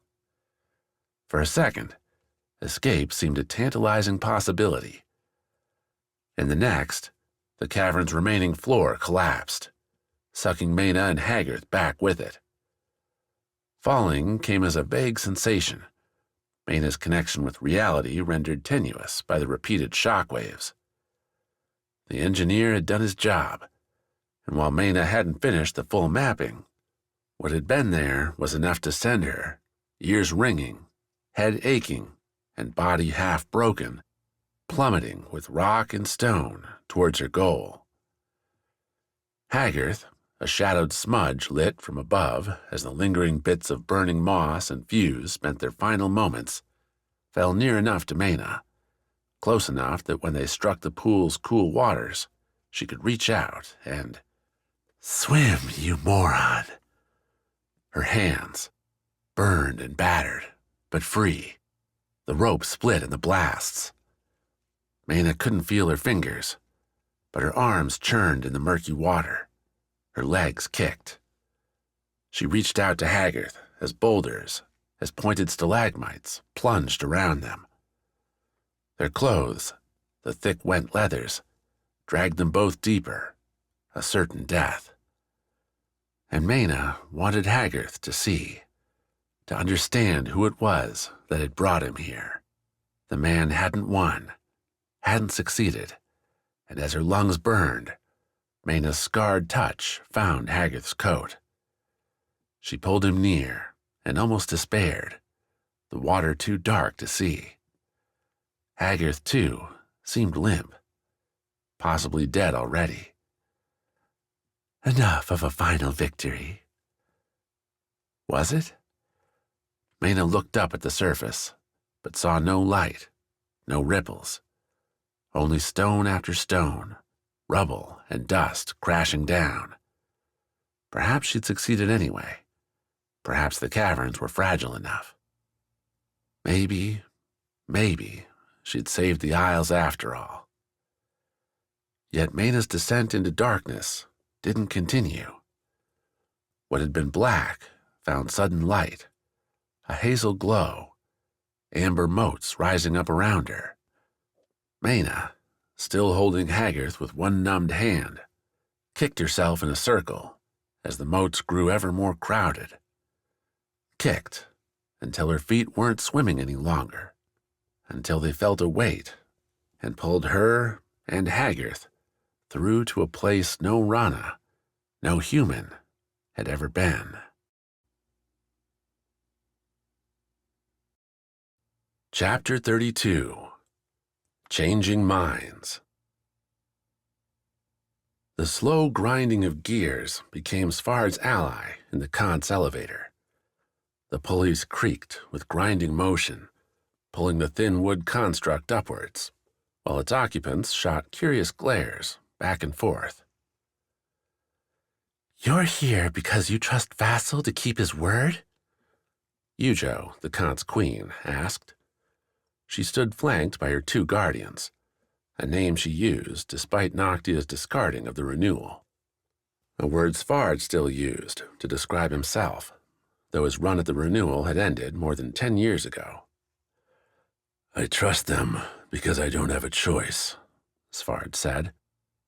He kept the great black blade held before him with both hands. Not that he intended to strike, but surprises could come from anywhere, and both guardians still held their weapons. "The fiends are fleeing dying worlds. They need a place to go." "Do they?" asked the smaller guardian, a spunky slasher woman who held a dagger in each hand. "Do they need a refuge?" Because by my reckoning, they've killed a lot of us. Why should monsters be getting free land when there's plenty of us who could use it? We're not having policy discussions in this elevator, Eujo said, resting a hand on the Guardian's shoulder. A hand, Svard noticed, leading to a wrist with a particular bracelet on it. He could recognize the scars anywhere now, those magic stones seeming to be both the blessing and curse of his life. What matters is what we're going to do right here, in this moment. Give up, Bliss signed, pulling one hand away from her staff to do so. A risk, and perhaps a signifier she thought Svard wasn't quite the enemy he looked to be. We can find a different way if you put the blade down. There's no alternative, Eujo agreed, as Svard flicked his glance back to her. I don't know what's keeping you alive with all those wounds, and you look dead already, but at the top of this elevator there'll be too many guards even for you. She jiggled the bracelet.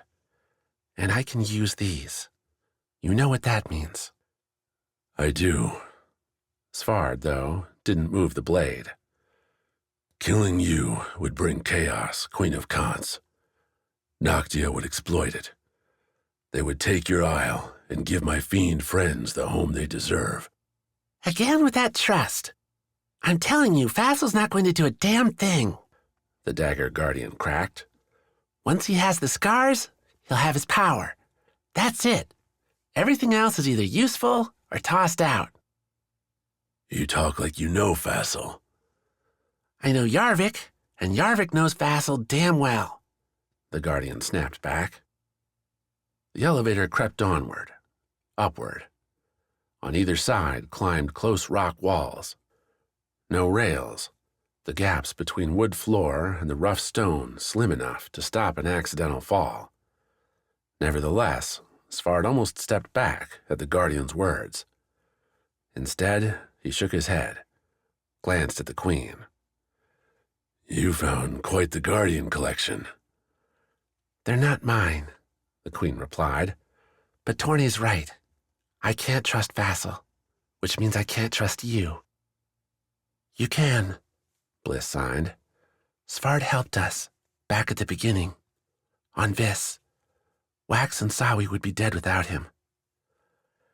I did kill that fiend, though I regret it now, Svard grumbled. That beast was probably trying to understand where it wound up, just running from...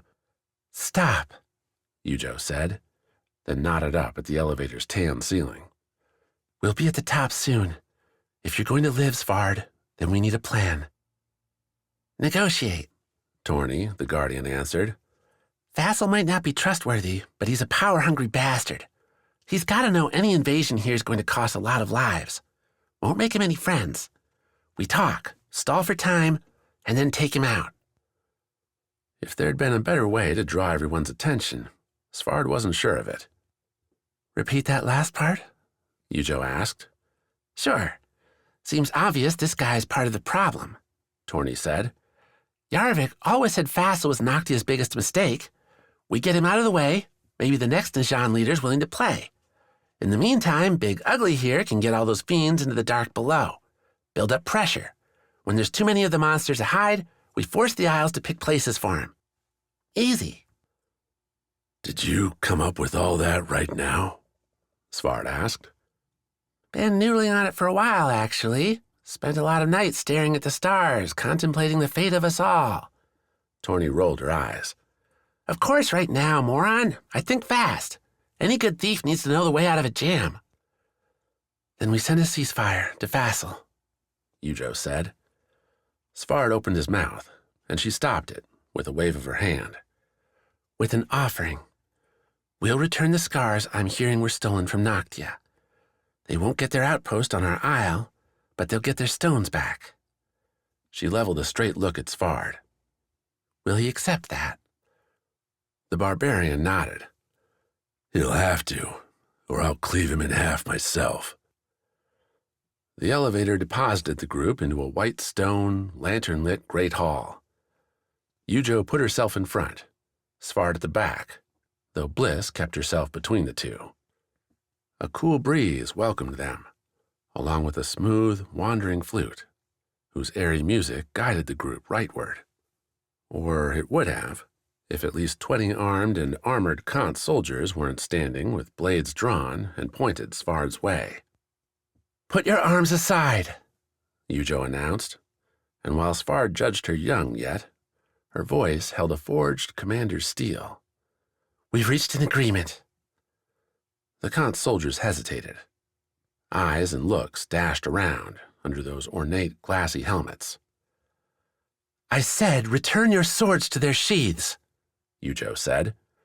"Or are you intent on ignoring your queen?" Again the looks, the utter lack of movement. Now, came a new voice, arrogant and familiar. You heard your queen. Put up your swords. Several soldiers parted, revealed a large man clad in silver blue Kance robes. Despite the late hour, Gladring, Svard picked the name from a General Noctia Fog, the man had always been memorable, appeared boisterous and bright. He spread his arms before Eujo and dropped into a deep bow. I'm so happy you've survived your dangerous way here, my queen. And an attack at your palace's entrance. Gladring slipped a look to Svard. If we hadn't been keeping a watch, we wouldn't have been ready at all. At Gladring's words, the soldiers did put up their swords, but those hard eyes didn't change. Most found Svard, but the barbarian noted more than a few followed Bliss and Torny too. Trust, it seemed, was not in high supply on Kance. Nevertheless, on this isle, the queens were paramount. Eujo would, hopefully, be getting word quick below to keep Kivi and Olgata out of danger too. Ami and the Firewalker force would come next, a clean escort back below the earth and out of the rain's way. For a ruler, Svard had found Eujo reasonable, eager even to clean things up. Maybe age hadn't quite calcified her as it had so many of Svard's own peers. Naive and reckless, said the man who would be regent, the man Svard had last known as the Najan's trade tenant. Gladring welcomed them into the Sky Palace's grand throne room. The two thrones occupied one side, resting on a silver dais, with broad windows behind them, giving view to the ocean. You cannot negotiate with a brute who has you within a blade's reach. And yet I did, Eujo said, striding right past Gladring for her throne. Despite wearing seagoing robes and leathers beneath, the queen kept her noble aura as she alighted on the stiff stone and sky diamond construct. She fluffed the robes beneath her, clasped her hands, and glared at the regent. Your role here is over, Gladring. I thank you for your service, but you can leave now. The Kance force that had greeted them at the elevator's exit had followed the quartet to the throne room, and now watched the conversation. They arrayed in a curving line, cutting off any easy exit, a detail Svard noted only because the movements had been deliberate. Not a general settling of soldiers wondering the next move, but a step in an ongoing plan. That they didn't mutter among themselves, held their focus, was either the result of admirable training or something far worse. My queen, you've only just arrived, Gladring said, keeping his position in the room's center. Take some time to acquaint yourself with Kance, with our situation. Our? Eujo interrupted.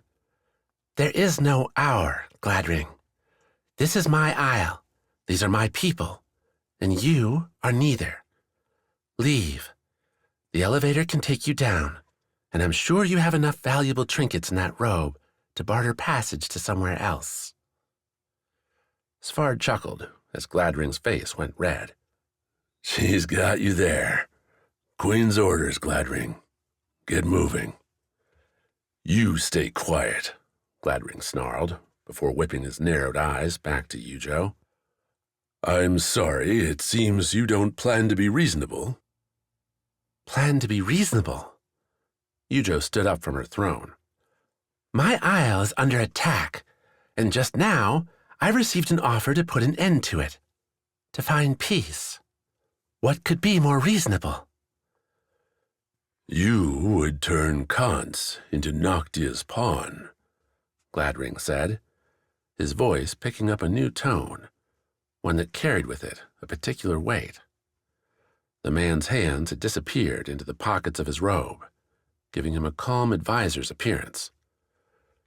"You would give up your people to Fassel, to the Najan, the very people who murdered our elder queen. You have spent too much time away, Eujo." As he spoke, Svard's mocking doubt shivered, broke. Gladring had a point. Fassel would take Kance. Peace would just be opening a door to disaster, not when Kance had all those scars, could hold its own. Eujo was so young, so naive. Gladring had the right of it. The drawing blade snared Svard's attention. The Kance soldiers had their rapiers free, had them pointing towards the queen. A queen who, herself, looked pale, afraid, and doubting. Torny and Bliss, her two guardians, seemed confused. Bliss's staff hit the stone floor with a hard thunk, dropped from nerveless fingers.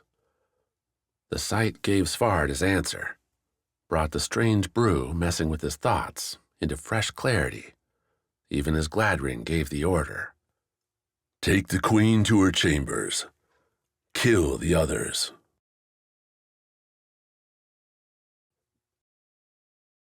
Chapter 33. The Last Hope.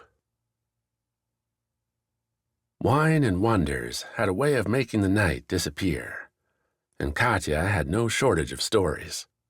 Once Wax had his goal out of the way, ask Fassel about getting his own Noctia scar, the impossibility of doing that this late at night left the pair with a bottle, beautiful flowers, and a Sichi-lit sky to enjoy. The last day's tension, the lingering frustration over not being near Bliss, Eujo, and Torny didn't quite bleed away, but was kept at a distance as Katya reminisced over experiences they both had shared, realizing they'd never see home again, understanding what the scars would do to them, and how there was no other option than to keep pressing forward. "All so my friends could keep gambling their oars away in Smythe's casinos," Katya said, smiling, with wine-flushed cheeks. "How's that for a noble cause?" "At least they're having fun," Wax replied, draining the bottle's last drops into his glass. "This is getting torn apart, and nothing I do is going to stop it." "That's not your fault." "Well, yeah, I know that. Doesn't mean I'm not frustrated." Katya nodded, the both of them looking down the crater towards the wound and its cover, patrolled by Najan soldiers. Without an imminent guard changing, the lanterns were low. Little noise drifted up their way. As peaceful as the sight of a divine murder could be. "Well, my Vis friend, I believe the wine is out, and the night is long," Katya said, putting weight on her cane and rising. "Care to walk me back?" "Of course," Wax grinned. "Too bad Noctia doesn't have any trees and vines. It'd be so much faster to swing." "As if this old bones could handle that." "There are plenty of Vis elders still loping through the jungle, Katya. We could teach you." The Aegis put her hand on Wax's shoulder as they took the first steps along the pebbled ground, back towards the path and the tunnel back to the ringed city. "I'd like that, Wax."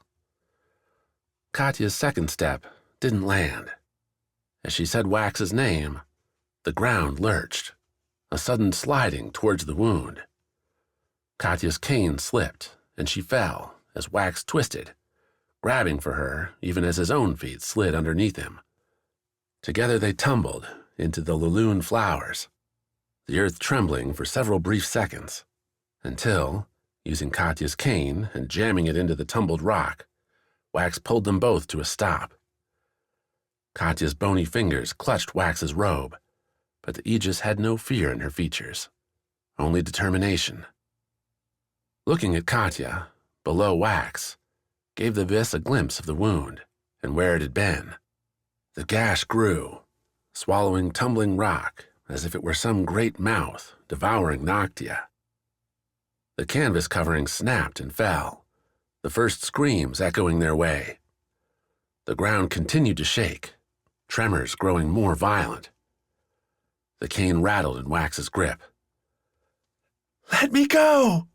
Katya called, her tired voice barely rising over the grinding roar. "Save yourself! The Isles need you!" The Isles didn't need Wax. They needed the scars. And at Katya's words, the stones leapt to life in Wax's mind. Kance, newly acquired, urged a gust to shove him and the Aegis up the crater's side. This mumbled its way through the new cuts and bruises already scored on Wax's legs and hands. Fodi, Rana, and Tamas were nonsensical, a barrage of useless impressions, battered aside by the one scar that made any sense. Wax let the Went stone free, the god's power surging around him and Katya to catch the tumbling rocks. Rather than chaos, the Went scar kept the landslide in line, letting Wax give up the cane and coast down towards the crater's center, with Katya lying below him on a stable stone bed. Their momentum petered out near the wound's new border, a jagged circle with fresh gashes darting out into the ruined Laloon fields.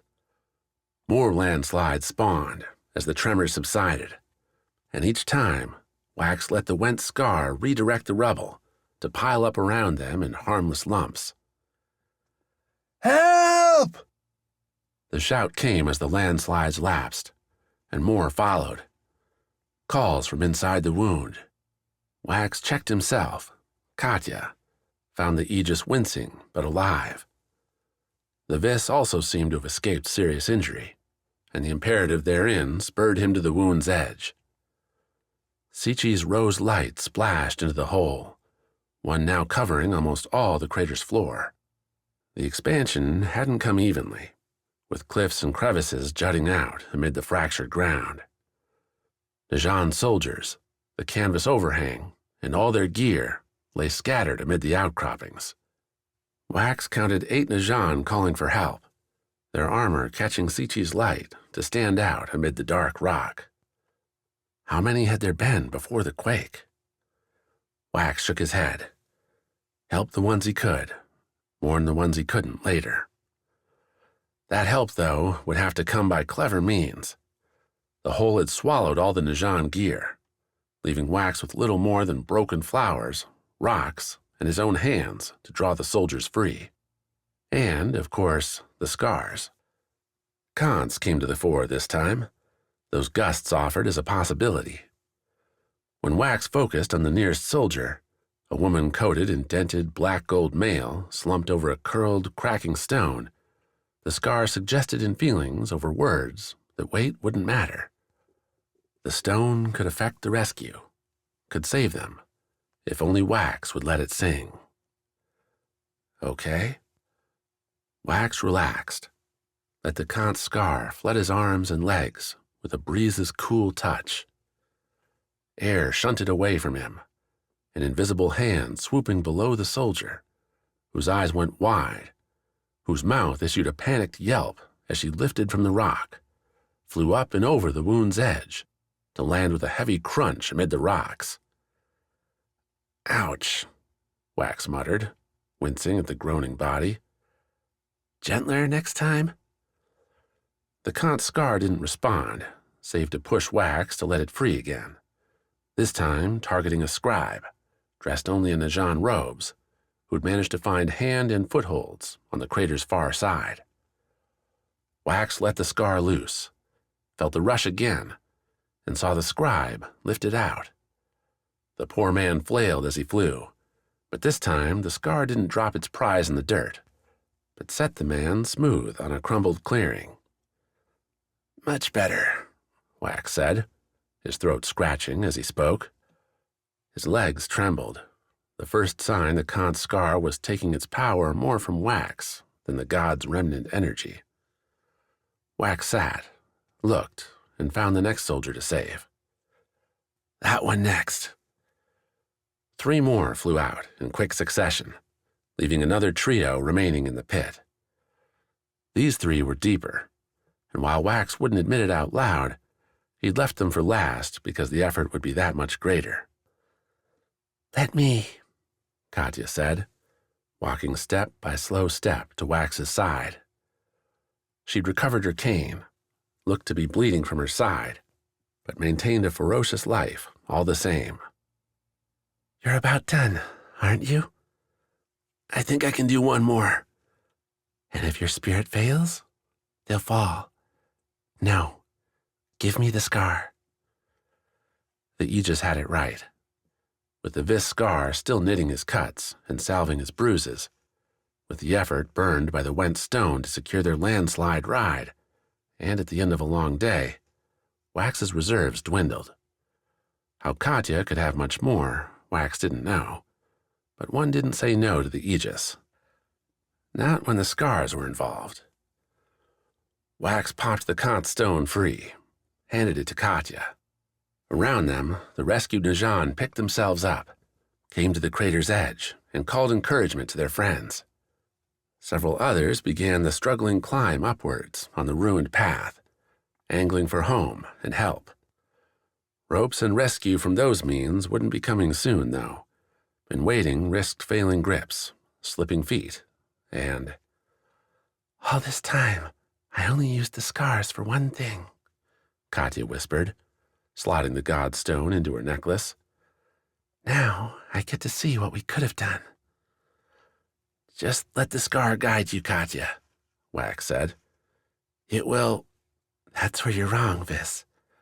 Look what the gods did when left to their own devices." Katya smiled as she closed her eyes, held out her free hand towards the pit. "They're calling out for guidance." Wax expected the wind to rush around him, but the air stayed still. Instead, alarmed cries came from the 3, all armored Najan soldiers, in the pit. Wax leaned forward, saw their clutch outcroppings shiver. The rock itself, then, began moving around their hands, shoving the 3 upwards in a single motion. The air, now, blew, but not from Katya herself. Instead, it rose from below, billowing up in a broad rush, coupling with the moving earth to send all 3 soldiers flowing to the crater's edge, up and over. The soldiers found help waiting, hands and relieved hugs. "Combining 2 scars," Wax said. "Never tried that before." Katya said nothing, and when Wax looked over, she'd taken a seat next to him. Her skin drew tighter than before, and while her eyes were open, the lids lay heavy, her breathing light. "You have to go," Katya whispered, her hands reaching for her scar necklace. "Go? The wound. What caused this is waiting down there." Katya slumped forward, and Wax caught her. The Aegis continued to fumble with her scar necklace. "I watched and waited for 10 years. We can't anymore, Wax. The Isles are breaking, and you're the only one." "I'm the only one?" Wax followed her fingers. The stones they worked free. Noctia. Kance. "The only one for what?" "Bring the gods together. Undo their mistakes. Save us." The words came halting, barely more than whispers. Katya's eyes found Wax's for a single slow heartbeat before closing one last time. A gentle sigh escaped her lips, and the Aegis was no more. Just like Pan. Wax pressed his lips together, turned a tear-stricken look up to Sichi, but the moon held no answers. Those would only come from down there, deep in that pit, into the dark below. Katya had tried to give him 2 scars, but Wax knew something she didn't. He lay Katya's head down as the first Najan soldiers noticed their aegis wasn't standing any longer. Their metal boots clomped Wax's way. Their first curious calls came over the cold air. Wax didn't answer them as he found the clasp, undid Katya's necklace, and pulled it free. Tired, torn, but with duty dropped on his shoulders, Wax tied the second necklace around his neck. The first soldier reached his side, asked a question Wax didn't hear over the new scars buzzing in his mind. Possibilities, power, and hope, if he could only grasp it. The Vis renewal, the next aegis, took 1 step forward then, and jumped into the dark. Chapter 34. Jungle's Bite. Climbing a tree in the waning night, with a busted body fed with little more than bugs and dew, wasn't an experience Quik wanted to repeat. He and Sawi had crawled from branch to branch, handing the torch between them, and sometimes lighting new ones if the handoff seemed too hard. Yet now they sat amid the uppermost leaves, the burning branch lodged high enough for its flames to clear the canopy. Dawn emerged, banishing the stars and the fire's bright mark. "It'll still be enough," Quik said, as Sawi murmured a worry. "Any hunter worth the name could pick this out from those mountains. Or that outpost. If the Najan surround us, Sawi, we'll at least get to take a few of them with us." Quik bared his teeth as he spoke, meaning to inject a little courage with a grin, and Sawi gave him a quiet laugh for his efforts. "Stabbed by a Volge. Not how I thought I'd go," Sawi said. "I doubt you're alone there." Another laugh. Despite their parched throats, the pair resumed trading stories, swapping out the burning branch for another as it burned low, as the morning grew long and the clouds retreated into a sunny day, one bearing the first real warmth of deepening spring. The first sign their perch had found some attention came with rustling to the south, cracking branches and breaking leaves. An ill omen, and one that had Quik frowning as he watched the treetops, the green below, for telltale signs of what he already knew. Yet the coming death was confirmed by called Najan orders, confident in their victory. "Surround the tree!" came the shout, as the clomps and clanks, mail that must have been hot and heavy in the jungle, still coating sweating, tired soldiers. They did, though, hold their Volges up. Others kept chakrams ready, loaded crossbows mingling with the sharp discs on their backs. A concession to the jungle's many barriers to a large circle making it through to any target. Quik would have smirked at the Najan bending to his Isle's will any other time, but he found the spirit lacking there, as he and Sawi watched the purple and black encircle their selected tree. The Najan hadn't come entirely unprepared. Wood-cutting axes, doubtless taken from the outpost, hung off several Najan backs, and those soldiers unlimbered the tools as their commander, a willowy woman who'd seen far more seasons than Quik, issued the orders. First, in breezy hacks, the trio sliced away ferns and saplings from the tree's base, buying space with time and energy. The other soldiers, any threat from the Vis pair apparently not worth worrying over, took seats on stones and moss around the clearing. Helmets came off of hot heads, and side conversations rose, angry bursts complaining about a familiar friend hidden in the jungle, the Lyra. Stinging nighttime ambushes, death delivered and disappeared before the Najan could gather a counterattack.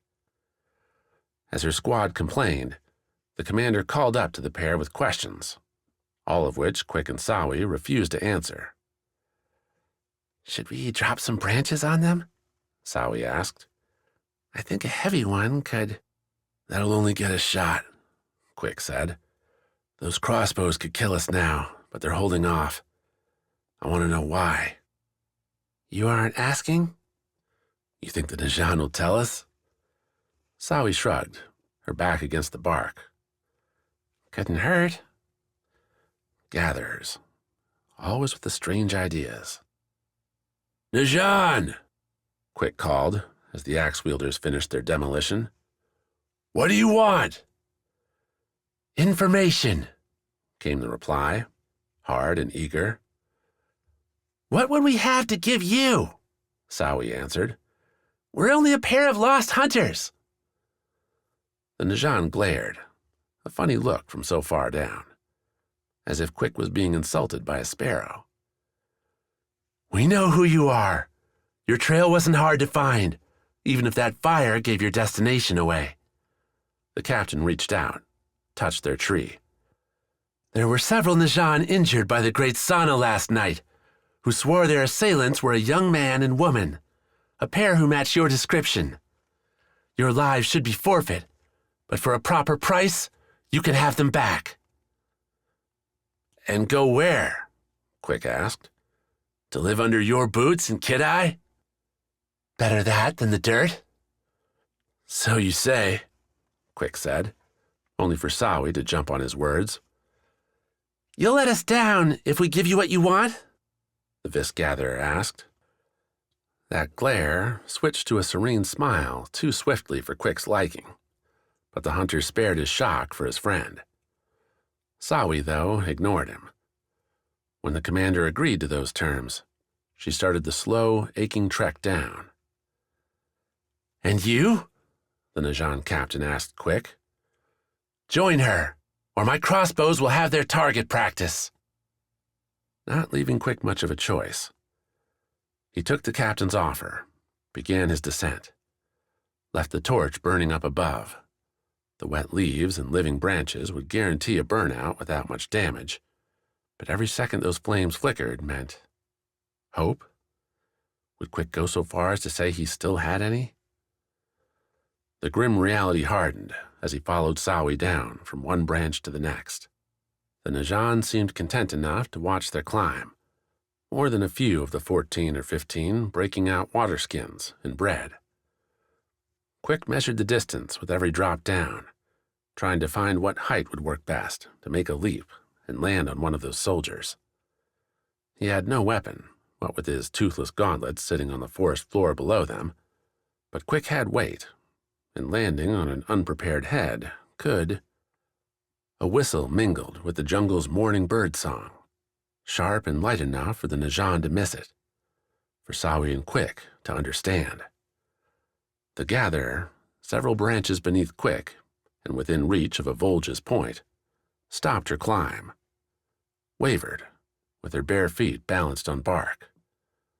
The Najan captain frowned. Keep going.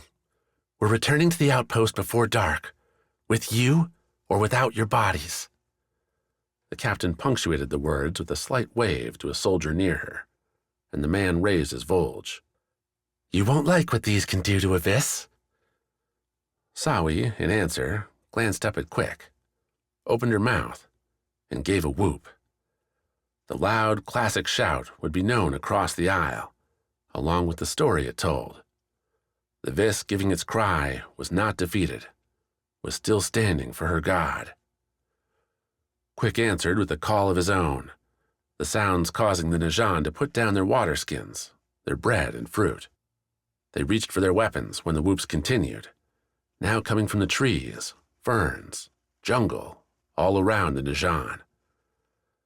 Not that the Volge's chakrams and crossbows mattered now. Darts zipped in, the slightest sound in their wake, discovered only when missed shots bounced off helmets of the few Najan still wearing them. Other soldiers slapped hands to necks, to cheeks sporting the narrow needles. Najan scrambled for their gear, to stand only to see their fellow soldiers, poisoned, wobble and fall. The captain tried shouting an order, her call cutting off, as Quik, breaking a branch, threw the stick at the Najan's helmet. The captain stumbled, cursed, and stuck a finger up towards Quik. A damning gesture, rendered moot by the vis emerging from the jungle. Feathered spears in hand, blowguns still on some lips sending second waves, the vis strode into the Najan with ruthless efficiency. At their head, as she always seemed to be, was Deshiva, and her spear found poisoned and standing victims alike. The Najan, with more than half their number down from darts and seconds, found no cohesion, discovered bloody death. Armor proved little use against combined thrusts from all sides, and by the time Quik snapped off a second branch to throw, the skirmish had already concluded. The Najan captain remained alive, though a broken nose and blood leaking from pierced armor suggested that status might be fleeting. Deshiva stood over her prize, the other hunters clearing space around the tree for Sawi and Quik to descend. Only as he reached the bottom did Quik hear Deshiva's second order. "No prisoners," the huntress snapped. "What they did to us, we do to them. Honor Vis with Najan blood." Sawi started to protest, but Quik stopped the gatherer with a hard hand on Sawi's arm. When she glared in return, Quik nodded at the rescuers, at the Vis who'd done this ambush so well, at the gnarled hands and tired bodies, using hunting knives to effect a final end to the remaining Najan. These weren't Mottilan or Kid-Eye hunters, young and vibrant. These were elders, ones whose fighting days were far behind them. Without the darts, the panic, the Najan would have taken those wrinkles and weak arms and massacred the Vis. "If the Najan know this is all we have left," Quik muttered, "then we have no chance." Deshiva delivered the Najan captain from her life, then regarded the pair. "I hate how right you are, Quik. We saw your flame as soon as it was lit, and it took us so long because these brave ones are all we have left." She looked them both up and down. "You can walk? Run?" "Slowly," Quik said. "Then slowly we will go." Deshiva waved the hunters back into the woods, towards the mountains and Mottilan. "The Najan are advancing. We've lost scouts, more hunters. You and Sawi are the only ones back from the raid." As they slipped around ferns, ducked beneath branches, Deshiva continued to speak in dead lines. "The end is coming fast for Vis now. We will die, my friends, but in doing so, we will create a legend."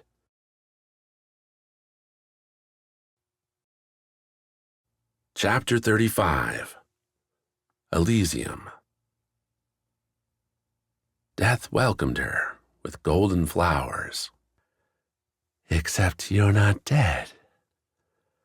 Mena absorbed her other self's declaration with ready refusal, for where else could she be except the same great beyond every soul went to when shuffled free of its physical confines? The air, if there was any, sat still. On her back, Mena felt little beneath her, and saw only those honeyed flowers stretching above her head, curling over to mask a burnt, cloudless sky. No bird song, no distant weather, no buzzing insects. "I wouldn't be here if you died, Mena. I would be free." That, at least, had logic's touch, unless not even death could heal the cursed split that had haunted Mena's every moment since. A moan further cracked her delusion, and Mena turned, a roll onto her right shoulder that carried such a spastic, painful cascade with it that Mena's eyes flashed, her breath snapped. On her side, the rippling burns continuing, Mena saw a bloodied, sopping wreck on the wet mud around them. Haggard. The Went looked flayed, his leathers shredded and laying in strips about his person. What skin Mena could see bubbled in white and red, burns Mena herself had only seen during raids gone wrong, when a tossed torch found fuel and sent a seaward vessel into a raging inferno. Burns Mena, going by the icy agony racing around her body, no doubt shared. We were too close to the detonations, the cavern too small. We paid the price for victory. Did they achieve victory?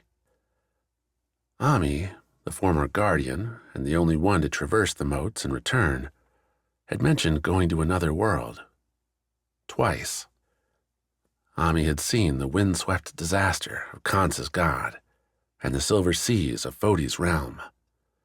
She described a vast otherness where expectations bent in unpredictable ways, yet not so far as to kill her outright. This felt the same. But which god's home? And what does it mean? Mena couldn't answer either question, and with her legs a mutilated disaster, Mena glanced down at herself and just as quickly looked away, unwilling to face the devastation that was her body. She didn't think she'd be moving anywhere soon. What then? We lay here and die? Haggard moaned again. The man's eyes were closed. Consciousness a distant thing, and likely a mercy, given the pain he must have been feeling. Mena could sense it herself, a vacuum not out of reach. She could close her eyes, fade into the torment, succumb to it. A release she'd earned, one she could... No, you will not. I've come too far to die here. But that had been the plan. Detonate the mines, collapse the chamber, bury these gates in so much stone as to keep the fiends from ever crossing again. Death had been an accepted price, had been the deal.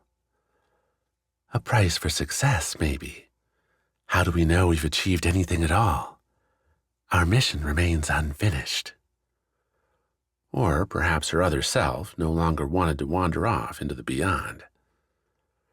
Those deliberations ended when the soft, wet ground beneath her trembled, when a chill wave washed over Mena's shoulder, head. She sputtered, hot skin afire anew with water's touch, and looked towards the shower to see a lagoon, a pool, not too different from the one they'd fallen into. Broad, blue, and coated in golden flower petals from the bordering plants, the water rippled with new arrivals, rocks, stones, and rubble. It's coming in. All of it. The stones bubbled, rocks that had known nothing but damp cave for untold centuries, thrusting through the god's gateway into a new world.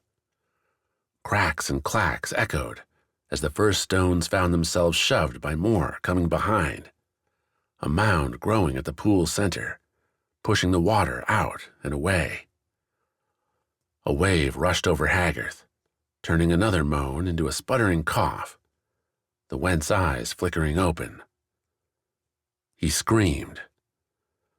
Mena wanted to, but clamped her mouth shut, took the pain, and set it aside. A commander's lesson. Compartmentalize smaller problems to focus on the larger one, like the water rushing around them now, as rock and dirt continued to roll up from the pool's bottom, from the gate. The Rana captain returned to her legs, now laying in swampy, roiling water. She tried, found them alive, attentive, and weak. Nevertheless, they kicked when she asked, and with her arms, Mena pulled herself around, made a lunge towards the golden flowers at the pool's edge. Haggard screamed again. Mena spared a look at the Went, his body sinking into the spreading waters. The man's eyes rolled, his burnt, beaten face twitching in a mix of terror, agony. You can't help him. As if Mena wanted to. Haggard had put them both here, had thrown her plans into disarray, and he was a rock-biter, too. Everything she should despise, and yet he was the only other person here. Potentially, other than the brutal voice in her mind, the only other human in this strange flower world. Facing the unknown alone was a greater fear. Maina lunged back into the water towards Haggard. She splashed, slid, kicked, and half swam as rising earth pushed dirty waves across her face, into her mouth, ears, eyes. What was more pain, more irritation to what she'd already earned?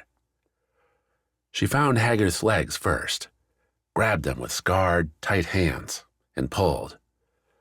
The next wave helped Maina sit up, its push letting her rise on her thighs and tug harder. Haggard, sputtering between shouts, slid her away, but his head dipped below the surface as the wave passed. "Sit up," Maina said, her voice not even a rasp, not a whisper, but a discordant growl. Like everything else, her throat too was burned. "You're dooming us both." Maina pulled again, Haggard's legs sliding past her. She moved her grip to his chest, bent to lever her shoulder against the man, and timed the pull to the next wave. The passing water helped enough to get Haggard's chin near Maina's tilted shoulder, and she slipped her arm behind his neck, pulled the went free. He coughed this time, those rolling whites settling on her as Haggard hacked water from his lungs. Waves battered them, though their power, their height, had passed some zenith as the thrusting earth spread the pool too far into the flowers. The rubble hill flowing forth was becoming its own risk, boulders and broken rocks tumbling away as fresh cave chunks followed. "We have to move," Maina said. "I can't move you alone." Haggard didn't try to talk, but nodded, rolled forward and free from the Rana's hold. Lying on his chest in the shallowing water, Haggard swam, flopped, pulled his way forward. A dismal display, and one Maina mimicked, slopping through mud and muck until they reached the golden flower fields. Still sopping there, but far enough away from drowning, from the tumbling rocks. Safe, alive, barely. "Where are we?" Haggard asked later. They lay on crumpled flowers, broken into a stiff bed by flailing bodies. An effort that had left them exhausted. Maina thought they'd slept, but the sky looked the same as it had before, a dim yellow, without clouds, sun, or Sichi. The only marker of time she saw was the continuing tumult growing ever closer, the dark below seeping into this world. Would it keep going? Could all the 7 Isles fall through the moats into this strange place? Or had the gods made their new world so much larger than the old as to ensure this one's crushing demise? Had Maina simply assured this realm would die a different death than the one already prescribed to it?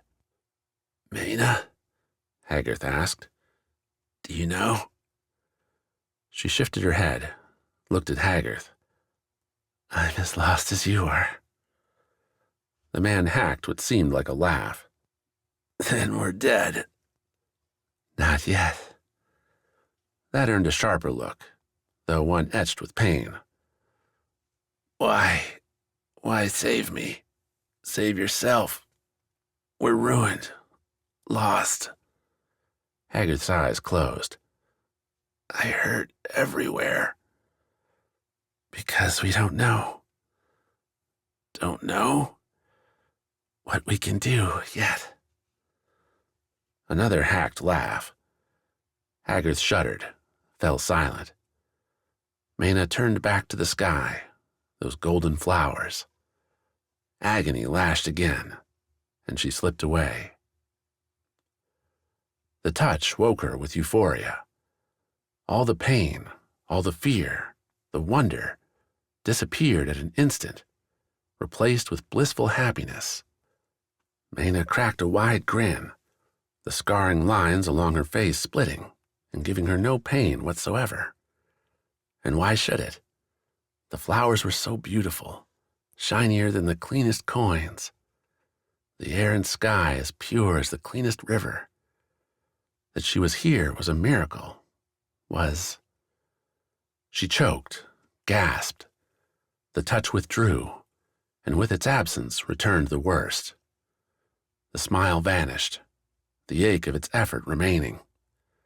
Mena sat up, rage and confusion mingling with pain's comeback. The source of that happiness. Where? She found it on her right, staring at her, though not with anything Mena could call eyes.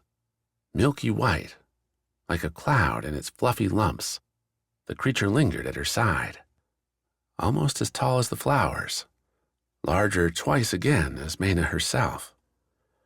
As Mena stared, that purity found cracks, amber lines racing around the bumps and oblong balls making up the thing, splitting and coming back together here and there. A fiend. Yes, but what kind? As Mena stared, a tendril emerged from the fluffy body and reached for her. Mena tried to jerk away, but a withered, starved, and exhausted body proved incapable, the tendril touching her cheek. Again, the ecstasy, the absence of all ills. Even Mena's split mind fell into silence, until that tendril slipped away. Again, Mena said, soft, the barest tears forming at her eyes. Again, please. The fiend, whether it understood her or not, granted her wish. Again and again and again. For how long, Mena didn't know, but the fiend rescued her from despair, and when she surfaced, the flowers had disappeared, hidden behind more of the fluffy miracles. They crowded in every direction save one, where the ever-rising rocks tumbled, broke, and fell. Even so, Mena would have accepted such an end, would have given in to a death delivered with pure happiness and love. She would have, save for what began to mar the sky, appearing first in ones and twos, then in swarms too large to ignore, even with her every hurt held at Bliss's bay. A fiend had split her soul, a fiend made of gusting wind and darkness. Mena had never seen its like before or since, until right then, until they blanketed her glorious grave.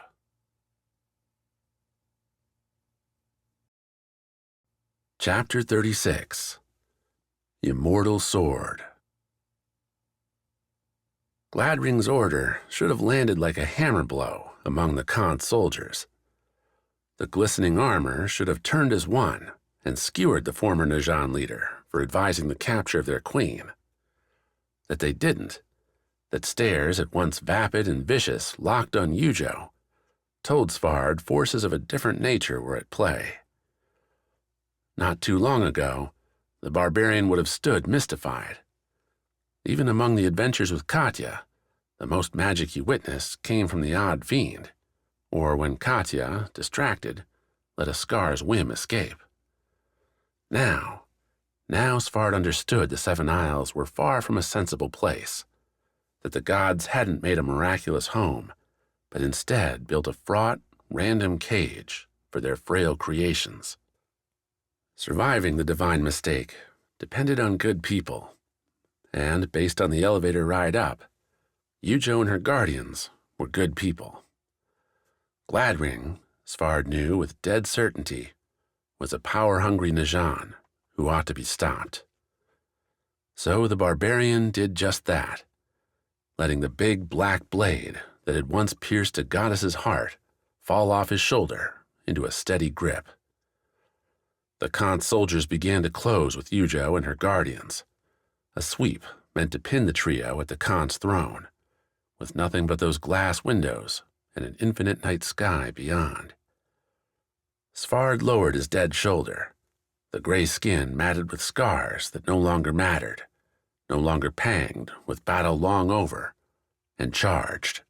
He came in from the left, making first contact with an oblivious Kance soldier and driving him, or her, Svard couldn't tell and couldn't care less, into the next warrior in the line. The armor cracked. A startled yelp jumped high as the soldier's right arm smashed into his partner's side. Rapiers fell, soldiers stumbled, and Svard pushed on, trampling his first hit and mashing into the second. The blade had yet to swing. The second soldier, off balance, didn't have time to react to Svard and fell much like the first. Svard's right foot landed on the guard's helmet, crunching nose and bone beneath as he barreled onto the third. The ranks thickened here, with a fourth approaching from Svard's right, angling the rapier to gouge Svard's back. The barbarian accepted the scrape to keep up his momentum, bashing into the twisting third soldier and sending them flying into the Kance crowd. With two broken bodies behind him, a rapier's blade withdrawing from his right shoulder, Svard's charge at last faced a force with some understanding, with weapons far too thin. The jagged blade swept across Svard's chest, a two-handed slaying strike that split rapiers, Kance's armor, and the skin beneath, without pause. Red flared, glimmering light sparkled, as glorious Kance metals flew into the lantern-lit air, and as Svard completed his swing, the dying before him had doubled. More rapiers rushed to fill the gap. Over their clanks, Gladring redirected the rush, splitting his force in half. One man against a dozen ought to be a quick decision, despite the surprise attack. How wrong Gladring was. Svard had no picture of Eujo, Bliss, and Torny. His whole world was a bright, lethal battle. Rapiers sliced in, some followed by swinging gauntlets, all backed by those vapid stares. Svard met them all, laying about with his blade less with a swordsman's skill and more with a raging animal's bloody abandon. Gladring's hold on the soldier's mind frayed with fresh wounds, screams and panic restoring the soldiers Svard struck to some semblance of their former selves, and added cruelty for too many final moments. Those same calls fell into the pit that was Svard's concern, his thoughts, his emotions, save a complete focus on the slaughter before him and those saved by the carnage. One after another the soldiers fell. Sweeps, stabs, slashes, stomps, all found easy targets and took them. Svard earned replies in return, though Svard shrugged off the strikes as he had so many times before. Until, covered in the results of his handiwork, Svard stood alone in the Kance throne room. 5 or 6 Kance soldiers remained standing, ringing him. Of Eujo, Bliss, and Torny there was no sign, though a shattered window behind the throne marked one possibility. "Guardian," Gladring said, the tenant standing with a heavy hand on a soldier's arm. "How do you still stand?" Svard, red dripping into his eyes, wiped unknowable offal from his lips, angled the blade at Gladring. "What matters is that you do," Svard replied. "Throughout all the Isles, Gladring, one law is constant. Traitors go to their gods for judgment." Gladring huffed a laugh. "And who names the traitors, Svard? You? That queen, as like as not dead and broken far below?" Gladring straightened. "I am trying to save the Isles, to bring them together and defeat the fiends with the only weapon we have. You being here, you doing all of this, only dooms us all. Spare me your fancy words. If the queen's dead, then someone else will take the throne, after I've lopped the head from your body." Gladring sighed, seemed about to start talking again, but Svard had heard enough. The blade sat heavy in his hands. The vis and noctia scars raged about his head, their peculiar blend working to keep Svard's immortal bones whole, a skill sorely tested by the wounds he'd taken. Svard didn't feel those blows as pain, but as sore stretches, as fingers unable to hold the blade so tight, as a left leg lacking the burst to charge forward. The barbarian limped over one body, over another, closing with Gladring. A rapier found his back, followed by another. A third soldier sought to stand in Svard's way, and the barbarian cut the man down with a single crossing slash, the Kance rapier little more than a blade of grass in Svard's way. Gladring waited, watching with glazed eyes and a sweat-drenched forehead. "I've been close to death so many times," Gladring said, pushing his support soldier away to stand alone before Svard. "I will not go to Noctia at your hand. Say what you want." Svard started to swing the blade, and found his will to do so disappear. The determined rage died as Gladring's earlier words found new purchase. The tenant did have a point. The Isles were fracturing. Someone had to unite them, if not to destroy the fiends, then to accept them. Gladring would understand better than Vassal, than the young and inexperienced Eujo, how to bring the Firewalkers into a world not ready for them. Gladring might be stained by a hard past, but so was Svard. That did not make him unfit to be the hero the Isles needed. "Drop the blade," Gladring said, his voice thin, exhausted. The soldier he'd pushed away came back now, as Gladring's knees buckled. The tenant, though, didn't grab onto the soldier's arms, but kept both hands in his robe pockets. "Give up this foolish assault." "I cannot let go of it," Svard answered, though he lowered the sword's point to the floor. "My life is tied to the blade." "Is it?" Gladring asked, his eyes fluttering. "Then you can both serve the Isles one last time. Follow the Queen, Svard. Ensure she doesn't fall alone." Svard hesitated, looked to the shattered glass. The order didn't make much sense, but then Svard had never been known for his intellectual aptitude. If Gladring was the Isles' best hope, then Svard ought to do as he said. That flat acceptance carried Svard across the throne room to the broken window. He limped to its edge, looked out into the vast night. Below, Kance shimmered, lanterns and torches marking a city and an isle alert. Sichi-coated ships in her rose glow. A cold wind dried the blood on Svard's cheeks, legs, chest. "Jump, Guardian," Gladring called, a rasp and little more. What the hero demanded, Svard must do. Somewhere down there was the Queen, and Svard would find her. She would not fall alone. Chapter 37. Descent. Across the span of his life, Wax liked to think most of his ideas had been better than this one. Jumping into the wound was a mistake. The deep dark enveloped him as Wax's stomach leaped into his throat.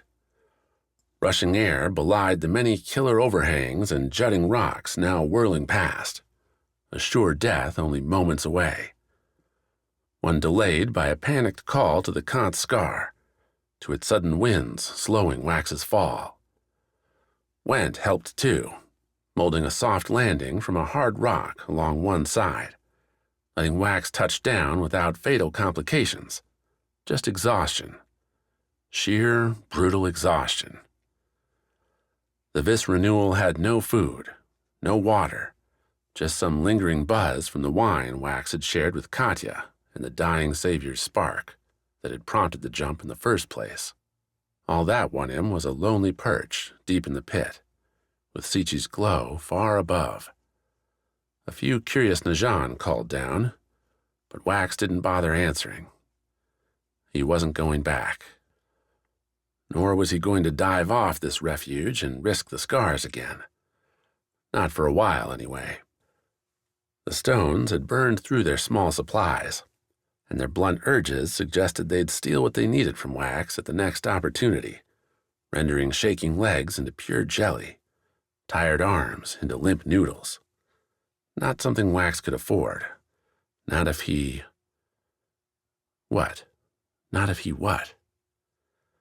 Wax sat on the hard stone, gathered his ragged Noctia robes around him, and stared at the glittering geodes and stiff brown earth around him. Yet again, a dying friend, Wax decided then and there, Katya numbered among those, had given him a dream without a clue how to realize it.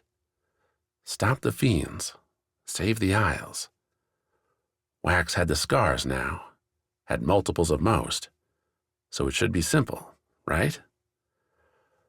All the renewals through the Isle's history, going back to Demian, hadn't found a way to stop the terror, to change up the cycle. Why would Wax, a young man not even granted adult status on Vis, be able to change the course? What was he even doing here when Vassal waited up above? Wax could have given that man the stones, let the Najan have the responsibility, and returned home to the mangoes and Sana he loved. Or find Eujo. The queen's face, hard and determined, drifted over one of the dark stone walls nearby. She'd pulled Wax into this race as much as anyone, given it hard purpose after Wax's own lackadaisical drive. She'd be fighting back on Kance now, struggling to save her people, like Wax, and she sure wouldn't be doubting herself. Even if Eujo didn't know the way, or how, she would try whatever she could until Kance was safe. Bliss would be by her side too. Wax's sister, always up for a fight. She'd braved the fiends alone, had already saved Wax's life too many times. Never a question in her eyes.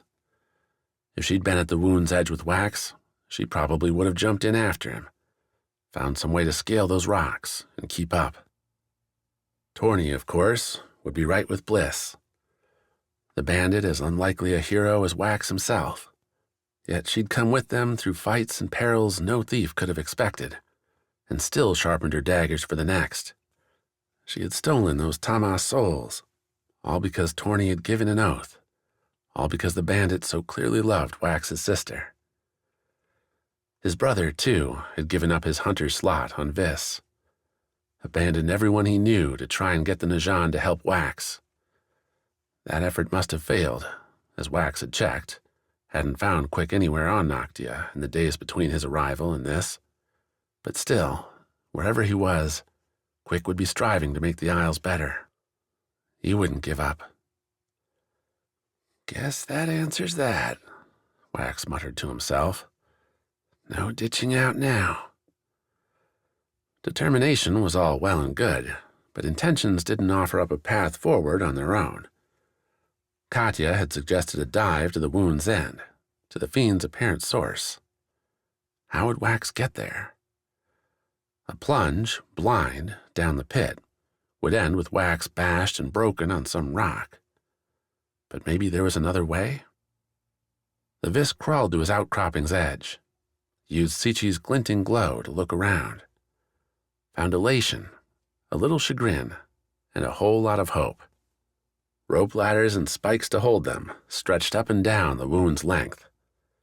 Many were frayed, scattered, or looked to be barely holding on after the quakes, but they offered possibility for a dexterous descent.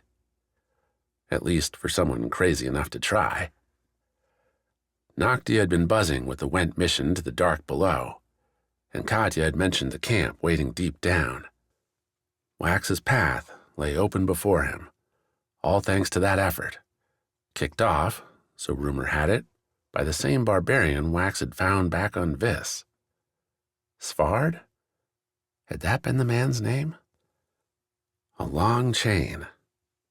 Almost too long to be anything save fate.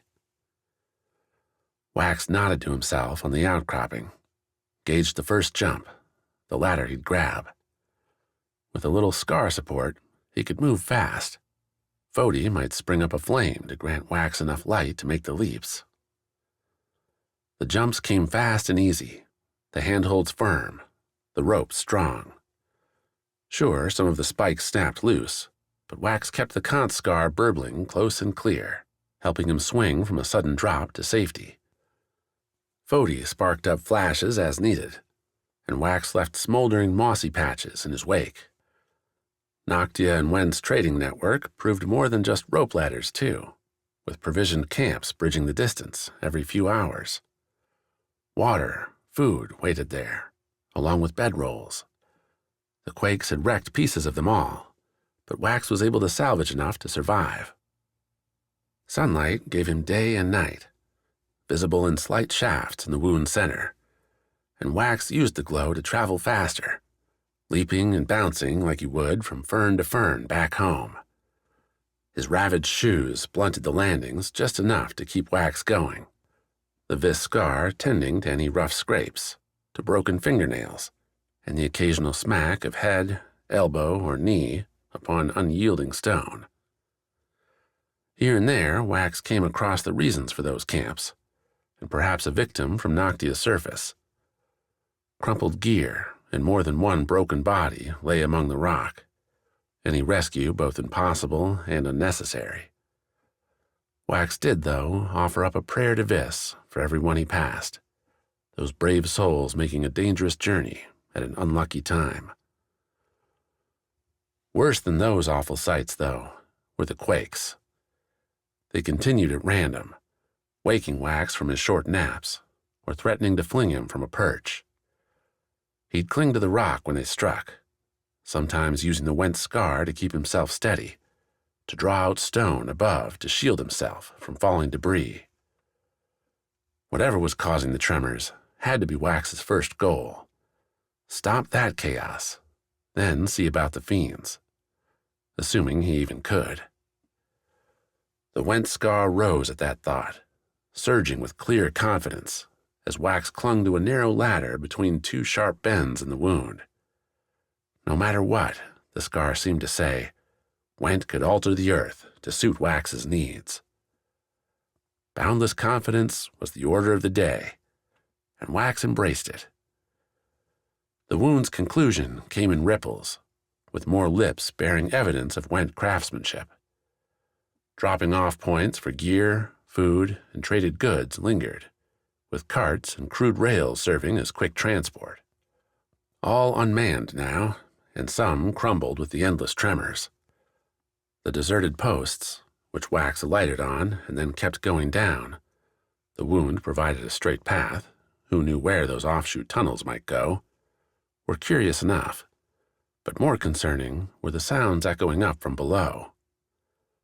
Metal clashes, shouts, and the occasional unnatural rumble. Wax, his energy flagging from the day's drop, decided he couldn't try to make one last camp. Hard to sleep when a battle raged nearby, even if continuing meant he might find a fight he couldn't finish. The wound's end came in a narrowed point, a hole not much larger than Wax himself.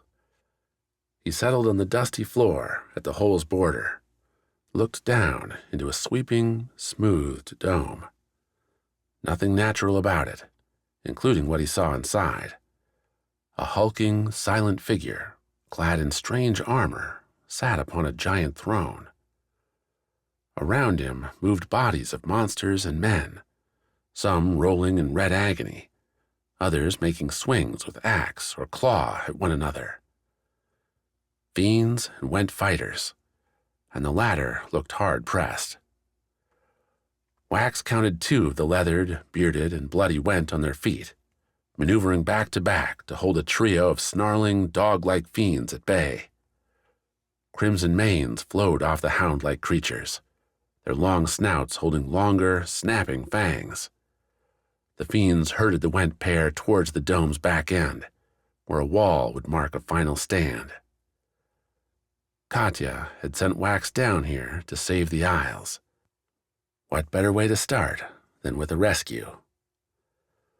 Muttering a quick prayer to Vis, Wax gave the Kance scar its leeway and dropped into the fight.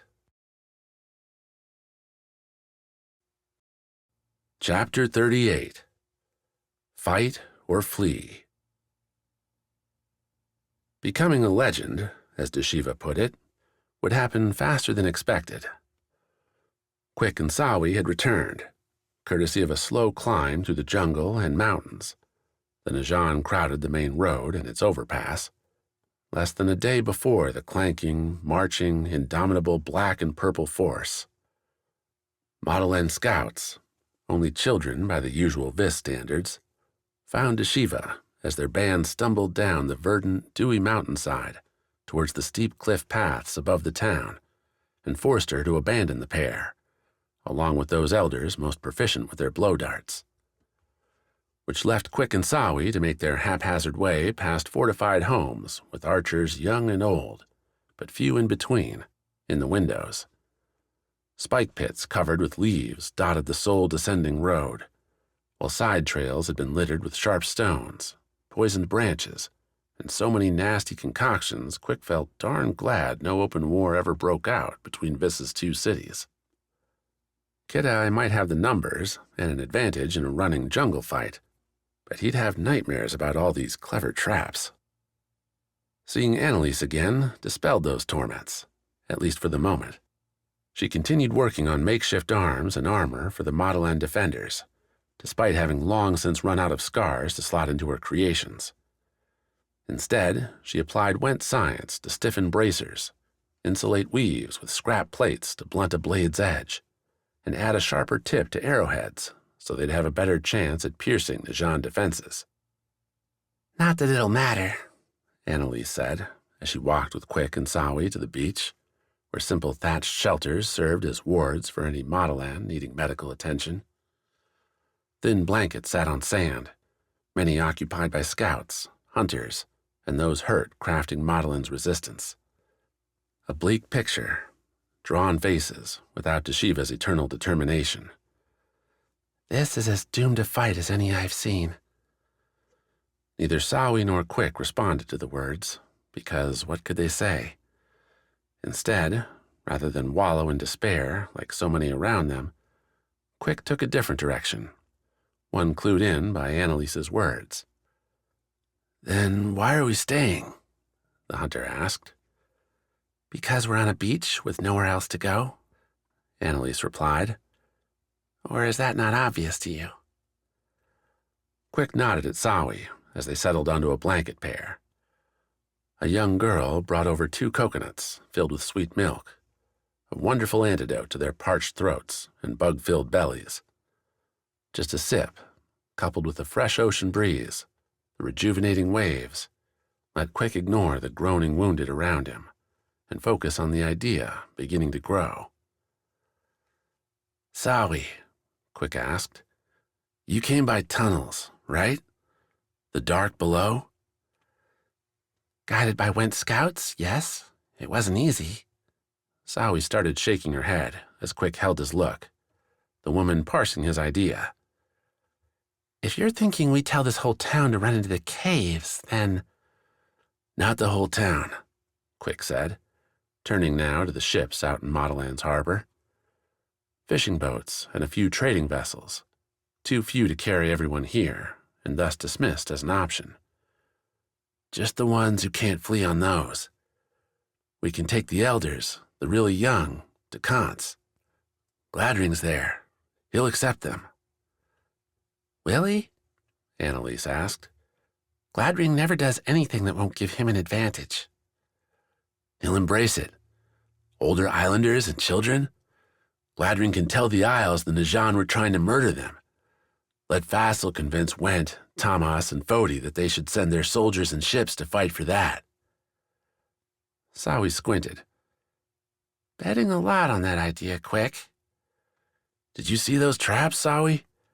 How many Najan will they stop before everyone here gets spitted on a Volge's edge? Quik sloshed the coconut milk as he swung the bowl towards the town. Deshiva can say what she likes about dying a legend. I prefer being alive. Quik hadn't been the first to suggest fleeing by ship, but adding Sawi's flight through the tunnels made it an idea Deshiva could accept. Annalise helped Quik, buttressed by the scientist's personal vis scar and its rejuvenating energies, pitch the plan to what remained of Mottilan's ruling council that evening, the last night before the Najan were expected to start their assault in earnest. Cook fires had been spotted not far from the cliff road, and several scouts had come back marred with crossbow quarrels, fletched in black. "We're out of time," Deshiva said, glaring around the broad stone table, the room crowded with people, smoking pipes. She existed as constant fury, every word delivered with simmering fire. Whether this was her moment, or Deshiva had simply decided to make it hers, Quik couldn't help but be swept up in her aura. "Quik's plan offers us the best chance of making it out of here alive, at least some of us. Those of us most able will stay and fight as long as we can to buy time. Once the ships have left, we'll slip away to the caves. Sawi, that's where you'll be, waiting to guide us." "Guide us where?" Sawi asked. "Even if... Anywhere, Sawi.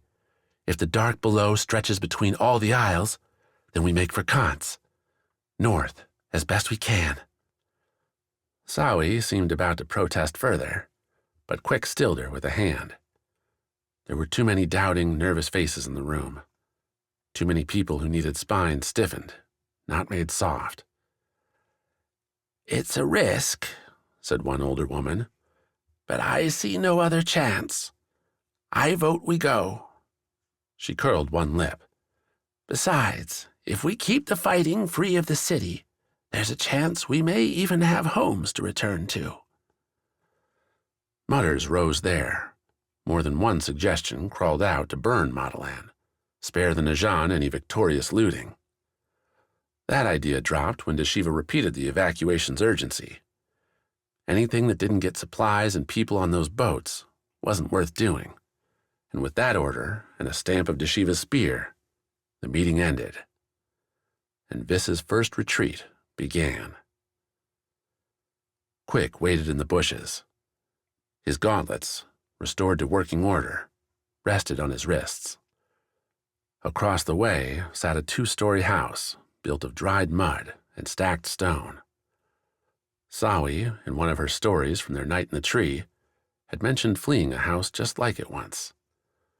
She and Annalise waited at the entry to the dark below, far along the beach's northern reaches. Behind him, sail after sail unfurled and broke to the north at all speed. Najan cutters would likely be coming in to intercept what they could, though their prizes wouldn't be warriors or treasure, but people deserving, hopefully, of pity. The Najan weren't heartless. Not all of them were Maseo. Yet the ones marching on Mottilan now were determined. Quik heard their clanking boots, heard a Noctia anthem rise on the morning wind. The birds, perhaps understanding the moment, had fallen silent. The waves, a few curious buzzing bugs, provided the harmony to a solemn melody of slow breaths from the fighters around him. Old, young, willing. Deshiva lurked across the way, invisible with her face painting and camouflage. The first line, the starting ambush. Every minute counted as a success, a victory for his home. The first armored line came into view. 8 across, spears and shields in hand. Quik couldn't tell the depth, but as the Najan came onto the cliffside path, they slowed. Someone whistled, and a loud voice carried out a threat, a command, a declaration. "Surrender," the man said, "and join Noctia in bringing peace to the Isles." Surrender. Quik snapped looks at the warriors, the hunters, the valiant waiting to fight for their home alongside him, and saw no fear, no doubt. Surrender. This would never.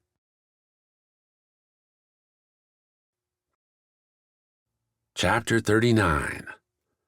The Balance. Vengeance, again, proved all the motivation Mena needed. Seeing those shredded fiends drifting through the sky overhead brought clarity through the caustic static flushing Mayna's body. One of those things had split her asunder, brought this fragile ruin upon her, and if she couldn't find that specific fiend to ravage, this group would have to do.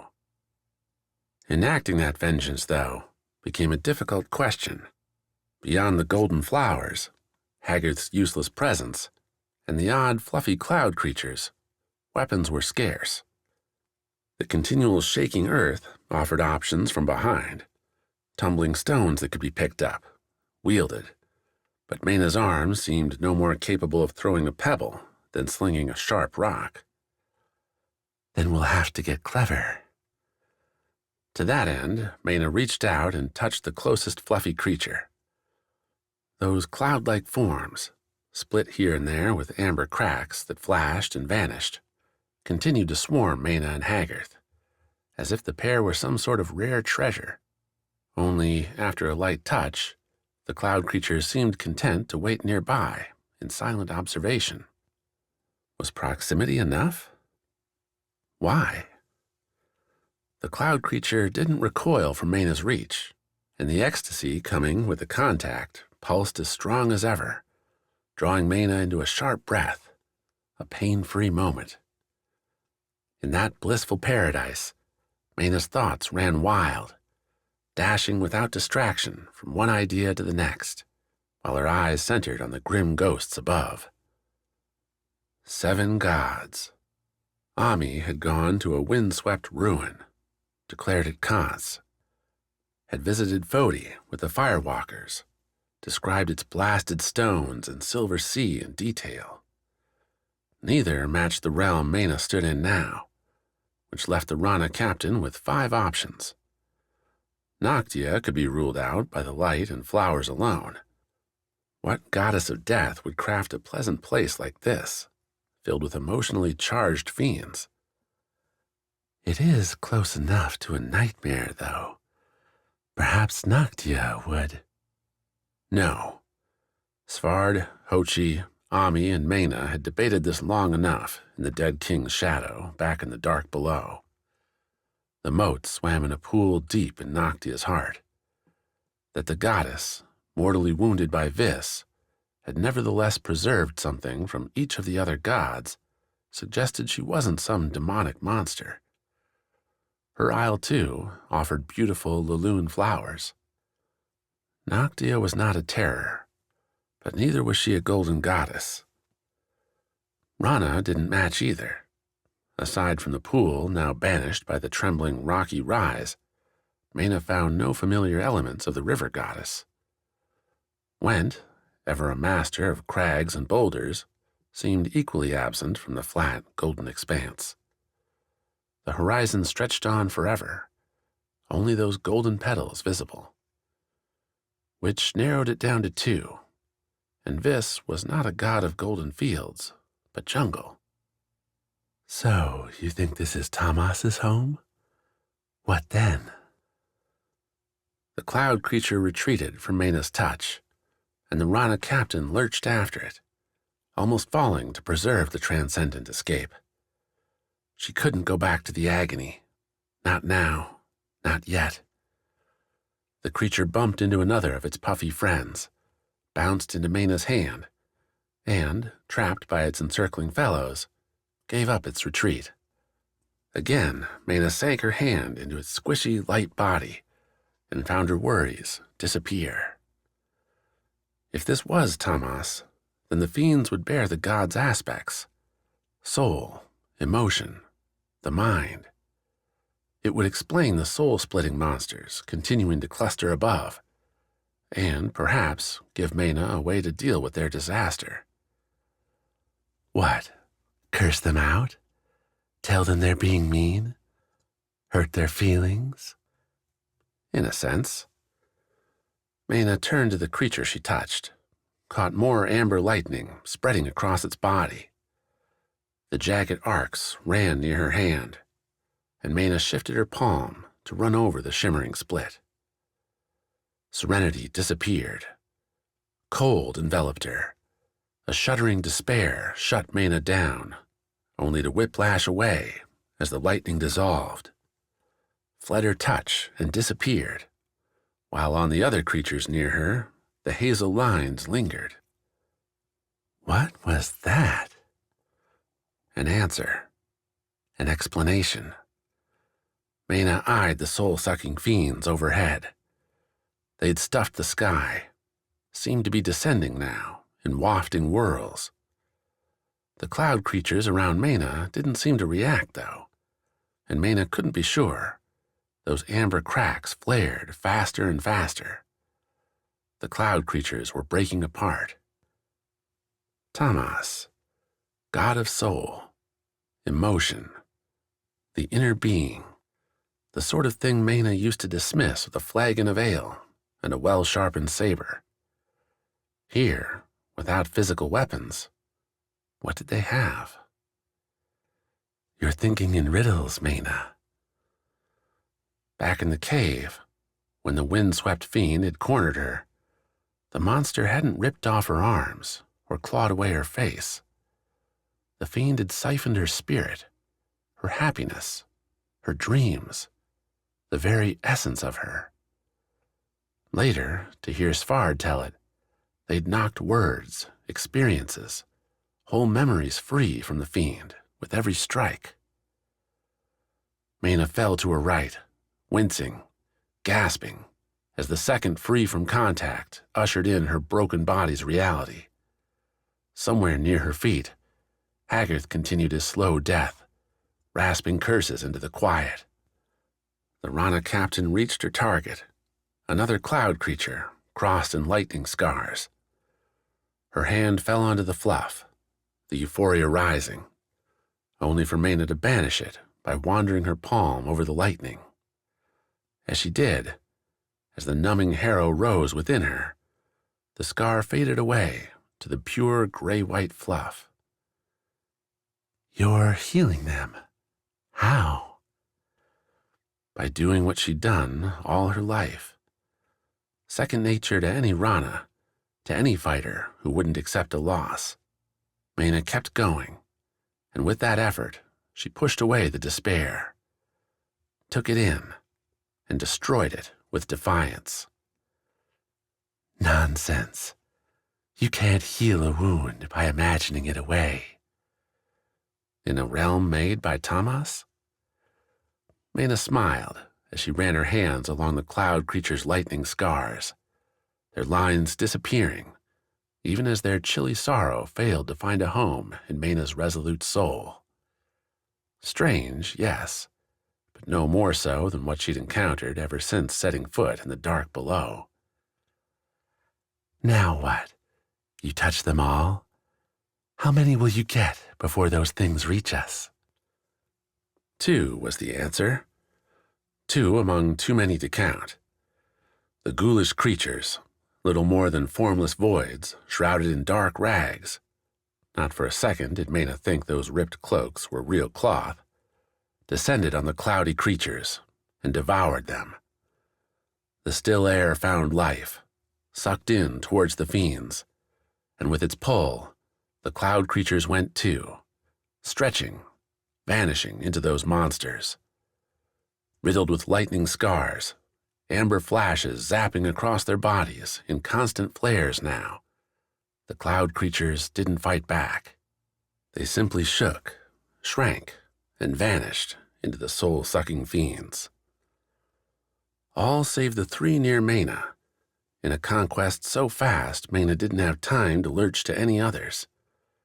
Instead, she leaned on the duo, each hand on their pristine, puffy forms. Behind her, the only gap in the dark throngs, lay the growing spire, its tumbling edges collapsing onto the golden flowers. A slow burial. Everywhere else Mena looked, she saw the faceless voids. They encircled her and the 2 cloud creatures. Haggarth made one last, desperate noise before all he was vanished into one of the fiends. Any sadness Mena might have felt at being left alone, the sadness she'd tried to stop by saving Haggarth from the flooding pool, never pierced the ecstatic veil. The rage, the loss, the confusion did. Those blank fiends tried to tear away the cloud creatures, tried to feast on their joy, and found their meal stymied by Mena, who in turn found the wallowing despair thwarted by the pure happiness at her fingertips. A balance, for a moment, between overwhelming melancholy and beautiful contentment. The duel at Tomas's heart. Do we stay like this forever? On this edge? No. A sundering of herself, a mirroring of two parts. Mena's soul split again, the fiends and their despair flooding through to Mena's angry self. The pit that had driven her to attack went, to fight the fiends for their assaults on the Isles and all those friends those battles had cost her. Shove that aside, bundle it up, and throw it away. A task she would have found impossible without the reward already there, those cloud creatures showing her what could be Mena's, if she could free herself, if she could cast it all away. The fiends took it all. Those monsters sucked and sapped Mena, drawing away all of her anger, her fear, her loss, and once that was done, when the Rana captain should have been empty, they found only joy instead. Ecstasy, bliss, and nothing else. They came for that too, and changed. Fill a well with poison, and the sickness spreads.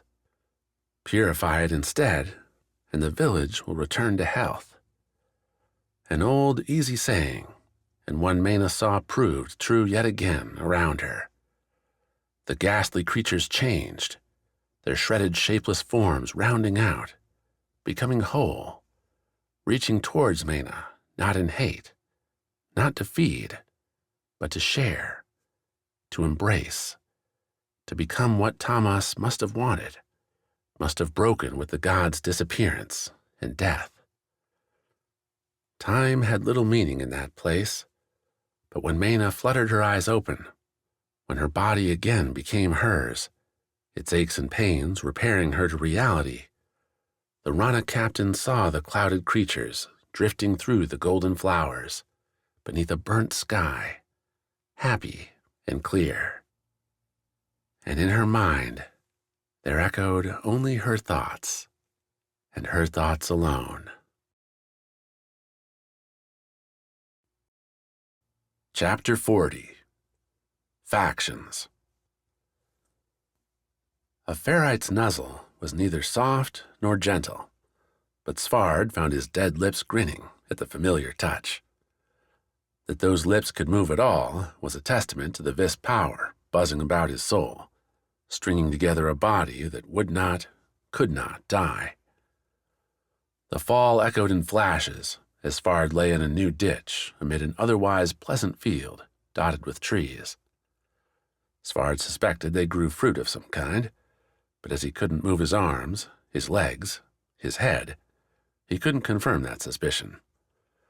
All he could do was hold tight to the blade, the tension the only thing he'd done in the long hours remaining in the night, one that had crossed into day, back to night, and now approached dawn again. Kivi had found him not long ago, the ferrite appearing as if by magic over Svard. At first, Kivi didn't understand, and Svard, whose throat must have been crushed in the collapse, couldn't summon any words to explain. The ferrite did its own discovery, though, feeling about Svard's smashed body, snorting her sorrow as she learned the brutal extent of his injuries. At least the blade's curse, its blessing, kept pain at a distant remove. Thirst and hunger held no sway, and other bodily needs that might have made lying in the dirt for days a disaster had long since disappeared from Svard's existence. He'd lain there, felt the twitches as bones reformed, as muscles repaired their connections, and watched the sky. There were memories to traverse, of course, ideas to consider, plans to plot. All those withered away after the first few hours, leaving Svard in a comfortable, numb void amid the dirt. Aside from Kivy, his visitors included a few curious birds, 3 beetles, and an ant swarm that attempted to nibble on his eyes but found their efforts thwarted by the vis power in the blade. All had since moved on, and so Svard drifted, until Kivy's latest nuzzle announced something new. "You're alive?" came the snappy, disbelieving sarcasm as Eujo's bandit, Torny, appeared in his view. The bandit offered much with a first look. Her last day had been spent in bloody battle, going by the cuts and sweat along her brow. Her hair had taken a cut too, a chunk missing near a gash along her forehead. At least her eyes seemed bright. Not that Svard could answer. Kivy snorted on his behalf. Torny glanced at the creature, then squinted at Svard. "You look like crap," Torny said. "Like you should be dead. Your ferrite seems to think otherwise, and your eyes are moving, so I guess that means you're still with us?" Svard blinked. "I'll take that as a yes." Torny looked up and away, off towards the ocean. Svard's feet pointed towards the spire and the sky palace at its top. "Look, it's not good. Gladring's claiming Eujo slaughtered a lot of Kance soldiers, that she's trying to sell us out to the Najan. Not everyone believes him, but there's a lot of people unhappy with her right now. Thankfully, I'm amazing. I kept these letters, kind of moldy now, but good enough, that said the old Queen's Guard was ordered to kill Eujo. I was keeping them for blackmail, but hey, circumstances change. That's bought us enough sympathy to split the city, but Nocti is on the move again, which is why I'm here." Torny frowned again. "Well, we were hoping you'd be more, mobile. But we need you to convince those Noctia fiends to join us." Svard blinked again. An interesting notion. "The deal we discussed, remember? Eujo can make a peace with Noctia, but we need Gladring off the throne to do it. That's where your fiends come in. They'll break the soldiers still loyal to Gladring, and poof, we win. Easy." Nothing was easy with the firewalkers, but Torny wouldn't know that.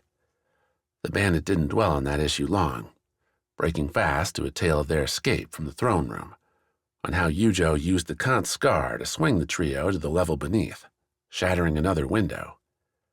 From there, a mad dash to the stairs, outrunning Gladring's command to escape into the city, where open war reigned, one Svard could end. "So, what do you think? Can you do it?" At the rate his muscles were healing, Svard wasn't sure he'd be able to stand it. "Here, I'm borrowing this from Eujo. Don't lose it." The rush came fast, the vis mutterings in his mind turning into a conversation, wordless and fantastic. Bones began filling in like ale poured into a flagon, rather than a slow knitting. His hands and feet twitched, responding to Svard's reach. He dared to take a breath, and the wild joy at his throat making moves was at once alien and astounding. "Seems to be working then?" Torny asked. "We thought another vis scar might help, but, Eujo's vulnerable while that's here, so..." By lunch, Svard could stand, though he leaned on Torny with so much weight the bandit strained with every step. With Kivy leading, the pair took a slow meander through the trees to the orchard's border, a slim wood fence leading to a large stone building. One Svard figured must have been where the produce was handled before rolling out to the Isle cities. How that process all worked was a mystery the barbarian had no desire to investigate. When he did was how he and Torny would deal with the Kance soldiers marching towards them. A full squad, armed with rapiers and glittering glass mail. The soldiers didn't seem surprised to see a broken barbarian leaning on the lithe bandit. Torny's dagger sat in waist holsters, Svard's blade dragged on the ground, neither ready to counter an attack. Only the ferrite, snorting and opening her steam vents, made any display. Yet Torny didn't stop pulling Svard along, only slowing when the soldiers were several strides away, their ranks assembled. "This is the Guardian?" asked the squad's leader, rank denoted by blue-tinged tips at the edges of his glittering helmet. "He does look as devastated as you said." Torny snapped something that Svard couldn't catch, shrugged Svard off her shoulder. The barbarian tottered, held his loose balance long enough for the squad leader to go red-faced, order 2 of his soldiers to grab Svard. "The name's Oppen," the leader said, "and it's my job to get you through to the city's other side. You didn't do us any favors by landing out here, so it'll be a long walk." Torny, rubbing her shoulders, said, "I have to get back to Eujo. Don't lose that scar. We'll need it back."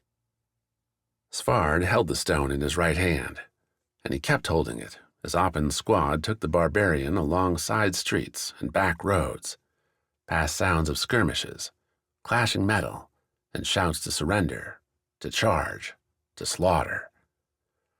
Smoke rose as buildings caught fire. Mothers, fathers, children fled around them, breaking for the countryside in panic. During the few times Svard caught a look out to sea, the blue ocean seemed dotted with ships sporting Kance and Noctia flags, swirling around each other in a deadly dance. The war in earnest, then, on every side. "The Navy doesn't know," Oppen said as they moved closer to the massive port, away from the Sky Palace. "They're fighting Noctia, believing a whole Kance stands behind them. Can't they see the fires here? Insurgents, accidents, or maybe they simply don't care." Oppen's tone carried a certain reverence. "We will fight for the Wind Isle to the end, Guardian. That end might come sooner than you think." Svard's rasping speech stuttered, stopped and started, but Oppen gave him time to speak. The squad leader's soldiers shared the man's discipline, keeping sharp eyes out and weapons ready, yet no fight found them during their careful trek. "Eujo has more loyalty here than in the palace," Oppen said, when Svard wondered at the relative calm. "Gladring's twisting words don't reach this far. At least, not yet."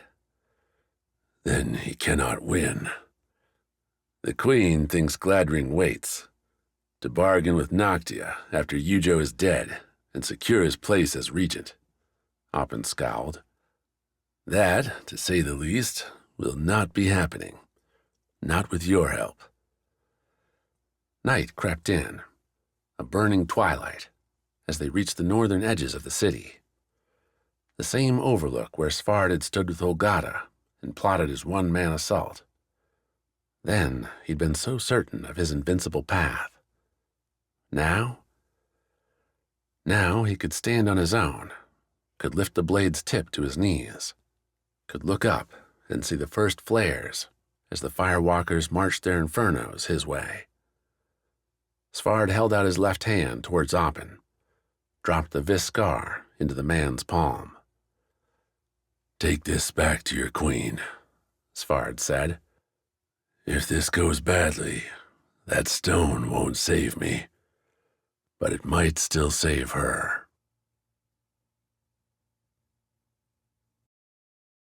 Chapter 41. Hero's Promise. The cave air inside the dome caught Wax as he fell, slid him down into a gentle landing behind the fiend trio and their went prey. The 2 warriors saw Wax, confusion plastering their gritty faces and alerting the fiends the ratio had changed. The middle monster whirled towards Wax, who stood, seemingly defenseless, before the hound-like creature.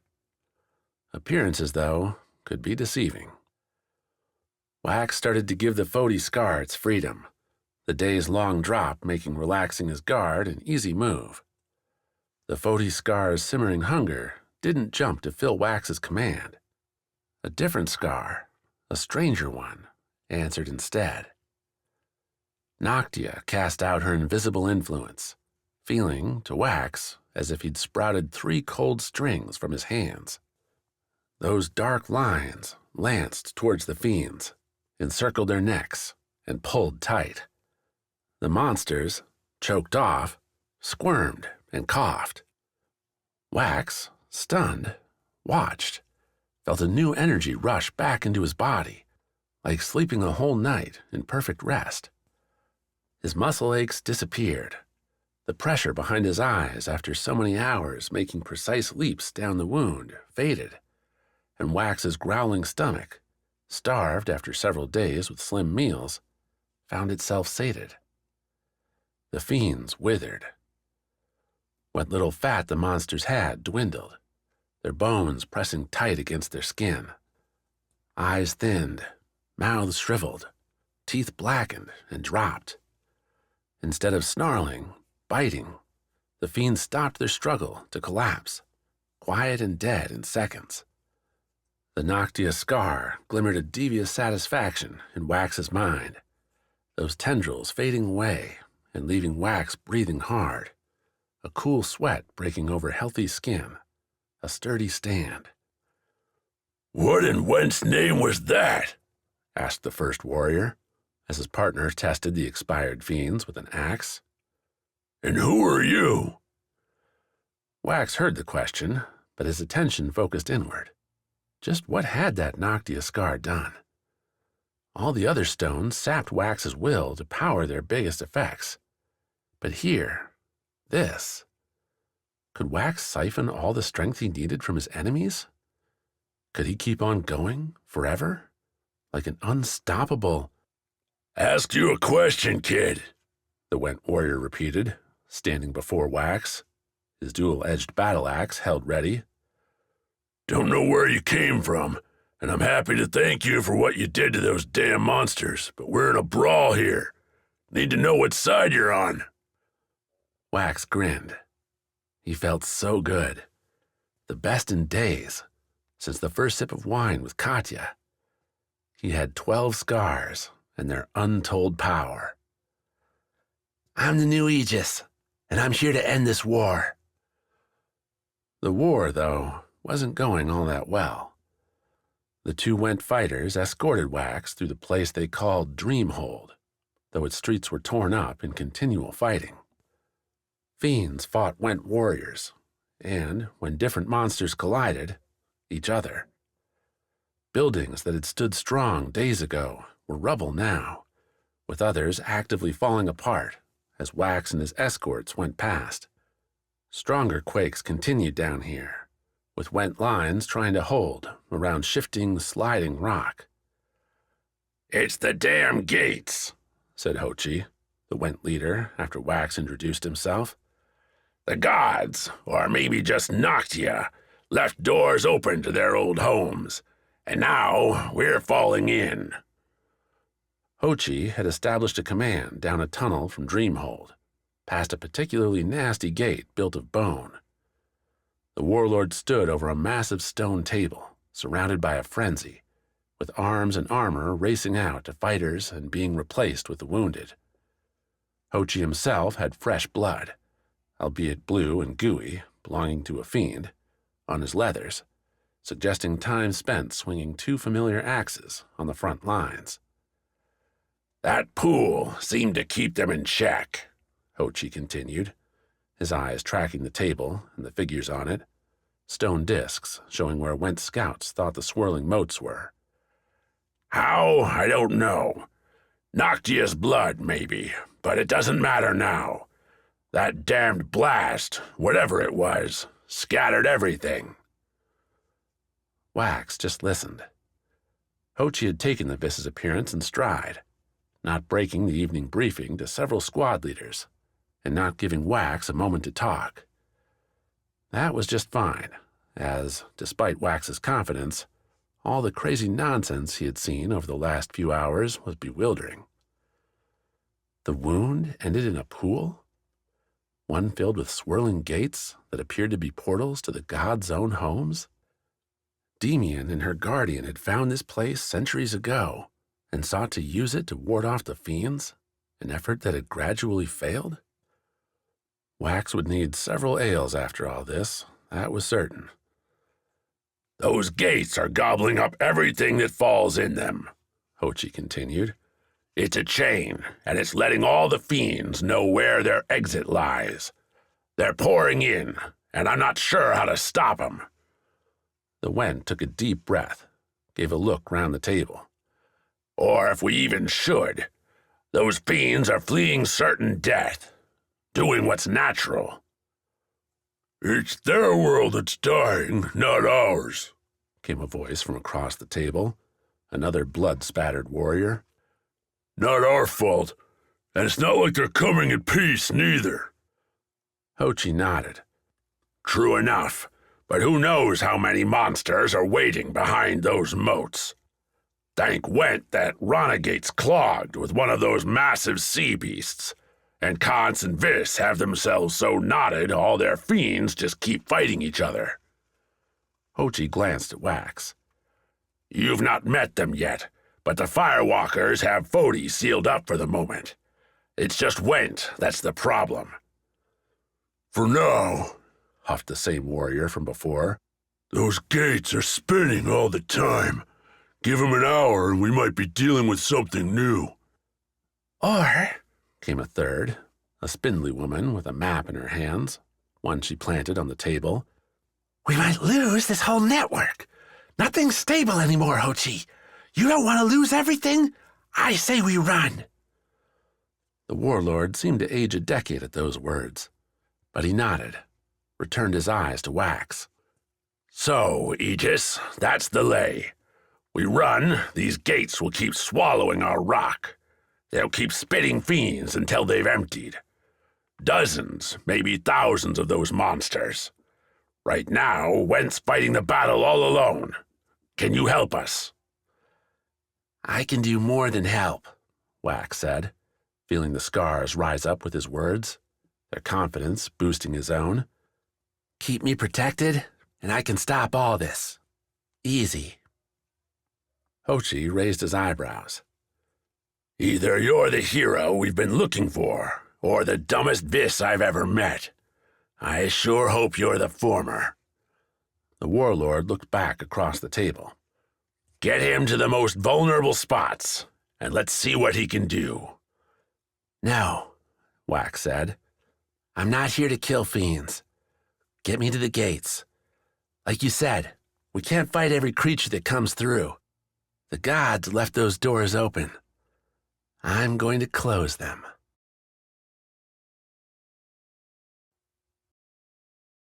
Chapter 42. The Defense of Mottilan.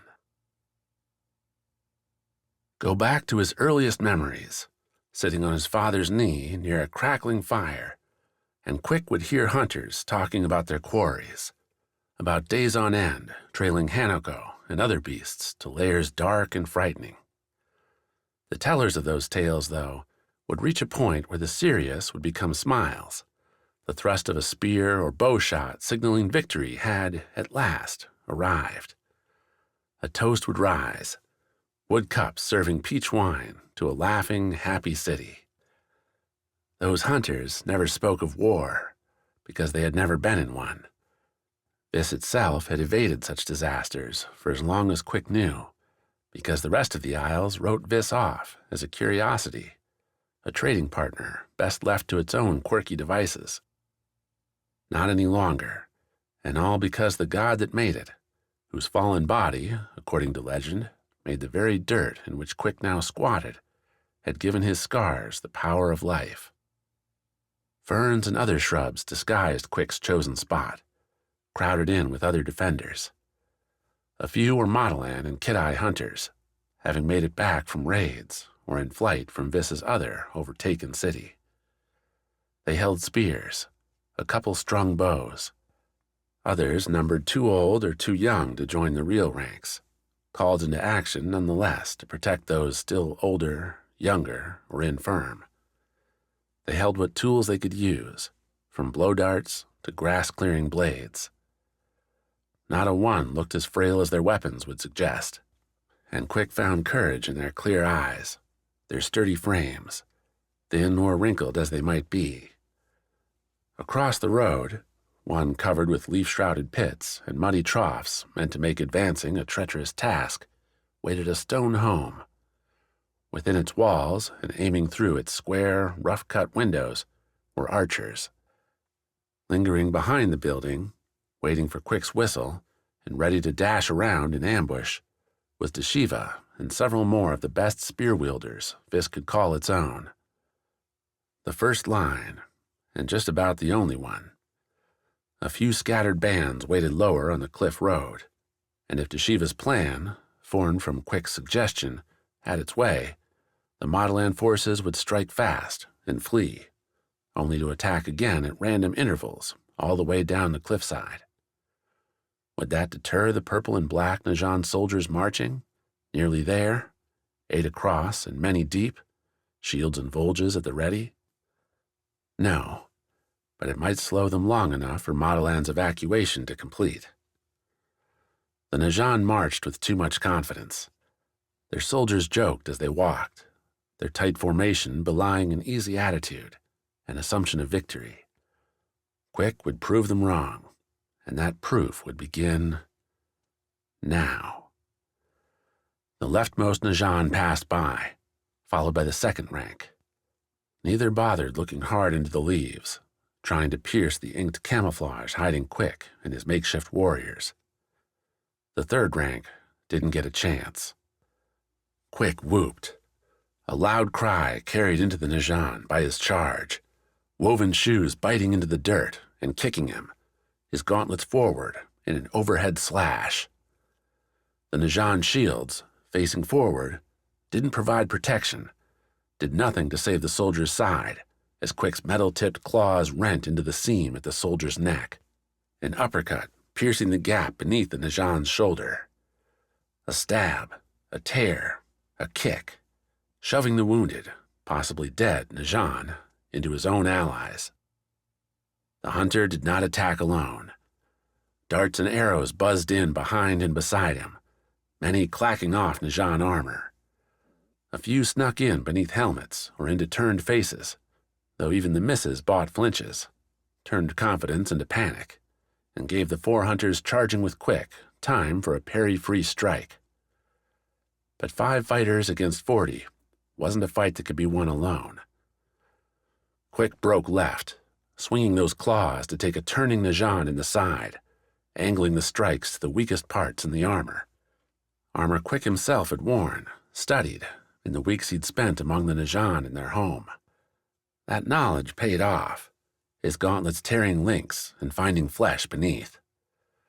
The other 4 hunters stayed close, their spears stabbing, doing less damage and more delay as the Najan twisted, broke formation to engage, and turned their backs on the stone house. As Quik batted away an offending volge, backstepping to see far too many Najan soldiers staring back at him, he found his voice again. A second whoop, a second volley. Raised Najan shields and expectations meant the arrows and darts from Quik's back did little, bouncing off into the air. The ones firing would be running in a moment, slipping down through trees and rope lines to the next ambush point. The ones behind, Deshiva's group, triggered their own surprise. Using bows, with punchier arrows and longer range, the archers in the house let loose a strike into unprotected backs. Najan plate helped, and Quik saw more than one arrow bounce off a helmet into the air, but Vis trained its archers well, as good shooting was more than just a bragging right. It fed your family, your tribe. And that skill hit the Najan at their backs, piercing necks, waists, legs. Soldiers screamed. Quik and his hunter quartet shifted left, down the road, angling less for kills and more for survival. The Voljas stabbed in, tentative and confused. Easily defended, and Quik found himself past the Najan line, his group alone on the dirt path. Too much success. The Najan split, the front ranks following the calls of their captain and breaking for the stone house. 15 or more soldiers running at the archers with shields raised. They peeled away, leaving Quik and his band facing undamaged rear lines, some dragging away the wounded, others striding into chakram throws. "Run!" Quik shouted, then ignored his own advice to backpedal instead, claws up.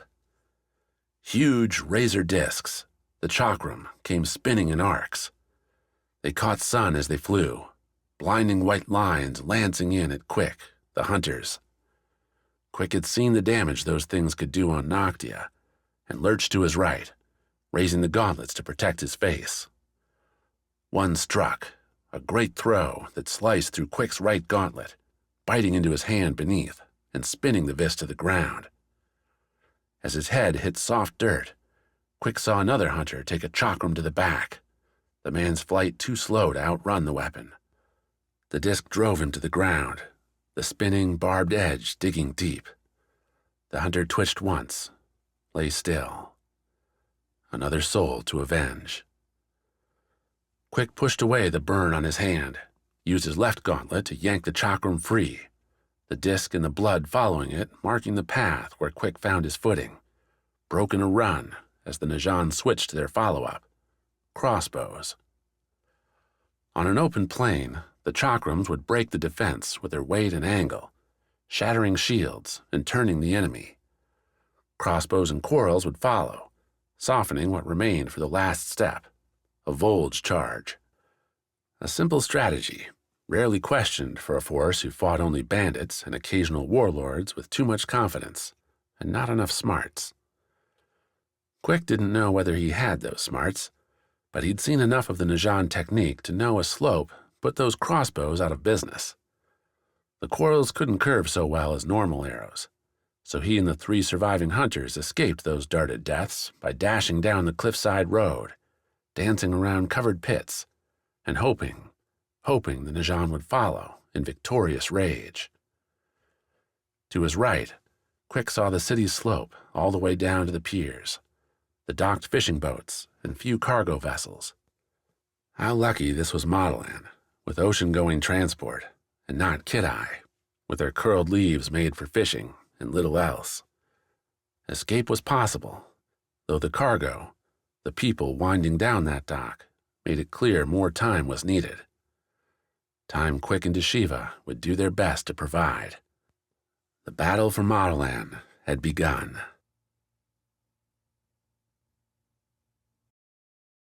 Chapter 43. Salvation. Salvation was fleeting. Mena dragged Haggard, who'd lost consciousness with the soul-sucking fiends, with one hand, while holding onto a cloud creature with the other. The fluffy fiend's ecstasy kept Mena's pain away, the burns and bruises no match for the unbreakable courage. The golden flowers folded before her footsteps, provided a smooth surface to drag the went. The cloud creature didn't object either, drifting along without any opinion at all. Her object continued to rise before her, ugly and crumbling, even as it grew new chunks with every passing minute. The gateway back home, the only way out of this trap. What had been a cleansing, inspiring moment of heroism turned into certain doom as the burnt sky darkened again. As if Mena had lit a beacon, more dark, shrouded fiends drifted in on the horizon. The clouded creatures she'd wiped clean welcomed more, amber lightning crossing their bodies, forewarning an inevitable change. Ami had said the gods' old worlds were dying, and Tamas was no different. She'd even said the firewalkers had slowed Fodi's destruction with their mighty machines. Mena might have done the same here, but the end would come. Now that the Rana captain had her body back, her soul whole, she didn't plan to die with this flower-covered world. The ground slushed at her feet, the pool's remnants squishing with her steps. Ami hadn't mentioned what the gateway back looked like, and there wasn't any reason to suspect the doors would be the same across worlds, so Mena kept looking down, up, and around for the moats. None appeared. Tamas would not signpost its exit with lights. Rock and stone, though, would serve. Maina shifted her pole, stepping in front of Haggard's hairy skull as they neared the growing mountain. Boulders, dirt, and slick cave rock fell about them now, tumbling past and landing in the flowers with crinkled thuds. The cloud creature didn't try to evade the debris, and Maina couldn't help herself and Haggard clear while maneuvering the friendly monster, so the fiend lost chunks of itself as rocks barreled into its puffball body. The ovals it used for legs tore away in a small landslide, scattering through the air behind it like flower seedlings. Its right arm, the one Maina wasn't holding, disappeared when a massive conical slab broke and fell on it. Yet, for those losses, the cloud creature didn't react. Maina held it closer, kept it aloft, its weight slight, and continued embracing the blissful shield it gave her. Could something like this even feel pain? Understand what was happening? The cloud creature had no face, no eyes, no expressions. It did not, though, pull away from Maina's grip, and in its cool touch, Maina had a friend.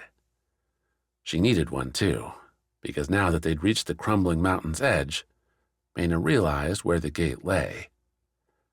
Beneath, covered in falling rock. The surging stone pile collapsed on itself, expanding outward and offering no options for escape.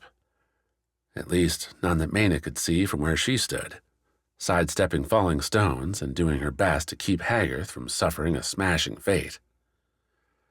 They had no shovels, and Maina didn't have the energy to move so much earth even if they did. Behind them, the sky darkened further as more fiends drifted closer. Beneath them, the golden flowers disappeared as more cloud creatures bobbed their way, apparently following Maina, though she wasn't sure why. Because she'd helped them? Maina shook her head, given them a slight reprieve, maybe, but this world was breaking, and she needed to find a new way out. Another rock landed near her, splashed in the pool, broke apart at her feet. Water rippled. Trampled flowers lay around them. More cloud creatures closed in, further flattening the golden stalks. A bobbing sea of gray and white, watching her, waiting. Perhaps. "Dig," Maina croaked. "Dig together." She let Haggard's hand go and dove her damaged arm into the loose piled rock, threw what she could grab aside. More sank to fill its place, but Maina didn't stop. That such an act ought to be impossible didn't figure. Not when she felt so good, when every motion felt electric, when every whisper about how doomed she was died beneath an ecstatic avalanche.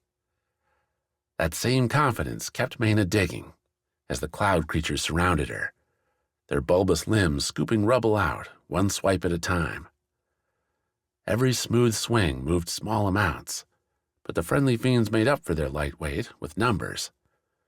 They formed chains, limbs swinging in sync to move rubble further and further from the mountain. When Maina, her left hand bloodied and coated in dirt, stepped back, more cloud creatures took her place, attacking the dirt with silent, simple work.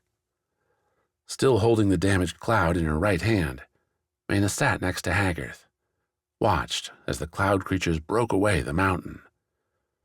Rocks and stone fell. Small landslides flattened some of the fiends, but more floated in to take their place. Overhead, the sky continued to darken, the ragged voids watching, waiting. Not that Maina was worried. She couldn't be. Instead, Maina scooped water from the pool and sipped it, poured some from a cupped hand into Haggard's mouth. She broke off leaves from the golden flowers and chewed on them, found in their flavor a pleasant nuttiness. Would either substance kill her, leave Maina ill and ruined? Never, said the smiling thrill surging through her touch with the cloud creature. Never would Maina feel pain again, so long as she kept holding the fiend. Time swirled. Maina may have fallen asleep, surrounded by the cloud creatures, but the noise that woke her was one of, as always here, hope. The fiends, stacked upon one another and digging well up the mountain's length, had toppled the loose stone down the far side. They backed away now, tumbling and bopping, head-over-legs fashion, to the wet ground. Maina stood, found Haggard's hand again, and trod through the staring, still cloud creatures to witness their victory. The mountain stood too large to clear, at least thus far, but the fiends had dug out an edge, one marked by those twinkling motes, just big enough to slip into. The rusty water there appeared a deep blue, and Maina couldn't tell what lay on the other side, but that was a chance she would take. Would, her sparkling soul said, survive. "Thank you," Maina said, offering the cloud creatures a slight smile, all her burned and scarred skin could muster. Then, still holding Haggard in one hand, the cloud creature and its happiness in the other, Maina stepped through. The Rana captain alighted in a narrow cavern pool, a place only alien for a moment, until experience told Maina the rock around her was, like the mountain back in Tamas's world, a temporary thing. Tamas motes in their amber glint circled near her waist, vanishing into the rubble wall at Maina's left, the barrier acting as nothing to the god sparks. She regarded this without pain, without concern, because next to her, resting on the water to her right, bobbed the cloud creature. She smiled at it. The creature had saved her, as had its friends. Maina felt a weight on her left hand and pulled, dragged Haggard's limp form after her. The water kept the went's burden low, and with a few strides, she'd left the makeshift cavern and found herself on the slanted gray slope of the great chamber, the target of Maina's bombs. Rather than a filled-in end, with those gates crushed by endless tons of earth, Maina saw fractured mountains, broken caverns, and splashing chaos. The pool had risen with the plunging stones, many still breaking off and falling from above. Fiends splashed free too, arising from the depths in confused frenzy, only to meet each other in sudden combat. The Rana captain looked to the Went tunnel, the precipice they'd used to talk with the firewalkers, and saw it now sat level with the pool's surface, the cave behind filled in. Saw, too, it was home to a pitched struggle between firewalkers and other fiends. Maina shivered at the violence. She should be terrified, but that wouldn't help Haggard. The man needed medical attention, and so did Maina.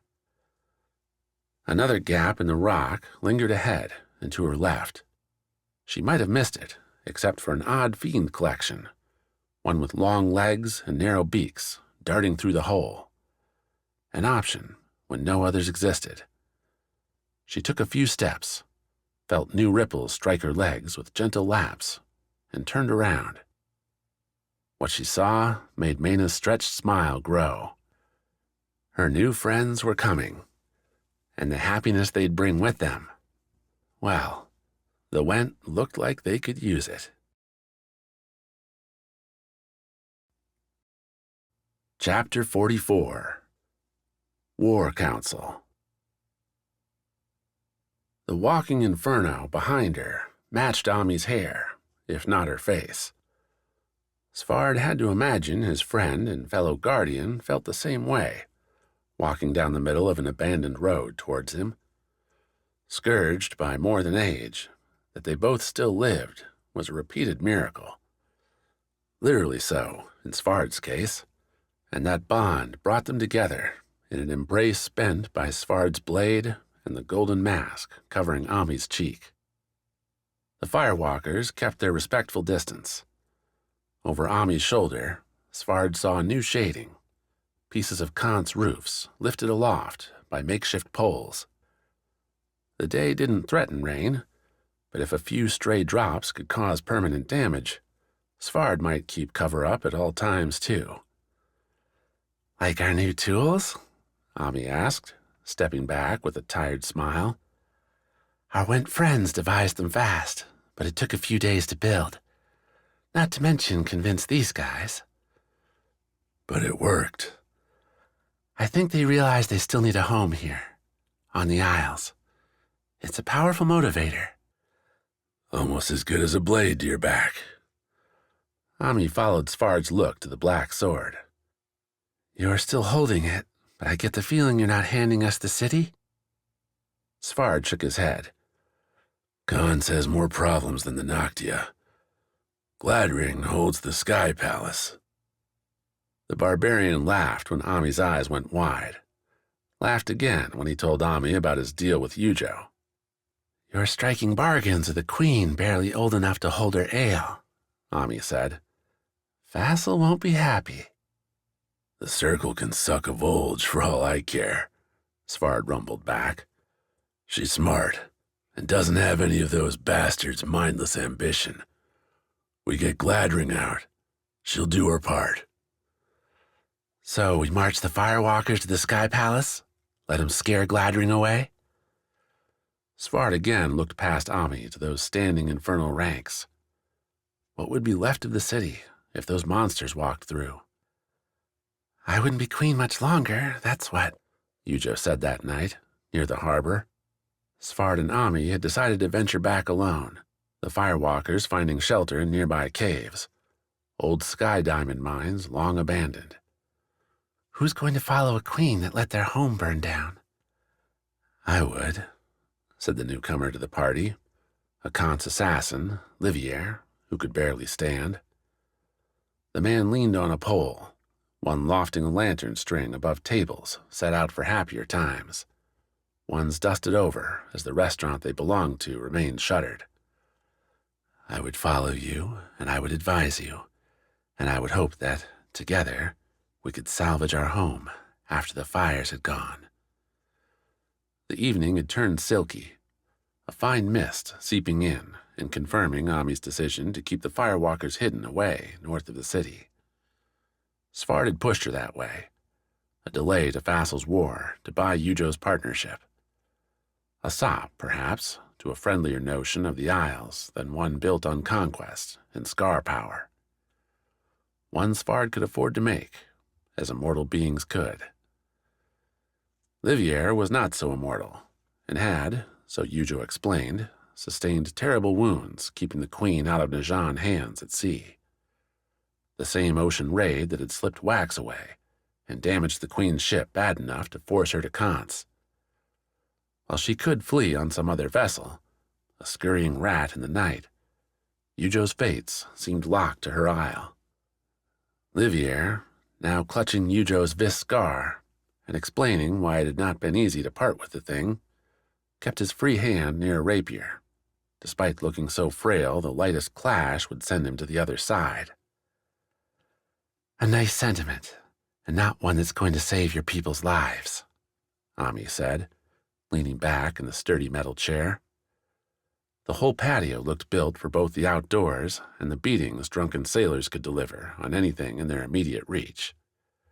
The ice wine, a beverage Svard sipped without tasting it, clashed with the setting, but when in Kance, one drank as the queen did. You've lost your throne to a power-grabbing manipulator, and you'll need it back fast. I assume you have a new reason, beyond the obvious? Gladring's going to realize, if he hasn't already, that there's no winning against you. Either you get enough Kance soldiers willing to throw their lives away, we use my Firewalkers, or you simply starve him out up there. Ami folded her arms, smirked. He's going to die without help, and there's only one place that can help him. You think Noctia's going to do it? Torny, the bandit guardian, said with a laugh. Gladring crossed Vassal, and Yarvik, if you're really true about them working together. No way they'd listen to him. Svard, though, caught what Ami was getting at. It all comes back to the scars, the barbarian said. Once they get the stones from Gladring, what do Vassal and Yarvik care about this isle? And right now, Gladring has the scars. Okay, Eujo said. Let's assume Gladring comes to the same conclusion, that he has a spy, a glider, or some way we don't know to get messages to and from Noctia. They agree, and then we're right back here? A Noctia fleet that can't get past ours. And a whole army of firewalkers that you can't defeat on your doorstep, Ami reminded. An army that you command. As long as Fassel and Hochi let me, if they order me to march those fiends in here and ruin you, they'll relieve me the moment I don't. Ami's cocky veneer faded into a downward curl. Much as I'd like to believe the firewalkers would listen to me, they'll fight for the person giving them a home. Then we're back to one, Livier said. Gladring must go. I'd kill him myself, but alas. Yeah, alas, Torny said. You didn't need to go all hero on the storm's edge. I would have had him. Your little knives didn't even scratch their armor. Stop, Eujo cut in. We've rehashed that fight enough times. Drink some more wine and focus on what matters, like getting into the Sky Palace. She glanced around, saw no interruptions looming, and brightened. Now, some of you know, I used to pick a few pockets around here, nip a treasure or two. That means staying out of sight while getting in and out of where the good things are. We all know what a thief does, Ami said. Don't interrupt the queen when she's describing the best profession in the Isles, Torny snapped. I didn't say anything about your big grin when you were talking about those firewalkers. Anyway, Eujo said, forestalling Ami's simmering comeback, I'm saying there's a number of ways we can get into the Sky Palace. A number? Svart asked. More than one secret way? Thieves gotta have at least 3, Torny said. Anything less, and you're set to get caught. Eujo smiled. The bandit's right. If they haven't fixed any, I have 4. So it's an assassination then, said the assassin. It always comes back to a knife in the neck. Torny crinkled her nose. Always? Geez, what a life you've lived. It's worked out quite well for me, quite poorly for many others. The bandit rolled her eyes. Eujo coughed, drew attention back to her. Behind the queen, the harbor's waves lapped the stone dockside building as several Kance ships sailed into port to exchange crew, reload supplies. Despite the sort of civil war, Kance at large seemed unperturbed, as if the enemy within ought to be excised without showing the enemy without. If we're all in agreement, Eujo said, to nods around the table, here's how I think we can do this. One day to gather materials, get into position. Tomorrow night, then, we take Gladring fast. Too fast for any help to arrive, any deals to get struck. She sent her icy eyes around the table, and Svart again saw Eujo look the part. Gladring cannot escape, at least not with the scars. Alive and chained, or dead. A second to gather herself, to give what Svart realized must have been a hard order. If you have a choice, dead is better.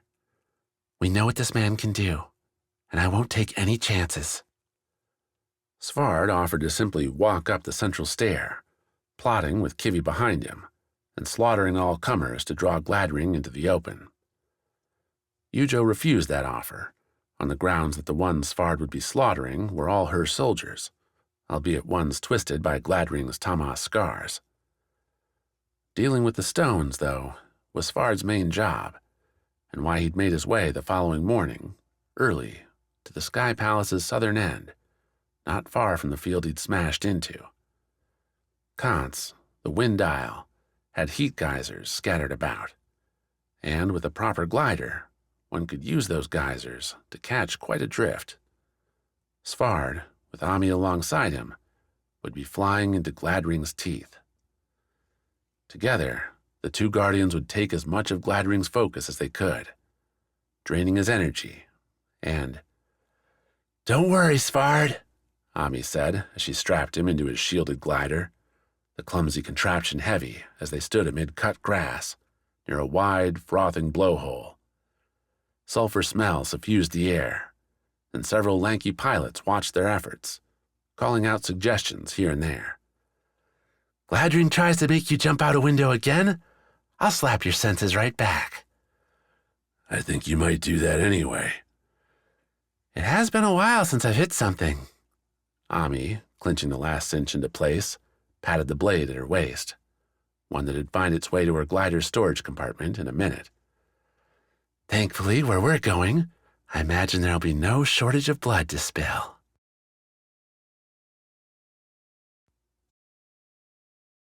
Chapter 45.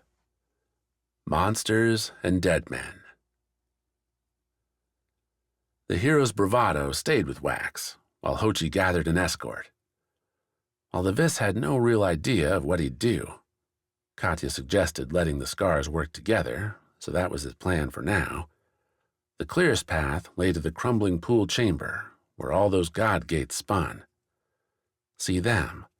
Let the scars guide Wax to close those doors, and walk away with a safe 7 aisles. Easy. Except, according to Hochi, a fiend flood waited between here and the cavern Wax needed to visit. His Went warrior bands were being pressed all day and night with endless fiend incursions, many coming without prelude and with new creatures. Tactics had to be devised on the fly to handle tentacled horrors, packs of dog-like predators, or odd flowing masses of slime. Wax recognized the last from his adventure on Rana, and was about to offer up a fiery solution before Hochi waved it away, declaring they'd battered that one to bits, and would the next too. Until the Went collapsed from exhaustion. Which is why I'm hoping you're right, the warlord said, as they assembled at Dreamhold's entry. I've sent up the call for all the souls we can drag from the surface down here. I'm asking the other warlords to give me every able body from the pits, offer them an axe and a chance to win their freedom.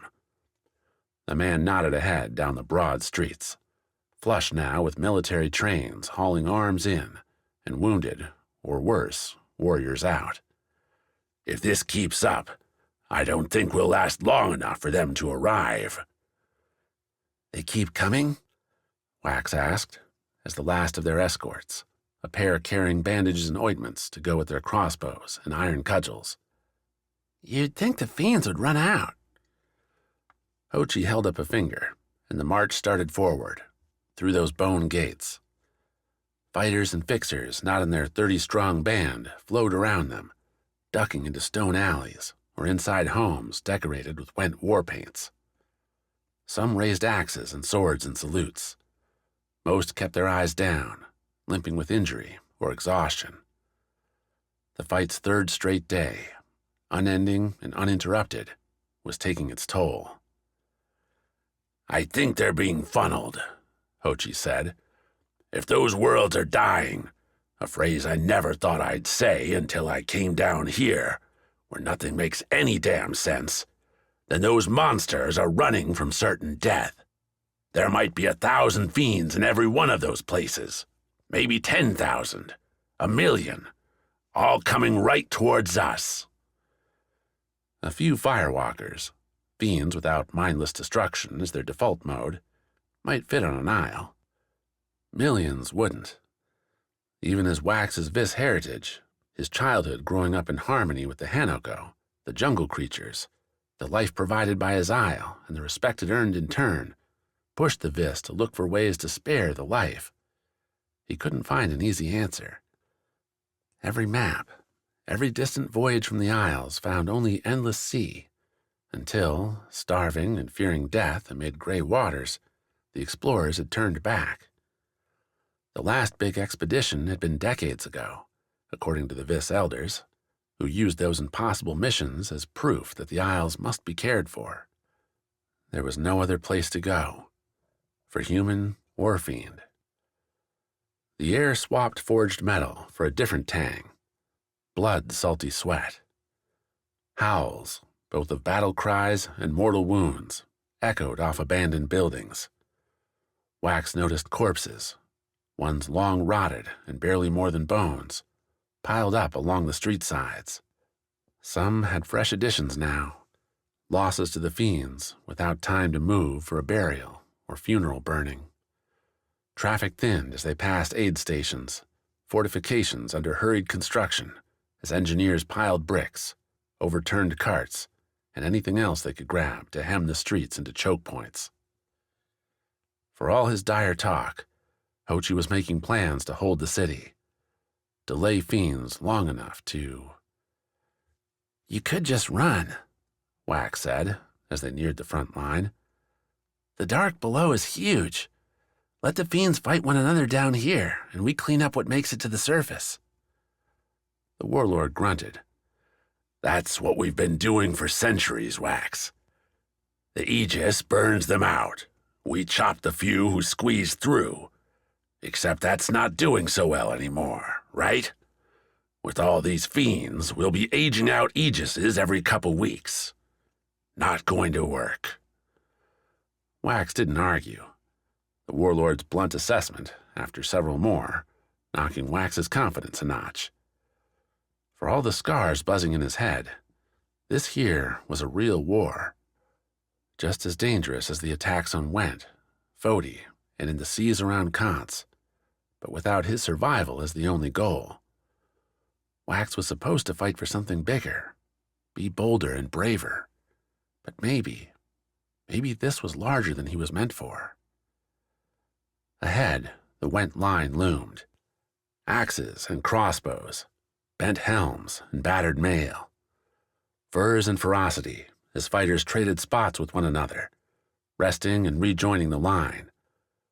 Hochi had his soldiers in sturdy ranks, the front in stone Went turtle armor, with more mobile warriors slipping between the cracks to swing an axe, thrust a spear, or fire a crossbow at what lay beyond.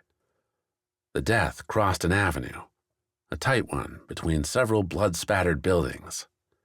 Crates and bodies stuffed the alleys between, creating a devastating funnel.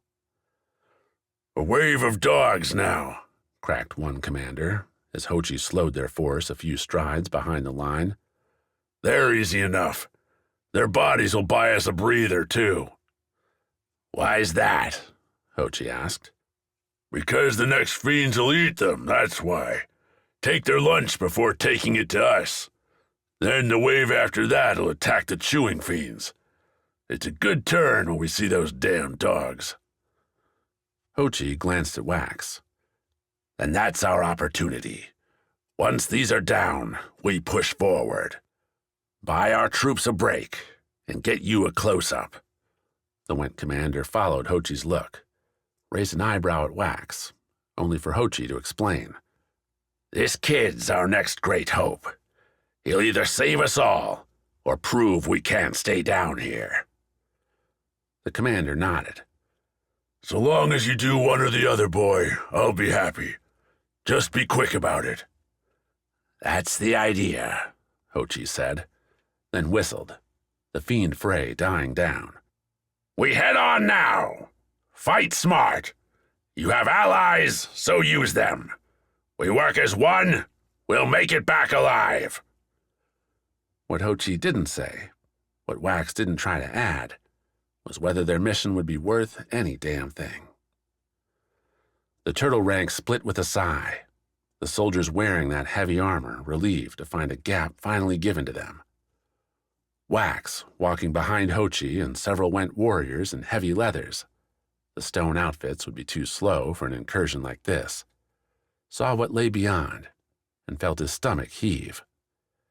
His wasn't the only one, and several made clear they couldn't keep their own reactions down. The Najan assault on the Fodi bandit camp had been the only time Wax had witnessed a true battle's aftermath, and the violence there haunted his dreams for weeks. This trumped those sword-split bodies on the beach in a moment, with steaming, bleeding, broken clumps of bones, skin, and worse, left to lie where its owner died. Some fiends still twitched, any mercy killing not coming, as exhausted Went soldiers tended to their own needs.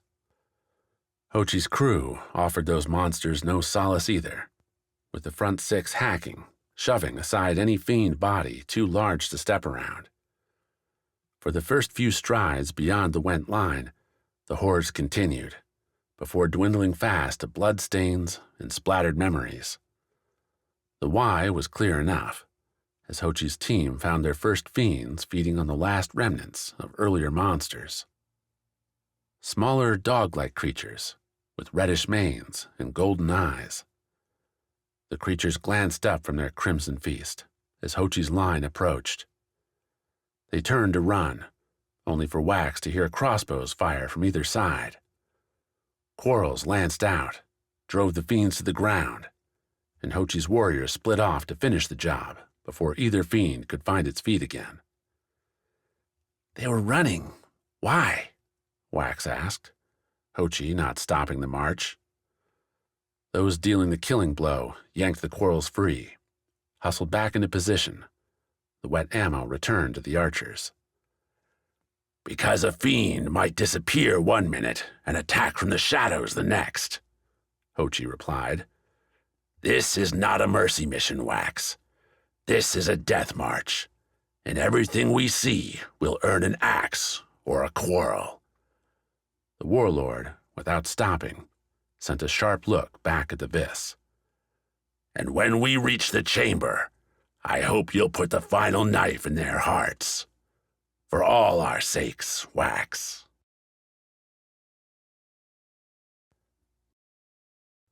Chapter 46. Torches and Traps.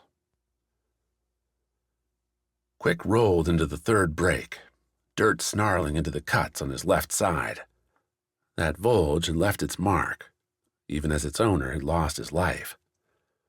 Around the hunter, the gray, windy day delivered a matching verdict, chilly and despondent. That only 3 others joined him from the second break, scampering over traps, around trees, and across prickly lawns ahead of the advancing Najan, added to the oppressive cloak. They were losing. A terrible weight, even if it was expected. The hunter snatched a look out to sea. The evacuation should have ended by now. The ocean pocked with hope as fishermen's boats and cargo vessels carried Vis's families and elders to the last holdout on Kance. Instead, smoke rose amid the waves. Vis ships clustered in close to the dock, where the shallower draft kept the larger Najan clippers from cutting in so near, so deadly. They'd swarmed from around Vis's north side in their rage, black and purple flags flying. The assault predicted in the maps Quik had found, one not countered by a Kance navy somehow too preoccupied with its own waters. Naro hadn't fulfilled his promise, hadn't come to Vis's aid. The Isle stood alone. His gauntlets, metal tips now a mix of red blood and black dirt, caught the ground and pushed Quik up, though the hunter kept to a crouch as he broke to the cliff road's left side, the narrow, tree-coated break before the steep drop, not so far now, to Mottilan's central square. Amid the ferns and brush, he found those few hunters, those old and young, stuffing darts into blowguns with bleeding fingers, cleaning off spears for the next thrust, or staring at nothing, the moment crushing out their sanity. He needed to say something, needed to wake them up for the next stand. 2 more breaks waited after this, trap clusters that'd slow the Najan with even a soul alone left to man them. Quik gathered his breath, opened his mouth. "Vis!" came the iron tone, as hard as death itself, as Deshiva always was. The huntmaster dropped into the copse from above. A wild swing Quik realized must have begun from the cliff wall all the way across the road, through the yard, and the burning house beyond. "The battle continues, but our strategy must change." Deshiva bore as many wounds as any of them, and her spear only had a single blue-white feather left on its battered body, but she stood as unbreakable as ever. Dropping to the floor as she spoke, Deshiva salved their spirits with a long look across each and every defender's face. "You've stalled the Najan as we needed, but only on land. Our enemy comes at us from the sea, and so we must fight them there as well. Deshiva focused now on the archers, their arrows, the most numerous group, the ones who broke first to the next ambush. All of you that can shoot a bow will come with me. We make for the ships, to delay, destroy, and make the Najan reconsider their pursuit. She hesitated, found Quik, his gauntlets. The rest of you, man the brakes. Keep them at bay. Without the archers, we're dead, said an older hunter, sitting on the ground and pressing a leafy poultice to a gash along his right leg. Then you will die a glorious death, Deshiva said, then brought her spear up to her temple, nodding with both at the hunter. I salute your bravery, hunter, and Vis sees your sacrifice. Make it worthy of his respect. Without waiting for any other discontent, Deshiva put 2 fingers to her mouth and whistled. A high-pitched call, one starting a hunt, and the archers jumped to the summons. As quick as she appeared, Deshiva dashed off the cliffside, leaping to tree and vine, with her followers scrambling after her in ragged lines. Up the cliffside, the ground shook. Heavy boots approached, even and implacable in their advance. 10 hunters left in the copse, and Quik found himself burying a frown at the word. Maybe one other qualified as a hunter here, in the classic Vis sense. 3 were fraying and older, called back from groves and lonely lives at one with the jungle to defend their home. The other 5 would have been lucky to see more than a dozen summers, their courage proven by their standing here. No longer. Leave, Quik said to the younger ones. Follow Deshiva and break north at the beach. Find Sawi at the cave and go with her group. When the same one who declared Deshiva's order a death sentence started to speak up again, Quik smashed the argument in the same way. This is his people, not a place, Quik said, realizing, as he spoke, that the words came from the Najan histories he'd been forced to learn during his weeks on the island. Originally from a last speech against a fiend assault, Quik figured this was a worthy repurposing. Carry Mottilan with you, and go. The same hunter seemed to realize arguing was both impossible and unhelpful, instead rising to a shaky stand. Another youngster took his friend's arm, and together with the other 3, they broke for the long trees and vines, offering an escape. Before they left, the wounded hunter turned his head to the dull sky and let out a wild whoop. Quik and his remaining, battered 5 echoed the sound. And now that you've chased the youth away, how would you have us die? Asked an older woman, one with 3 blowguns looped around her neck. A dart bandolier slung across her shoulder, each one dipped in a paralyzing poison. A glorious charge up against the Najan? A slow wasting as they cut and stab? The Vis hunter didn't answer at first. Instead, Quik turned back to the road. The Najan had slowed as the attack wound on, both needing to tend to their wounded and navigate the foul traps. They hadn't yet appeared over the next slop, and that space gave Quik time to find a plan. There, the hunter said, nodding up the cliff to the black smoke rising from burning homes. Lanterns, torches, either deliberately or in battle's chaos, had found food. That is our answer. Quik sent the 2 most able hunters running down the slope to find torches, while he used his gauntlets to thrash the bushes, the grasses, the ferns, and small trees to throw across the road. The brush already covering traps would serve as well. The gauntlets weren't axes, but they scraped and flung well enough, the last 2 hunters gathering up what Quik threshed and running it along the road. Would it burn long enough to stall the Najan for long? On its own, no. But if Quik could start a big enough blaze? The Najan crested the slope as the 2 hunters came running back with their torches. Shields up, Volges out, their ranks reassembled after passing the pit traps, the Najan moved with deliberate speed, a pace that, with a shout, slowed as they saw Quik standing, alone, in the road's center. Brush covered the ground at his feet. Both gauntlets hung off his hands at his waist. Quik snarled up at the purple and black warriors, even as the older hunter whispered that the torches had arrived.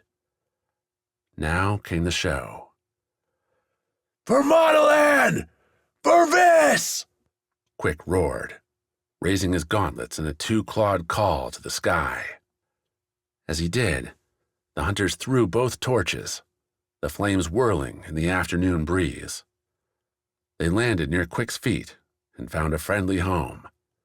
Sparks and smoke erupted, the dried brush covering the traps, offering enough catch to get the sputtering green leaves, sticks, and branches a chance. The Najan split, several chakram and crossbow wielders stepping before the Volges to take simple shots. Quik did make an easy target, smoke or no, standing there in the road's middle. So he took a single step back and disappeared. If he'd not used the gauntlets to catch himself and Sawi on the Great Sana's side, Quik wouldn't have tried dropping into the pitfall trap. Instead, the triumphant gesture let the hunter get the gauntlets where he needed them, where their metal tips dug into the earth and stopped Quik's fall. Quarrels and a single chakram flew overhead, striking up dirt and carving lines into the road. None hit him. Lying in wait while the smoke grew sparked as an appealing idea, except the Najan had already seen enough Vis pitfall traps to guess Quik's disappearance wasn't supernatural skill. So Quik pulled himself up near the burning debris and kicked off after the other hunters. Behind, the Najan resumed their march. Quik, almost crawling, hesitated, glanced back at the armored column, and gauged their speed. Too fast. The fire wouldn't have time to spread, nor would his hunters have time to light the rest of the blazes, turn Mottilan into the scarring inferno it needed to be to buy enough time. Deshiva had asked them to give Vis a glorious death. Quik had given an oath to Wax to buy his brother time. What was it Gladring had said? That his brother was on his way to Kance? An isle under siege by the Najan? Hurt them here, and Quik might yet help Wax, not as the hunter wanted, perhaps, but as the gods demanded. "I told you, brother, I would never abandon you," Quik muttered, and turned not left, down the road towards the city, but right, towards a cliffside scarred with brush and stone. Soon, Vis would welcome another worthy son. Chapter 47. Thieves of Joy. As idyllic strolls went, stumbling along a rocky, rough-sloping cavern left much to be desired. Mena, though, didn't notice, her mind so happily wrapped in a beautiful aura, thanks to her right hand and its unbreakable grip on the squishy, serene fiend next to her. The cloud creature hadn't maintained its perfect appearance after crossing through the gate. Its white and gray fluff earnings slopped mud, dust, and a few missing chunks from falling pieces of cave debris. A look back would confirm the meandering mass trailing them suffered from similar fates, but the mouthless, wordless bundles of bliss didn't complain. They bobbed after Mena, trailing Haggarth as she pulled the unconscious man after her. Ahead, the collapsed rock sheltering the Tamas moats and their gateway relaxed via crumbling fragments. Gnarled and glittering with exposed minerals, the long slabs that survived their initial plummet were breaking apart as the ground continued to shake. Some of these pieces would probably fall back through the gate and mash those shrouded terrors waiting inside. If Mena was especially lucky, the rock and mud might seal the gate all over again and leave those things locked in their dying world. And, given how good she felt, why not throw luck in the mix? Not even the sight beyond the sheltered slabs could throw Mena off her high. Her chosen path, along the chamber's outer wall, continued with occasional collapsed scars, line she'd have to work over, but not impossible. No, what would have prompted more concern, if Mena was able to feel it, was the sheer chaos waiting near the chamber's southern exit, the one that used to lead back to the caverns and the Went fortification. That tunnel had disappeared, blocked in with fallen rubble, and, if Mena was seeing right, patched shut with hasty Went mortar. A few bits and pieces remained of the Firewalkers' encampment, their oozing machines and water-diving spheres otherwise crushed to bent and broken bits. Instead, the chamber's exit sat much closer to Mena's own location, a rough oblong entry leading into the dark. Right, if Mena had her geography in line, to Dreamhold. The hole, not much larger than the cavern exit she'd just scrabbled from, wasn't empty and waiting for Mena's crew. It crawled with fiends, creatures Mena couldn't name, that resembled flailing, bird-like monsters, with twitching claws for legs, pressed into the gap and whatever lay beyond. Bodies by the dozens, hundreds, lay at the pool's edge beneath the hole, a marker of fiend fighting fiend. As options went, it seemed like a poor choice, and even in her euphoric confidence, Mena looked about for a better option. None presented itself. Crossing the chamber into darkness, indeed, the chamber's sole light came from the Firewalker remnants, holing up near the patched cavern, their glow flickering through the chamber and casting everything in oranges and yellows, gave nothing save a dark drowning or rock crushing as a reward. Behind Mena waited the Tamas gate and a rubble wall. "So we press on," Mena said, both to Haggarth and the cloud creature. Neither objected. The way was neither fast nor pleasant. Mena's hunger and thirst attacked her pleasure, flashes breaking in to declare her devastated body wouldn't be able to stand much longer. But those twinges were like the stumbles and falls along the stones as they walked. Temporary, inconvenient, ignored. Her slow progress had an advantage. By the time they reached the hole, the fiends had all pressed through. None had taken their place, though the frothing waters to Mena's right suggested plenty would be coming. A chance, then, to make it through.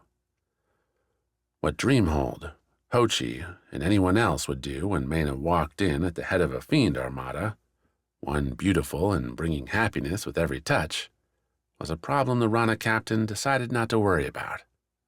"Right through here, then," Mena said, her cracked voice barely a rasp. Haggarth, possibly in response, possibly as a result of whatever terrible things were racking his body, groaned. The cloud creatures bobbed in silence. Mena, setting her knees against the rock so she could ascend without breaking grips on either Haggarth or the cloud creature, looked up towards the opening. Not just a hole, large enough to fit big monsters, and broken bigger with rampaging entries, going by the snapped stone chunks, the clawed coughs, and rounded gaps. Yet, for all its size, Mena found her way blocked. The bird-like fiends were coming back. Squawking in watery panic, the monsters raced into the gap, barreling down on Mena. The Rana captain pulled herself and the cloud creature back, falling over Haggarth and huddling close. The oncoming fiends poured around them, flooding into the water, until they found contact with the cloud creatures. Despite a few white fluffy bits getting tossed into the air, the frantic noises quieted, simmered to nothing more than dry sighs. Mena sat up, saw why. The cloud creatures had caught the fiends in their friendly trap. The bird fiends that had touched the cloud creatures stood still, their eyes half closed, ragged, stubby wingtips touching the cloud creatures. For their part, the bobbing Tamas creations continued drifting forward from the cavern, floating around the bird-like fiends, wrapping the beasts in the best trap Mena could imagine. She smiled. Here was a solution. If these cloud creatures could be tamed, why, nobody would need fear a fiend again. Thomas could prove the antidote, the answer to the Isle's coming catastrophe. Because, Mena recognized, bombing out the gates had failed. Fiends were still coming in. But a hero didn't fold just because their ideas didn't pan out. They kept trying until they found success, and Mena wouldn't stop now. Her debts were still outstanding. She turned back to the gap, began climbing again, only to find the hole filled in with new bodies.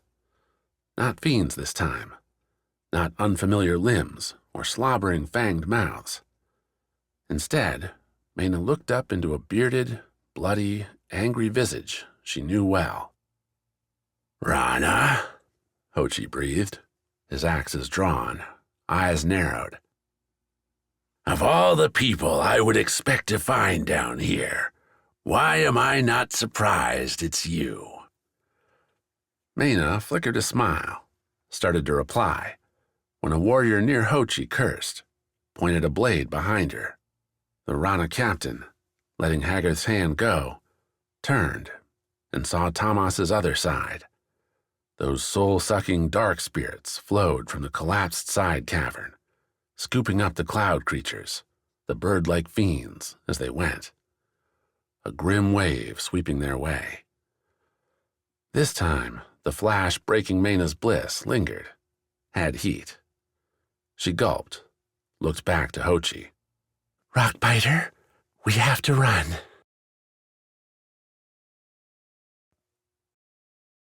Chapter 48. Flight Plan. After a lifetime and death filled with harrowing, thrilling moments, Svard found the breathless seconds after the geyser launched his glider into the sky up near the top of his list. Strapped in, repeating instructions delivered by a teacher who appeared to have just stumbled from her bed, Svard couldn't resist breaking into a hoarse howl as the landscape receded beneath him. The searing air heated the protective pads beneath his body while billowing out the thin canvas overhead, wanting to turn Svard vertical, and prevented from the same by Svard's own body weight, by his relentless forward lean. A dance he had to continue until the glider went high enough to coast Svard into the dawn ambush. His target, the Sky Palace spire, lunged upward, climbing in its balcony-bedecked stone. Glass chambers dotted the mountain sides here and there, odd nodules designed to awe guests by letting them sleep floating in the air. Svard gave several a startled awakening as he rose, the glider's scalloped triangle interrupting what was otherwise a beautiful sunrise. Then again, Svard was doing them a favor. Waking up now might give them a chance to flee before the battle. The geyser's strength petered out after too few moments, letting Kance's ever-present wind take hold. The glider shivered, the canvas snapping as it settled into its new guide. Svard held onto the bar with his right hand, kept his left on the blade's hilt, though the straps around his legs and chest made grip strength an unnecessary aid. All that protection would make a combat landing tricky, though the teacher suggested a strong yank would undo the clinched ropes. Something Svard would put to the test soon. The barbarian turned his glider, leaning, per the teacher's fast instruction, to the east. A lazy turn meant to while away a few minutes until Ami could catch the geyser's next eruption, join him up here. The slow wander laid Kance out beneath Svard, its mountains and their winding passes continuing on to the east. Green fields, bearing spring's first plantings, laid over ridged plateaus. Other gliders already soared out that way too, though not for sightseeing. Svard saw the riders emptying bags onto those fields, a faster way to fertilize, to plant, especially for an isle lacking whence plowing beasts. The sight brought with it an odd surge of pride in the Isles as a whole, this land that Svard had dedicated himself, multiple times over, to defending. Not always in the best way, not always with the right methods, but he had tried, and these Isles, with their clever people, their wonders left by the gods, deserved to be fought for. His partner in so much of that fighting soared up with a mild hiss, her glider a yellowed tan to Svard's soft green. Ami didn't follow Svard's contemplative loop, instead angling hard north towards the Sky Palace. She had Svard beat on height, but Ami sacrificed that advantage for speed, screaming in at a balcony she'd decided to target. They had no maps, no diagrams, no real idea how high the geyser could push them. As strategy went, the pair were to crash into the Sky Palace and fight their way to Gladring as fast as they could, killing as few Kance soldiers as possible on the way. The first part would be easy enough. The second? The balcony came at them kindly, a white stone railing dotted with young potted plants, flower buds just starting to show. A beautiful terrace, and one far too small for their gliders. Svard thought to yell as much, but then, what was the point? This wasn't a smooth operation, but a blunt one. Ami reached up as her glider shot in, pulling a rope that tightened the glider for storage, narrowing the canvas wing to a line. She plunged, bounced off the stones, and smashed into the room beyond. The windowed wood doors blew apart. The glider's tempered glass frame shattered into a million sparks, and Svard saw no more as Ami's landing passed into the room's shadow. An awful-looking thing, and one Svard was about to repeat. The barbarian muttered a Fodi prayer, reached up to the same tightening rope Ami had pulled as the balcony came screaming in. He tugged. The wing snapped shut, and Svard dropped. Too quick. As stone railings went, the balcony's pristine, whitewashed barrier numbered among the more beautiful. Little wind gusts had been carved into its length, such that looking at it would send you along an ongoing surf from one end to the next. Svard completed that design with a bone-crunching crash, splitting the railing and sending his glider into a swirling, cracking spin across tiles already coated with Ami's debris. The Guardian's left hand kept its grip, even as the vis energy in the blade surged forth, leaping at the cuts, bruises, and at least one cracked rib he'd earned in the landing. Okay, so he'd wrecked the glider, destroyed the railing, and possibly rendered himself useless in a fight. But for a first-time flight, that wasn't so bad, was it? On his back, Svard took a good look at the room around him. A painted ceiling showcased clouds interlaced with sky diamonds. Scattered furniture, most overturned, and a broken table suggested the place was some sort of sitting room, a place for casual meetings or evening drinks. Either way, at this hour, it was deserted, and no screams echoed down the halls. Small blessings. "Well, that was a terrible idea," Ami said, and Svard looked over to see her rising, brushing glass off her flying trousers with her left hand. That done, she reached to her awkward right arm, and, with a grimace, yanked hard on her right wrist. Her shoulder snapped back into place. The Guardian snarled a curse, then sighed. "Even the scars don't help with that." "Just need to get more of them, then," Svard replied, sitting up, feeling a beat body stretch and stab as he did so. This power, built into the blade, attacked the pain, almost tickling, as his body knit its lifeless self back together. Svard hadn't yet maxed out their efforts, though he supposed the fall from this same palace must have come close. More than a day lying in the dirt suggested even his blade would slow after a while. But not yet. Not from this fall alone. They stumbled around for too long, ditching off the glider bits and buying the scars time to bring their broken parts back from the edge. Svard kept waiting for Kance soldiers to show, for some ultimatum to appear, but the room's lone entry, a doorless arch into a spire-spanning hallway, remained deserted. "Either everyone's sleeping in late, or we're getting set up," Svard said, lifting the blade onto his shoulder and heading towards the entry. His footsteps crunched glass, wood into the tile. Knowing Gladdring, the ladder.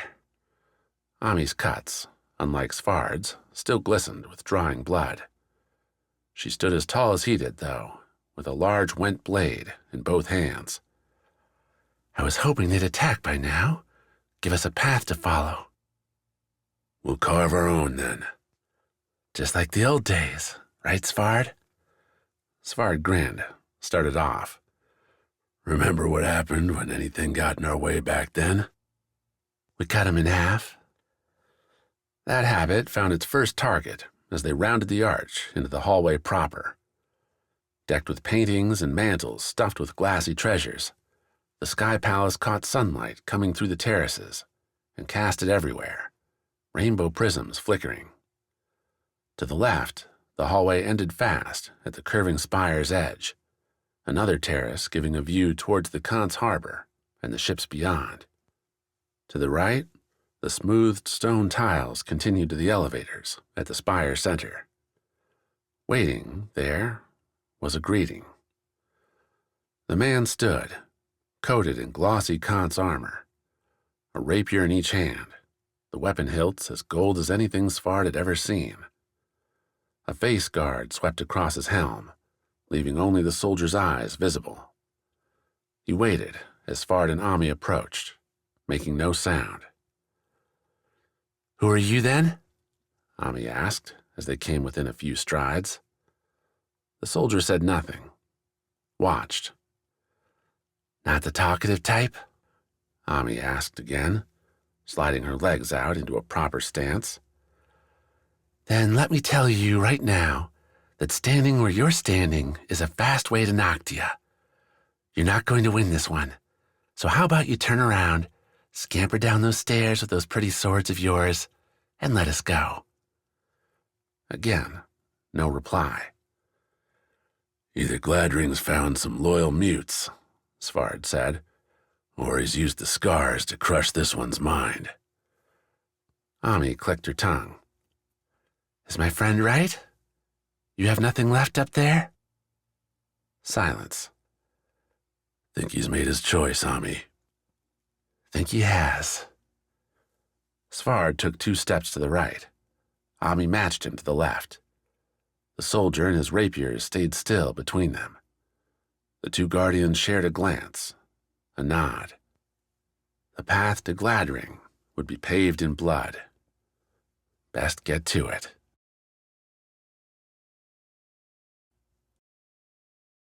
Chapter 49. Death's Desires. He'd been doing it all wrong, Wax realized, as Hochi and his warriors took the young Vis beyond the Went lines. While Dreamhold earned, again, its namesake, Wax did little except keep from slipping on the blood-soaked avenue. Went blades and axes, crossbows and mining picks delivered coordinated death on the fiends foolish enough to charge their way. Tentacles, claws, tongues, or teeth. It didn't matter. The monsters met an unceremonious end.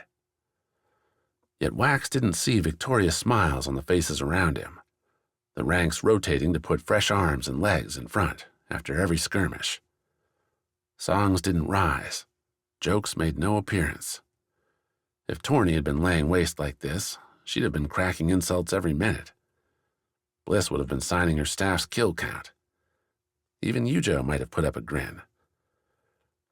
You celebrate victories, Hochi said, breathing hard after they'd just sent another flock of odd, bird-like fiends scampering in retreat. In this war, so far, there haven't been any. What was that, then? Wax asked. A break. They'll be back, or something else will take their place. The fiends don't stop, Wax, which means we don't sleep. You do your job, and I'll have every Went down here raising a flagon to your name before nightfall. That nightfall was an impossible concept down here didn't seem to matter. As for Wax's job, the chamber wasn't the shining home Wax had imagined. even with the constant quakes. Hochi had described the place as Noctia's heart, or maybe her soul, where she kept the homes the gods left behind. If it had been that way once, it never would come close again. Crumbling stones and dirt waterfalls rained down as far as Wax could see, which, given the dark encroaching from everywhere beyond their torches and the small glow off to the left, where the firewalkers were said to be hunkered down, wasn't far. Splashes echoed off the gouged walls as giant rocks slammed into the pool, the ceiling above so blown apart that Wax would have thought the pool already filled in. The gods left those gates wide open. Streaming from one dark corner off to the right, presumably from one of those gates, came an odd, bouncing line of cloud-like fiends. Their silver-gray fluff had grit and grime all over it, and some had chunks missing from their spherical shapes, but they otherwise chained behind a bedraggled woman, one whose skin and clothes were shredded, who looked like she should be dead. The woman limped their way, struggled over rough rubble, and through it all she kept one hand gripping one of those fiends, and the other— was that a body? The bird fiends the Went had chased away fled back through the bounding fluffs, when something odd happened. The skittish creatures simply stopped here and there, coming to a confused halt amid the bobbing gray spheres. If they were being attacked, eaten, Wax couldn't tell. If he had to guess, by the way the bird fiends slumped their shoulders, closed their eyes, they looked happy? "Now that is someone I did not expect to see," Hochi said, standing just ahead and to Wax's right, looking out the hole. Warriors flanked him on either side, weapons ready, while the rest of the group fanned out behind, grabbing rest or water. "Stay back, Wax. Mayna's dangerous." Wax didn't have much room to retreat as Hochi knelt, said something to the wounded woman, who dragged herself near the hole's entry.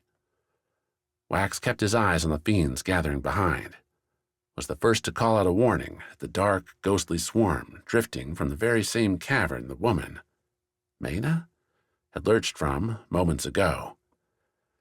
These monsters, which looked like tattered rags covering darker opposites of those white-gray fluff balls, didn't share the placid aura coming off their counterparts. Instead, the dark fiends landed on the brighter ones, those fluffy white bodies crossing over with jagged amber lightning. Those cracks spread, covering the cloud creatures in crackling lines, only the light didn't fly free, didn't spread out like the thunderstorms of Wax's home. Instead, it curled, fed right into the dark fiends. When the light disappeared beneath those holed, torn black rags, it didn't come back out. As the lightning faded, a shrunken shell remained, the tattered remnants of the cloud creature, dark and ruined, but not dead. Instead, it floated up, joining the streaming fiends heading their way. "Arms up!" Hochi shouted. The warlord turned back to his band and repeated the command, even as the warriors beside him reached down and pulled Mayna up into the hole. "We hold here, where the gap's smallest!" Mayna screamed. The woman's eyes went wide. Her voice, only a harsh rasp, broke. The warriors pulled her through the hole as the Went force drew up, crossbows loosing the first shots at the strange fiends. Mayna's hands reached back towards the chamber, towards the fluffy fiend floating there, already among the last of its kind as the ragged wave approached. Amber lightning flashed. The darkness grew. Wax saw his moment. This was what the Aegis was meant for. He stepped around the warriors hauling Mayna, now twitching, retching, in apparent agony, away from the hole. Hochi stayed at his side, the warlord's eyes going down the slope to another human lying there, unconscious. "This is a war," Hochi growled as Wax looked at the oncoming fiends. felt the scars surge in his mind. Your scar's ready for it. Are you? Since the damn day I was born, Hochi said, glaring at the fiends, as if his will alone would slow them down. The clacking crossbow certainly had not, the quarrels vanishing into those fiends without much effect. Looks like this might be your time, Vis. Wax nodded, sure enough of that. He'd had good food, water, and enough rest to do what Katya demanded. Now was the moment. Bring the scars together, banish the fiends, break the gates, and save the isles. Go get your friend, Wax muttered. I'll handle these. Hochi took Wax at his word, dropped his axes, and slid out the hole. Wax stretched out a hand towards the oncoming, drifting dark wave. They devoured the bird-like fiends, too, Wax noticed, though those hadn't turned into more floating monsters. Instead, those fiends collapsed, eyes rolled up, and limbs still. The scars raged at the sight, Fodi clamoring for a fiery blast. Rana demanded Wax grab the pool, wash the monsters away, while Went found fissures along the trembling rock above. Burying the fiends would be easy. And Noctia always waited, hungry and ready to sap the fiends of anything and everything that kept them alive. Those were all separate acts. Wax needed more, needed to bring them together. He pressed against their urges, like bending a daydream. Collapse the cavern, but use the pool's water to flood the gaps. Melt it together with flame, and... Hochi cursed.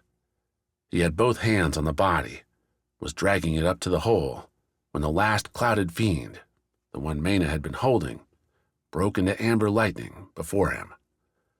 A ragged void swooped in at the warlord, and Noctia took hold. Quit Wax's careful symphony, and sent out an invisible bolt, striking the fiend and siphoning its essence back into Wax. The Vis renewal felt two things at once, like getting punched in the gut while kissed on the cheek. Happiness and pain, terror and hope. His vision blurred, the scars shouted, and Noctia fed those stones fresh, devoured energy. Fodi spoke first, fiery gout spraying from Wax's fingertips into the oncoming fiends.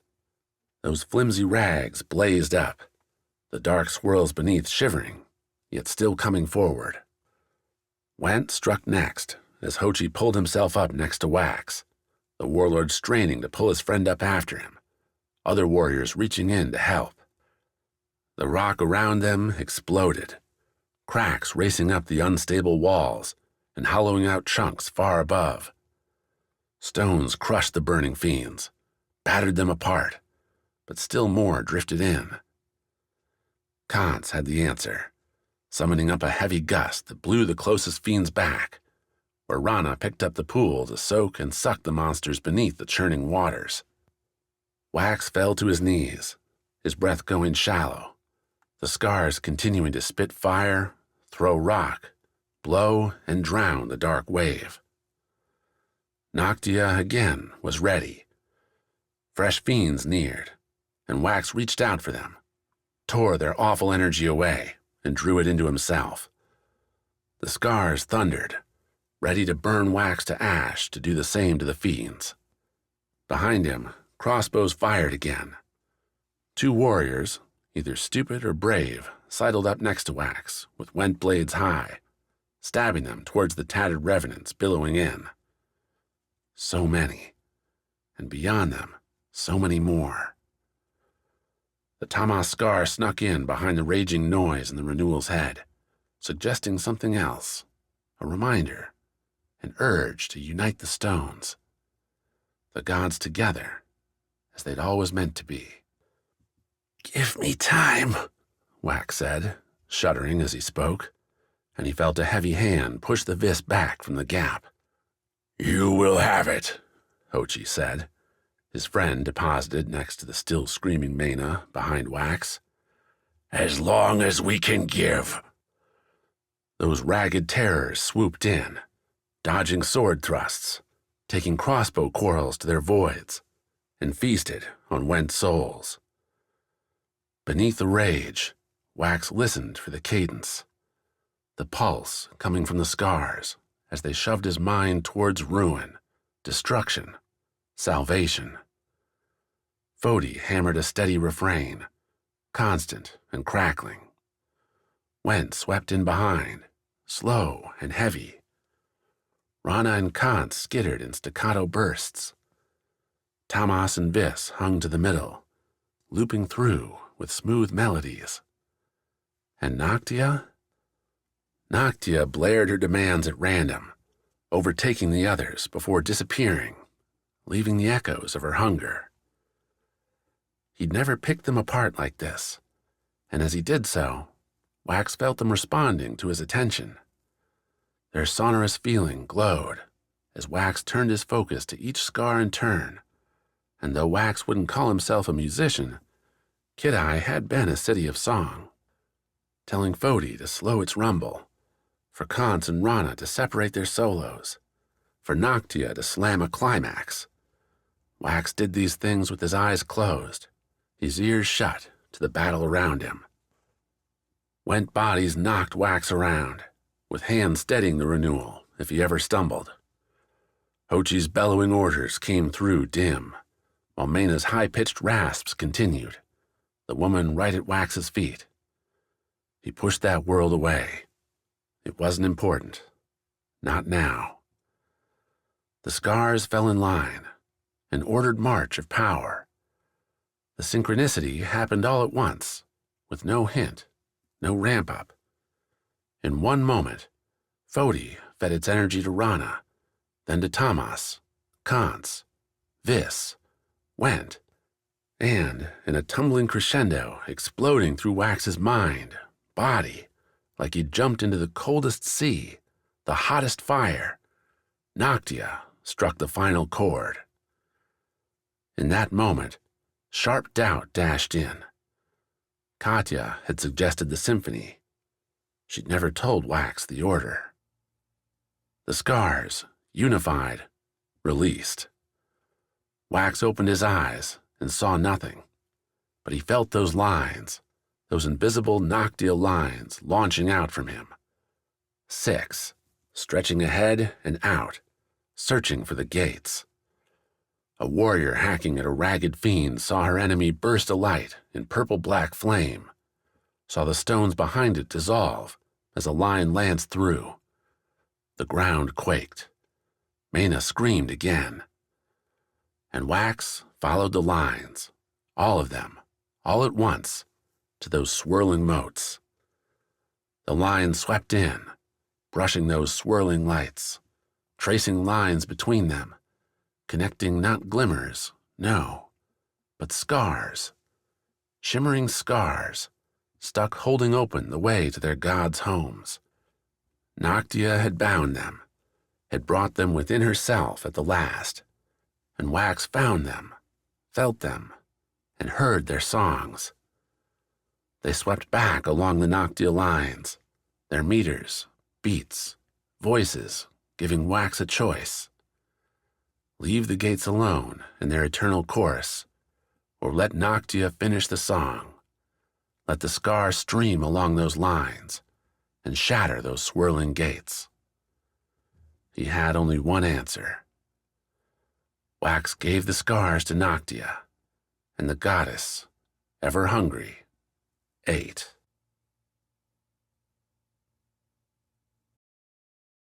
Chapter 50. Cliff's End. The hunter didn't flee. He drew, he enticed, he baited, and flew.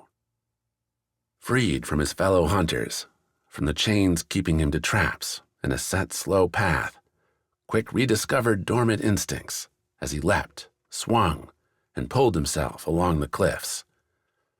Mottilan's descending road ran along a rough-edged mountainside, one with a steep slope long hammered out with foot and hoof into a series of switchbacks. Mottilan's defenders had forced the Najan to grind their way along that winding path, with their ambushes, their traps, and now the burning lines. Quik would add something more in his last efforts. A tease. He used shrubs and trees for cover, guessing at handholds, gouging his legs, toes, and palms with frantic jumps as the Najan flung chakrams, shot quarrels, and shouted at Quik to surrender. That last must have seemed obvious, as Quik wasn't heading towards his allies, but instead cutting back up the cliff, behind the Najan lines. Some dim hope lingered between Quik's jumps, his fakes right to leap left, or to drop along a tree trunk and sprint behind a burning home shell.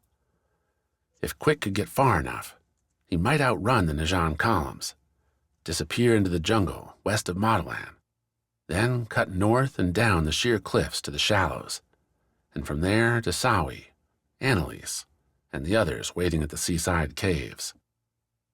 An unlikely goal, and one slipping further and further away with every level Quik climbed. The purple and black didn't end. Sure, their ranks thinned as Quik scampered further from the front, and the shots didn't come so fast, as soldiers unprepared for ambush struggled to raise and fire crossbows, much less the razor discs, before Quik vanished up the wall. Soon Quik would be at the top, and he'd arrive with his legs and arms burning. His gauntlets, their points so recently sharpened, were already battered to nubs, and yet more Najan waited for him. Because this wasn't just a culling, it was an occupation. The Najan weren't planning to erase Mottilan from the map, but install new leadership. They'd already done that to Kidai, and the thought threw more fuel into Quik's fire, ever churning on his anger, his oaths, his will to see his isle thrive. A quarrel slammed off the sun-stained limestone before his right hand, spraying Quik's face with dust, and the hunter dove off the rock wall. Weedy, wet, and short grass greeted him as the hunter rolled onto the last, or first, depending on your perspective, landing, leaving Mottilan. Quik stepped fast, curling his back to the building's rear wall, all of 2 or 3 strides from the cliffside. The stone house hadn't been burned, its position as the first ambush point, back when Deshiva and Quik still had more certain hopes, saving it. Above his own hard breathing, Quik heard the shouts marking his position, archers taking up aim along the sides. He could run back to the cliff, but a few more jumps would put him in the open with just a grassy lip to reach for. An easy shot without brush cover. Going back to the left, swapping to a descent, might buy Quik a few brief moments before the net closed completely. To the right, along the house's rear, would bring him to the gentle slope to the road, pass cutting through the mountains. No cover there either. A noise drew Quik's eyes up, to a second-story window. Shattered during the fighting, voices came out, one a stern Najan, and the other an exhausted Vis. Quik didn't have to catch more than a sentence to know he heard an interrogation, one offering a chance, or at least a better death. Quik spun, jumped, and used what the gauntlets had left to snag a hold on the irregular stone blocks making up the house. The mortar chipped away as he jammed his gauntlets, his claws, into the rock, while Quik kicked himself up with his toes. Mottilan's penchant for plainness, the city saved its creativity for its ships, helped Quik, as no frills or overhangs obstructed his rapid rise, putting him, sweating, tense, and ready, at the broken window in only a few breaths. Inside, a single thatched chair sat upright in a room otherwise occupied by a straw mat and several baskets. On the chair, wrists already rope-bound, sat a silent, older Mottilan. The man's gaze went to his Najan interrogators, a pair of soldiers who ditched their helmets for more imperious sneers. Their vulges rested against the wall near the lone doorway to Quik's left. One soldier leaned into their prisoner, delivering some spitting verdict Quik didn't catch. The other, across the room, saw Quik and pointed. Getting singled out by a Najan promised many things, most of them awful, but Quik took the gesture as an invitation. Throwing his left palm flat on the windowsill, Quik pulled himself through with a tumble. As his back and butt hit the wood floor, Quik kicked out, catching the interrogating Najan mid-turn. The plate leggings took the hit, blunting any damage Quik's toenails might cause, but doing little to deflect the pressure. The Najan's right knee bent inward, and the man cursed. Quik rebounded off the kick, rolling to his left and pushing to a rise, his back to the Najan for a too-short moment. Their clanking armor gave away their movements, and Quik spun into a hard right jab. The Najan with the bent knee had turned Quik's way, drawing the backup blade on his waist, a move that would have made more sense had he left the hunter's reach first. Instead, he turned his unprotected head right into Quik's whirling strike. Avis learned to live with a hunt's savagery, not to relish the strike and what followed, but to accept it as a sign of victory, an opportunity to press on. Quik did so, drawing back his gauntlet, sliding it down to tug, sever the ropes binding the Mottilan's hands. The other Najan, seeing a visceral horror no Noctia training, with its assurances about the Najan's invincibility, would have prepared him for, stood still and screamed. The Mottilan ended his captor's torment, rising and striking the Najan square in the throat. The scream became a gargle, became a slow end. Quik didn't pause to witness it. If the prisoner was smart, he'd wait for the Najan to come back, declare himself innocent. Quik himself had no time for allies. Not now. Beyond the room, the stone house revealed a small second level. A ladder dropped to the first floor from a narrow trap door, with 2 other bedrooms completing the second story. Neither seemed occupied, though red stains and broken bows suggested more sacrifices from Deshiva's band had met their ends up here. Quik considered the ladder, heard Najan clustering beneath it. The first metal boots hit the low rung. Not the way. Instead, the hunter flung his look across the level and ran. He didn't bother kicking the ladder, going more for speed and uncertainty, angling towards another open, broken square window on the far side. This bedroom matched the other, empty save the sprawling bloodstains. Quik slipped off a prayer to Vis and kept going, tensing his thighs and diving right through the open window. He flew into too much air, too much space. The yard around the house gave Quik no cover. His only asset was speed, surprise, and as Quik fell, those 2 gave him enough, just enough. A chakram lanced where he'd been, cutting the air behind him as Quik struck the grass in a flailing roll. Quarrels whizzed by, one drawing a red line, yet another along Quik's back. Another embedded itself in Quik's shoulder as he scrambled into the brush, the hunter's Mottilan weave doing just enough to let Quik smack the quarrel free. Blood welled. Another sting joined the litany. Quik tore through the narrow brush band separating the house's north side from the road, lumbering over sticks and ferns with feet, legs no longer fresh enough to dance like a hunter's ought. He broke through in a stumble, a branch clinging to his hair and a thorny stalk dragging from his left leg. Distractions. The hunter held his course, broke across the road. To his left, a Najan supply train halted, Tamas ponies brought in to haul the carts, whinnying, as fresh shouts landed in Quik's thundering ears. On his right, running soldiers chased, took aim, fired. Quarrels flew, skittered across the dirt before Quik, behind him, and into his side. He twisted with the hit, vision flashing red. Instincts took over, keeping Quik on his feet, a whirling dance leaving him on the road's far side. He crashed into undergrowth, ferns, branches, leaves, giving Quik cover. He had no direction now, only to run. The old idea of sacrifice, of an honorable death, skittered away there amid the vines, weeds, and green. Quik didn't want spears in his skin, didn't want a quarrel in his chest, to fall into Noctia's cold embrace. Not yet. Not yet. So he churned, windmilling his gauntlets to press him through.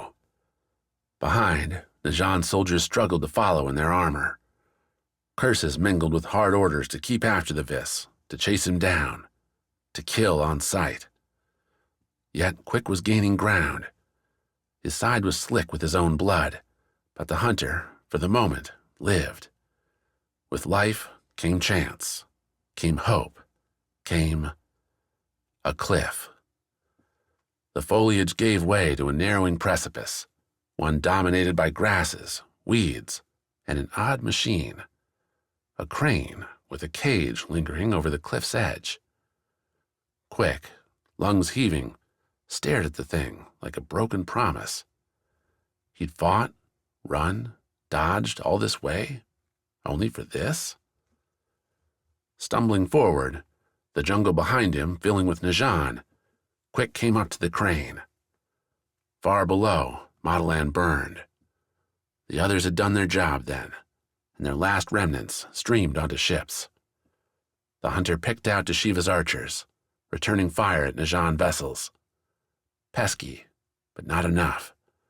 The purple and black ran across the waves, hunting the fishing boats, the slow cargo ships. How many of his isle's people would die today? Quik shook his head, turned back to the forest. The first Najan were emerging, shaking themselves free from Vis's last grasp. Many Vis would die today, but the isle would live, and with their god, Vis would fight the Najan forever. His god had defeated Noctia once, and Quik's isle would do so again, even if he didn't live to see it. Thrusting his gauntleted hands up into the air, Quik let out a loud whoop. A hunter's cry, a hero's shout, a Vis call. Chapter 51. Denied.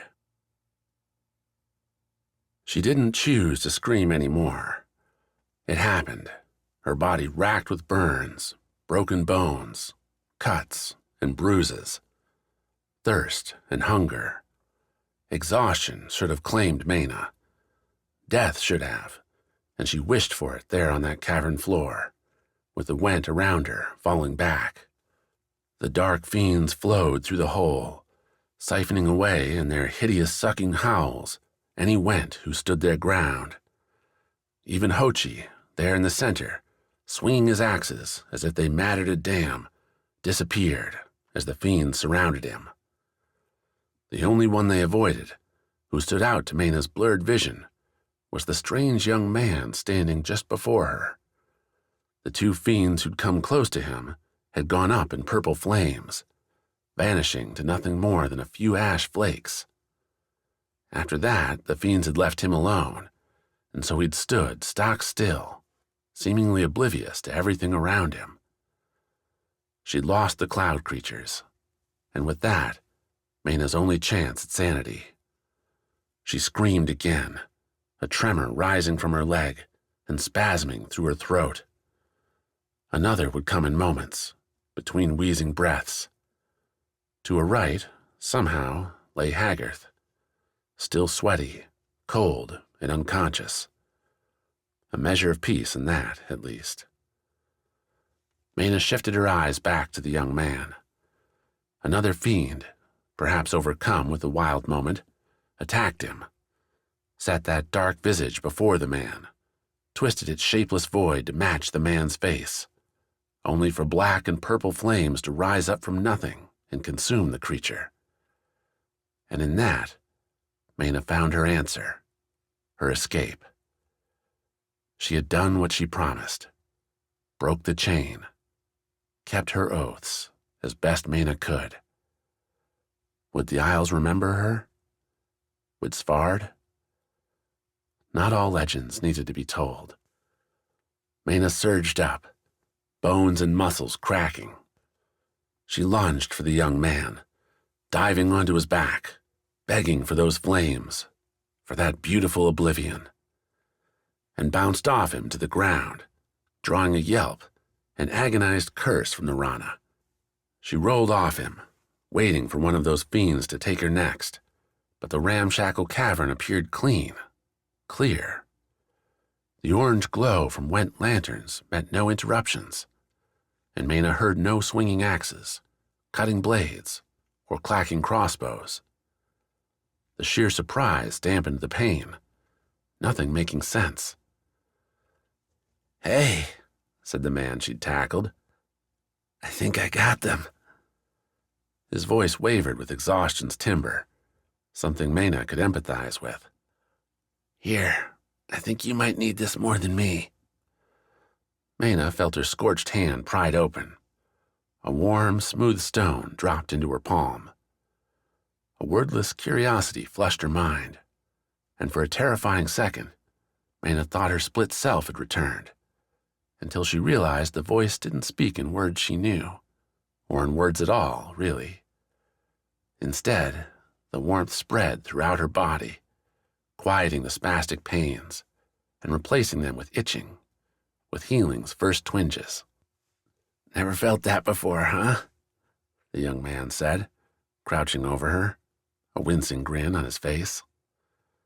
This close, Mena noticed the man's inked lines, sigils Mena had rarely seen but understood. Only, what was a vis doing here? "It's a scar. A vis scar, actually. It'll heal you up as best it can, though, you're looking pretty rough." "Thanks," Mena muttered, closing her eyes. "I'm saying it'll take a few days, maybe a week. But we've got the time now." The man stood, rock shifting, though Mena kept her eyes closed, fell into that warmth. "Hochi, I think I closed them all." "What?" Hochi's voice, just as tired as her own. "I see you closed this damn hole. Means we don't know where the fiends are going to come next." "No, I'm saying there's not going to be any more fiends. It's over. We're safe." Mena reran that word a few times, marveled that she could rerun it. A few moments ago, she'd been ready to throw everything away, and now, despite her back lying on hard ground, despite rock-biters all around her, Mena was damn glad she'd failed. Which left one question. She forced open her eyes, wet her lips, and saw the went warriors slapping backs, tending to minor wounds, and Hochi kneeling over the last mystery. "Is Haggard alive?"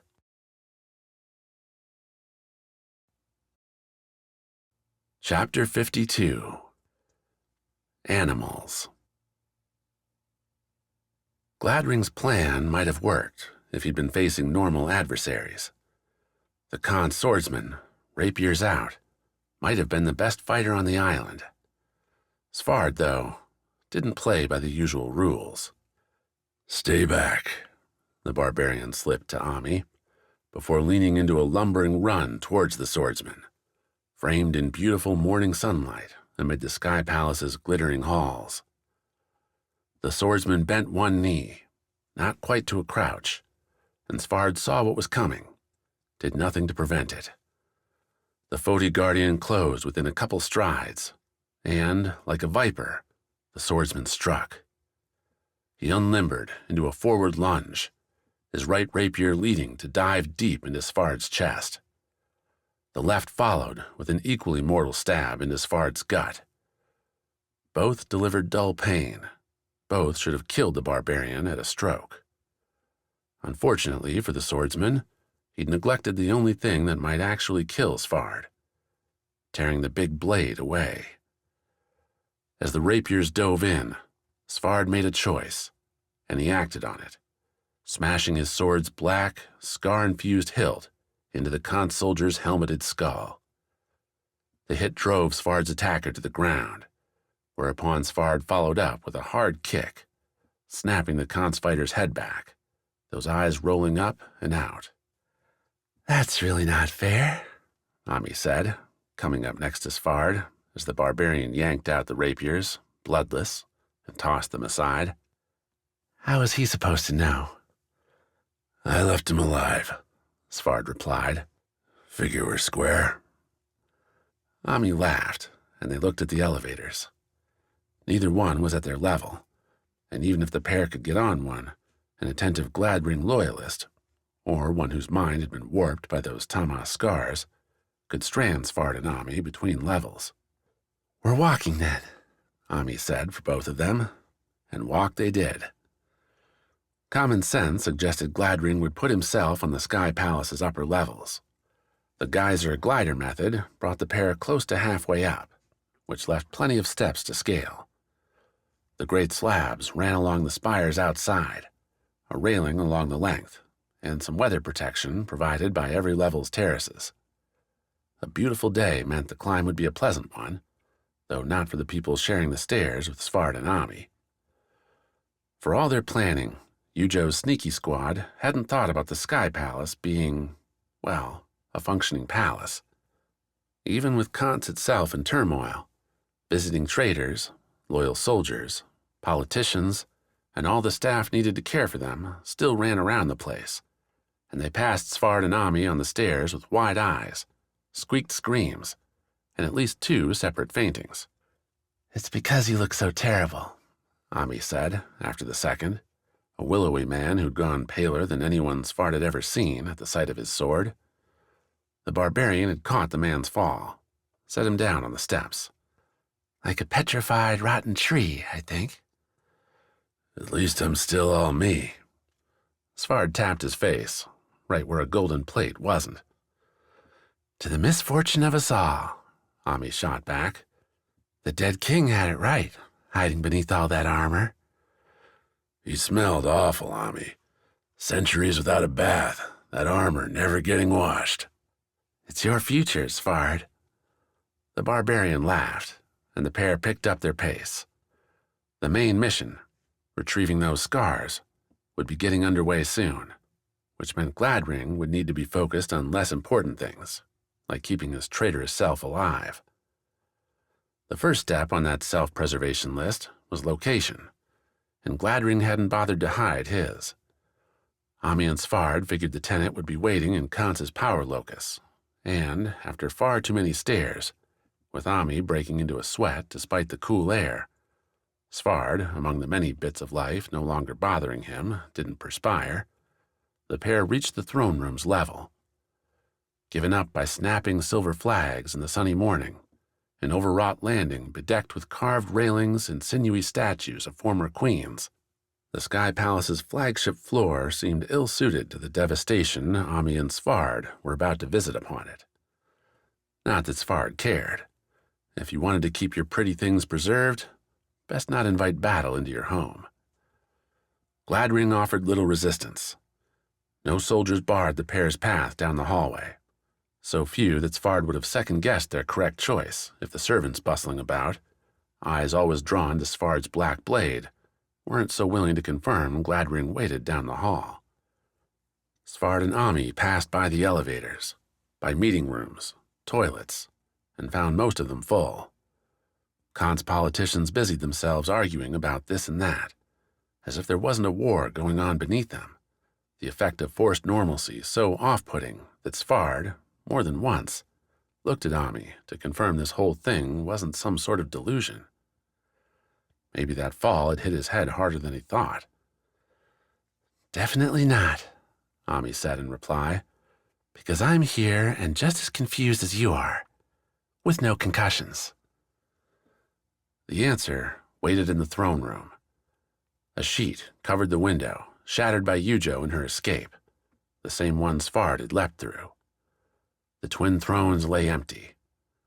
The only other furniture was a small table to the entry's right, a glittering silver and pearl stone opening. On that table lay breakfast's remnants, several pastries and a coffee carafe left abandoned by the man who presumably summoned them. Gladring stood near the left throne, all but sagging onto the large chair. His Kance robes were stained with food, rumpled. The tenant's face was sweatier than Ami's after the climb, hard wrinkles along his eyes. While his elbow lingered on the throne's armrest, Gladring had both hands in his pockets. There was no surprise in his stance as the pair walked into the room, their steps echoing on the tile. "One soldier?" Ami said by way of a greeting. "That's all you sent to stop us? One?" "Did you kill him?" Gladring replied, the man's voice as tired as he looked. "Didn't need to," Svard answered. He shifted 2 steps to Ami's right. She had 2 knives socked away on her person, ready to throw. Not her sharpest skill, but if Gladring tried to warp their minds, they had an option, and Svard wanted to give her space to use it. "He'll have a few aches, but he's alive." "Surprised you care," Ami said, those hands twitching near the knives. "The way you hung us out on Noctia, figured you were a monster." "On that, I won't argue," Gladring nodded. "I made mistakes, Ami. We all did. But when you believe you are the Isle's best hope, you must act to keep yourself alive." "How convenient." "Convenience has never been my way, nor yours," Gladring said, then frowned at Svard. "It seems all my enemies are very hard to kill. Vassal refuses to die, and now, somehow, you stand here, after falling far enough to render a normal soul to so much sludge. What have I done to be cursed with such impossible foes?" "Been an ass, mainly," Ami said. "Your little dalliance with Kance is done, Gladring. The Queen struck a bargain, one we'll hold Vassal to. The Firewalkers get their home, Vassal gets his scars. You, if you're lucky, get a little farm on Tamas. You can play your games with the pigs." Gladring's mouth twitched into a smile. "If the Queen thought I'd go along with that little speech, she wouldn't have sent you." Svard narrowed his eyes at that. Gladring looked so tired, hunched and haggard, that it was hard to imagine him pulling something with the scars. And yet... "Oh, please say you're planning to fight. That'd just make my day," Ami said, taking a step closer to Gladring. "Been wanting to stick a knife in your heart since Noctia." "Ami," Svard muttered, "something's not right here." "I know that's what you want, Ami," Gladring said, the weight hanging there. "Tamas tells me that. It tells me that you're confident, bloodthirsty, and blind." Ami didn't bandy another word. The Guardian reached, pulled, and threw the first knife, without waiting a breath. The blade struck as Gladring's line died, burying itself deep into Gladring's chest. A throw so perfect, Svard glanced Ami's way, surprised. "I had a lot of time to kill on Noctia," Ami tossed off, her hand drifting to the other knife. Her target heaved a rattling breath, sank to his knees. His robe reddened. One hand came out from his pocket, reached Ami's way. "Don't let him," Svard started, only for a thin line, a bend in the air, to lance from Gladring into Ami. The Guardian twitched, shook, fell. Her skin went pale. Her gold faceplate cracked as it struck the tile. And Gladring stood straight, reached towards his chest, and pulled the knife free. The former tenant cast the weapon aside, as Svard angled his black blade for a cutting slash, an attack falling away as footsteps, many footsteps, echoed in the hallway behind. "You know, her farm analogy wasn't far off," Gladring said, as Svard turned and saw those odd politicians, the functionaries, servants, and palace sculleries running their way. Only I don't need to go to Tamas or raise pigs. I have my animals to slaughter, right here. With ambiguity banished, Svard went for the obvious. He hollered a Fodi battle cry and charged Gladring. The man scowled, slipped his hand back inside the blood-stained robe, and Svard again felt his mind assailed. Ideas slipped in, suggesting Gladring had too much power to defy, that Eujo was indeed too young to trust, that Vassal would destroy everything, that the Firewalkers didn't deserve a place on the Isles.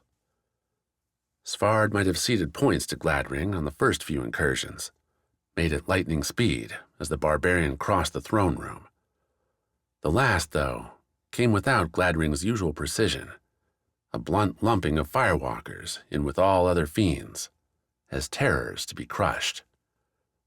Under an assumption so wrong, the Tamas Scar's grip slipped, and Svard regained his fortitude. Gladring knew it, too. The man cursed, backpedaled. 2 strides out, and Svard swung the blade up, ready to crash it down. Not in some stab or wild cut, but an aim at the only thing that would end this fight. A schism rattled Svard's nerves, one sent by Gladring's left hand, the black stones between his fingers visible now, with Svard so close. The barbarian's muscles shook, his breath vanished, as what was left of his lungs curdled, and Svard knew if he still had a heart, it would be shriveling. But one cannot kill a dead man.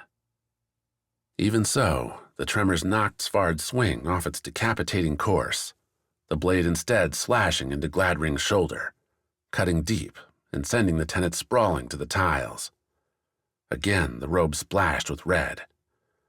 This time, the man would have no time to...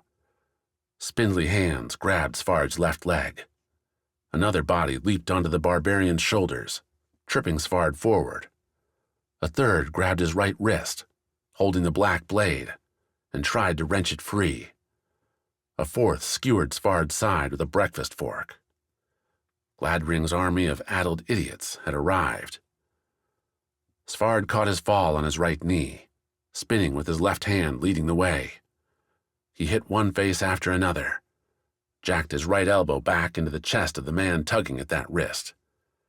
A snap of Svard's head broke the nose of the one on his back, driving the wild-eyed woman away and buying Svard time to focus on the leg grabber, only to find that one twitching, turning gray, and dying, just like Ami. Behind the man, rising and looking little worse for wear, was Gladring. "My pigs," Gladring said, as the bloodied ones dove in on Svard, more bodies burying him beneath their scrabbling hands, biting teeth, kicking feet. "I've come to realize the Isles don't want to be saved. The people don't want it. They'd prefer to hold to their petty power, even if it destroys them." Svard kept swinging, bashing with the sword, cracking his knees into guts, punching with his fists, and throwing his forehead in one bone-breaking whack after another. Yet the mindless bodies kept coming, and more fingers tugged at the black blade. One lucky pull, one distraction too many, and Svard's immortal life would disappear. "But the common man desires less, Svard. Safety, a chance to raise a family, knowledge that food and water will be there tomorrow." Gladring's voice rose. "With these scars, I can give them that, and they will love me for it. What will you give them, Guardian? Death at your bloody hands?" And Svard couldn't move much anymore. Too many hands pinned him down, with more pressing his head against the cold tile floor. People sat on his legs, his chest, no longer stabbing him, biting Svard, just pinning him down, allowing the ones working Svard's right hand to pry, little by little, those fingers free from the blade's hilt. Gladring loomed over his thralls, staring down at Svard. Do you welcome true death, Svard? It's peace. Or, without this mercy, would you drift forever, a shadow among the living? Svard couldn't answer. Hands clasped his throat, choking off his voice. Instead, he glared, and Gladring laughed. Gladring's minions laughed too, their faces all turning to Svard and mimicking Gladring's chuckle, down to the last huff. 2 fingers pulled away. Svard's thumb slipped, hands tugging at it, bending his wrist, biting at his knuckles. Goodbye, Svard, Gladring said. I can't say I'm sorry to see you go. The former tenant gave Svard one more curled smile and lost his head. A clean cut, left to right, and Gladring crumpled. Behind him, Vis scars and her faceplate shining, stood Ami, slowly bringing her went blade back into position. Not that she needed to. Gladring's horde stopped their clawing, instead blinking, coughing, cursing, and looking lost. Sorry, Svard, Ami said, a thin smile, one Svard had seen so many times on their adventures, lighting on her lips. Those Noctia scars pack a wallop.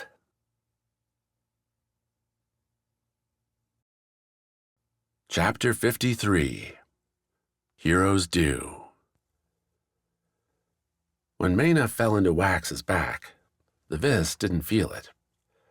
Not like he would have a few moments earlier, before the Noctia scar had taken over the roaring song among the stones, before the scar had reached out to slake its endless thirst by drinking up all those gates, the scars spinning their own songs to keep them open. The power funneled back into Wax like 1,000 well-rested nights, 100 hot coffees, a dozen smiles from Eujo. He thrummed, inside and out, with what the Noctia scar returned to him. And when Mena smacked Wax from behind, the Vis shrugged off the presence, even as he turned all that power to the soul-sucking fiends around him. His scars still sang in sync, and Wax tilted their attention from those gates to the fiends attacking the Went warriors.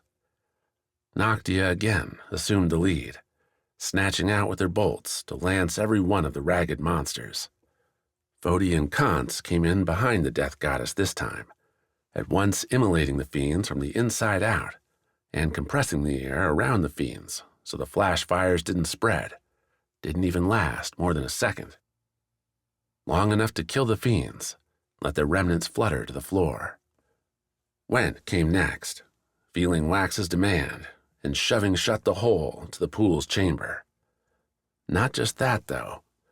Wax urged the scar to seal up the broken ground, to fill in the underwater escapes from the pool's chamber. Lock in every possible avenue a fiend might get away, ensuring even those monsters who'd made it through the gates before they slammed shut would be trapped, harmless. Then, of course, came the wounded. Wax gave the Vis scar to the injured Rana, bled off enough energy into it, like focusing a thought or flexing a muscle, to walk Mena back from life's edge. He took the second Vis scar, Katya's, and gave it to the unconscious man. Haggarth, so Hochi called him. Like Mena, the Went seemed burned and blasted, but still dodging Noctia's final grasp. Now he'd see tomorrow, and maybe the day, week, year after.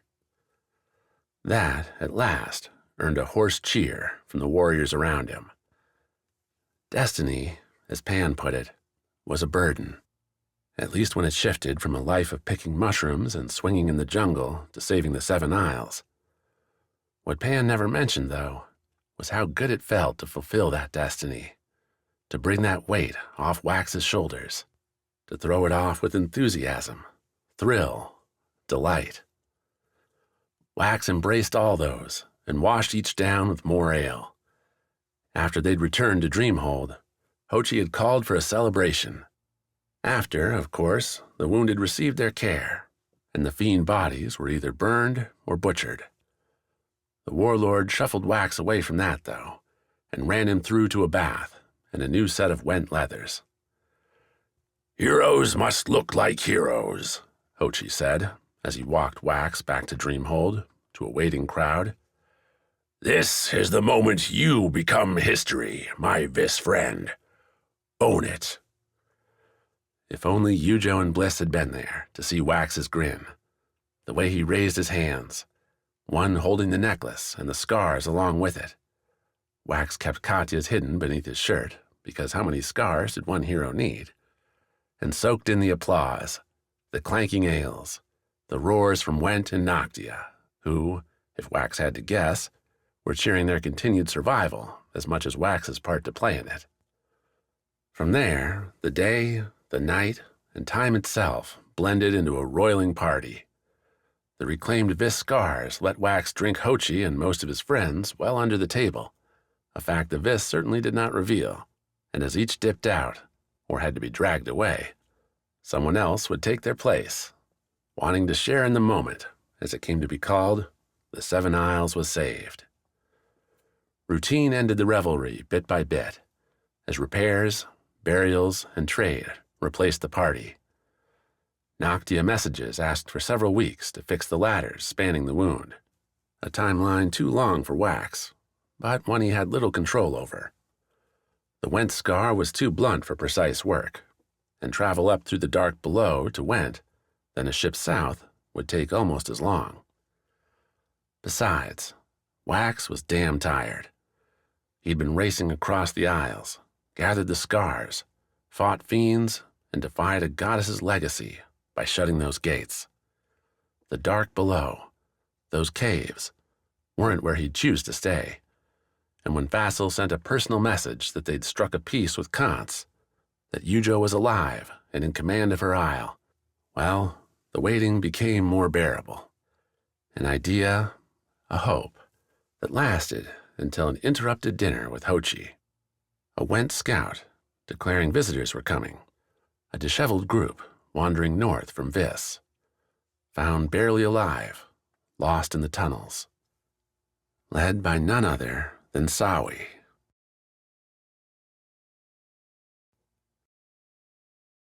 Chapter 54. The Last Hunter. He stood a shadow before the smoke, the burning city below rising to shroud Quik in a final cloak. The hunter had delivered his war cries, and the Najan opposing him had the man in their sights, yet they did not fire. No quarrel, no chakram. The lack, his remaining life, brought anger. Were they humiliating him? Letting Quik stand before an audience to be jeered at? But no, the Najan weren't accosting him, weren't throwing insults his way. Instead, they seemed to be waiting. But for what? The answer came with armor, without a helmet, with a Volge. Hard eyes and a familiar face. She walked before the soldiers, who parted to let her through without sacrificing their aim. Pavard, one-time bandit hunter and ship captain on Fodi, now, somehow, standing here, arms folded, and glowering his way. "Your Lyra brought me here," Pavard said to Quik's stare. "They murdered so many Najan commanders that I had to leave the seas behind. But even your best need food, rest, a place to sleep. The third hand found them then, and it turns out Lyra died like any bandit." "Why are you telling me this?" "Because when I saw you last, you wanted to help rid the world of evil. Because when I saw you now, I recognized those claws and their potential." Pavard tilted her head, as if pointing out the obvious. "You fought for your home and bought their lives with your own. There's more work to be done, Quik. The Najan need fighters like you for what's coming." "What's coming?" Quik laughed, waved a gauntlet over the burning city. "What's left?" The new order, Quik. The Isles ruled, their scars put to better use. There will be resistance, and we will crush it every time it appears. Pavard's voice fell like iron, buttressed by the hard stares of the Najan around her. Believers all. Your rebellion cost your isle her second city. Kidai, however, thrives. Not a soul lost to fiends in days. Fresh trade, new opportunities to travel to the other isles. This is ready to join the world. Will you help? Quik measured the distance to Pavard, figured a certain death would come well before he reached her. A jump off the cliffs lingered as an option, but suicide clamped cold fear on his heart. He wasn't ready for Noctia's oblivion. Not yet. Which left the offer. I don't understand, Quik said. I fought you. I've killed your soldiers. You're a weapon. You did what weapons do. Pavard smiled, though Quik caught no warmth in it. Like the woman she'd been on Fodi, Pavard had the Najan spirit through and through. We have uses for weapons, and rewards. Quik flashed to the cage, digging himself out through the sand, fighting Maseo on the cliffs. He knew all about Najan rewards, the promises they made and broke without fail. He didn't want to die, but that's what would be waiting for him with Pavard's poison promise. Death, though, didn't need to be a waste. Didn't need to come right away. If I accept, what do we do now?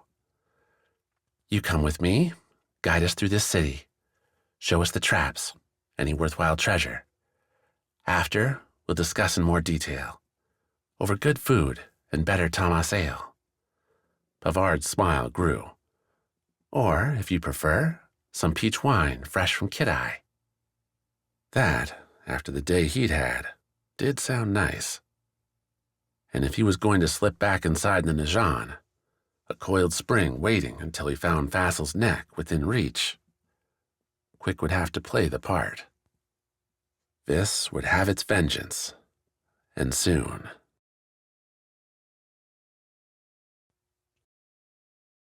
Chapter 55. Homeward. She rode in the wagon for the first few days, until Mena couldn't stand lying there anymore, and forced herself to walk. Her scarred muscle and skin stretched, itched, and told the Rana captain she'd never be one to lead a raid again. Shouldn't go near a battlefield either, if Mena wanted to see the next sunrise. Not long ago, that thought would have sent her into scoffing bravado, or maybe despair. Now, even without the cloud creature's rosy influence, Mena regarded her present with a healthier view. She lived, she walked, and soon, thanks to Hochi's kindness, she'd go home again. See Rasselbeck, Pennifer, what remained of her old crew. Lost in your head again?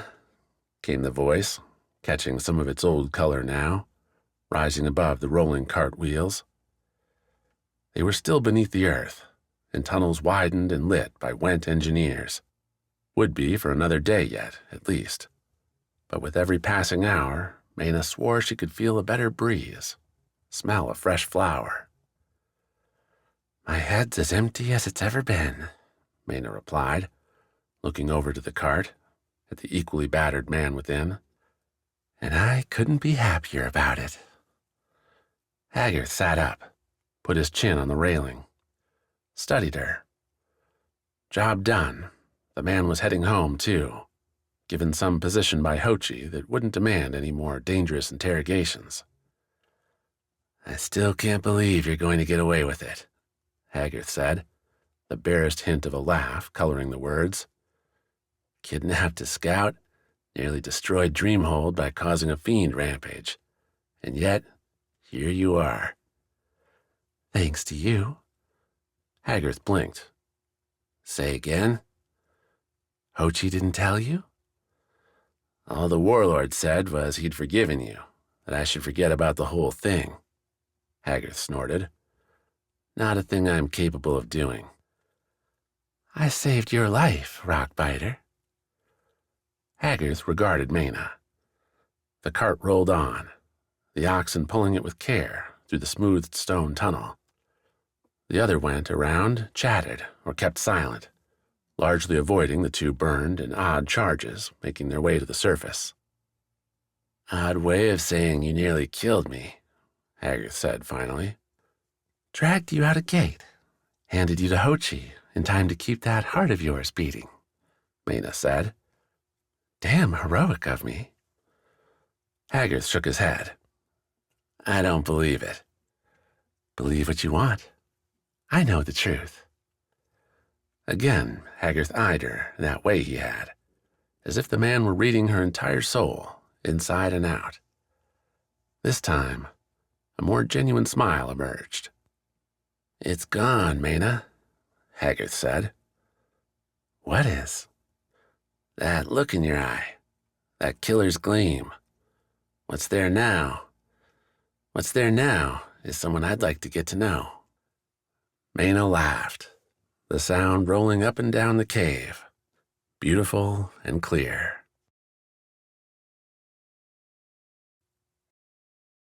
Chapter 56. The Next Battle.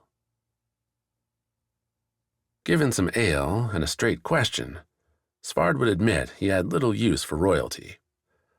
Of all the Isles, Kance was the only one that bothered with it, and so far as Svard could tell, the idea only brought problems. Yet, as he watched Eujo take her throne, cleansed, Quik, of bloody evidence, Svard couldn't help but get drawn up in the ceremony. Sure, Eujo was and had been queen, but here she was a wartime leader. She took her place not in a gilded robe, but in Kance armor, sculpted to fit Eujo like a second shimmering skin. The young queen looked over soldiers and advisors who took in her first commands without doubt, with good questions, and when the dialogue concluded, Svard wasn't the first to raise a cheer for Kance, its leader, and a victorious future. One you'll never have, Svard said later, when the throne room had emptied save for a few servants, Eujo's guardians, Svard, Ami, and Livier. You've won the stones. Time to make good on your deal. The big attack on the Sky Palace, the race to capture the scars, had proved unnecessary. Rendered headless, Gladring's hold on his various minions dissipated.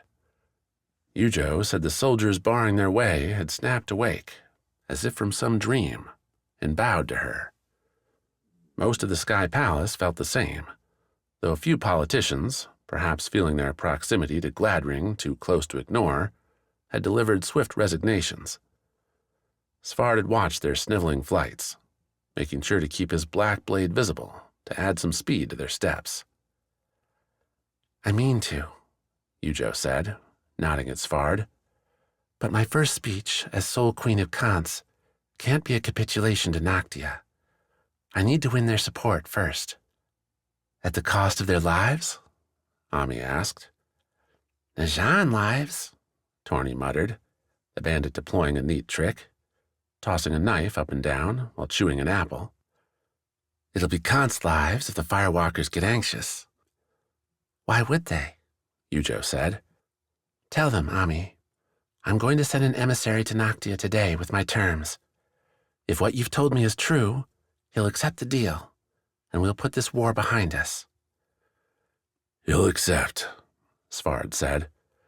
The man wants his victory, and those scars. Then I trust you'll get it done. The barbarian started. Say again, Your Highness? You, along with Torny and Bliss here, will deliver my terms to Fassel, Eujo said. Make him agree. End this war. Torny protested first, saying Eujo would be at risk without the bandit's daggers watching her back. Eujo tossed that off, pointing out Livier and his fellow Vientas assassins were on her side now, not to mention an isle's worth of loyal soldiers.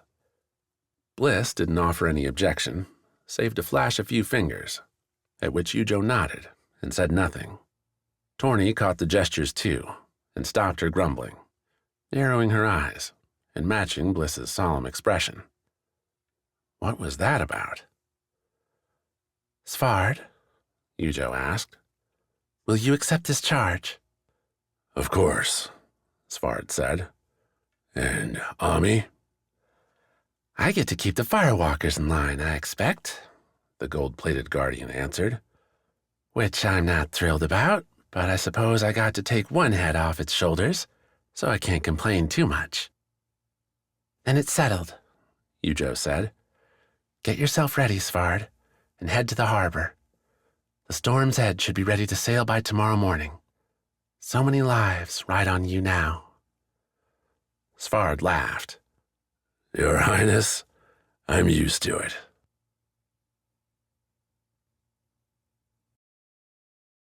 Chapter 57. Survivor's Quest. No Quik. Sawi and Annalise said they'd waited as long as they could, until the Najan landed their ships in Mottilan's harbor and marched their purple and black through its burning streets. Quik never arrived. While most of the Vis city escaped to sea, the rest of their bedraggled band made a harrowing journey north, through tunnels long and filled with wandering fiends. The scientist had used scars, the Vis had used their spears, and they'd still lost several. So many deaths, so much damage, because Fassel and the Najan had decided to grab power rather than share it. Wax simmered with Sawi, Annalise, and Hochi in Dreamhold's cathedral. Somehow, discussing what to do next in a changed world came easier with the hulking, dead guardian looming, the armor's presence bringing weight, focus that Wax found hard to find otherwise. All he wanted was to drink more ale, talk about his brother, and how Wax had failed him. Instead, Annalise and Hochi drove the conversation in a different way, to the future, not the past, and the thorny reality awaiting the Isles in a fiend-free world. Fassel's not going to let the Najan backslide, Hochi said. He knows all this conquest rests on the fiends and their danger. Once the Isles learn the fiends aren't a threat anymore, they'll kick the Najan out, or try to. You're talking like you're not on his side, Sawi said. Aren't the Najan helping you? Hochi nodded. They are, but Fassel isn't the Najan. There's more reasonable people in their ranks. Tenet's not so blind to a more cooperative, better future. We get one of them in the circle, we might save the Isles from erupting into war, or shriveling beneath Fassel's boot. You're talking about an assassination, Annalise said. I'm talking about politics, Hochi replied, though the warrior wrapped the words in a feral grin. Which, on Noctia, do seem to involve a dagger between the ribs more often than not. The warlord turned to Wax. Fassel's staked his reputation on protecting the Isles. There's one person here who can prove him wrong, undercut his claim. That's you. Wax sniffed. What, you want me to go up against Fassel? I'm saying you can go up to the Ringed City, find a friend or two among the Najan, and win their support. You'll have me behind you, and the Aegis's weight too. A true hero for the Isles. If Fassel's smart, he'll see his ploys done and call back his soldiers. If he's not, you brand him an enemy of the peace and let Yarvik do his thing. The bandit lord won't suffer a liability. Can we trust Yarvik? Annalise asked. Hochi shrugged. He's a thief and a killer, but I've never once heard him talk about taking over the Isles. Besides, we don't fight a two-front war. Fassel first. Yarvik, if needed, after. Hochi threw a bearded stare at Wax. Remember this. Vassal ordered your isle captured. Your brother's death is his doing. Don't let Vassal get away with it. Oh, Wax wouldn't. The scars, ever whispering, agreed. If Wax had to adopt the hero's mantle to force it, well, he'd already done that. For Quik, for Pan, Wax would finish the journey, bring peace to the Isles.